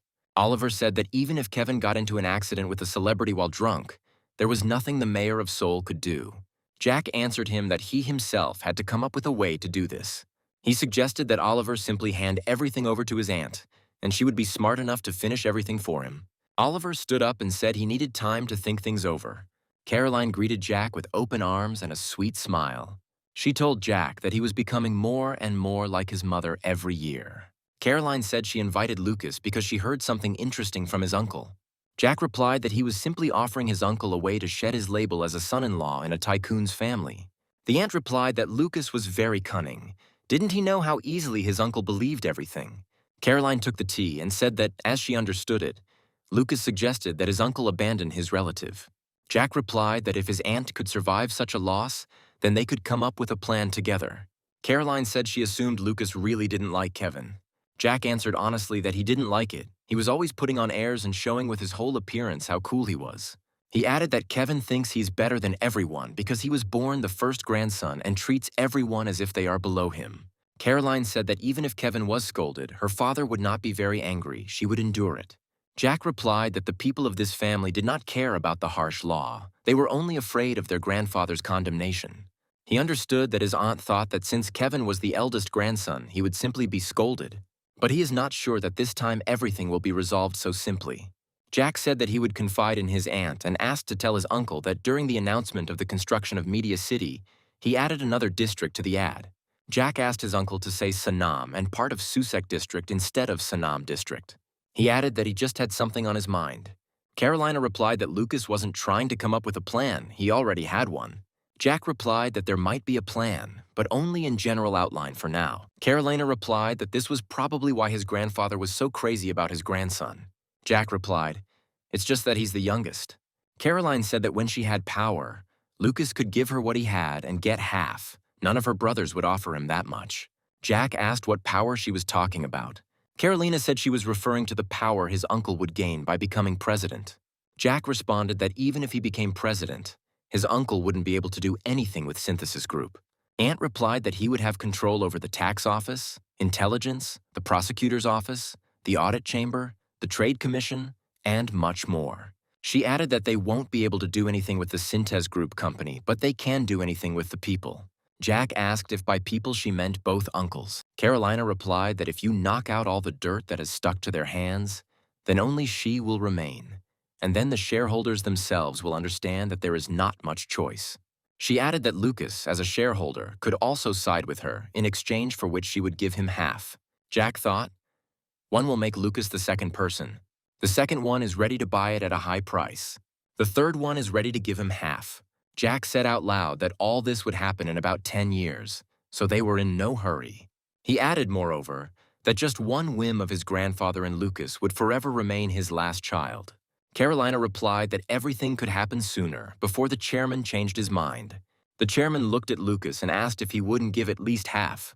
Jack replied that this was already going beyond all bounds. If he gave half, what would be left for him? He added that Wilson Construction could survive without this project, but Cintez Group would go under without it. Finally, Jack told his grandfather that he would give him 30%. The chairman said that Lucas spoke as if he made his living in construction alone and suggested that he and Larry were up to something. He added that he meant Sanam and its surroundings, since they probably made good money there. Jack replied that there was no speculation with the land. It just so happened that at that time his uncle became the mayor of Seoul. To reassure his grandfather, Jack added that this was the first project since they took over the management of Cintez Group, so he wouldn't want to get involved in a scandal. The chairman said he was willing to settle at 30%, but Lucas would be in his debt. Jack understood. Although in his grandfather's understanding, this was not a very profitable agreement, but rather a concession on his part, so Lucas remained in debt. Philip called his son and asked what Kevin had been doing lately, to which Kevin replied that he had been doing nothing. Philip said that he heard that he was going to buy land. Kevin looked at his father and wondered who could have leaked this information to him. The father got angry and asked his son to give a clear answer. Was it true or just rumors? Philip said that he would listen to all of his son's explanations and then make a decision. Kevin reminded his father that when he met Lucas, they had a good talk. Philip remembered that his son had said that he and Lucas had found common ground back then. Kevin relayed to his father every detail of his conversation with Lucas. Philip clarified that it turns out that Kevin is pouring money into the ground only because he believed Lucas's words. Kevin replied that he had checked everything beforehand, and that Uncle Oliver, upon taking office, had confirmed the same thing. He added that, ultimately, the land development plan was confirmed by the authorities. Philip asked his daughter-in-law, and when she found out, she also began to prepare money to buy land. Jessica answered positively. He pointed to his son and asked her if his daughter-in-law believed his words. Jessica replied that she had also checked everything, the information was confirmed, and prices there were starting to slowly rise. Philip sharply asked her where she got the money, whether she borrowed it from her parents. Jessica replied fearfully that it was. Philip sighed and said that it turned out that they too were aware of this plan and, perhaps, also bought a huge amount of land. He added that this is tantamount to stealing money from the husband's parents and giving it to his own family, since now is the time when information becomes money. Philip said that his son and daughter-in-law are the perfect couple. Kevin couldn't stand it any longer and shouted that the information was 100% correct. Isn't it a fresh idea to make money with information? He continued to yell at his father, not understanding what he was so unhappy about. The father couldn't take it anymore and hit his son in the face. He shouted at his son, reminding him of the money he used to buy the land. Philip continued by saying that if Kevin took out a loan against his property, he wouldn't care whether prices went up or not. But the son extracted money from the branches, having received a deposit from Wilson Construction. Does the son really think this was a sensible move? Kevin didn't understand the problem, because when prices rise, everything can be compensated by profits from sales. Philip said that he knew perfectly well what was on his son's mind, and that he was confident that he would be able to repay the debt. He added, "Does Kevin really think his grandfather doesn't know what Philip knows?" Father asked Kevin why the chairman didn't say a word, even though he was well aware of everything, but he just didn't interfere if the problem resolved itself. Philip said that what was lost cannot be returned. If Kevin screws up, then he should not dare crawl to him. He added that since his son started all this on his own, he should take full responsibility. Kevin told his father not to worry, because the ending would be great. As soon as the chairman was discharged from the hospital, he was immediately invited to a restaurant by the chairman of the prestige company, Matthew Lee. The chairman said he had undergone brain surgery and Matthew had never visited him, but he called immediately when the matter turned to money. Matthew replied that the chairman would outlive everyone, although it would be sad if he kicked the bucket right on the operating table. The chairman replied that if he had died first, Matthew would have been lonely living out his days. But at least this way, it wouldn't be boring. Matthew asked about the accident and whether the real culprit had been caught. The chairman didn't answer, so Matthew said that if he were him, he would split it and give half. The chairman replied that he had many sons, they were his pride, and they were in the same boat. Then he added that if they were to divide, then when he went to the next world, his sons would start fighting and each would want to get everything. Therefore, in order for the father's heart to be at peace, it is necessary that they point knives at each other now. Matthew replied that it was their problem. He would not look down on the chairman from the other world. What difference did it make whether they would fight or not? They had a drink, and the chairman told Matthew not to pay attention to his son-in-law. It had nothing to do with them. He added that Matthew should pay attention to the government's plans. This time, it was time for business, and they would be able to make money without Oliver. The chairman suggested not to fuss and wait calmly. He would take care of everything. Matthew smiled and replied that he was paying today then. Matthew then said that there were rumors that after his mayoral post, Oliver was going to run for president of the country. The chairman exploded, asking what kind of presidential elections could there be if his son-in-law was just a puppet in the hands of his wife. Matthew replied that he didn't see any difference. It was the people who voted anyway, and if the media supported him, his dream could come true. The chairman replied that this would never happen. 4 years in the mayor's chair would end his political career. He looked closely at Matthew and asked why the chairman was interested in the affairs of someone else's family. Matthew laughed and replied that he was just asking just in case his son-in-law became president and started putting spokes in the wheels of his company, there was nothing he could do. The chairman thought that if Oliver became president, the prestige company would fade into the background, and the Cintez Group would become the first company in Korea. Matthew said he had no idea his daughter was so greedy. The chairman replied that Caroline had grown up like that because she was his only daughter. Matthew replied that he still suggested that the chairman divide and distribute everything as quickly as possible. At this point, they decided to end the conversation and go their separate ways. Matthew said he would be late. He had another meeting. Finally, the chairman said that if he gave everything away, he would be left as a simple old man in an empty apartment. As soon as the chairman left, Matthew walked to the door that led to the next booth. He apologized to Mayor Oliver Bong for keeping him waiting so long. Oliver replied that he had been there long enough to be hungry. Sitting down at the table, Oliver said that if Matthew had something to say, then there was no point in wasting time. Matthew replied that he had only asked for a meeting to congratulate him on his election victory. Oliver replied that the congratulations were accepted, and then ordered that the Sanam area be abandoned. As the chairman had already said, he adheres to a policy of excluding large corporations such as Prestige and Cintez Group from business. As planned, Mayor Oliver Bong was able to overhear the entire conversation with the chairman from the next room. Matthew said the mayor had made an excellent decision to revive construction companies that were in crisis, and he would follow that policy. Oliver wanted to leave, but Matthew said that there was no need to rush a man capable of great things. He added that, as Oliver already knows, getting along with his wife's relatives is not that difficult. Matthew continued by saying that living with the thought of his wife is something most men in Korea face. But the mayor also has to accommodate his father-in-law and mother-in-law and even his nephew. Oliver said that there was no point in hurting his pride now. It wasn't that hard to tie Prestige's hands and feet with just a permit at the Seoul construction market. Matthew laughed, saying that men who live with an eye on their in-laws can only shout loudly when they leave the house. He added that he would help Oliver get rid of these relatives. Matthew said he would even order a carriage to take him straight to the government house. He reminded the mayor that his father-in-law had already drawn a line and was ready to stone the road leading to the government house. The chairman is one of those people who will resist to the last, so as not to give up what is his even to his relatives, let alone his son-in-law. Oliver asked why Matthew was telling him all this. Matthew replied that it was natural for him to invest in people. The current regime would fall and a new era would begin. He continued that the new era needs a new character, which could be Oliver Bong. The mayor replied that he was a man of the Cintez Group, to which Matthew replied that a politician's roots are here today and there tomorrow. Matthew added that couldn't the one who pushes and supports him be the root? He said that it doesn't matter if he's a mayor or a president. He must have a big heart that can accommodate not only Cintez Group but also Prestige. And then Oliver will become a force for 2 companies at once. Matthew asked permission to give the mayor some advice, to which he replied that he was listening carefully. Matthew said he had 3 wives and only 2 were listed in the family register. Nowadays, there is nothing shameful about getting divorced and remarrying, and you can add more than one wife to the registry. Oliver waved his hands and said that things had gone too far and he was not going to divorce his wife. Matthew replied that no one was telling them to break up right now.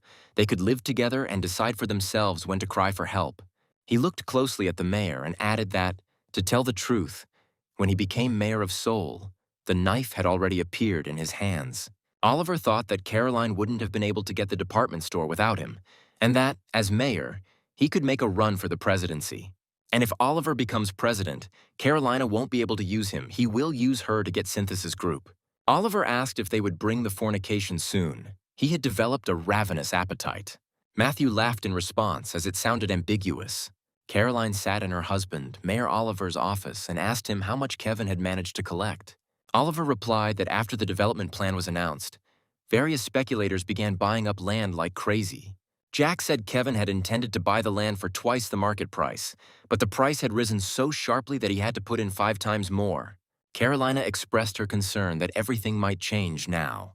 Jack replied that it would be a huge blow for him then, and it would be difficult to recover. Oliver sat down in the mayor's chair and said it was time to detonate this bomb. Caroline asked her husband to be calm, because after Kevin realized the scale of it, he would go crazy. Oliver said he had another idea.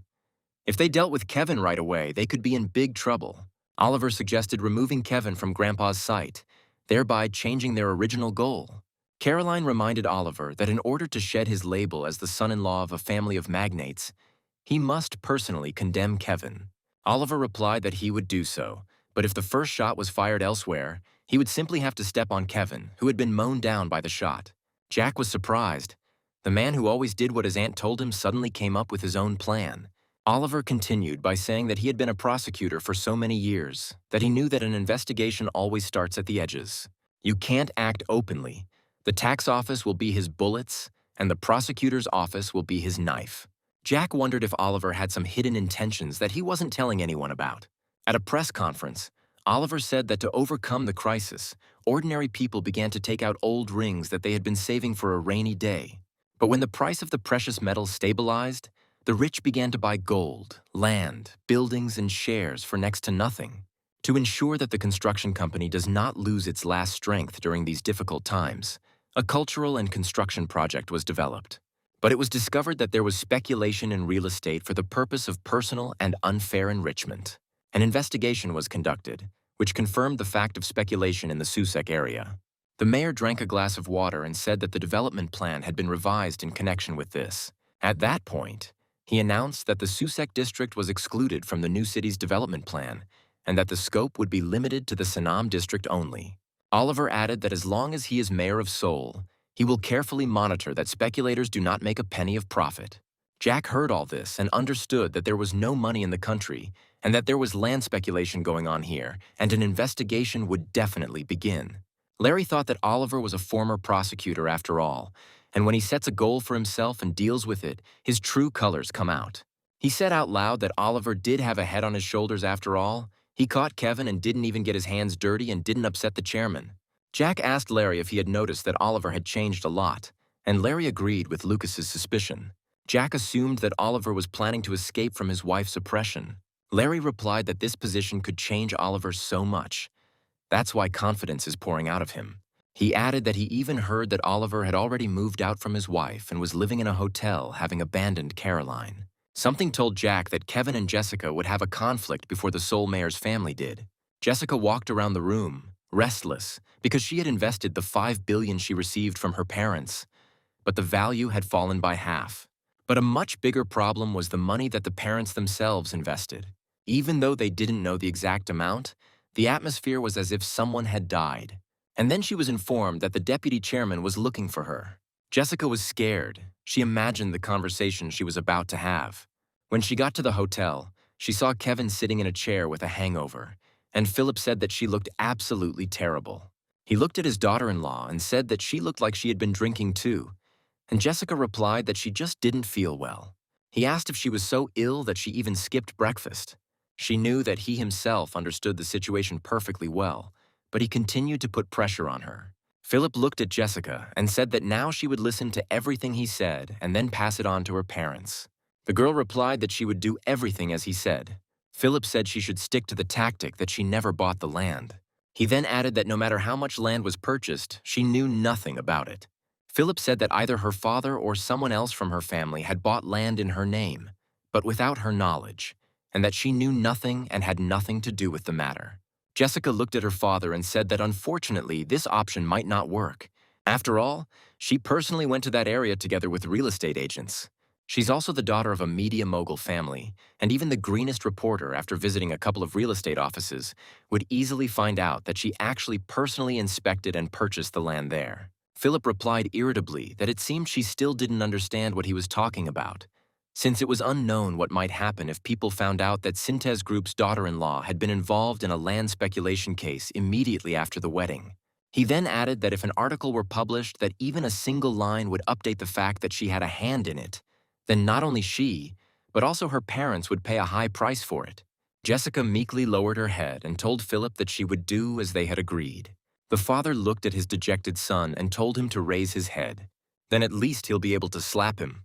Although, where have you ever seen such a grown guy get slapped on the back of the head? He's already mentally ill, and it's only going to get worse.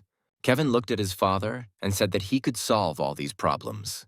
Philip looked at his son and, smiling, asked how he was going to do it. Kevin replied that he had sold all the land registered in his name to a legal entity and that everything could be left as is for now until the fuss died down. Philip indignantly responded that how could they leave everything in such a situation when land prices were falling every day? Kevin said that there was nothing that could be done now, and even if the land were put up for sale, no one would buy it anyway. He added that once Sanam's development begins, land problems will resolve themselves, as the distance between these areas is only one road and prices will definitely rise.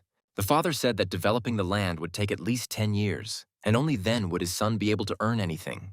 And then Philip couldn't take it anymore and exploded, calling his son a bastard. The father swung his arm with all his might to hit his son, but Jessica stood up for him. She screamed that if they met with their aunt, they might be able to solve everything. Kevin yelled back at her and told her not to interfere. Jessica's words stopped Philip, and he said that since she had such a good plan, she asked her to share it with them. The girl said that although her uncle had already made an official statement, it would take time to sort out the additional paperwork. During this time, she will spread rumors among the businessmen, and this respite will provide an opportunity to cool down the heat on the speculation and advance their plan. At the end, Jessica added that then they would be able to sell everything in an instant. Philip grinned and said that now he saw that his daughter-in-law's head was not only for wearing a hat, but she could also come up with such a brilliant plan. He ordered his daughter-in-law to go to her parents' house right away and not to return until she had completely erased all traces of her involvement in this matter. Jessica didn't answer, but just bowed and headed towards the exit. Jack sat in his room and thought about the fact that his uncle, who had previously followed the script, suddenly began to plot something of his own. Although he said that the result would be the same, one mistake and everything would end without any fuss and, accordingly, without any benefit. Therefore, Jack constantly needed to watch and monitor his uncle's actions. Besides, he had another plan to put into action, and it looked like it would be much more difficult this time. Because this time, the future he knows won't help him defeat the enemy. Jack had to whet the appetite of a man who had absolutely no ambition. The father sitting opposite said he was frightened by the expression on his son's face, and then asked what he was thinking about. Now the man, who had absolutely no ambition, smiled as he looked at him. The father added that when something good happens, shouldn't a son smile? And Jack replied that there was a problem. He added that this concerns a piece of the puzzle that will be put together in 10 or maybe even 20 years. The father listened to the story of how his son had prepared both the puzzle pieces and the frame in which he would place it. But there was no one to put it together. And then the father answered that perhaps he was the very man Jack was looking for. The young man said that his father already knows that his uncle has announced the creation of a new soul, or more precisely, a media city. The father replied that he remembered very well that Jack and Larry Baker had started this business. The son replied that he did not see this project as solely a construction project, and that there was something else. Jack added that it's all in the name, and he's planning to create more than just a media city.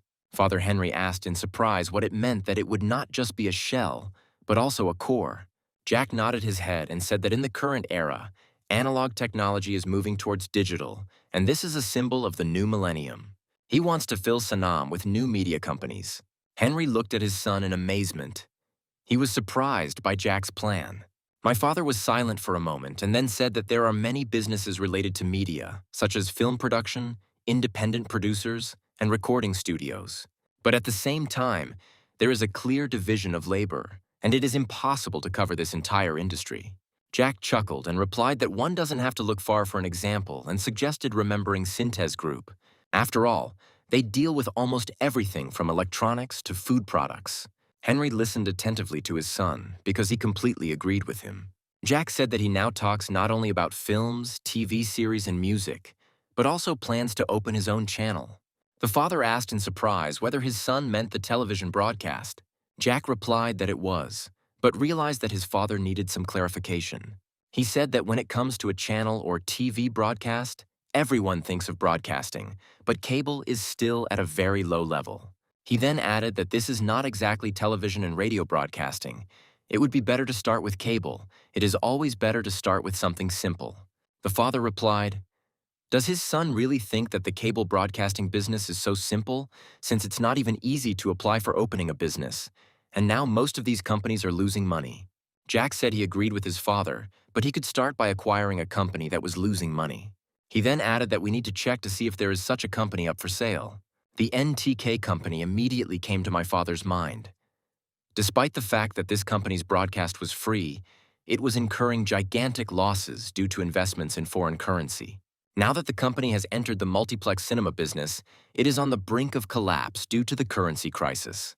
Jack said that cable channels will take over the airwaves not sometime in the distant future and cited America as an example. After all, it's not just the basic channels that are popular there, but also the paid ones, which not only rerun programs but also produce original series.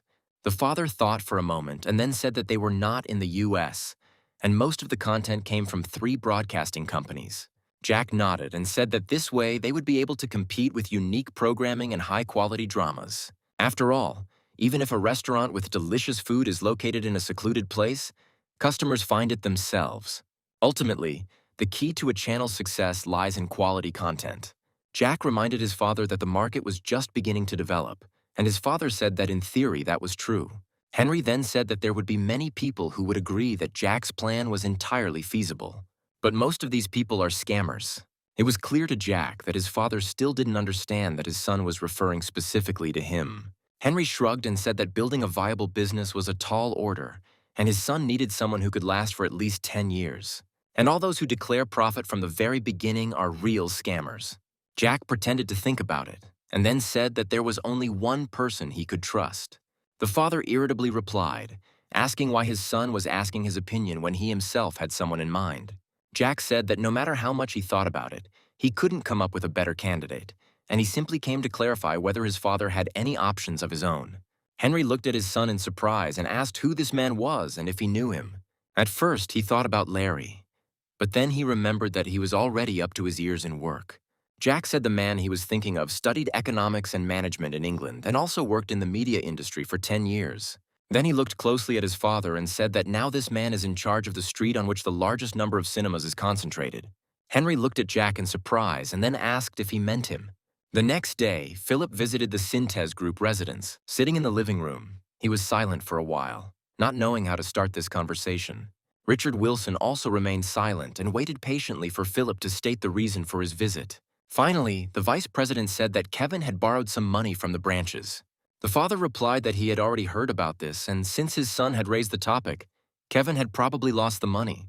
Philip lowered his head and asked for forgiveness for his son, who had made such a mistake. The president was silent for a moment, and then simply said that the apple doesn't fall far from the tree.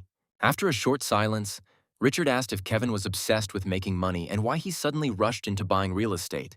Philip looked at the president in surprise. It turned out that he knew everything about everything that was happening. The father said that if he remained silent, it did not mean that he did not know that the area would be included in the development plan.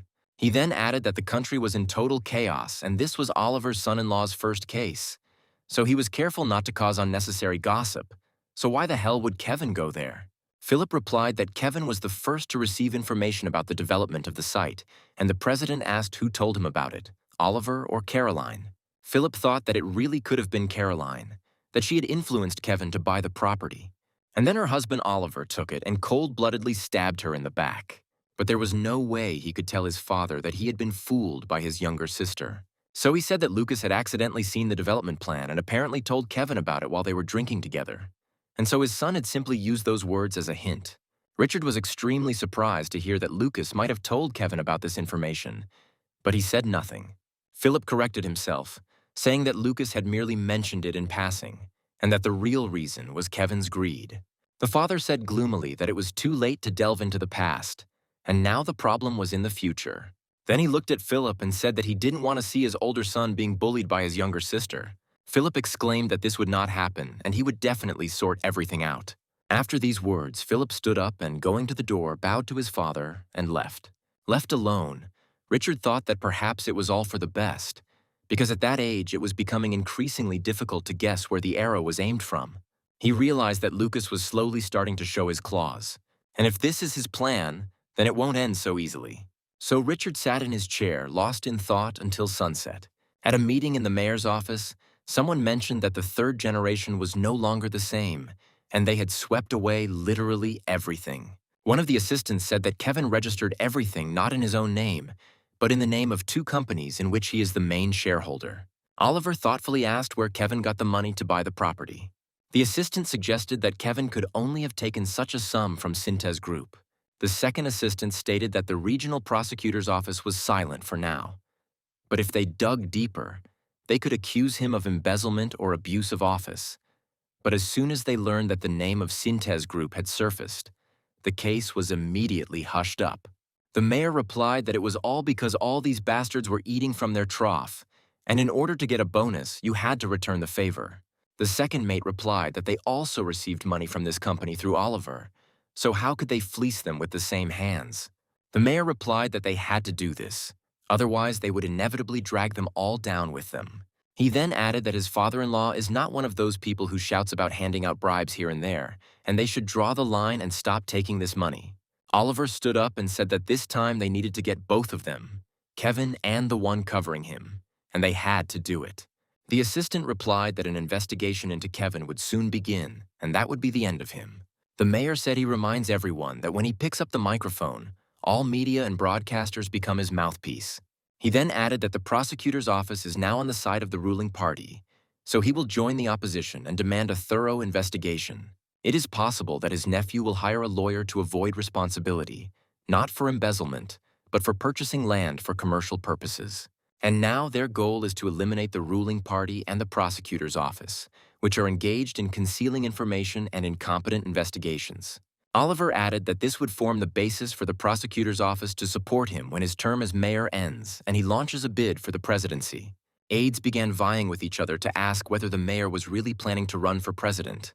Oliver confirmed his words and said that the first step to the presidency is to step on his wife's family and remove their guys from the prosecutor's office. At the next conference, the mayor stated that he knew nothing about his family's involvement in this unpleasant incident.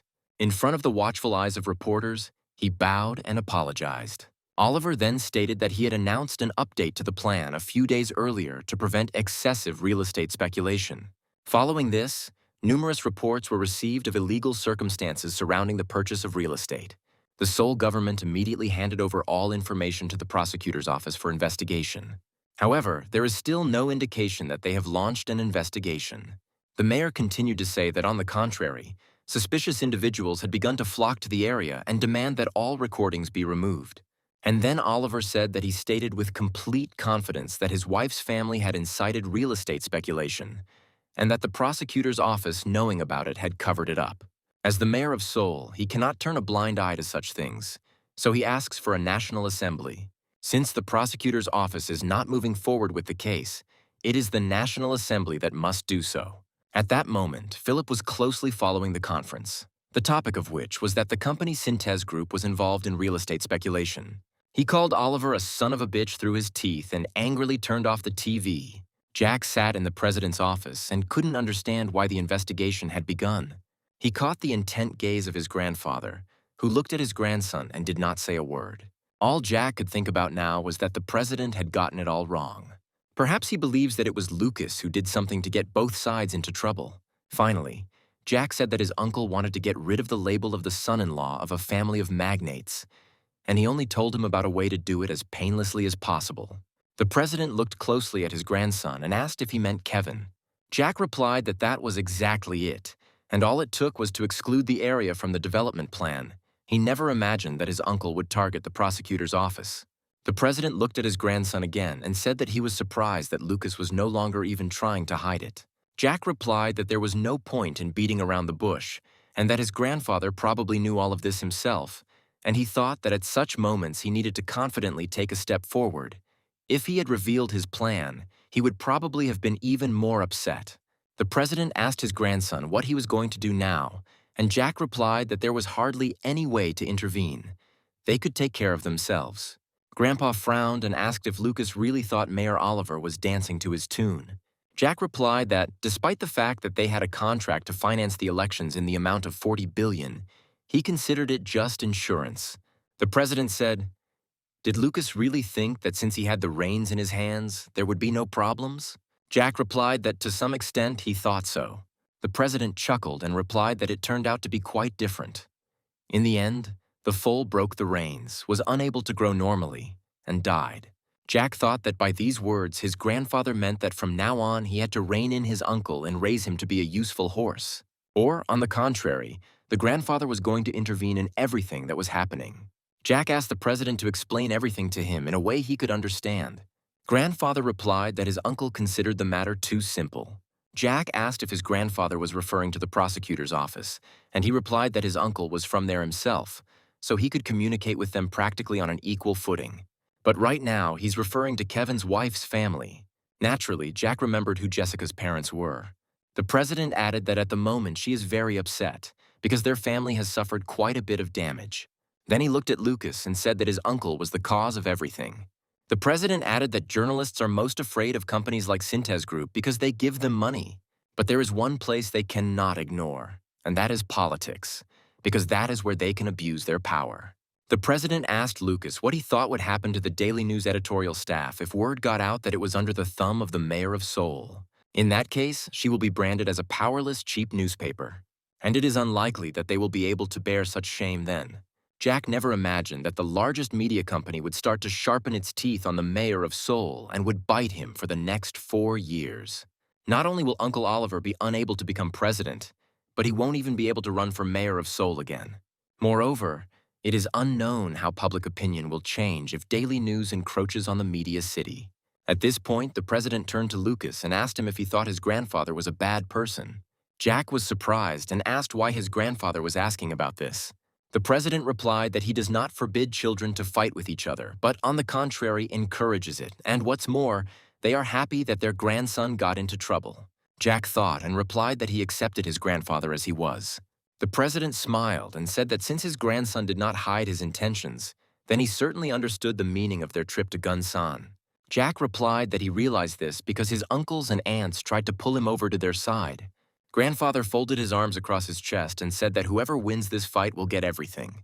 Among those who receive everything for granted, he does not see anyone who properly protects what they receive. Then the grandfather added that a lot of company had disappeared over the last 50 years, and all because they got everything for free. Jack replied that perhaps Grandpa was wondering if he would join the fight. The president said Lucas had done it a long time ago, and he was just wondering how much more he should give him. Jack asked what his grandfather meant. Did he get anything from him? The president asked if Lucas had forgotten how he got 17% of the shares when he stole Wilson Motors, to which Jack replied that he had received them as a loan and had already returned them with interest, and that this interest was in dollars. Grandfather laughed and said, "When was that? Perhaps he forgot." Jack looked seriously at the president and replied that there were things he should never forget. The president looked at his grandson and asked what he meant. Jack reminded his grandfather that he saved his life when they had an accident. The president replied that his grandson was acting so self-confident because he himself had not received a single scratch. Then he paused and said that he was giving the crying child another piece of pie. Jack looked at his grandfather with bewilderment and did not understand why he said that expression. The president said that's what he thinks about when he looks at his poor children, and Lucas will cope even if he gets much less. But if he gives his grandson the same as the others, they won't have a chance to resist him. Jack looked at his grandfather and understood what he was feeling. His children are first-generation relatives, and he is related through a generation, so he is more closely connected with his uncles. Jack couldn't say for sure if it was because of their relationship, but he understood the pride they held in them that couldn't just be thrown away. He told his grandfather that from tomorrow he too would start crying and appearing pitiful. The president looked at his grandson in surprise, and Jack added that today he would be a good grandson. Then he bowed and said that everything would be as his grandfather wanted. After reading the latest newspaper, Larry said he didn't understand why so much wasted effort was going on. Although if it continued like this, the city's media project would face a headwind. Jack responded that, if you exclude the issue of land speculation, the city's media project itself looks like a hotbed of corruption. Larry said Lucas sounded like he was watching a fire across the river, and shouldn't the Daily News be stopped? He added that today this is only in this editorial office, but tomorrow all the other newspapers will pick up the rumor. Jack replied that if Larry had a plan that involved the president, he should forget about it, because Grandpa had already drawn a line beyond which he would not act. Larry replied that in that case he already had a suspicion that the city media project would fail. Jack went to the window and said that this wouldn't happen, because Cintez Group accounts for more than 30% of the project, so Grandpa wouldn't let things slide. Then he turned to Larry and said that the Daily News could attack his uncle as much as they wanted, but if they touched the project, they themselves would go down. Larry sighed and said that then maybe everything was okay, and Jack looked out the window and could not understand what was happening to Uncle Oliver. After all, only a few days have passed since he took office as mayor of Seoul, and instead of doing what his wife told him, as always, he suddenly seemed to go off the rails. Wasn't it because Grandfather was categorically against his uncle's political career that he knew about his fickle nature? Jack turned to Larry and suggested that he meet his aunt before the two uncles got into a fight and caused trouble. Larry agreed, saying that he was still stressed out and couldn't work, and would return to business when the city's media project got back on track. Carolina screamed into the phone at Oliver that this needed to stop, because what could he get if he fought with the prosecutor's office? At that moment, Lucas and Larry entered the office, and Caroline told her husband that she would talk to him later. Carolina got up from the table and, trying to make a sweet face, asked why such dear guests had come to see her. Jack replied that she herself understood perfectly well that they had come to her because of her grandfather. He then reminded her that she had left first that day and that her grandfather had scolded him for several hours after that. Carolina looked at Lucas with a frightened look. Jack said he was not a fool and did not say anything about her, but only insisted that it was just an accident. Caroline offered to sit down and said that she was very sorry that the president had to worry. Larry sat down opposite and said that since this is how it happened, they should finish everything properly. He then added that he had overheard her telephone conversation and asked if there were any other problems. It was noticeable that Carolina hesitated and wanted to say something. Larry reminded her that they were in the same boat and therefore had to solve all problems together. Caroline bowed her head and finally said that Oliver had decided to visit the Central District Prosecutor's office to protest the sluggish investigation, and it looked like this news would become a hot topic. Larry looked at Carolina with great surprise, and Jack thought about how Oliver was going to start a fight with the prosecutor's office when he sent them a signal of reconciliation. The next second, Jack imagined Oliver's unpleasant, laughing face. Then he looked closely at his aunt and asked if she had assigned any person to her husband. Carolina looked at Lucas in surprise and asked what he meant, and then she realized that she had instructed her people to monitor the actions of her brothers, but had completely forgotten about her husband. Jack looked at his aunt with concern. He hoped that she would think of this. Larry informed Caroline that something had most likely changed in Mayor Oliver's circle. He then added that Seoul's budget had exceeded 10 trillion won for the first time, a figure that would surely attract vultures. Carolina was afraid that someone from his circle was really eager to get their hands on this money. Larry replied that it was quite possible and he did not rule it out. Jack thought, his aunt firmly believed that his uncle wouldn't hurt a fly and now they all have to pay for it. He wondered who it could be. Perhaps the one who could completely finance his uncle so that he could not even pay attention to his wife. Then Jack turned to his aunt and said that the first thing he needed to do was stop grumbling at his uncle. It seems like he's letting out everything that's accumulated, and now there's no stopping him. Carolina responded indignantly that everything was fine in their relationship, and she didn't understand what Lucas was getting at. Jack decided that this was the place to end the conversation, since he was unlikely to be able to bring his aunt to her senses. Later, Larry read the latest edition of the newspaper and was extremely surprised by what it reported. Jack sat across from him and listened as all the newspapers, including the Daily News, praised Mayor Oliver's courage. All the articles said that as the son-in-law of the Wilson family, he had the courage to expose his relatives' land speculation. Jack picked up the newspaper and, reading the headlines, thought that such an act required a lot of courage, which not everyone is capable of. And then Larry suggested that perhaps Richard Wilson himself might have had a hand in this. Jack replied that this couldn't be, because Grandpa wasn't one to go back on his word. He then added that for some reason he wasn't at all surprised that the Daily News was trying to suck up to his uncle. Jack looked at Larry and said that it seemed like his uncle had found a great sponsor. He added that the sponsor probably has so much money that he can promise to fill the entire daily newspaper with advertising. Larry agreed with Lucas and said that only with a reliable source of money could he afford to ignore his wife's opinion. Suddenly, Jack crumpled the newspaper and said that it was not his uncle's frivolity that irritated him, but his own short-sightedness. He wanted to make such a man his partner and even president. He looked at Larry, and there was some hopelessness in his eyes. Then Jack stood up and decided to apologize to Larry for showing his weakness. Larry replied that everything was fine, because he had also been wrong about Oliver. Jack said that the Media City would have to settle for what it got, and who knows what would have happened if they had continued to work with him. Larry replied that he didn't know who this sponsor might be, but he was sure that he was simply using the mayor. Jack said that since they were thinking about the same thing, they should leave this man, and their uncle was no longer their helper. Philip and Kevin sat in the Cintez Group residence and were ready to hear anything from the president. The grandfather looked at his grandson with a serious expression and asked how much he had lost. Kevin, hoping he could sell the land and get his money back, told his grandfather he hadn't lost anything. The president could not stand it and, with anger in his voice, repeated his question. Kevin realized that he couldn't get out of it anymore and named the sum of $60 billion. The president replied that the amount was not that big, but Kevin was unable to solve the problem. Then he turned to his son Eric and said that he would have a small and important task to carry out. He told him to find a small apartment, check if it needed any renovations, and install all the necessary appliances. And then Eric and everyone present heard that from tomorrow the eldest nephew would be living there, so they needed to take care of that. Kevin looked at his grandfather and understood that he would not be able to beg for forgiveness or change the president's mind. Richard then added that the shipyard's warehouse manager needed to be transferred to another company and Kevin appointed in his place. After these words, the president looked at his grandson and asked why he was still there when he should already be running and packing his things. Somewhere deep down, Kevin still had a glimmer of hope that his grandfather would change his mind and cancel such a punishment. Philip couldn't stand it any longer and shouted at his son to get out, lie low and not make any unnecessary movements until he was given the order to do so. As Kevin walked out of the office with his head bowed, the president told Eric to watch him and that his grandson could return when he became human. The president turned to his eldest son, Philip, and said that he too had something to tell him. He added that his son was in trouble, so Philip should clean up after him, since the investigation would most likely continue.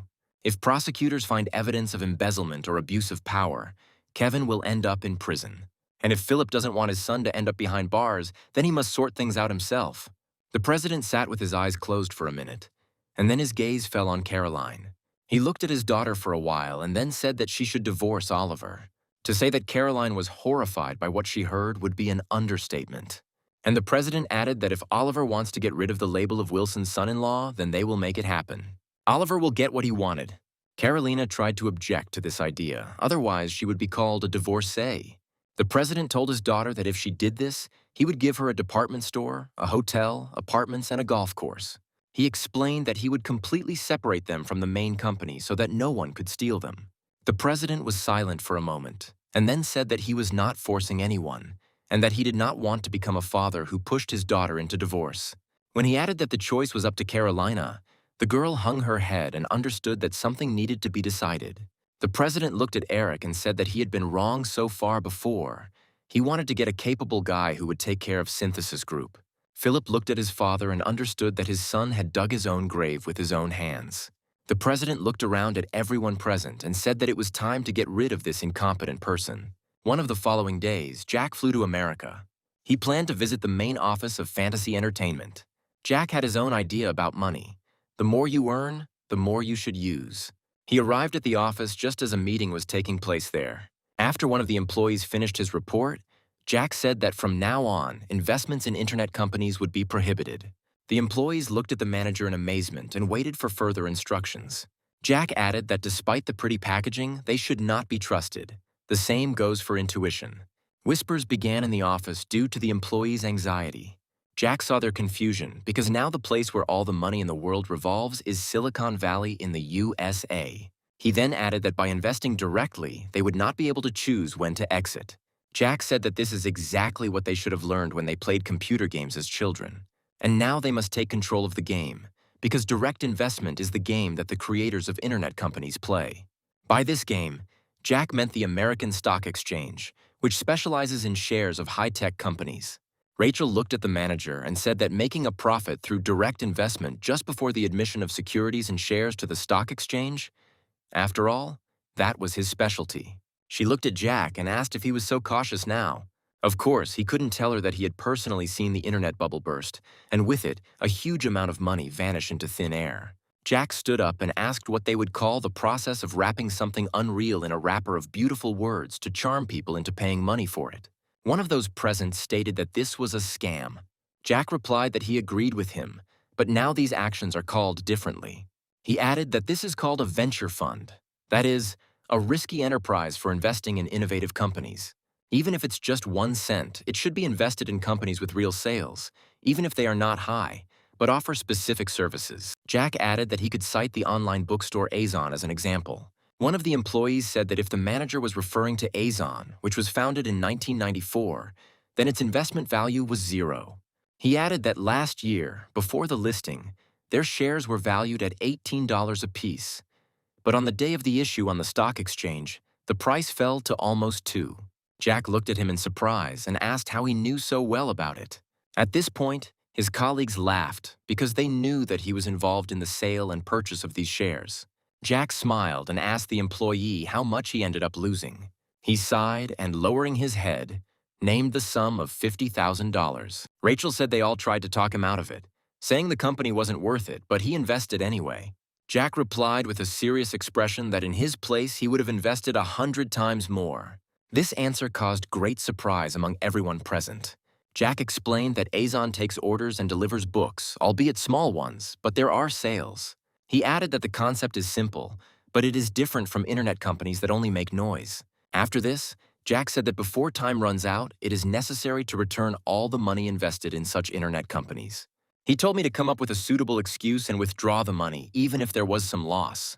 From now on, they will only invest in companies that have entered a certain stock exchange, and that is the first rule. The girl asked what the second rule would be. Jack replied that no matter how big the exchange grew, they had to get out of there before the first quarter of 2000. Rachel asked to explain the reason for such actions. Jack replied that by then everyone would know that venture capital firms were a complete scam. After these words, a short break was announced so that the employees could rest and have a cup of coffee. Jack felt a little awkward because Rachel was practically glaring at him. Since she remained silent, Jack was the first to say that it seemed like she wanted to tell him something. And then the girl suggested going to Los Angeles. She explained that the premiere screening of the film Saving Private Duke will take place next month. Rachel added that they are always invited to such events because, as he said, they have invested in every film since the founding of the Dreams Company. Jack replied that if the reason for the trip was this movie, then he didn't want to go. It was tiring for him to watch this film several times in the cinema and then on television. The employees said that the company Dreamspell had made an offer since they were practically partners. Rachel added that once they learned that Fantasy's capital was coming from Korea, they offered the rights to distribute their films in Asia. Jack became interested and asked what their terms were. The employee replied that Dream started with $1 million, and the first offer was 25% of the shares, as well as the rights to distribute the films in Asia for $500 million. Jack asked if they had received any answer, and the girl replied that she had just checked. That was all she could do. Jack said he wasn't personally interested, but he knew someone who was licking their lips at the possibility. Rachel looked at the manager with surprised eyes and asked who this man was. Jack put the mug on the table and said that it was his father. Upon returning to Korea, Jack immediately met with his father. He told him in detail about the offer from the Dreams Company. Henry listened carefully to his son and asked if he was really serious now. Jack reminded his father that he never worked at a loss. The father replied that, as Rachel had said, the deal would require $500 million, and the only question was whether it was worth it or not. Jack looked at his father and replied that it was his dream, and you should never skimp on a dream. He added that what can be bought with money, of course, cannot be called a dream, but money is a tool for achieving it, and tools are meant to be used and thrown away. Henry was silent for a moment, then said that he thought he was the son of a ruthless conglomerate chairman, but turned out to be the father of a wise business owner. Jack laughed and then said that he had already made an agreement with Rachel and they were moving out together. After this, Jack stood up and told his father that he needed to visit the university. If you combine the companies of all the entrepreneurs that the university has produced and will produce, their economic power will be greater than that of all of Korea. Everyone thinks that graduates or students on gap years go to Silicon Valley because it is located close to the university, but it is the other way around. Stanford University actively supported its graduate startups, and this led to a venture capital boom. Students gathered to prepare to start their own companies nearby, and that's how Silicon Valley emerged near the university. Jack thought they were still at Stanford, but it turns out they've already moved to Silicon Valley and their startup may have already received investment. But, approaching the open garage, he realized that they hadn't left yet, which meant that there most likely had been no major investment either. But before Jack could enter the empty garage, someone called out to him. There were two students, and one of them asked him what he was doing in front of someone else's office. Jack recognized them. They were two of the best students, Larry Green and Serge Robin. One of them was surprised that the guy knew their names and asked who he was. Jack replied that he was the man behind whose back the angel's wings had already spread. The second student asked with disbelief, wondering if he was extolling himself too highly. Jack thought that these two still had no idea what a chance they had been given, and they could not even imagine that such a young Asian could become their angel investor. He told the guys that maybe they should stop being surprised and maybe they could invite him inside and buy him a beer. Sitting on the sofa, Jack offered them his investment, but they didn't really trust him. One of the students asked if he was really an investor and how he could prove it. Jack saw a landline telephone on the table and told the students that they would now see for themselves. After a few rings, the line answered that it was Bill Martin. Jack introduced himself as Howard Wilson, the name Bill knew him by, and Bill said he was very glad to hear from him. Jack said that he was in California now and would visit Bill if possible, but right now he had a favor to ask of him. He then added that two other people he wants to invest in are listening to this conversation, but they continued to doubt him. The answer came from the receiver that if he found them, then Bill would also be happy to invest in them. Jack turned to the students and said that if they didn't understand him, he was telling them that Billy Martin was on the other end of the line. The students were shocked and couldn't believe they were really hearing the voice of that same Martin.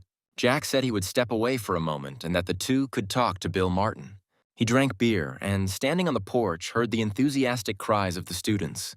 After a while, one of the students waved and said that they had had a great conversation.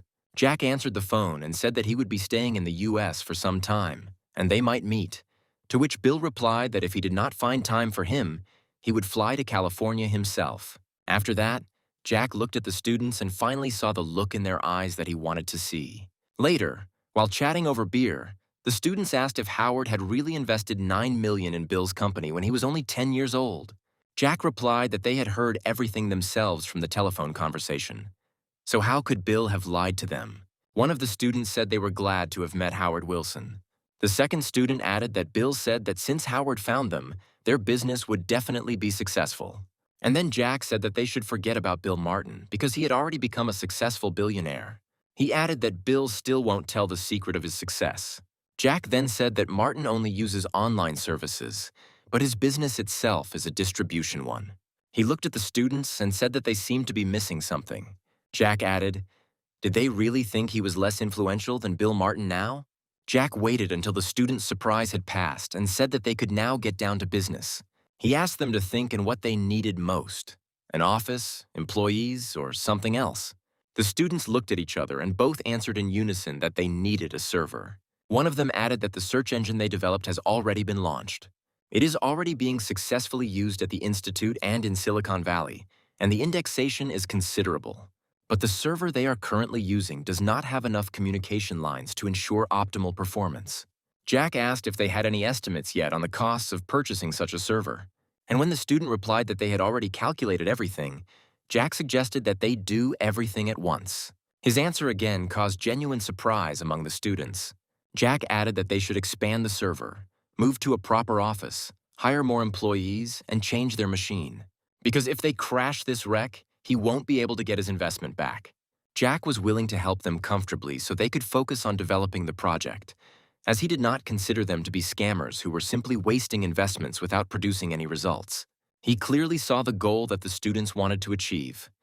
They dreamed of getting rich on stocks worth trillions of won, so they were creating a new world in this garage. Finally, Jack asked the main question: how much money they needed to grow their business. He waited for a while the students conferred among themselves. Finally, one of the students said that they needed $200,000. Jack replied that he would invest $1 million to start with, and if he showed good results, he would invest another 10 next time. At that moment, the students jumped up. Their joy and surprise knew no bounds. They immediately picked up Jack in their arms and began tossing him into the air, accompanied by joyful cries. Knowing how other students navigate their way to success, they were thrilled with the opportunity that had come their way. Finally, they calmed down, and one of the students said he would like to hear from Howard his terms. He added that he had heard from Martin that Howard was a fantastic investor, which meant that perhaps some kind of contract would be signed. Jack thought that the guys were worrying in vain about the conditions he could offer them.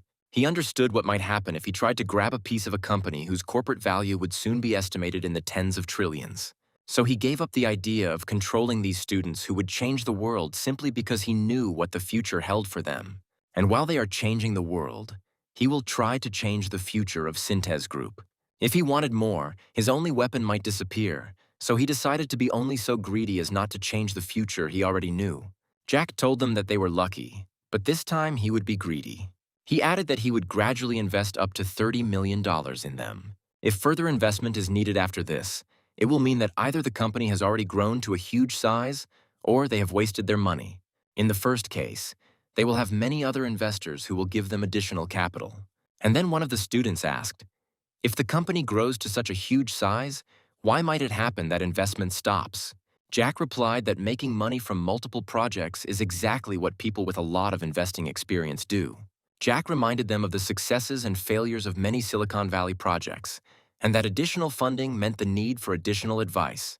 So don't keep your distance from those who express their dissatisfaction, because it is in their dissatisfied words that you can find real pearls. Jack then added that one should not forget about one's own values. As the company grows, their values may change, but it is better not to do anything that goes against their values. And then the student asked what would happen if the second option happened, and how Howard was going to get the money back if their business failed. Jack calmly replied that then they would start all over again, and he would invest until they succeeded.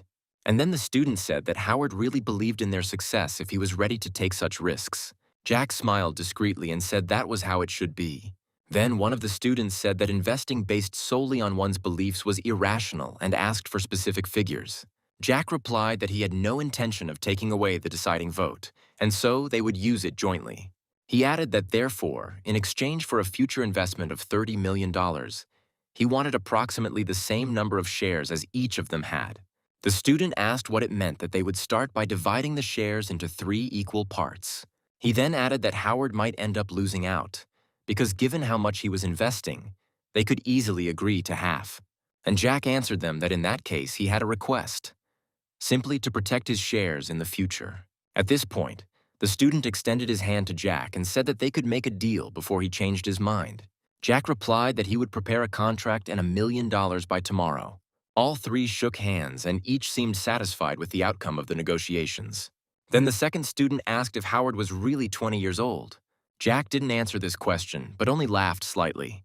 The next day, a contract was successfully signed with 2 founders of the new technologies company. Jack later returned to New York and ensured that all capital invested in the internet company was withdrawn. He chose stable and long-term projects for investment and listened attentively to explanations from experts regarding the released product. Later, I watched the US President's address with an apology regarding the unpleasant scandal in which I was involved. Then I watched and cheered for the Women's Professional Golf Association team live. Time passed, and on September 4th, the day came when the company called New Technologic was officially opened. And when Christmas trees appeared on the streets, symbolizing the beginning of the Christmas holidays and the festive season, Jack got on a plane and went to Korea. The people who were most happy about his return were not his parents, or even his grandfather, but Aunt Caroline. He was surprised to hear from her that she had been ordered to file for divorce. Carolina said that she was looking forward to meeting him. She wanted to go to the United States immediately, but the president did not allow her to do so. Jack tried to understand what purpose his grandfather was pursuing by pushing her towards divorce. Perhaps he was trying to rein in his uncle. Jack said that Grandpa was apparently very angry, and he didn't know how to help Caroline in this situation. Aunt replied that Lucas could talk to his grandfather because he doesn't care about the opinions of others, and he only listens to his words. Henry asked his sister if Oliver knew what their father had told him to do. Carolina burst into tears and said that she still can't talk to her husband about it because she doesn't even know how to start this conversation about divorce. Jack understood that under her mask his aunt was an ordinary woman, but she couldn't show it to anyone. Her older brothers were not really family to her, but rivals with whom she was in constant conflict. And even when she was alone with her aunt, she would never show her weakness. She tried to maintain her composure while talking about her problems. But once she saw Henry and his wife, her hidden side came out because they were the only ones who weren't her rivals. Jack asked his aunt what stage the investigation was at and whether Oliver was still putting pressure on the prosecutor's office. Carolina replied that everything ended with his appointment as chief prosecutor, thanks to the fact that his grandfather sorted everything out. The aunt started crying, and Jack and his father decided to go outside. When Jack approached his father, Henry briefly told his son not to interfere in this matter. Then my father paused and said that Larry Baker had done some digging and found out that his uncle had conspired with the Prestige Company. He added that the Daily News quickly hushed everything up at Prestige's request. The thought immediately flashed through Jack's mind that Oliver's secret sponsor was the Prestige Company. Henry told his son that the president could not help but know about this, which is why he was insisting on a divorce. After all, in business circles, the Prestige Company was the only competitor of Cintez Group, and the president could not forgive this. Father said that as soon as Lucas mentioned this matter, his grandfather's anger could spread to him. Jack knew full well what this meant, and promised his father that he would keep his mouth shut, as if he knew nothing about it. Henry patted his son on the shoulder and said that in that case he would go and calm his aunt down, and Lucas would quietly go to his room so that she wouldn't see. Left on the street, Jack thought that perhaps his grandfather would now separate the department store and the hotel and give them to his daughter. A golf course is all well and good, but to wrest a hotel and a department store from the web-like control system would require a massive investment of shares. Perhaps this is a chance for him to take over the hotel and department store. The next day, Carolina said that she looked terrible yesterday and that she had overdone it with alcohol. Jack smiled and said that on the contrary, he really liked his aunt from yesterday. Caroline replied that it was all nonsense and then asked what Lucas thought about all this. When Jack said he didn't understand what they were talking about, his aunt sharply told him to stop prevaricating, as it was too late to deny it, and it was clear to everyone that he would inherit part of the company instead of his father. And the size of that part depends only on how good Lucas is. Jack looked at his aunt and wanted to understand what exactly she was asking for. Help or an alliance? Jack replied that he would not deny it and had guessed it too. Caroline angrily replied that this was a fight between adults, and no matter how much he inherited, his uncles would not leave him alone.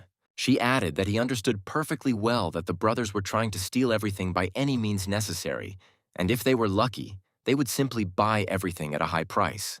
Jack looked at his aunt and asked, "What about her then?" Carolina replied that he still had nothing, and that was why she was suffering.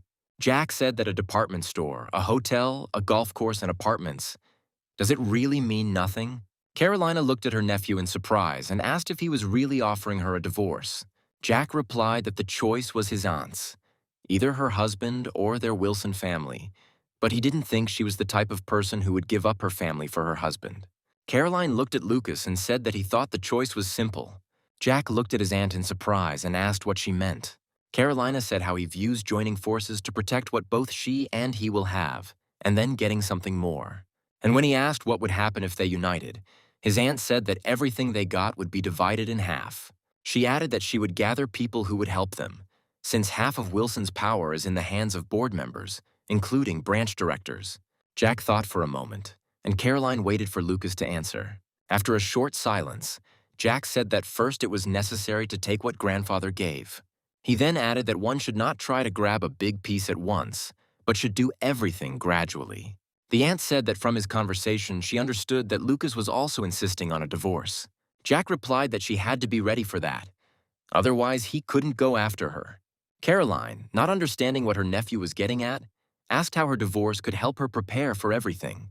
Jack replied that he didn't mean the divorce itself, but just the divorce papers.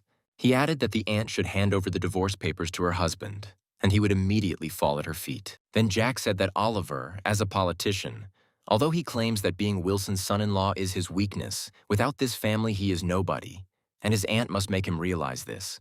Caroline looked at her nephew and said that she now understood that the divorce papers would become a sword that both parties could use. Jack replied that with just one document, one could take control of a department store, a hotel, a golf course, and even the mayor of Seoul. Anne said that Lucas speaks with great confidence, and apparently that's what his grandfather appreciates about him. Jack replied that it would take more than just intelligence to pull this off. He added that true geniuses do not try to become kings, but will stop only at his right hand. Jack looked at his aunt and knew that all he had to do was make her see him as a man who could be put to good use, not as a competitor. Carolina said that Lucas is too modest. In fact, he is much stronger. Then she asked about the divorce papers and how best to use them. Jack replied that first she just had to prepare the divorce papers and take what her grandfather offered. Then he looked at his aunt and added that she should ask for one more thing.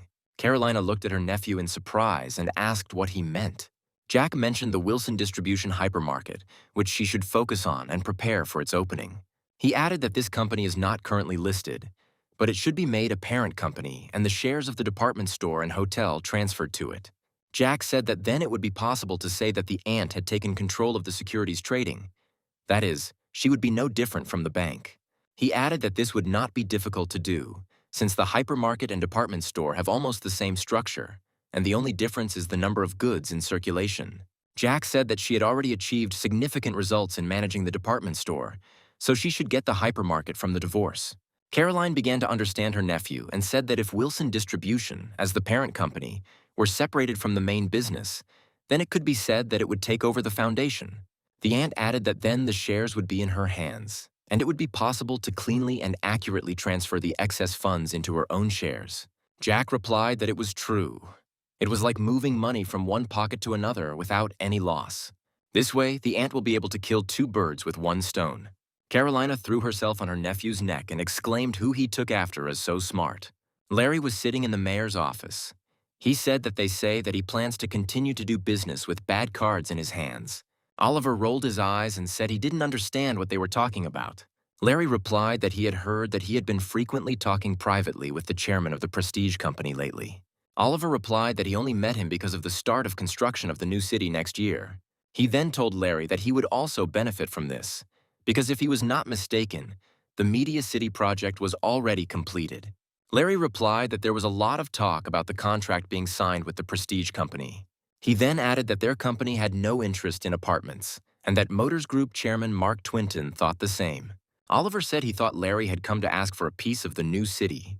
Larry replied that when he talked about the need to get rid of the Cintez Group label, he meant getting rid of that image, and was not asking to move to prestige. Oliver said that if Larry continued to talk so arrogantly, they should finish the conversation and the mayor would be able to take care of himself. Larry noticed that Oliver wasn't even trying to hide the dislike on his face and probably thought he was strong on his own. At this point, he could not stand it any longer and told Oliver that the mayor was just a toy in the hands of prestige, which they would play with and then throw away. Oliver jumped up and screamed. How could he say such a thing? Larry calmly continued to talk about how Matthew Lee was just for fun, stirring him up and rocking him in all directions so that he would get angry at his father-in-law and the chairman. In reality, Mayor Oliver Bong is just a toy for an old man with a bad temper who has been bored with life lately. Oliver was so furious that he screamed at Larry to shut his mouth. Larry asked him if he really thought Prestige Chairman Matthew Lee was interested in redeveloping the neighborhood, because if his father-in-law abandoned him, then Prestige Chairman would do the same. And then Oliver said how Larry could say and claim such things if he still didn't know that his father-in-law and President Richard Wilson had already abandoned him. Larry looked at the mayor with great surprise. And Oliver repeated that the president abandoned him back when he was running for mayor of Seoul. And in fact, they are already complete strangers to the old man, although on paper they are still considered father-in-law and son-in-law. Larry was surprised and asked if Oliver and Richard Wilson were still connected by documents, meaning that by breaking this connection, the president could abandon him twice. And if he breaks that connection, it will truly be the end for the mayor. Larry added that in that case, the mayor himself should understand that a hunt will begin for him. And instead of the money of businessmen who bring in money, arrows will fly at him. Larry then paused and said that he had come to the mayor because he was worried that he would get into trouble. But since he had decided to end his life this way, there was no way to stop him. And if the moment comes when Oliver goes down, let him do it quietly and alone. Because if Larry gets caught in a hot spark, he won't let the mayor get away with it. The president sat in his office chair and, holding an envelope in his hands, asked what it was. Carolina firmly replied that these were divorce papers. The father said that this should have happened a long time ago. He does not understand why his daughter thought for so long before getting rid of this bungler. Caroline screamed that they had 3 sons and she had to think about them. He looked at his daughter and said that it was unlikely that this would bother grown-up children. They didn't care at all what their parents did. Opening the envelope, the president said that the children were only busy stealing brands from the department store to give to their sluts. After looking at the documents, he asked Carolina why there was no date. The daughter replied that she would do everything on the last day of his term in office, because the news of the sole mayor's divorce would spread across the newspapers, and then both the family and the children would suffer. The president put the documents on the table in front of him, and I told my daughter not to even think about trying to hush it up. He added that Oliver should already be grateful that he was able to become a member of parliament thanks to the electoral votes of the electronics plant. The father looked menacingly at his daughter and said that the mere thought of her sharing with him what he gave made him incredibly angry. Carolina replied that she hadn't even thought about it. She added that she had brought a stupid man into the family, and now she had completely lost hope, looking at his actions. So in the future, she would try to live, looking after only the children. Without raising his head, the father said that their children were a copy of their dad. Carolina screamed that the children looked like her, but their father had never been interested in them and therefore didn't know anything. Then she looked at her father and asked if he would continue the division as he had promised her. Richard looked at his daughter, and seeing that she was behaving like a child at that age, he understood that it was only his fault. He told Caroline that he would keep his word, but it would take some time to sort out the stocks. Caroline pouted a little when she heard that her father would start doing this as soon as her son-in-law put his stamp on the divorce papers. Then she remembered her conversation with Lucas and asked if her father could add Wilson Distribution Supermarket to this list. The president replied that his daughter should not be so greedy and that she should not touch this. Caroline said her father was aware that management efficiency had improved significantly since she took over the department store. She added that a hypermarket has the same structure as a department store, and the only difference is in the quality of the products sold. The father replied that it was too complicated to tie everything together and that a merger was needed to transfer the shares. But the daughter argued that it was enough to make this company a parent company, and then it would be much easier to transfer the controlling stake in the department store and hotel to Wilson Distribution, and for her, the controlling stake. She tried to explain to her father that this would be beneficial not only for protecting management rights, but also for tax evasion. Moreover, the enterprises were similar, and their merger would not arouse suspicion. The president looked at his daughter in silence for a while, and then asked when she became so smart. Carolina replied that her father himself had said that she was doing several times better than her brothers, and asked him to believe in her a little more. Oliver read the text and, with surprise, realized that it was a divorce document. Carolina, without looking at her husband, simply asked him to put his stamp on it and to be grateful that, given his situation, she would send the document to court only after the next elections. She added that she knows very well that officials are not welcome to divorce, and that divorce is a fatal blow to elections. She added that they would start living separately right now, so he should pack his things and get out within this month. Caroline said that all he had contributed since their wedding was his body. Even the house was registered in her name, but he didn't bring in a single penny during their life together, and it's unlikely that he will fight for alimony. Oliver asked his wife why she had made such a decision, since they had been married for 15 years, and why they needed a divorce. Carolina told her husband that it was too late to discuss anything now and that they had to do everything as she said right away. But he was intoxicated by the little bit of power he had received and crossed a line that should not have been crossed. And does Oliver still think that he was able to become the mayor of Seoul thanks to his powers? She recalled that she personally found 40 billion won for the election campaign fund. And Larry was able to spread the news about the second candidate's illegitimate son. So, did Oliver really think he was just lucky? Carolina looked at her husband and added that there is no such thing as luck. Everything is the result of someone's actions, conscious or not. After this, she said that she no longer wanted to talk to her husband and suggested ending the conversation there, and if he continued to pester her, she would file for divorce the very next day. Carolina left the office, leaving her husband alone with his thoughts. Oliver sat with the document in his hands and thought about what he should do now. The fact that Carolina dumped him will definitely be revealed by their information team. This will be followed by rumors that the mayor of Seoul and his wife are living separately. Most of the law firms run by his family are connected to Cintez Group, so their dismissal is only a matter of time. And the most important thing is the next elections, in which the party will under no circumstances nominate a person who does not have support as a candidate. Later, the president shared with his assistant Michael a proposal from his daughter Caroline that it would be easier to merge these enterprises rather than split them up. Michael replied that the idea was indeed not bad, if he was going to give it all away, and that was exactly what the president wanted. Richard said Caroline had the brains to take care of it, but he didn't believe she came up with the idea herself. Jack, heading towards the house with Larry, said that since his father was home, they would discuss everything together. Suddenly, Jack heard his father talking to someone in the living room. Father tried to calm Oliver down, but he only said one thing, that he urgently needed to talk to his sister, Caroline. He kept saying that he wouldn't be able to calm down until he talked to her. Henry said once again that he didn't know where his sister was, and in general, he wouldn't like to interfere in the relationship between the spouses if possible. Then Oliver turned around and saw Lucas and Larry enter the room. The mayor, without even saying hello, rushed to Larry and said that he had foreseen everything. After all, it was he who told him to be careful, and right after that, everything happened. Larry replied that Oliver didn't seem to fully understand that he shouldn't be making excuses to his wife. First of all, the mayor must beg forgiveness from the president of Cintez Group. After all this is the result of the fact that he turned his back on the president and shook hands with the chairman of Prestige. Jack thought that it couldn't be that his uncle didn't know about the consequences.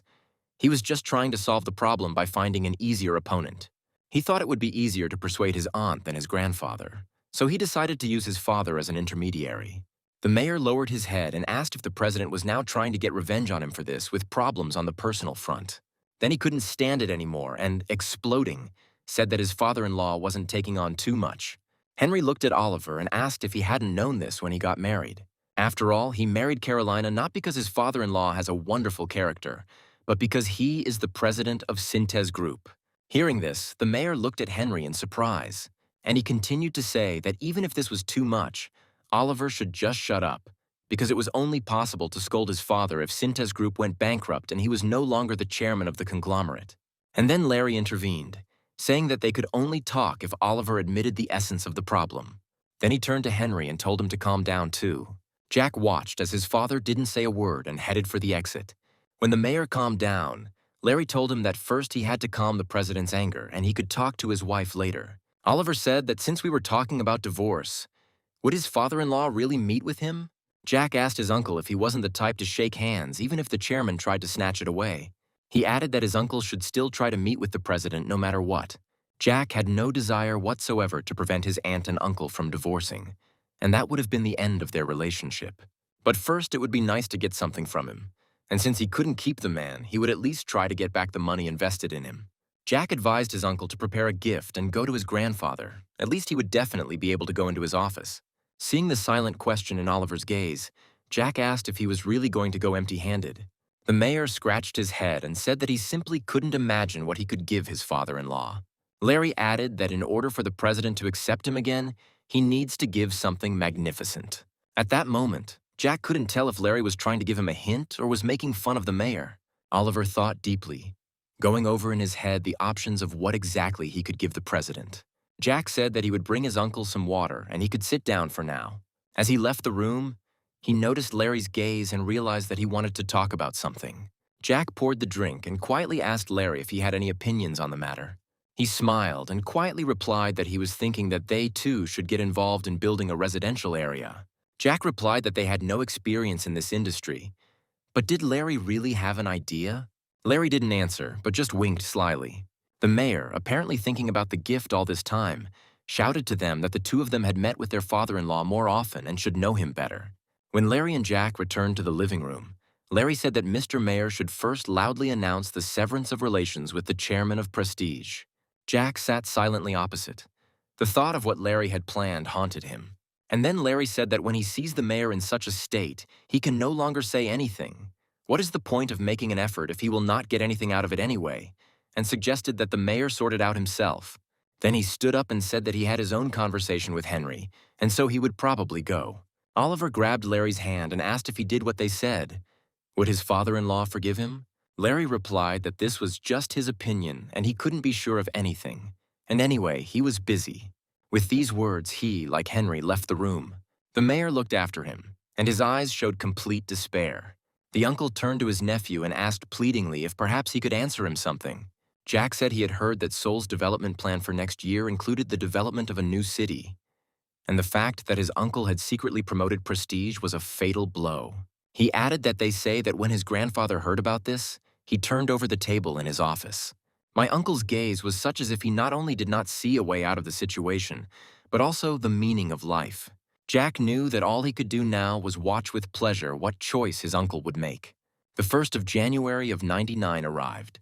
President Richard Wilson gathered all the children at his residence.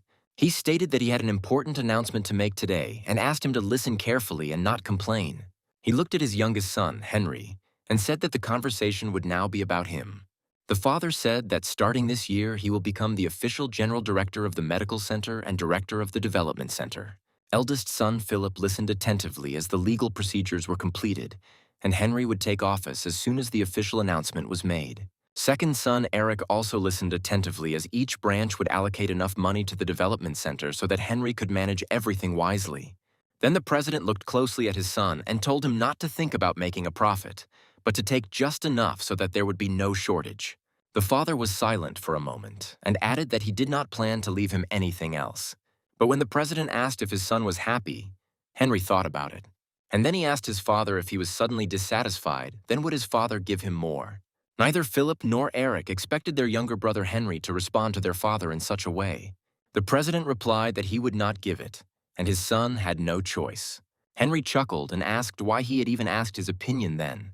The father replied that he was sure that he would not be greedy anyway, and besides, if not with his help, then with the help of his wonderful son, he would be able to do everything he wanted. He looked at Henry again and said that he was the luckiest of all. Philip listened silently to their conversation and felt his palms begin to sweat.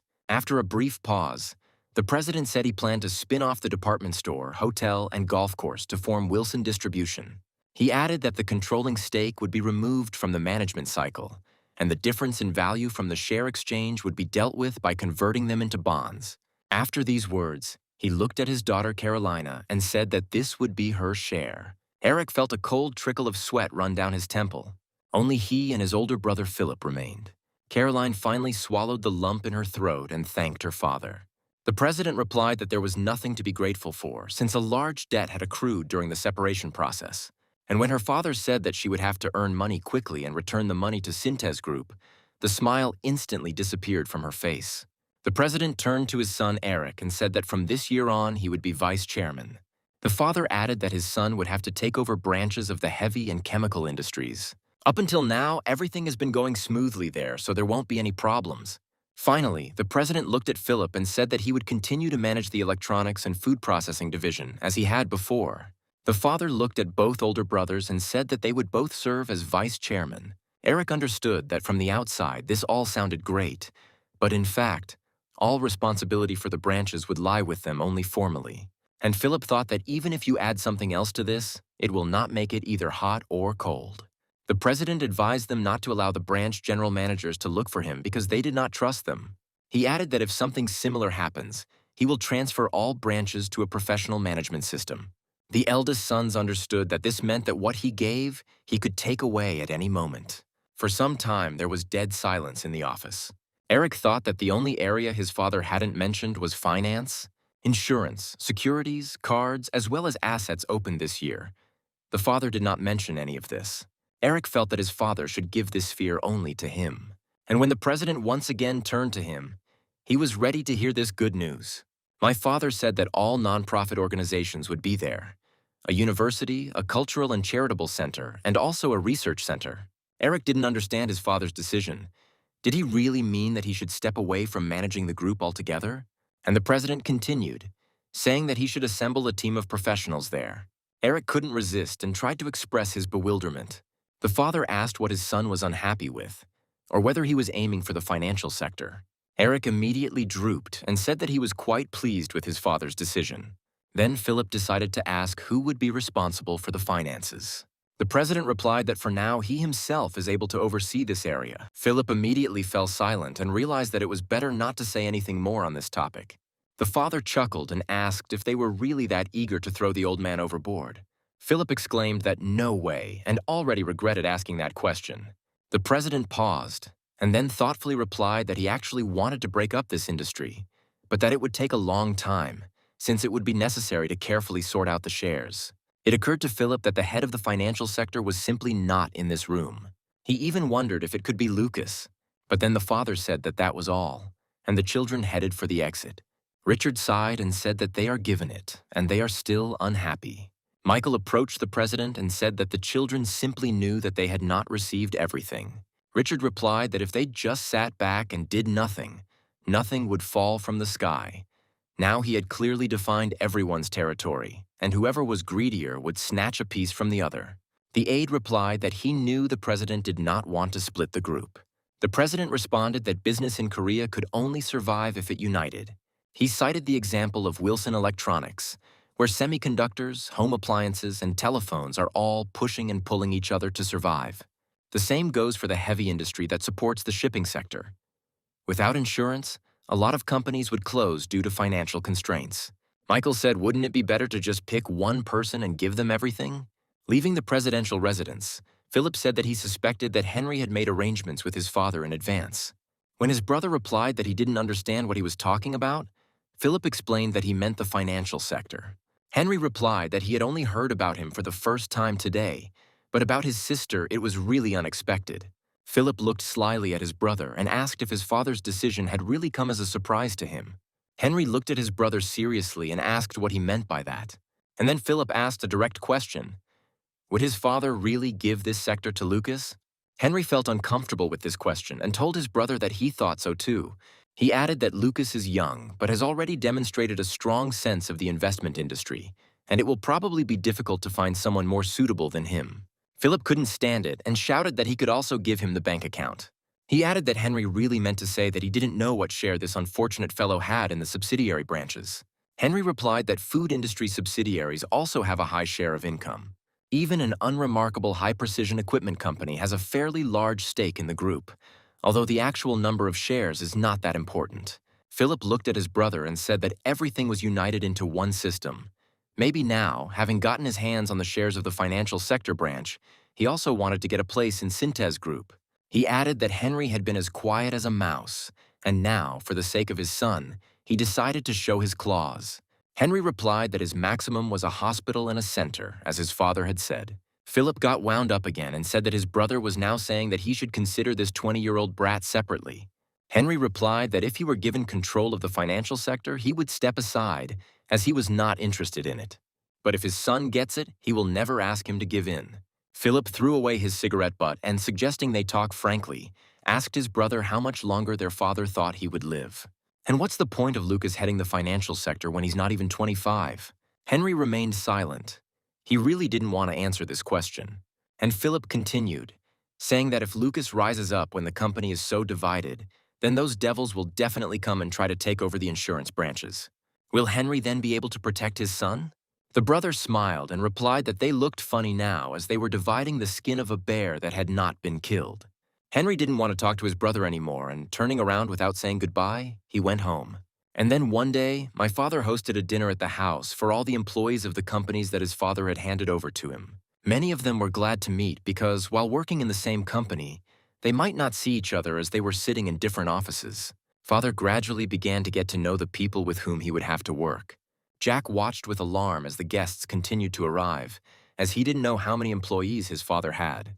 For the first time, he began to think that their house was too small to host such events. After all, right now there were only people from the medical fund here, but soon people connected with the film industry will come too. Jack thought that he needed to solve this problem urgently and took out his phone. He called his aunt and asked if she could quickly free up one of the banquet rooms at the Gangnam Hotel and prepare drinks and snacks. He added that there would be at least 100 people and they would arrive in about 30 minutes. Auntie, of course, agreed to help her nephew, and Jack noticed that she sounded very happy. Perhaps it was because she had been able to get so much from her grandfather. He then made his way through the crowd to his father and suggested that the managers and directors greet the rest of the family as well. People who had now become his employees constantly approached my father and congratulated him on his new position. The father prepared a little surprise and hoped that the guests would like it.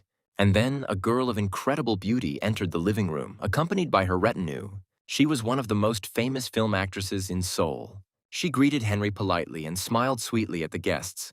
And when Henry saw the employees' reaction, he realized that the surprise had been a success. The men immediately surrounded the girl, and each one tried to get her autograph. Father was very pleased that the banquet was going smoothly and in a very friendly atmosphere. Jack, seeing his happy father, understood how much more work he would now have. Finally, the party came to an end and the guests began to leave. And only when the last guest left did Jack breathe a sigh of relief. The father thanked the actress for taking the time to attend their event. When Henry and Jack were alone in the yard, their father said the cool wind helped him sober up a little. Then he turned to his son and said that he would like to talk to him. He asked Lucas what he thought about the financial industry. He then added that there was a possibility that his grandfather would give him the financial sector. Jack nodded his head and said that he didn't rule out that possibility. Henry thought that if his uncles didn't interfere, everything would go on as usual. Jack added that it would take time to sort out the divisional shares and their interrelationships. Henry said that the father took good care of his daughter Caroline. He was also able to protect the management rights of his two older brothers. But no one can predict what will come into the old man's head. Jack said that no one knows and cannot say exactly how everything will change. His father asked Lucas not to try to do anything alone, and if he needed help, he should just tell him about it. Then he smiled and clenched his fist, saying that for Lucas's sake he would grab his brothers. Jack chuckled and replied that his uncles would most likely be the first to pin him down. Henry laughed, and Jack thought that the alcohol was still playing in his father's head. And then he remembered Carolina, who was ready to give him half. I wonder if she will keep her word and give him half of the shares. Oliver stood in front of the president's residence and was afraid to go inside, but he knew it had to be done. Richard, seeing his father-in-law, smiled and said that he shouldn't have bothered himself so much with New Year's greetings. To say that the mayor was very surprised by his father-in-law's reaction would be to say nothing at all. The president took his hand and, smiling, began to shake it. Oliver, having come to his senses and remembering why he had come here, leaned over the president and began to ask him for forgiveness and mutter that he should have come earlier. The president smiled and said that he understood perfectly well that state affairs took a lot of time. Oliver could not understand the president's behavior.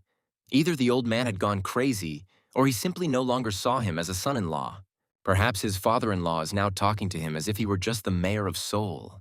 Oliver fell on his knees before him, asking for forgiveness once again, and also to give him another chance, because for some time the power had intoxicated him, and he had lost his mind. The smile immediately disappeared from the president's face, and he ordered the mayor to stand up. He looked at his son-in-law and said that it was already too late. Oliver understood that once the president said those words, there was no turning back, and it was definitely the end. He continued to kneel and thought that in order to keep the politician's business card, he had to at least part with the president on a good note. Because if the old man just wants it, his life will turn into a living hell.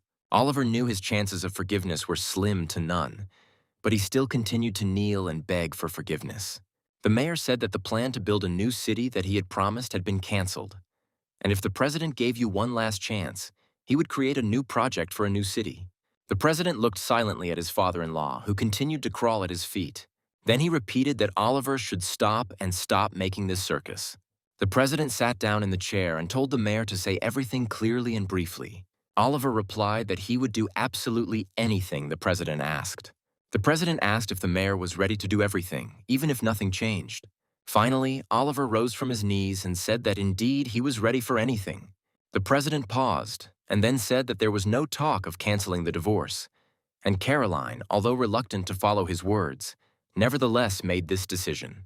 He looked at Oliver and said that all this meant only one thing, that he would never be able to enter their family again. The mayor bowed and said for the third time that he was ready to do anything the president asked. Richard sat proudly in his chair, smiling as he looked at the mayor. Then he paused and told him to forget everything he had seen and heard while he had been a member of his family for the last 20 years. The president looked at his son-in-law and said that he was now a complete stranger to their family, and he personally will also treat him as a stranger. Oliver thought the president meant that if he kept his mouth shut, the most he would get out of his way in the future was that he would be out of his way. The mayor said he was ready to forget everything. The president replied that he was glad that he understood everything and told him to go because they would not see each other again. Oliver said that this couldn't be true because he was still the mayor of Seoul, and couldn't he meet with him as mayor? The president replied, "Does Oliver really think that he is so free and has a lot of time to meet with him personally?"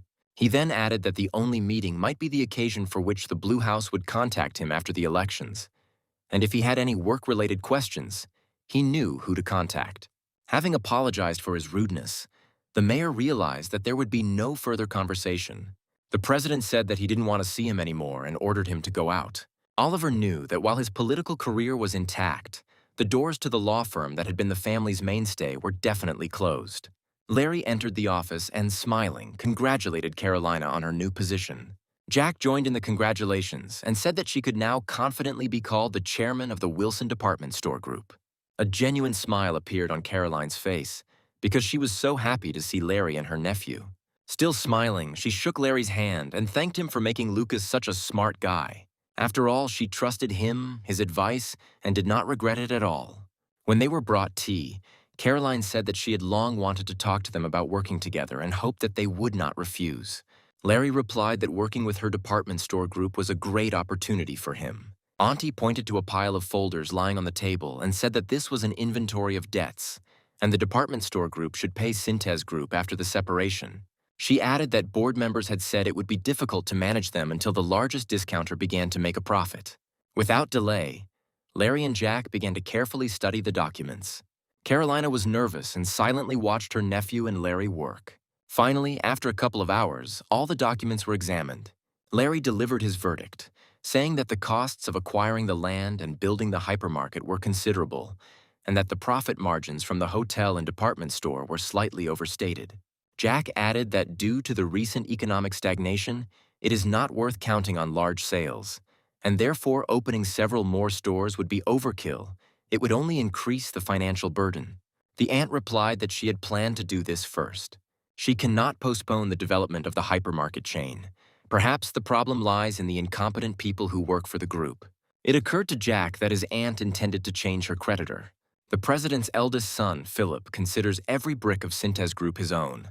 And the second son, Eric, was sure that he was the only one worthy of taking the post of chairman. And they both quietly watch and wait for the chance to show their claws and take away their younger sister's share. Carolina said that she knew very well what her brothers were capable of, and that was why she turned to Larry and her nephew for help. And suddenly my aunt asked if their company, Contour Group, could take on the construction of the hypermarket. Jack was very surprised to hear that his aunt had come up with such an idea, and it seemed that she was determined not to miss this chance and gain a foothold in the territory. Larry smiled at first, and then thought for a moment.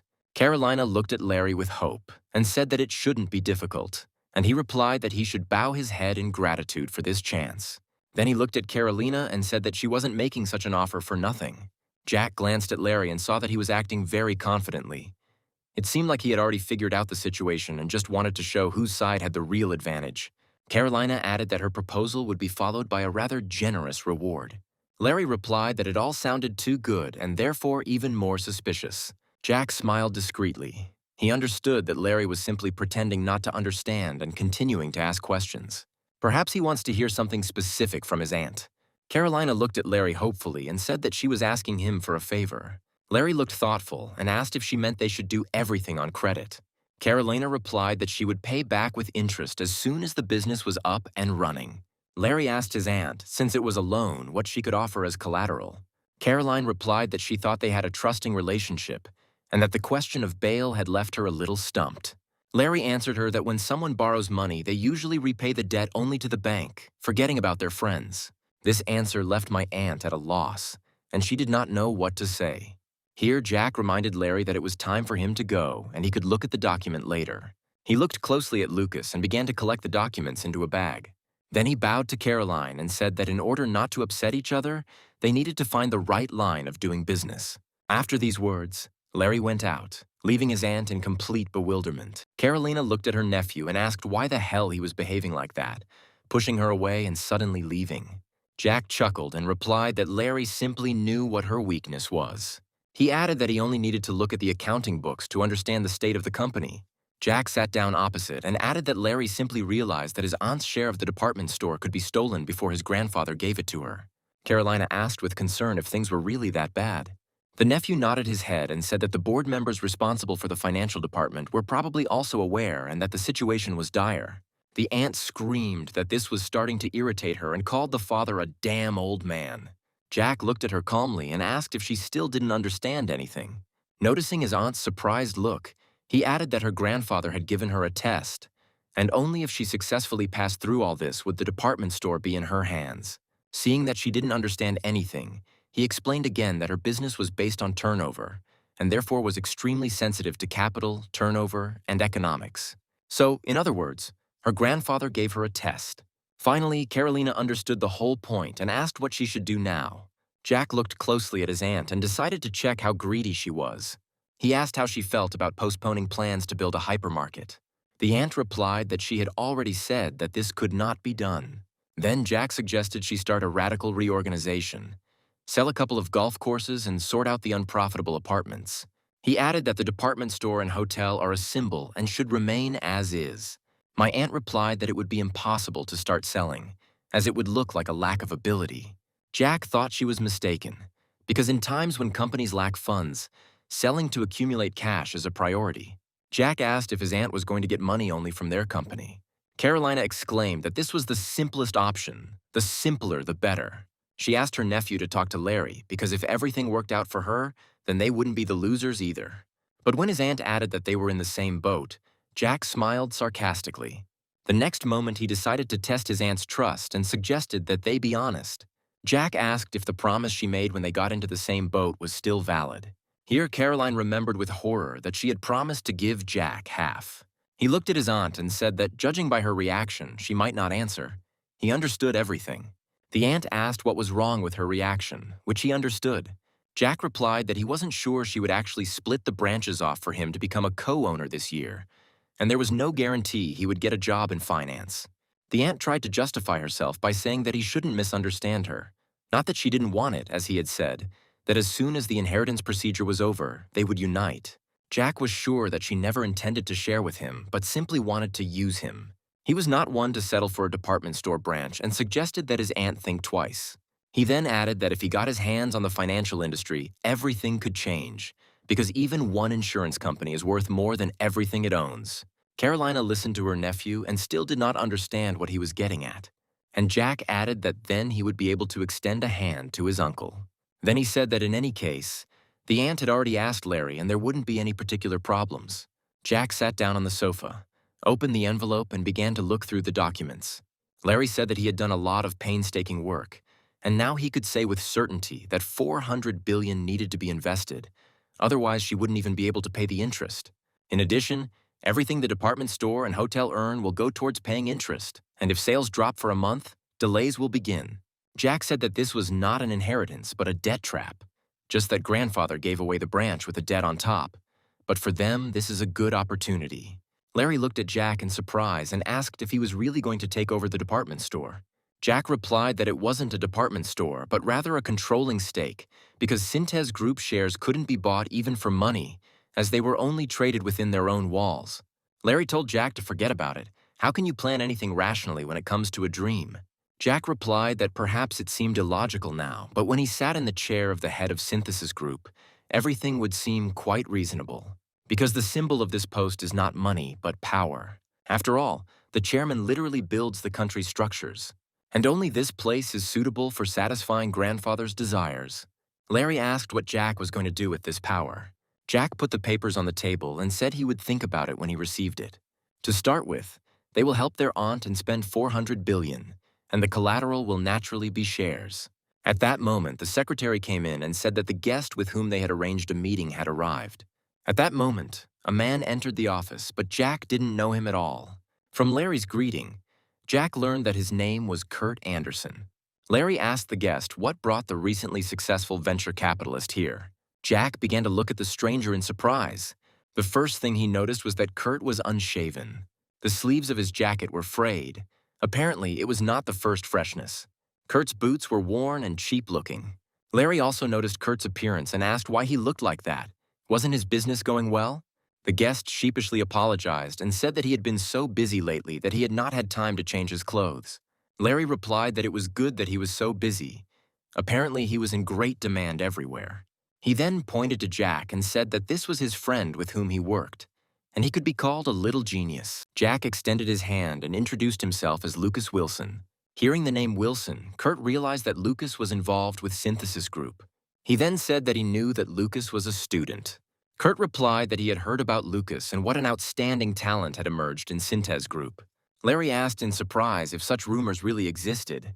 Kurt added that there are also rumors that the real owner of Fantasy Entertainment is Cintez Group, and in fact, the investment company is managed by the chairman's grandson, Lucas Wilson. Larry laughed and said that it was all nonsense, although of course there was nothing bad in rumors. Kurt pulled a business card from his inside jacket pocket and handed it to Jack. And then Jack realized with surprise that in front of him was a man, living proof of the reality of the Korean venture business. Or rather, he was living proof of the future. But Jack still couldn't understand the reason why he looked like that. In 1994, after the release of a computer emulator program, it became possible to send faxes via a computer without a fax machine, and this attracted huge investments to the company. And soon the company appeared on the stock exchange, but something went wrong. Kurt sat down on the sofa, asked for a glass of water, and said that his throat was dry. He then added that they had a long conversation ahead. Jack said that he could go out so as not to disturb their conversation, and Larry replied that it would be more beneficial for him to stay. Kurt wanted to object, but Larry insisted that since it was about work, they should listen to this conversation together. Larry, seeing that he couldn't start a conversation, asked what business he had come for. Kurt, flexing his fingers, said his firm plans to go public this summer. Larry said that he congratulated him on this event and added that now he would be swimming in money. He then added that he wanted to invest in his company, but Lucas, for some reason, stopped him. Jack then reminded Dari that they only invested in a couple of online gaming companies, but no venture capital firms. Kurt asked in surprise why they don't invest in venture capital companies and what the reason was. Jack explained that venture capital firms are small businesses and would only cause harm if a large company wanted to make a few pennies off them. Jack reminded that Fantasy Entertainment acquired companies such as Auto Group and Contour Group, so they must continue to follow trading rules. Although Jack tried to appear friendly, he really didn't like the man at all. A company that had grown step by step on the basis of good technological developments would have remained a great firm.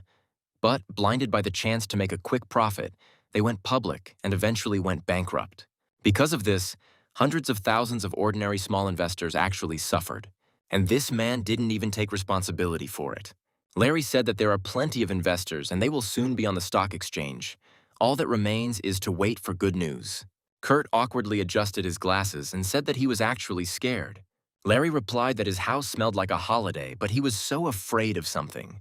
Kurt admitted that while his company is still in the red, they are, of course, looking for a paid model and the photos will be published later. Larry explained that venture capital firms are all about opportunity, and going public with a deficit isn't something that just happened yesterday or to just one or two firms. Jack realized that there were companies that showed at least minimal potential, and since last year, one after another, they had been appearing on the stock exchange, and their share prices had been jumping tenfold or even more. Kurt explained that their situation was a little different. He was sure that they weren't the kind of people who appeared and disappeared like a flash. So he wanted to take the company public as soon as they were in the black. But investors are pressuring him to take the company public as soon as possible. Now Jack realized that this was not Kurt's personal desire, but that he was simply pushed onto this exchange. Larry said that in that case he would have to hold on, because he started the business with his two younger brothers, and they still have a controlling stake. Kurt admitted that he currently owns 25% of the shares, and the guys he started with have already left the business. Larry asked in surprise how they could get out of the business since they were the main developers. Kurt replied that they had given the investors the shares and left the company, but there were no problems with the development. To which Larry replied that then they needed to convince the investors to be patient a little in order to see a bigger profit. Kurt replied that they were adamant, so he would have to go public in August at the latest. He added that the founder says there is still a long way to go, but investors are not giving up and insisting on their own. Larry said that the exchange is literally on fire right now, so they don't want to miss this chance. He added that there are not only companies like his, but also companies 10 times worse. Larry was outraged that investors were completely unconcerned about the future of the companies. If the IPO was postponed, would he really disappear? Maybe then they would ask the whole of Korea to go public. Kurt said he was concerned that these weren't requests, but threats. He added that if he continued to resist them, they would clean him out. They threatened to send him to prison if he was indignant and started a fuss. Jack didn't expect to hear this, but he assumed there could only be one reason. Larry said that if he was already being threatened by an investor, then this was very bad. And if he didn't hesitate to threaten the CEO, it means he's aiming for short-term profit. Larry assumed that as soon as his company went public, all operational forces would be immediately deployed to it. Jack listened to this whole conversation, and everything became absolutely clear to him. Larry said that perhaps everything would be fine, that by going public he would again receive capital, and with this money he would hire high-quality specialists and build his company into a normal firm. After all, his company is not a bubble, so he has to work hard to get into the black. Kurt reminded him that Larry had just said that all operational forces would be assigned to him. Then Jack looked at Kurt and said that it seemed like he still hadn't told them something. He then added that if he was the cause, he could go out and leave them alone. Kurt said Lucas would have found out about it anyway. He looked at Larry and said he wanted to know if he would invest in his company. Kurt tried to prove that he had excellent qualifications and that the company was in good standing. In fact, they were currently discussing the possibility of increasing capital, which would then increase the value of those investors' shares.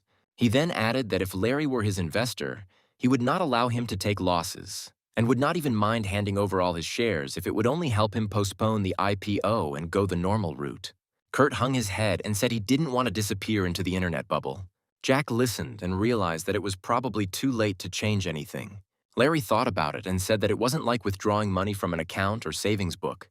First, he would have to check if he had available money to put into circulation, and it couldn't help but be considered an investor's doubt. Jack looked at Kurt and was sure that, judging by his appearance, he had already been in meetings with many trustworthy investors, and they were the last place he turned. In the end, Larry structured the entire conversation so that Kurt realized he had been rejected. Not getting what he wanted, Kurt shook hands with Larry and Jack and left the office. When the door closed, Jack said that he felt sorry for the poor guy. He had gone through such hardships and would still end up in prison. Larry asked Lucas in surprise why he thought so, and then Jack realized that he had made a mistake. Jack explained that, if you think about it, it's inevitable if people with political power are involved. He added that Larry himself makes money on the growth of shares in order to then sell them at a higher price. Once the stock price goes up, small investors will jump in and buy everything they can, which will ultimately lead to a lot of people going bankrupt. Larry replied that more than one person was burned at the protests, and that this is not a reason for which they can imprison someone. Jack agreed, but elections were just around the corner.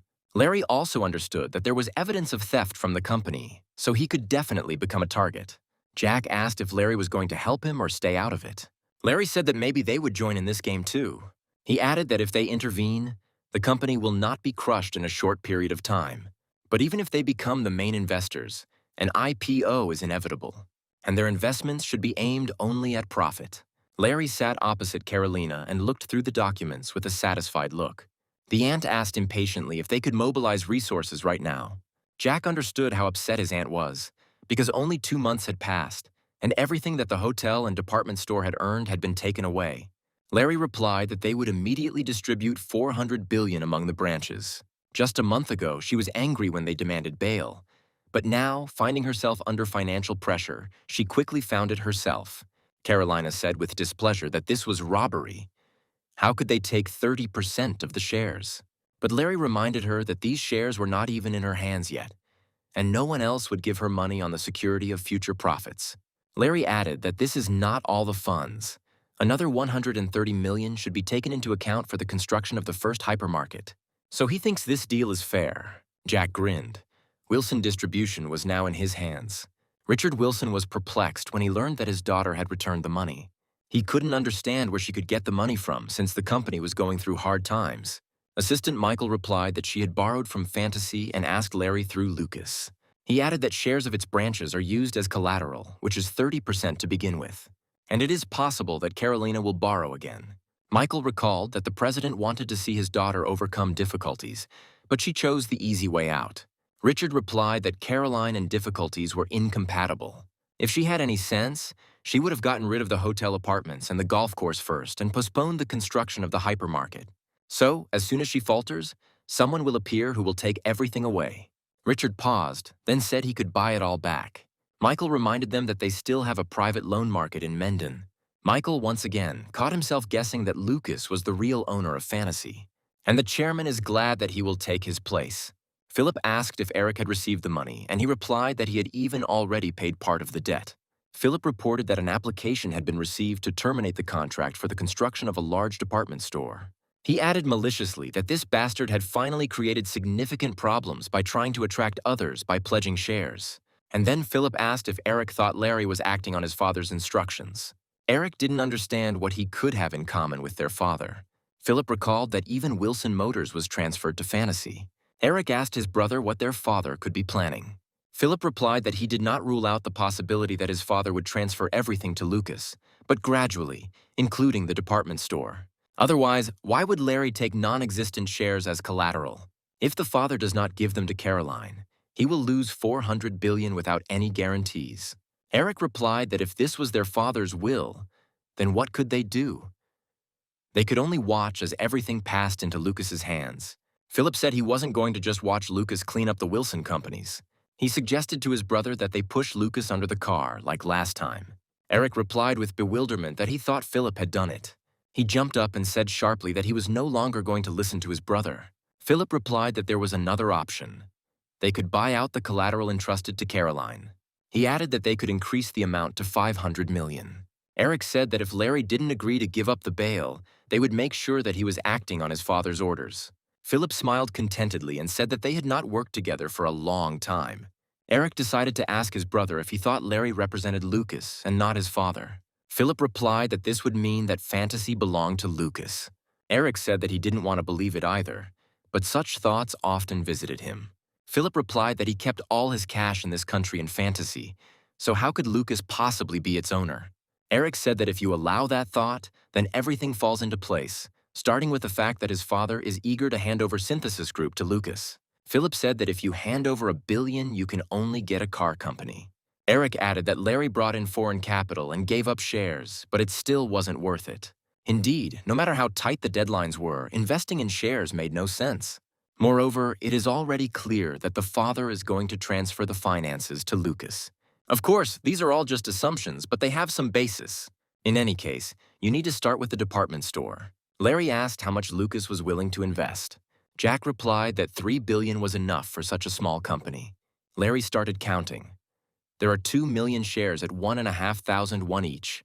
If they sell them, the price will rise to $5,000, and they will be able to get $100 billion. Jack offered to keep some of the money he received from his aunt. The shares need to be sold when their price reaches $200,000. Then you can get $400 billion. Larry asked if Lucas was planning to make personal investments. After some discussion, they decided to invest $500 million so that it would not be so noticeable. At that moment, the door opened, and Nick Wilson, Lucas's third uncle, appeared on the threshold. Jack realized that if he had come now, it meant he had already received a message from his older brother, Deputy Chairman Philip Wilson. He knew that he was meeting Larry for the first time and introduced them to each other. Larry shook his uncle's hand and asked why he had come to see them. Nick replied that he had one request. He is aware that his younger sister Caroline made a stupid mistake and he would like to correct it. Larry pretended not to understand anything yet and asked how he could help. He said they were ready to buy back the shares she had pledged. Larry replied that he was a businessman and could sell anything at the right price. Nick said he was a pleasure to deal with and asked for a price. Larry replied that Nick was the first to express a desire to buy. Uncle said that since they are buying out what belongs to their family, he is ready to offer $450 billion.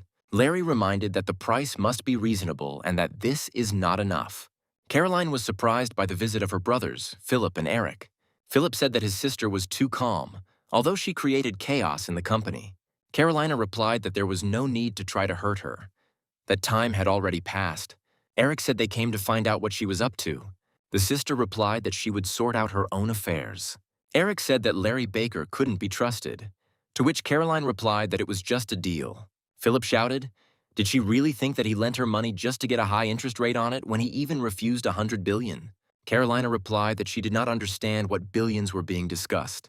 Eric explained that Larry had refused the $100 billion he was offered for the pledged shares. Philip said, "Doesn't she understand that Larry wants her to put the building up as collateral and demands that she pay off the interest along with the principal, wanting to get the building for himself?" The brothers reminded her that construction on a department store was about to begin and that it would require a lot of money, as she was going to cope with it all. Carolina replied that everything was not at all as they imagined. She added that if they were afraid of her company being taken away, they should create an obstacle. Add 100 billion to the 400 and lend it to her, rather than offering 100 to a stranger. And they can set the interest rate at half the bank rate. She will earn money and gradually pay off the debt. Jack read that the Trans Motors company had practically collapsed.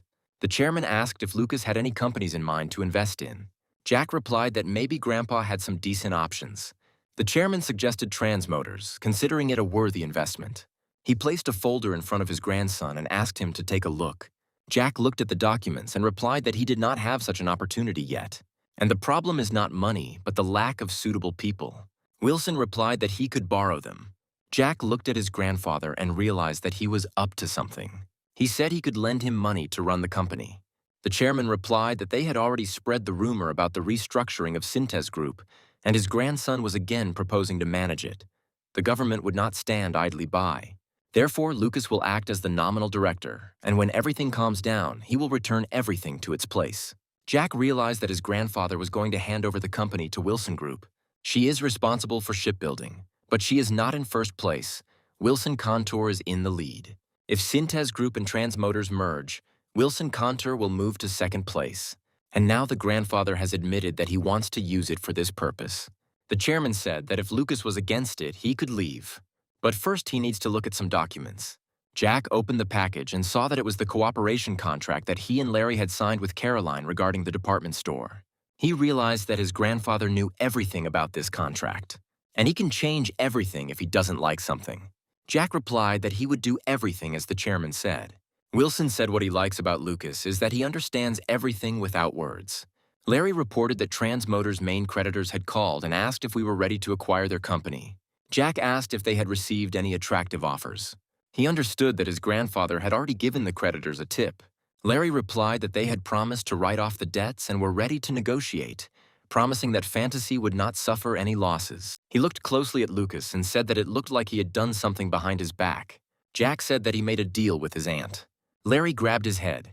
Jack explained that if they wanted the department store, they had to act first.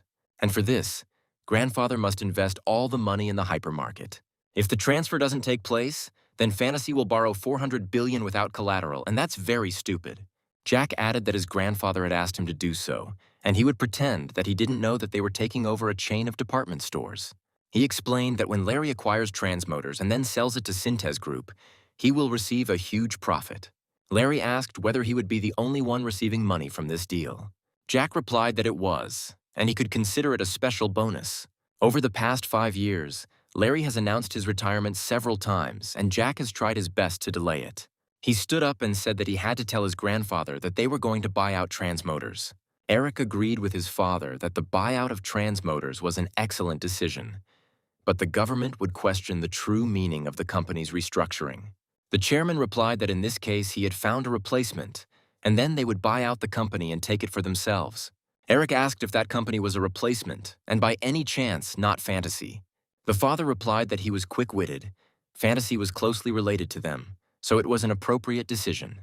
Eric dared to ask how closely they were connected to Fantasy.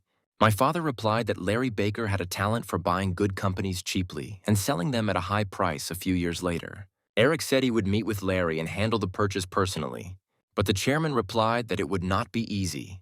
He added that Larry would not give in easily and would not follow his orders or be at his beck and call. Did my father really mean to say that, having bought out Trans Motors and smelled the money, he wouldn't leave so easily? The chairman replied that this was indeed the case, and Eric realized that Fantasy did not belong to his father. If it were his company, they would obey the chairman without question. Eric promised his father that he would make sure that Larry only did what he was supposed to do. The father asked if he could trust his son, since they needed Trans Motors to transport the liquefied gas, and their plan must not fail. Eric replied that he would make sure that no problems arose. The chairman advised his son not to miss this opportunity, to develop the company, and one day it would grow to the level of Cintez Group. Eric bowed and replied that he would live up to his expectations. He entered the office and said from the doorway that he was glad to cooperate with him. He shook Larry's hand and added that there could always be people who would try to stop them. Larry looked at Eric. He was not at all like his brother Nick, whose impudence knew no bounds. He added that he hoped Eric would lead them far. Eric drank some tea and said that he had heard that Larry had taken in their nephew and was teaching him. Larry decided to answer him what he wanted to hear. He said that Lucas is a natural-born player and is the complete opposite of his father. He knows exactly when to act and when to retreat. Lucas has an incredible ability to read the necessary information. Eric replied that such abilities were very suitable for a manager. Larry agreed with Eric. Lucas had a great future. And suddenly he asked if the uncle was wary of his nephew. Eric replied that it was not known who would become the next chairman, but it was clear that Lucas would be the third. All he needs to do is take care of his share so that Lucas doesn't take it over. Larry realized that Eric already considered Lucas his enemy and began to act. Carolina asked in surprise if her brother had really made this decision himself. The manager replied that the investment was only $20 billion, and therefore the deputy did not even need to intervene. New Technology's investment has not yet been announced, but will be announced based on the stock price when the amount reaches 20,000 won. It's 10,000 won now, but there are already those who are selling shares and leaving. Caroline shouted that she was giving the manager 2 days to study everything properly, otherwise she would reconsider her opinion about him. When the manager left, Caroline thought that the price of New Technology shares could really reach 20,000 won. Without thinking, she called a car. Carolina showed up at Larry's office and said that a certain company had been too active lately. Larry stood up and asked to explain what was going on. She stated that either he didn't know or he was just playing with her. Larry replied that stock movement has always been active in any company. He added that one should not always follow gossip, especially in such a matter. Larry realized that she was going to invest in New Technology shares and tried to dissuade her. He said that if she spent the money, she wouldn't be able to get it back. Larry, as an investment expert, advised Caroline to focus on management. It was clear that the aunt began to doubt her intentions. He asked her what she was going to do if she suffered losses. Carolina replied that that was why she came here for advice. Here Jack intervened and said that if the relevant facts were presented, then the aunt herself would change her decision. Caroline replied that she was not going to sit idle knowing that the stock price would rise again. Larry said that no one would believe that she was an investor until she had money in her account. Aunt stood her ground. She would still invest $20 billion in the company. She added that the price of the shares is not yet the limit, and she will be able to sell them later for twice the price. Larry offered to sell everything when the rate reached 40,000. He had nothing more to say. Jack realized that his aunt had heard what she wanted, but she won't be able to control her greed and thus end up in the dead end created by Jack, losing her money. The time had come when Kurt Anders, chairman of New Technologic, held an emergency conference. He stated that their company had decided to merge with Cintez Group to develop global brands. Having purchased the company's shares, Carolina came to consult with Lucas about whether it was worth selling the shares now that their prices were continuing to rise. Jack replied that Larry was never wrong and that a fall could happen at any moment. He added that if she misses the moment, she will never be able to get that chance back. Jack said they sold their shares at the 38,000 mark and were happy with the 25 times profit. Carolina was furious at his greed and asked him to explain where such profits came from. He said that they bought them at the beginning of their release, when each one cost only $1,500. Carolina asked why her nephew didn't tell her that he had such investments. Jack replied that he had nothing else, since his uncle had spent everything on the election fund, and Lucas had received land on Sanam in return. He looked at his aunt. She still won't know everything that she doesn't need to know. Jack only added that there would be another opportunity to make money, and now there is no need to doubt and sell everything. Larry was furious in the morning, shouting that his company, which had a share sales volume of 30 billion, had sunk to losses, and Jack sat on the sofa and calmly drank coffee. Larry shouted that everything could collapse and everything would turn into shreds of toilet paper. Jack replied that even if he was wrong in his predictions, the company's capital still amounted to 3 billion, and the 500 million spent was Lucas's money. And if Fantasy loses 3 billion, then for the company it's an empty sound, and it's still his money. Larry reminded him when Lucas promised that the price would reach 250,000. And Jack responded by reminding that Larry had said that it was nonsense and had sold all his shares. The manager ran up to Carolina and said that all the money that was supposed to be transferred to companies in the department store had been frozen and then redirected to the accounts of the new technology company. Some market players were given private loans and transactions were carried out under false names. Carolina replied that she needed 2 months to sort everything out and keep it private. And given the current unemployment rate, they will close the department store with maximum restructuring. She listened to Lucas and sold the shares for less than $40,000. But the price continued to soar, and Caroline, furious, bought them again. Carolina sat and thought about how she could fix and stop everything. Jack opened the door and said that Caroline wanted to see him. She asked if Lucas could ask Larry to move up the interest payment date. The economy is in complete disarray right now, and department store sales have plummeted. He realized that his aunt had completely sunk into a swamp from which there was no escape. Jack asked if things were really that bad, and his aunt added that the hotel was now 70% empty. People come to the department store only for basic necessities, as if it were a simple grocery store. Jack looked at Caroline and asked for forgiveness. He said that if she hadn't sold her shares for $40,000, all the problems would have been solved at once. But now he expects their price to skyrocket to $300,000. When the corners of her mouth twitched, he realized that his aunt was still buying shares on her own, as he had assumed. Jack warned that the slightest mistake and everything could collapse. After all, just as quickly as shares rise, they can also fall just as quickly, and this is a huge risk. The key here is to time the peak correctly. Those who can wait for it will be swimming in money. But Jack advised her not to get involved in it. Carolina thanked him and said that they were one family. Yes, this is a family that always creates problems. In the corridor, Jack met a man and recognized him. It was he who was in fantasy when Jack lent money to his aunt. The assistant said that if Lucas had time, they could talk in his office. He said that Carolina was constantly buying up shares, even when they were worth $200. Jack didn't expect his aunt to invest nearly $100 billion in spending the company's money. The manager added that he was so worried about all this that he would soon go crazy. Jack already understood perfectly well what would happen if his aunt continued to do such reckless things. One of the following days, Jack invited the people he needed. He handed them his business cards, and they realized that it was the chairman of Fantasy standing in front of them. Without further ado, Jack immediately invited them to take his side. He added that he knows that they know how to keep their mouths shut. Jack invited them to look at the proposal that was on the table. The executives sat down at the table and began to carefully study the documents. And at that moment, Jack was wondering what his aunt was thinking, because she doesn't understand stocks. While in the manager's office, Jack learned that it was the Cintez Group people who advised her on the best time to sell the shares. It was from them that she learned that the stock price would rise even more. Now Jack knew that they controlled her every step. They were masters of their craft. When the invitees were presented with the proposal, Jack said that it would take effect as soon as they fulfilled his request. The offer guaranteed each person an annual income of $1 billion, excluding bonuses. The employment contract must be concluded for at least 5 years. Jack said he heard that they were giving his aunt stock advice. We need to make sure that she doesn't sell her shares until the very end. Caroline Wilson must remain a shareholder in this company for the rest of her life. Jack added that he knew that they had given advice to many people, and that they had then gone broke down to the last penny. One of the people present said that it might happen that the stock price would start to fall, and if they continued to persuade her to hold the stock, it might lead to some consequences.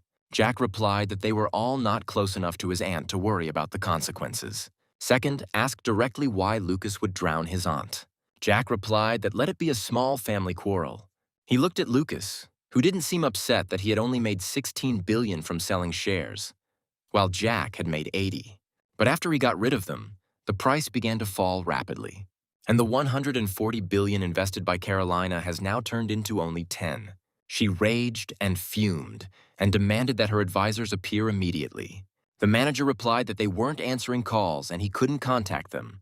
Carolina told them to involve the police, the prosecutor's office, anyone, to find them. He replied that they currently do not have the funds for such services and that it would be better to focus on compensating for losses. Carolyn ordered that some tea be made for her, and then she would go to her father herself. She stood in the president's office and knew that a real storm was about to break out. The daughter reported that she lost $140 billion on stocks. He didn't understand how, with so much money in stocks, one could end up with nothing.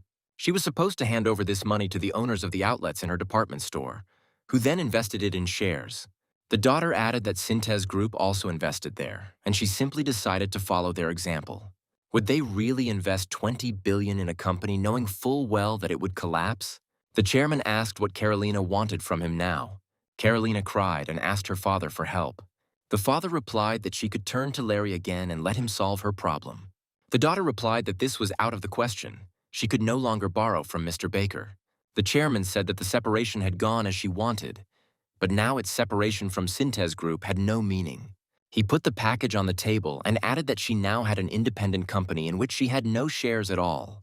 If he helps her, it will be tantamount to misappropriation of Cintez Group's money. Caroline pleaded. If the department store remained in her hands, there would be huge problems. The chairman replied that she had not only lost money, but had also gone mad. The father shouted that she couldn't even imagine how much he would lose if he violated the order of inheritance. He paused, then asked in whose name the shares were purchased. Perhaps she used a front name. Carolina replied that she had purchased them in different versions. Suddenly, the chairman asked how confident she was in her manager. She said that she trusted him with her most intimate secrets. Father asked the answer differently. Was Caroline sure that he was devoted to her? The daughter replied that she trusted him, but her voice sounded somewhat unsure. The chairman was silent again, and then said that he would figure everything out by tomorrow. In her heart, Caroline was glad that her father had fallen for her tears and would help fix this problem. She tried to assure her father that she would be able to repay this amount within a year. And then the chairman replied that she had not quite understood him. She decided to separate herself, so the money and the company's affairs are her personal problems. He doesn't care if she squandered it all. And the only thing he's going to figure out is to keep her out of jail. Carolina screamed that she couldn't go behind bars, but the chairman told her to get out, saying that he was disgusted even to look at his daughter. Richard gave the task to his assistant Michael and waited for his report. The assistant said that everything was scattered among approximately 16 names, from the company to the directors and then to the Seoul Trade Center. The chairman asked if there was a connection with Carolina. Michael answered no. Wilson exhaled and said that at least that made him happy. The assistant asked whether the chairman would check those who bought these shares. He replied that a total of $5 trillion had been invested, but that this was not included in the conglomerate's money or taxes. It was mostly money from mothers who went to the stock market to earn money for food. The chairman said that if they don't sort this out, even the political regime could be shaken, so they need to find a suitable scapegoat. New Technology was going to sell their shares in Cintez Group when they were at their peak price, but he prevented them from doing so. These vile politicians are working together with whoever started all this. The chairman would have preferred to lose $20 billion. They could have sold the shares at their peak, but then Cintez Group would have been blamed for everything. Michael was surprised that the chairman, in his 80s, could calculate such complex moves. Wilson said prosecutors and the Financial Conduct Commission are already investigating and need to find out their strategy and prevent his daughter's name from ever being exposed. The assistant warned that if they made the slightest mistake now, they could lose their license to drive fantasy. Larry reasoned that the shares they had taken as collateral amounted to 30%, and Carolina still owned 35%. Jack replied that his aunt had lost a large sum, but they should get 25% more. Larry asked if Lucas really thought she would give them away just like that. Jack replied that his aunt had committed a terrible crime by investing the company's money. Larry asked if Lucas was offering to play villains again and take it on. Jack replied that it was not quite so. This time, he himself would take the first step and find out who really owned the department store. Larry said his aunt was clearly scared, and it was possible her family would become more wary of Lucas. Jack replied that now his aunt would not tell anyone anything anymore. At that moment, Carolina's manager burst into the office and asked to save him. Jack and Larry both asked in unison what had happened. He reported that Cintez Group had decided to blame him for the crisis and make him the scapegoat. The manager said that the chairman's personal assistant came to him and accused him of all the mistakes and sins. He tried to explain that it wasn't fair. Jack understood that if Michael himself came to him, it meant that mistakes had indeed been made and that they had been thoroughly studied. The manager knew about all of Fantasy's deals, and he is the only one who knows that only Fantasy, who has the right to take the place of the head of the department store, can save him from the threats of the Cintez Group. But his main mistake was that he did not know who they really were. Larry said that if the manager wanted them to try to help him, he should tell them everything he knew. Jack added that they were specifically interested in his collaboration with Caroline Wilson. He said he was sure that it was she who stabbed him in the back. Jack said they needed to know how the aunt lost her investment and what cash flows and capital she used. Then they can decide how all these facts can be used against Carolina. The manager gathered the directors and said that something needed to be decided urgently, and there was almost no time. The department store's chairman said he wanted to hear some hard-hitting arguments before he said anything. He added that Director Carolyn Wilson trusted the manager, and now he was proposing to betray her. He replied that he was not doing this for fame or money. Don't they understand that she wants to put all the blame on him? The manager reminded that we are talking about $140 billion, and if they pin it on him, then he will spend the next 10 years behind bars. He added that otherwise he does not intend to drown alone.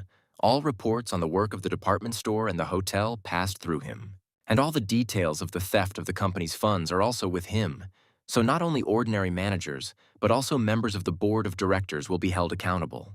So perhaps now is the time to change things and step out from under Carolina's oppressive shadow. The chairman asked if we were talking about fantasy. The manager replied that they were dealing with the issue at hand and that they should not miss such an opportunity when their boat was sinking. Everyone present knows that Fantasy is an investment company, and if it takes over their chain of department stores, it would be the most profitable decision for them.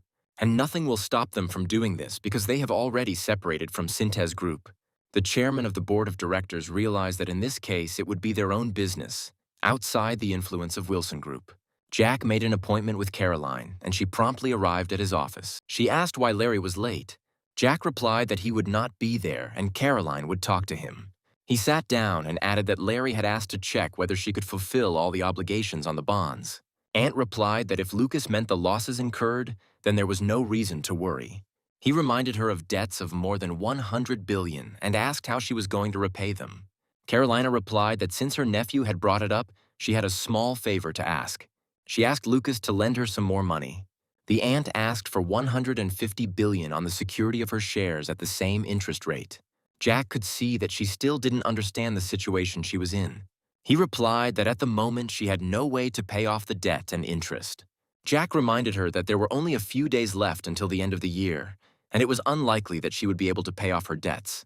He placed a folder of documents in front of her.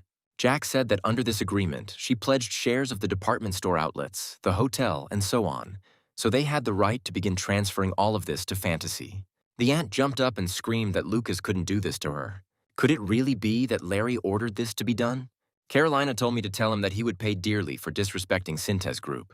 Jack replied, did she really think she could resolve this situation by shouting and threatening? The group of department stores that my aunt owned until today no longer belongs to her. Larry is not interested in department stores, so he will become their owner, and this entire huge sphere will be in his hands. Caroline looked at her nephew and replied that then she wouldn't have a penny left. Jack saw that his aunt still didn't understand anything. He reminded that Larry was only interested in one thing, that his aunt fulfilled her obligations under the contract. Caroline was outraged that Lucas could do this and take away her company. Perhaps this was a joke. Jack replied that he never joked about such things, and next year he would become the full owner of Cintez Group. The aunt furiously declared that he had betrayed her. Jack calmly replied that he had never been on her side, and she herself never considered him her partner. And then Carolina asked if all his stock advice was really just a trap. Jack replied that he had only advised her to sell them at the right moment, and that she had done the rest herself, unable to control her greed. Ignoring his aunt's hysterics, he said that he was currently thinking about whether to leave her in the position of CEO. Carolina screamed that, according to the agreement, he would only receive 30% of her shares. But as far as Fantasy is concerned, he can't do anything. Jack replied that he would become the owner of Cintez Group in any case and would bring charges against her for embezzlement of the company's money. And if the main shareholder makes such an accusation, then it will not be difficult to remove her. He added that it was foolish to have a company without having the slightest idea about the management system. After all, people who interfere with or harm the company are most often removed. Carolina responded that if the CEO is removed, then other managers will bear full responsibility. And then Jack took out his phone and said that if they heard everything, they could come in. At that moment, the executives who worked for Carolina entered the office. Jack repeated her words that now they must bear full responsibility for her actions. He asked the leaders if they were ready to answer for everything his aunt had done. Moreover, she is confident that they will be kind to her. The manager replied that they did not want to spend the rest of their lives in prison. Carolina was indignant. Who was even talking about prison? Did they really not trust them at all? After all, no matter what this boy tells them, there won't be any problems. and everything may be limited to just a suspended sentence. The manager clarified that Carolina intends to remain uninvolved in this story. Jack said the staff had already realized that she was just using them and didn't really care about them. And then he threatened that if even one of those present was involved in this case, he would personally sue the aunt. And all those present will instantly become his witnesses against her. Jack told the executives that no matter what happened to the company, they would all remain in their positions. He added that this was not their war and ordered everyone to return to their duties. Caroline and Jack were left alone in the office again. She said she understood the whole situation and suggested discussing a more real problem. The aunt asked how she could return $140 billion in a few days. Jack replied that his grandfather would not waste money that had separated from him, so there was no way out. And it's especially not worth starting this conversation with Larry. Jack added that he was ready to lend her a helping hand, but then they would be in the same boat. Carolina exploded and asked if Lucas was really asking her to work for him now. Jack replied, "Does Larry really look like his subordinate? From the outside, they are equal." Hearing this, Carolina asked if he was really the real CEO of Fantasy. Jack suggested that she take an even wider look. 95% of the company's shares belong to him. He is Fantasy's largest shareholder, and the capital that the company operates on is his money. When she heard this, Carolina covered her mouth with her hands and could not utter a word. Jack said that Fantasy is where the largest amount of cash is kept in the country, and he is the owner. He added that the acquisition of Auto Group and Wilson Motoros, later Chrome Wilson, is his achievement. He acquired them 2 years ago while studying at university. So does Auntie really want to make an enemy like him? Jack offered to shake his hand because no matter how hard she tried, she couldn't beat him. Now it's better to accept his help and continue enjoying life as a member of the conglomerate. After all, her brothers will never give her such an opportunity. Carolina asked if her father knew about all this too. Jack replied that only she knew who he really was, and now she would voluntarily give him everything he needed. But Grandpa, he probably already guesses everything himself, and he knows that one day Lucas will take over everything. Jack added that he had told his aunt everything. Now all she had to do was make her voluntary choice. But if she refuses, she will spend the next 10 years in prison. And no matter what happens, Grandfather will not help her. After all, what he loves most is neither her nor him, but Cintez Group. Carolina asked what would happen if she accepted his proposal. Jack replied that his aunt would have to voluntarily allow him to run the department stores, and Larry would run Fantasy on his behalf. The aunt will not be able to manage the company's funds, and all decisions will be made by Lucas. And in exchange, he will allow his aunt to live in luxury. Without hesitation, Carolina asked what she should do.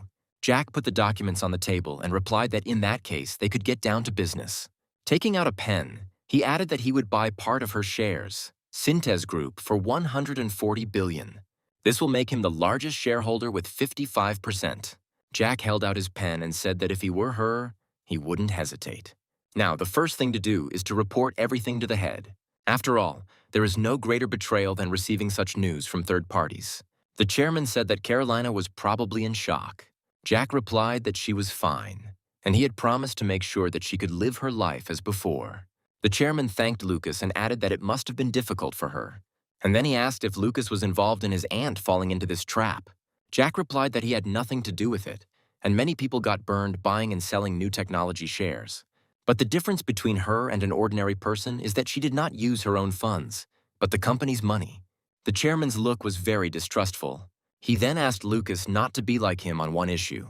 The grandson replied that he understood what was being discussed and said that this would not happen. After all, the chairman once treated his brother very cruelly and was afraid that his grandson could do the same to his child. The chairman said that surprisingly, Caroline managed the department store and hotel very well. Jack replied that she had a good understanding of the client's needs. He tried to calm his grandfather down, saying that his aunt, as before, continued to do her business. Grandfather said that Lucas, unlike others, does not have the thirst for reckless spending of money and has the gift of foresight.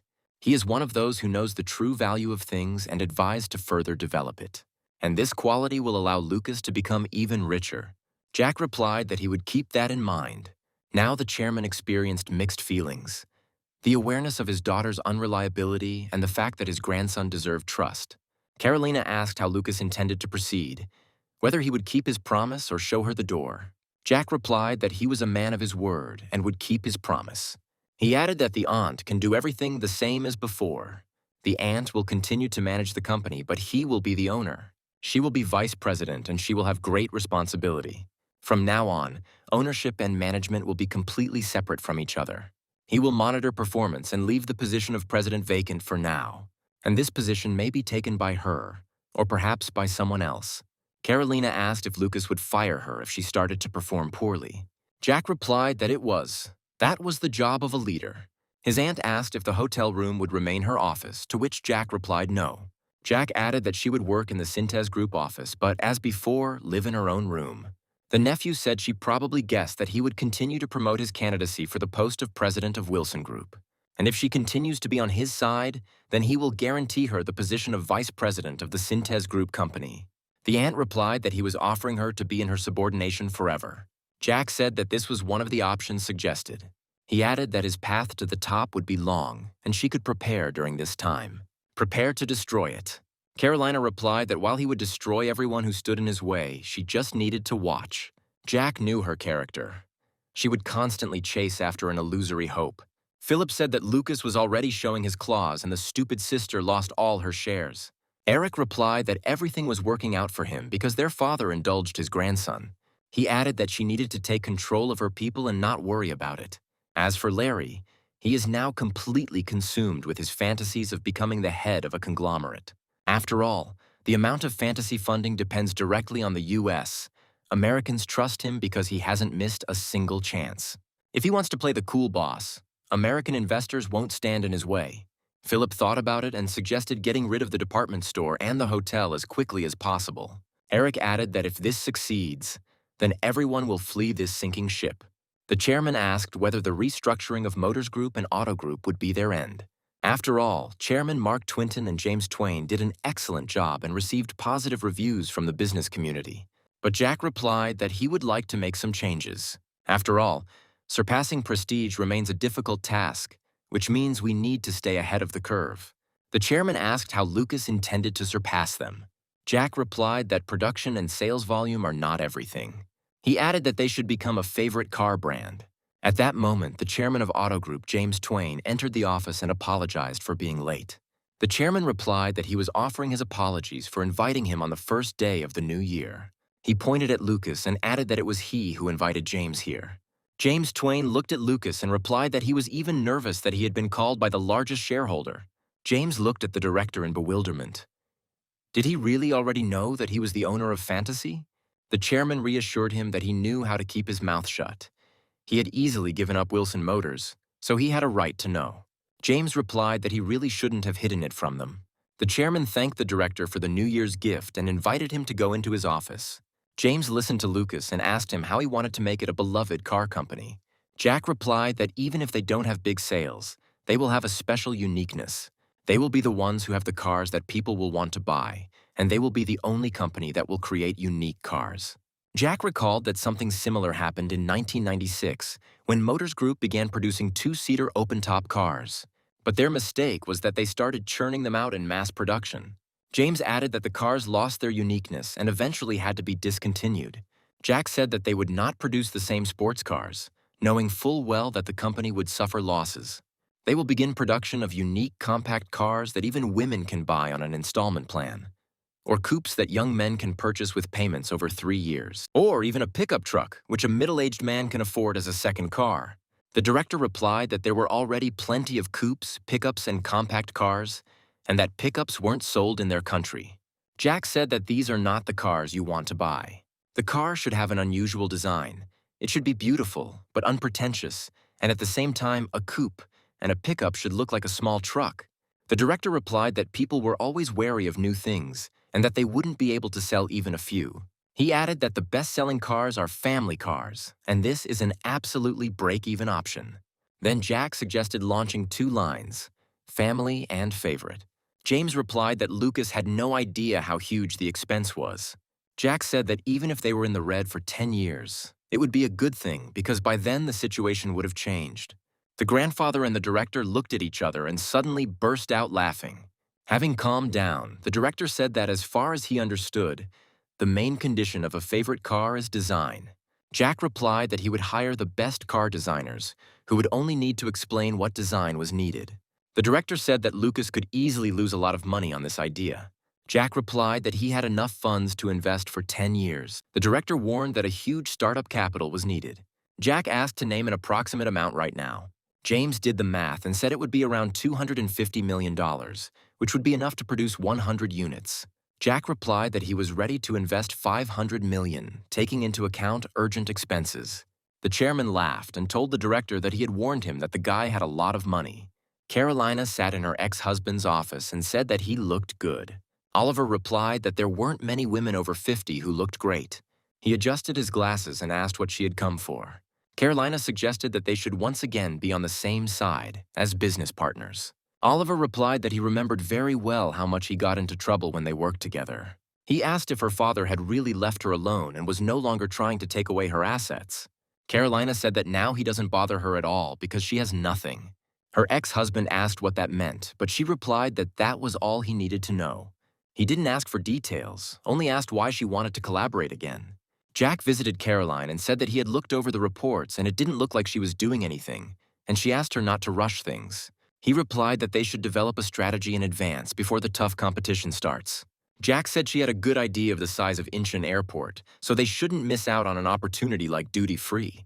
Moreover, with the opening of the airport, more than 3 points will be opened in the city, and duty-free shops will have special rights. And now he is asking to double-check the documents so that they can come up with their proposal. Carolina smiled and answered where she was and where the documents were. Jack said if she was going to continue running the business, she should start looking at them. The aunt replied that he could use it more effectively and appropriately. Jack said he had plans to use her connections. It just wasn't the time yet. Carolina replied that she was better at managing shopping than making new connections. She may have meant managing fashion trends, but isn't that what designers and fashion designers do? His aunt asked him to allocate $1 billion for marketing expenses, and then he would see what she could do with it. A few days later, Jack visited his aunt again and saw her sitting in front of a mountain of fashion magazines. She explained that she was reviewing the latest collections to select them for sale. The aunt added that fashion trends are the first thing you need to know in this business. Jack picked up an interior design magazine and asked what it had to do with fashion and clothing. She replied that fashion-conscious clients try to furnish their interiors accordingly, including bedding, curtains, and other small details. The same goes for decoration. They are also important. Jack, who knew nothing about fashion, replied that it was all very well. Auntie said that it was better than not bad, because these luxury items are very expensive. They can cost someone a month's salary, and some of them cost a year's salary. Jack thought that if people didn't buy these products, sales wouldn't go up, and if the product was hard to use, people wouldn't buy it either. Carolina said that stores for the average shopper are organized by price, but when it comes to luxury goods, price doesn't matter. Over the next few days, Jack watched his aunt closely as she worked. She constantly called her employees to her and gave them instructions. Carolina said that this time they needed to pay attention to details. An important project was at stake. She assigned one of her employees to send out invitations to regular customers. In addition, it was necessary to prepare snacks, dishes, and invite a famous chef who has a sense of taste. When Jack came in, his aunt said that it was the first time she had had so much fun in a long time. When you look at beautiful things, your mood improves, even if you are very tired. Jack asked if she was going to use the billions she had been given to buy all those expensive things from the catalogs. The aunt replied that she was not stupid. This money would go towards marketing to attract the right clients. It's worth it for women to go crazy and start praising the department store and the hotel. Jack hadn't seen his aunt so proud and confident in a long time. Carolina said the first step is to select the fashion items that will be the focus, and then order samples for the show. Then think about the exhibition space. Arrange the products so that related ones are closer to each other. Jack asked for clarification on what this meant. Aunt explained, rings to necklaces, dresses to shoes, bags to gloves, and so on. Jack asked if it wouldn't be easier to pick out the appropriate products and put them on the mannequins in sets. Carolina replied that then it would be a finished product. But an individual approach to each VIP client is needed. My aunt wanted to hold this event at a European villa or in an apartment in New York. Jack replied that he was interested in how it would all go. Aunt jumped up and said that Lucas definitely had to be there, because a famous person always attracts attention, and this would increase sales. Jack replied that he had no time to go to parties. Carolina said that all he had to do was come and say hello, and the professionals would do the rest. She added that women will have no chance when they see a young, rich, and handsome man in front of them. Jack knew he would be acting as bait, but for the sake of business, he couldn't refuse. He replied that their sales needed to be made record-breaking, so he agreed. The aunt added that after this part, a banquet would be organized at the hotel for the 100 best buyers. A presentation of luxury goods, including interior items, will also be organized there. The idea is that these 100 rich people will look with envy at the young conglomerate and try to imitate it by buying up expensive goods. In addition, they will start competing with each other and stop looking at prices. And this whole event will resemble an auction. Jack replied that this was all very colorful. But how could this be connected with their duty-free plans, which were their priority right now? The aunt replied that those same 100 guests were precisely those who had influence in the areas they needed. She added that Lucas should trust her insight. She knows what she is doing. The day of the presentation arrived, and the necessary goods were delivered to the apartments. Jack arrived early. He wanted to see how the preparations for the event would go. The staff worked tirelessly, arranging everything as the aunt had ordered. Finally, the show was announced and the first elite guests appeared. These were the richest and most influential people in Seoul. The elderly lady immediately noticed Jack and said that she didn't know that such an interesting young man would visit them. Customers looked at luxury goods and quietly talked among themselves. A little later, customers began calling the staff over and asking about the product they were interested in. And then one of the guests asked Jack to come to her. She asked him if he liked the decoration.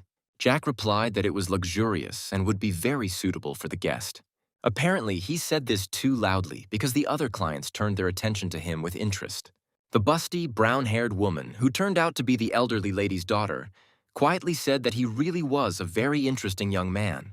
At that moment, a staff member came to Jack's aid and told the client that it was sterling silver. The design was understated, and the jewelry was comfortable to wear. She added that this collectible piece of jewelry is the embodiment of beauty and strength, and is sure to attract the attention of those around her. Jack realized that the employees were very knowledgeable about each product and could tell customers everything. The elderly lady saw Jack's discomfort and asked if there were any problems or if they were not being told something. Here, the employee intervened again and said that this piece of jewelry had arrived only a few days ago on a charter flight, and only a few people could tell about it in detail. Jack apologized to the elderly lady and added that it was his first time at such an event. The lady responded with displeasure, asking how Miss Caroline could send such an inexperienced newcomer. The employee explained that Lucas is Caroline Wilson's nephew and that he is now in charge of this area. Jack apologized again and admitted that he should have been better prepared.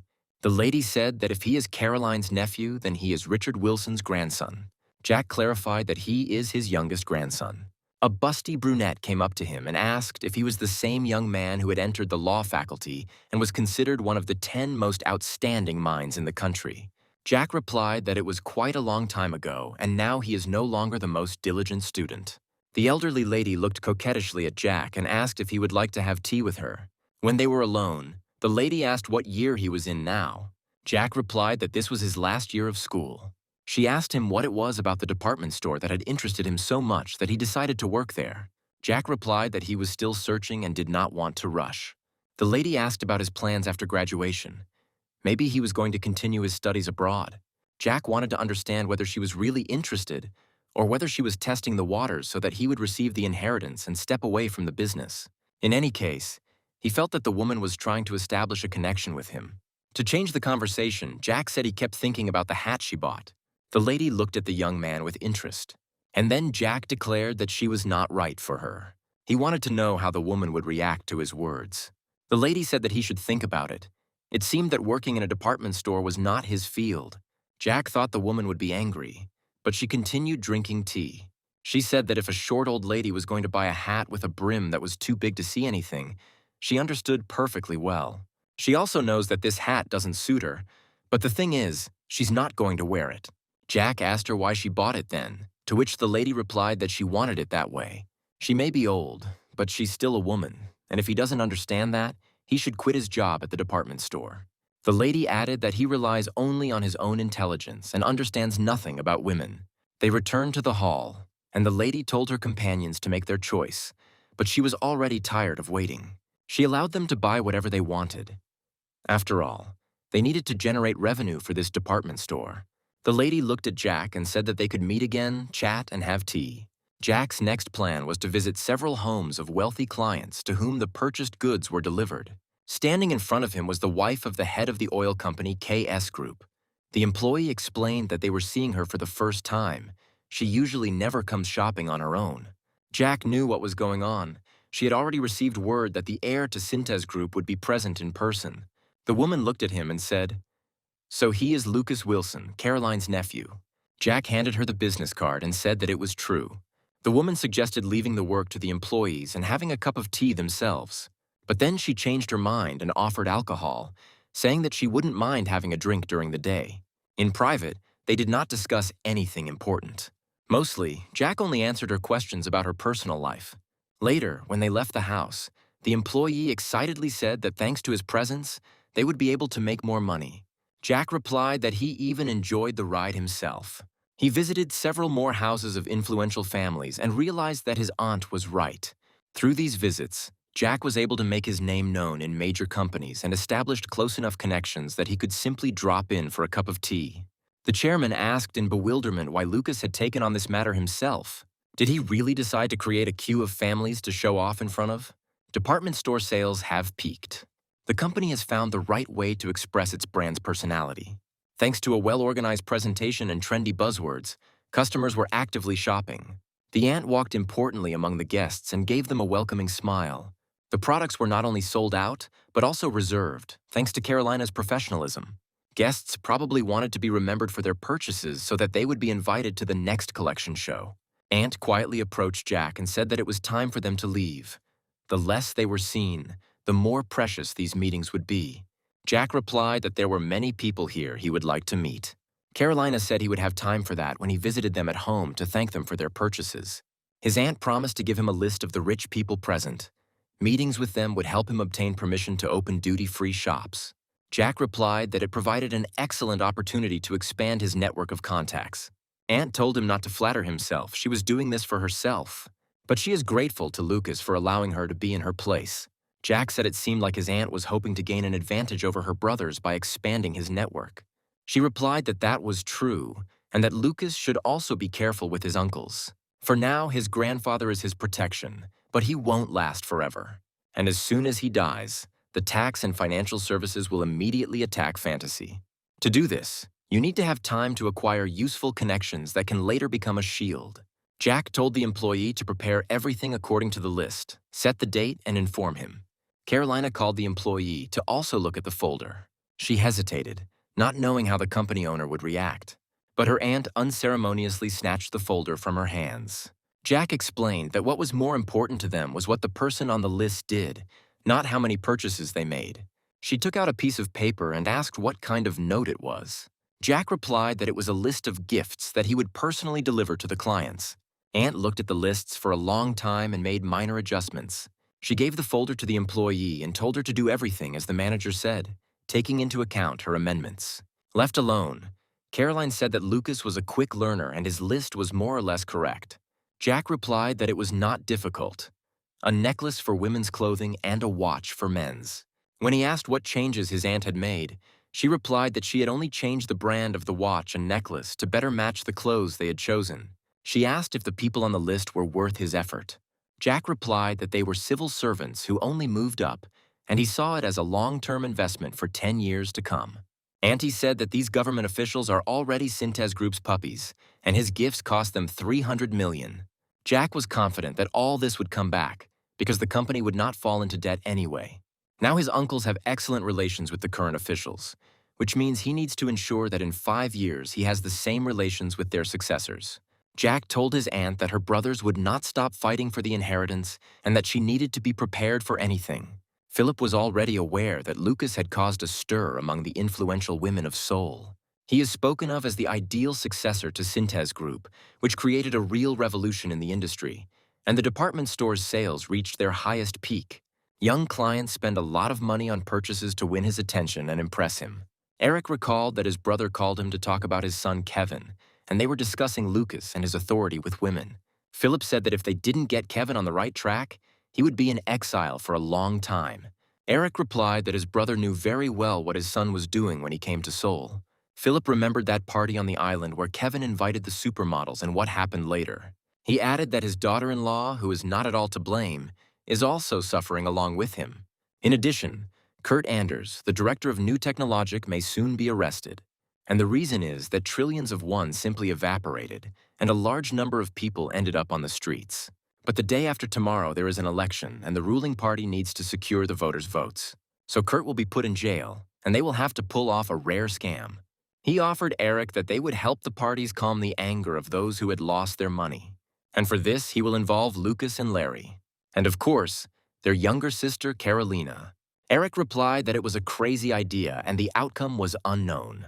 Philip said they would try it and see what happened. Eric replied that if an investigation were to begin, their father would hardly remain on the sidelines. Philip said that for the sake of his daughter-in-law, they had to decide on this.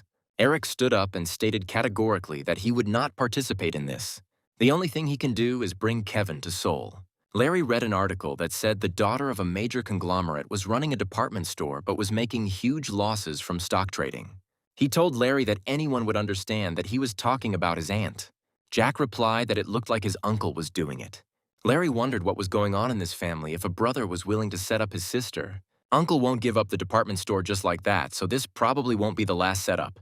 Larry replied that the first step was to prevent such articles from being published.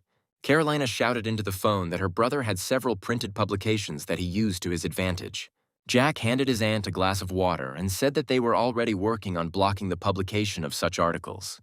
She took a sip and replied that it wouldn't end that easily. If such newspapers did accuse someone, they hit the mark. Jack said that they could also attract a lot of tools, and now she needs to try not to be seen by reporters and paparazzi.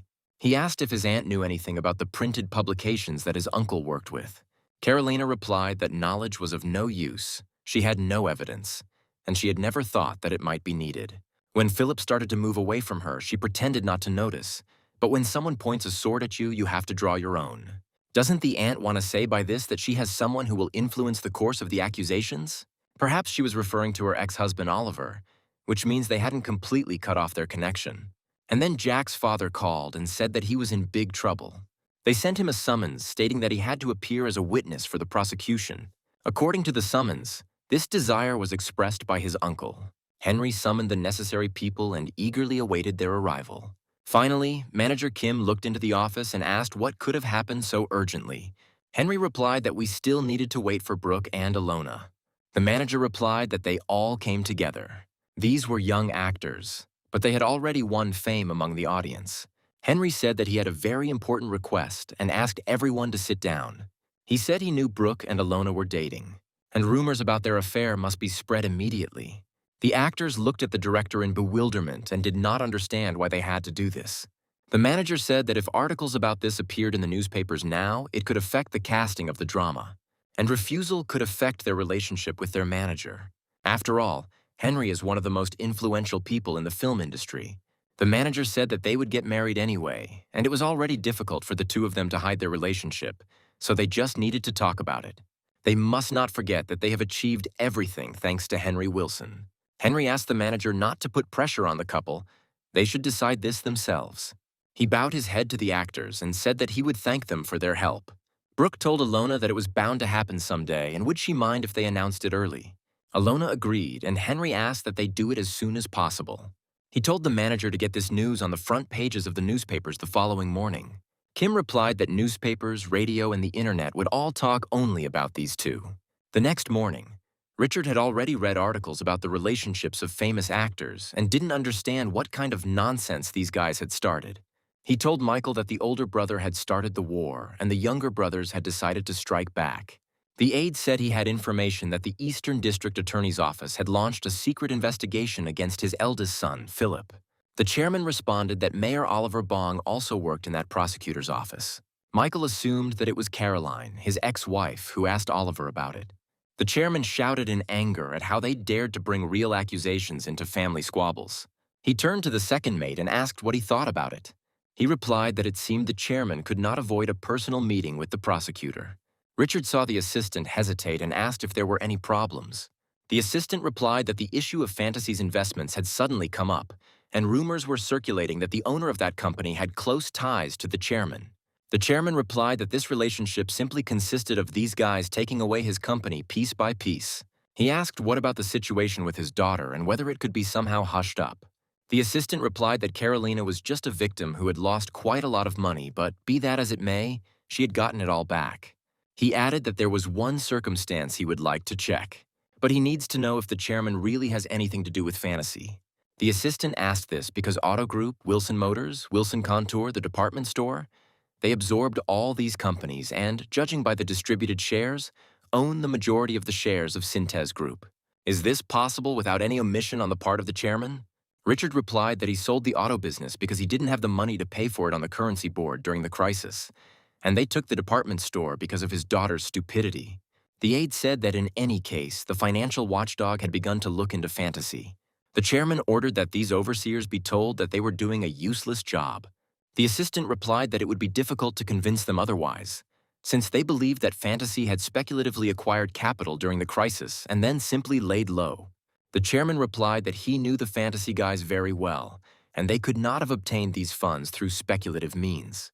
This means that if the finance department does start an audit, they will understand that everything is clean in their business.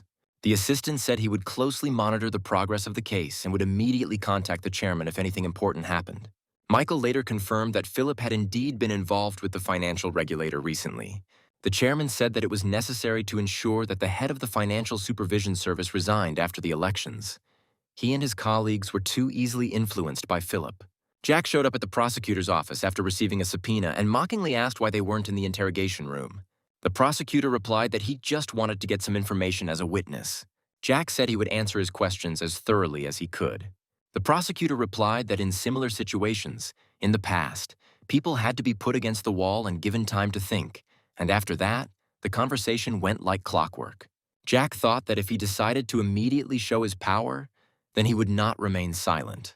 He said that he came here as a witness, and they treat him like a criminal, or this is his complex. The prosecutor yelled at Lucas to watch his words. Jack replied that his screams wouldn't change the fact that he would be transferred to a different district attorney's office next month. The prosecutor looked at Lucas in bewilderment.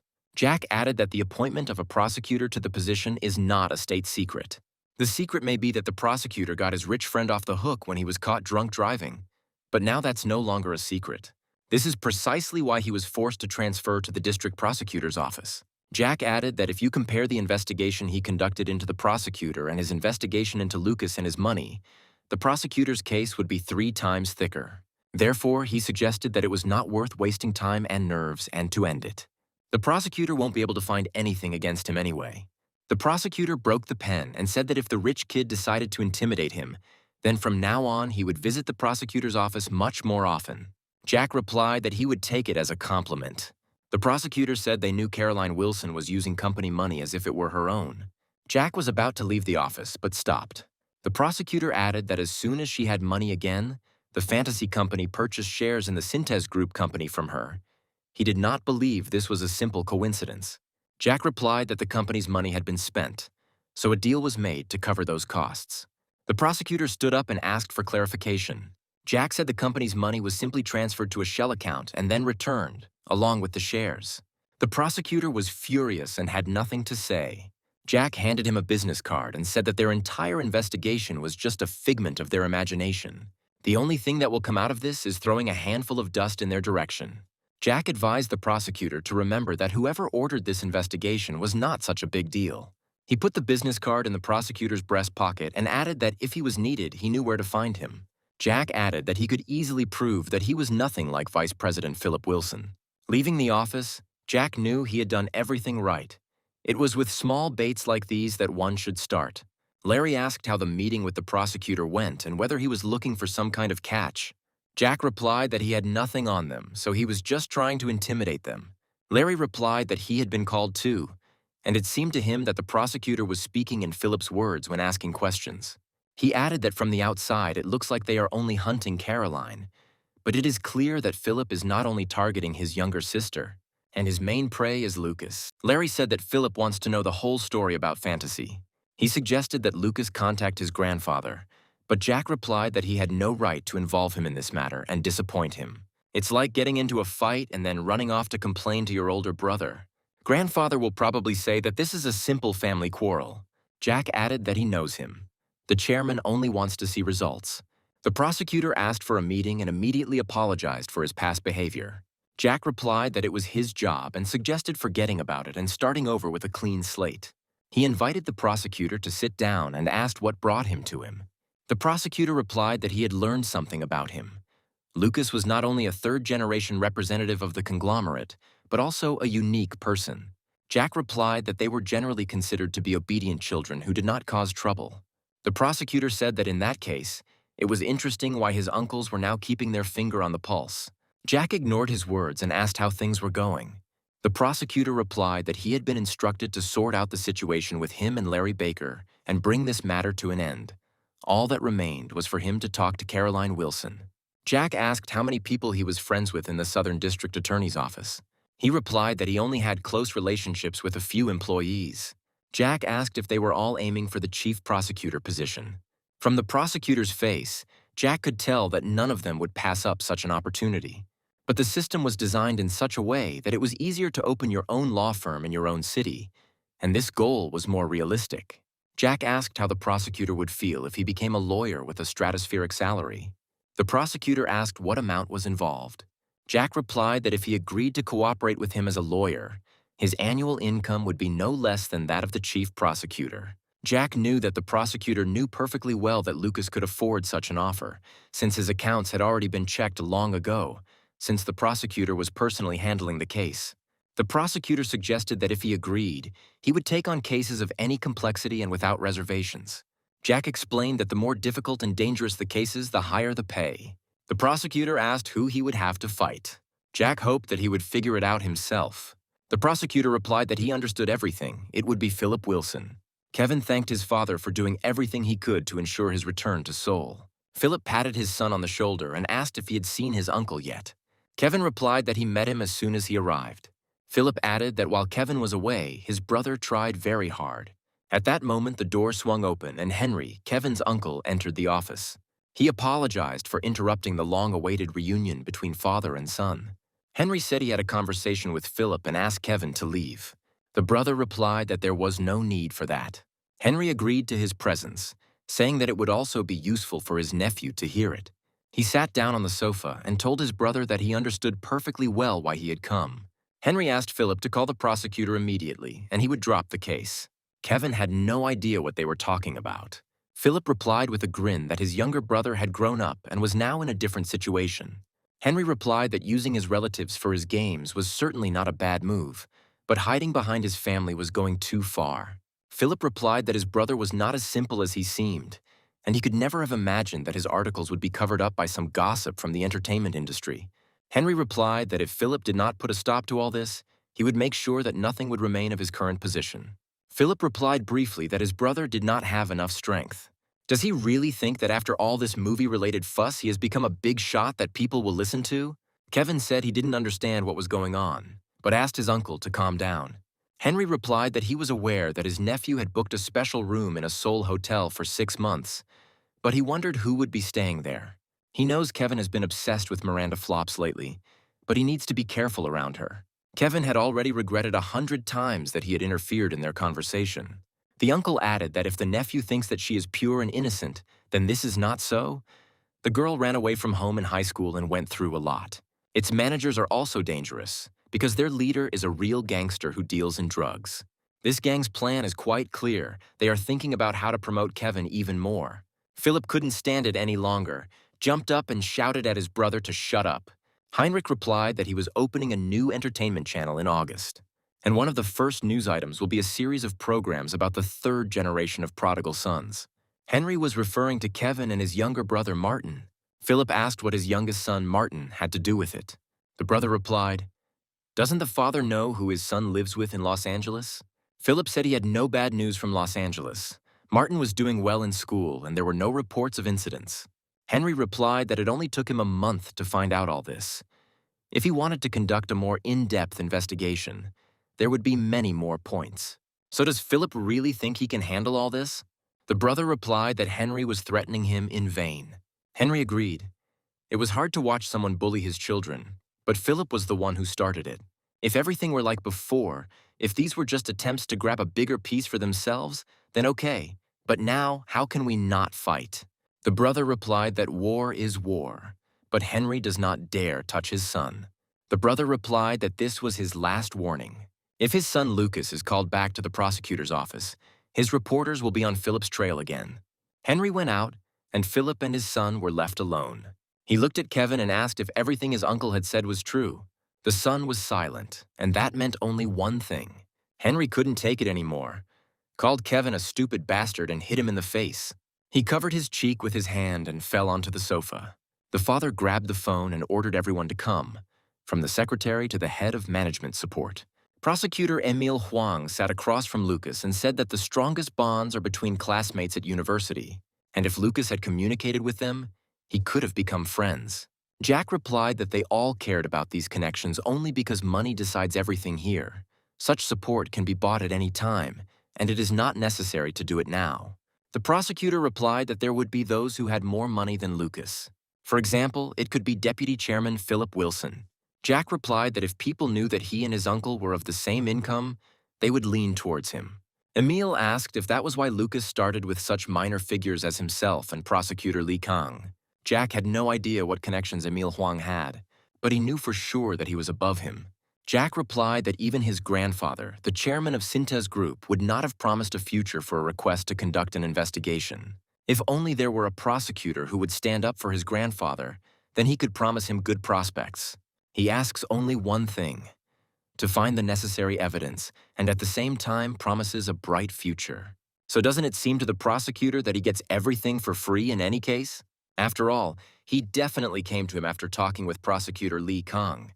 And the prosecutor has already been informed that Lucas is ready to pay generously. Jack added that he needed a prosecutor who wasn't just for show, but one who could sell the information effectively. The thing is that he never trusts anyone.